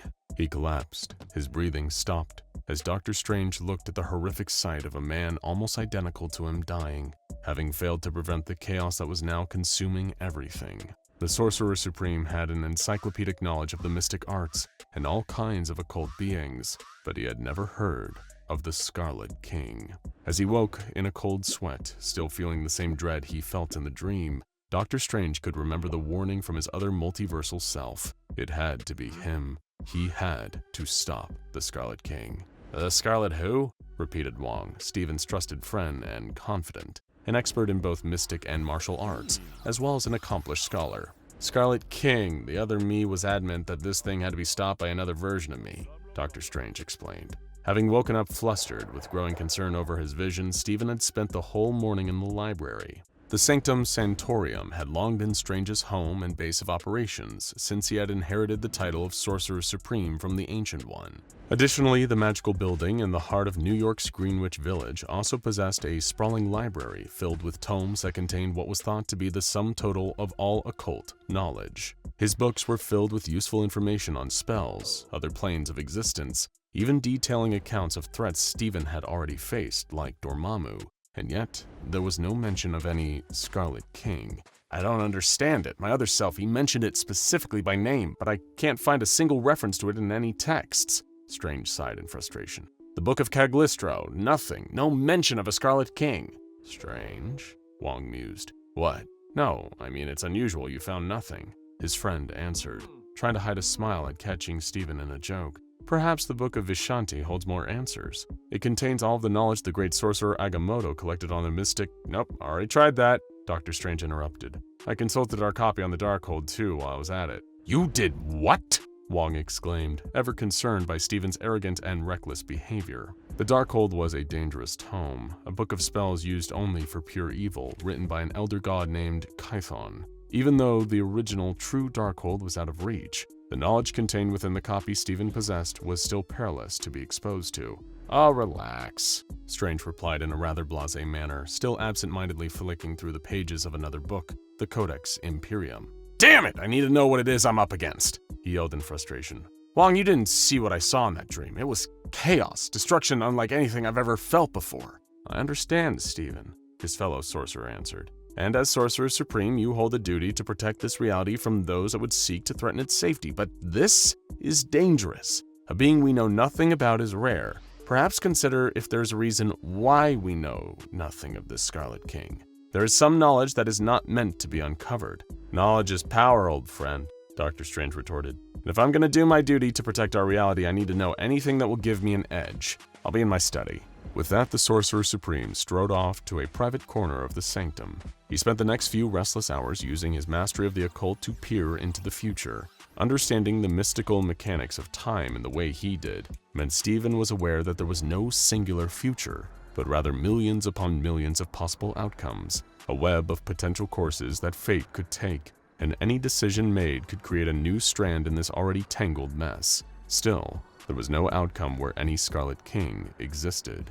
However, it was then that Dr. Strange realized what he had been missing, a detail so small that it had gone unnoticed, but so crucial that it changed his entire approach. He had been thinking of the situation entirely wrong, in an insular fashion that focused solely on his own reality, his universe. But the warning had come from across the multiverse, from another Strange in another world. What's more was the feeling, the sense he'd felt during the nightmare. Although he knew nothing of his enemy, Strange could tell the destruction the Scarlet King was capable of had the reach to threaten all corners of the multiverse. This wasn't just a threat to his world, but all worlds. Strange's search for answers about the Scarlet King had proved fruitless thus far. Yet remembering this was a threat coming from across the vastness of the infinite multiverse oddly seemed to provide some sense of comfort. Because there was one entity he did know of who might be able to help. Hands aglow with magic, Dr. Strange performed the correct ritual he knew would allow him to communicate with the living tribunal. Sure enough, the room around him faded away, and he was presented with the highest authority in the multiverse. The towering, vastly powerful entity was humanoid in shape, save for a head floating separate from its shoulders, with 3 faces, one fully hooded, one half, and the other uncovered. The Sorcerer Supreme had conversed on a few occasions with the entity, enough to know it was responsible for safeguarding the multiverse, to prevent universes from amassing too much power in case they threatened others, maintain balance, which made the fact it had done nothing to prevent the imminent danger of the Scarlet King all the more concerning. Speak, Strange. Living Tribunal, I've come seeking answers, Dr. Strange replied. There is a being, an entity that poses a threat to my world and all others in the multiverse. I am not aware of such a threat, the multiversal arbiter replied. Please, Strange urged. It's out there, and I need to be the one to stop it. There's no information on it in my universe, so I ask you, please tell me where I can find someone, anyone who knows about the Scarlet King. There was a silence for a moment as the different faces of the living tribunal conferred. All 3 had to agree on whether or not it could interfere. The answers you seek lie beyond your universe, the tribunal finally answered. We are in agreement. I will send you there, but exercise caution, Stephen Strange. In a flash, Dr. Strange had appeared somewhere new. The room was dark, filthy, nothing short of bleak, but still was a far cry from the destruction he had seen in his vision. The walls were covered in scribbled writing that had seemingly been scrawled over every surface by someone in a state of madness. There was one that caught Dr. Strange's attention, a figure adorned in red armor, large antler-like horns protruding from his head. It didn't take someone with as much knowledge of Sorcerer Supreme to know this was a drawing of the elusive Scarlet King himself. Who's there? A voice rasped. Stephen turned to see an old man, withered and alone, laying on a grimy hospital bed in a corner of the room. Sorry, I didn't see you, he said calmly, cautiously approaching, only lowering his guard when he heard the elderly man give a hoarse cough. You're very sick, Strange remarked. Dying, I think, the man replied. Are you Foundation? Foundation, the sorcerer echoed in confusion. Yes, don't be surprised. I know all about them, the anonymous man said weakly. I haven't forgotten when I used to work there, or how they felt about what I know. They'd stop at nothing to silence me. God knows they've tried over the years. Listen, I was sent here because I need answers, Dr. Strange interrupted. aware of the impending threat he felt he needed to avert. So, Mr. Doctor! The old man corrected. Dr. Robert Montauk. Dr. Montauk, Stephen echoed. What can you tell me about the Scarlet King? Montauk started chuckling, a dry, wheezing sound, almost like he was taunting the sorcerer. His laughter lasted far longer than that of a sane man, paired with the drawings and markings on the walls. Stephen was certain something inside Robert Montauk was broken. Oh, I could tell you so much about the Scarlet King. I was one of his children once, so long ago now.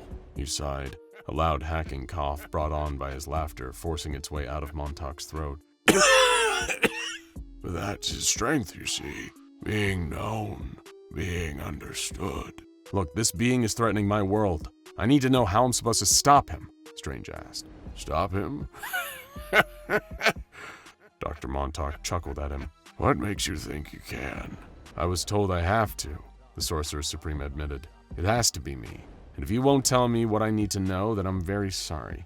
Normally I'd never do this, but in the grand calculus of the multiverse, there's nothing I won't sacrifice to protect it. With the wave of his hands, Dr. Strange conjured his third eye, which snapped open in the center of his forehead. It functioned as an organic manifestation of his amulet, the powerful mystical artifact known as the Eye of Agamotto.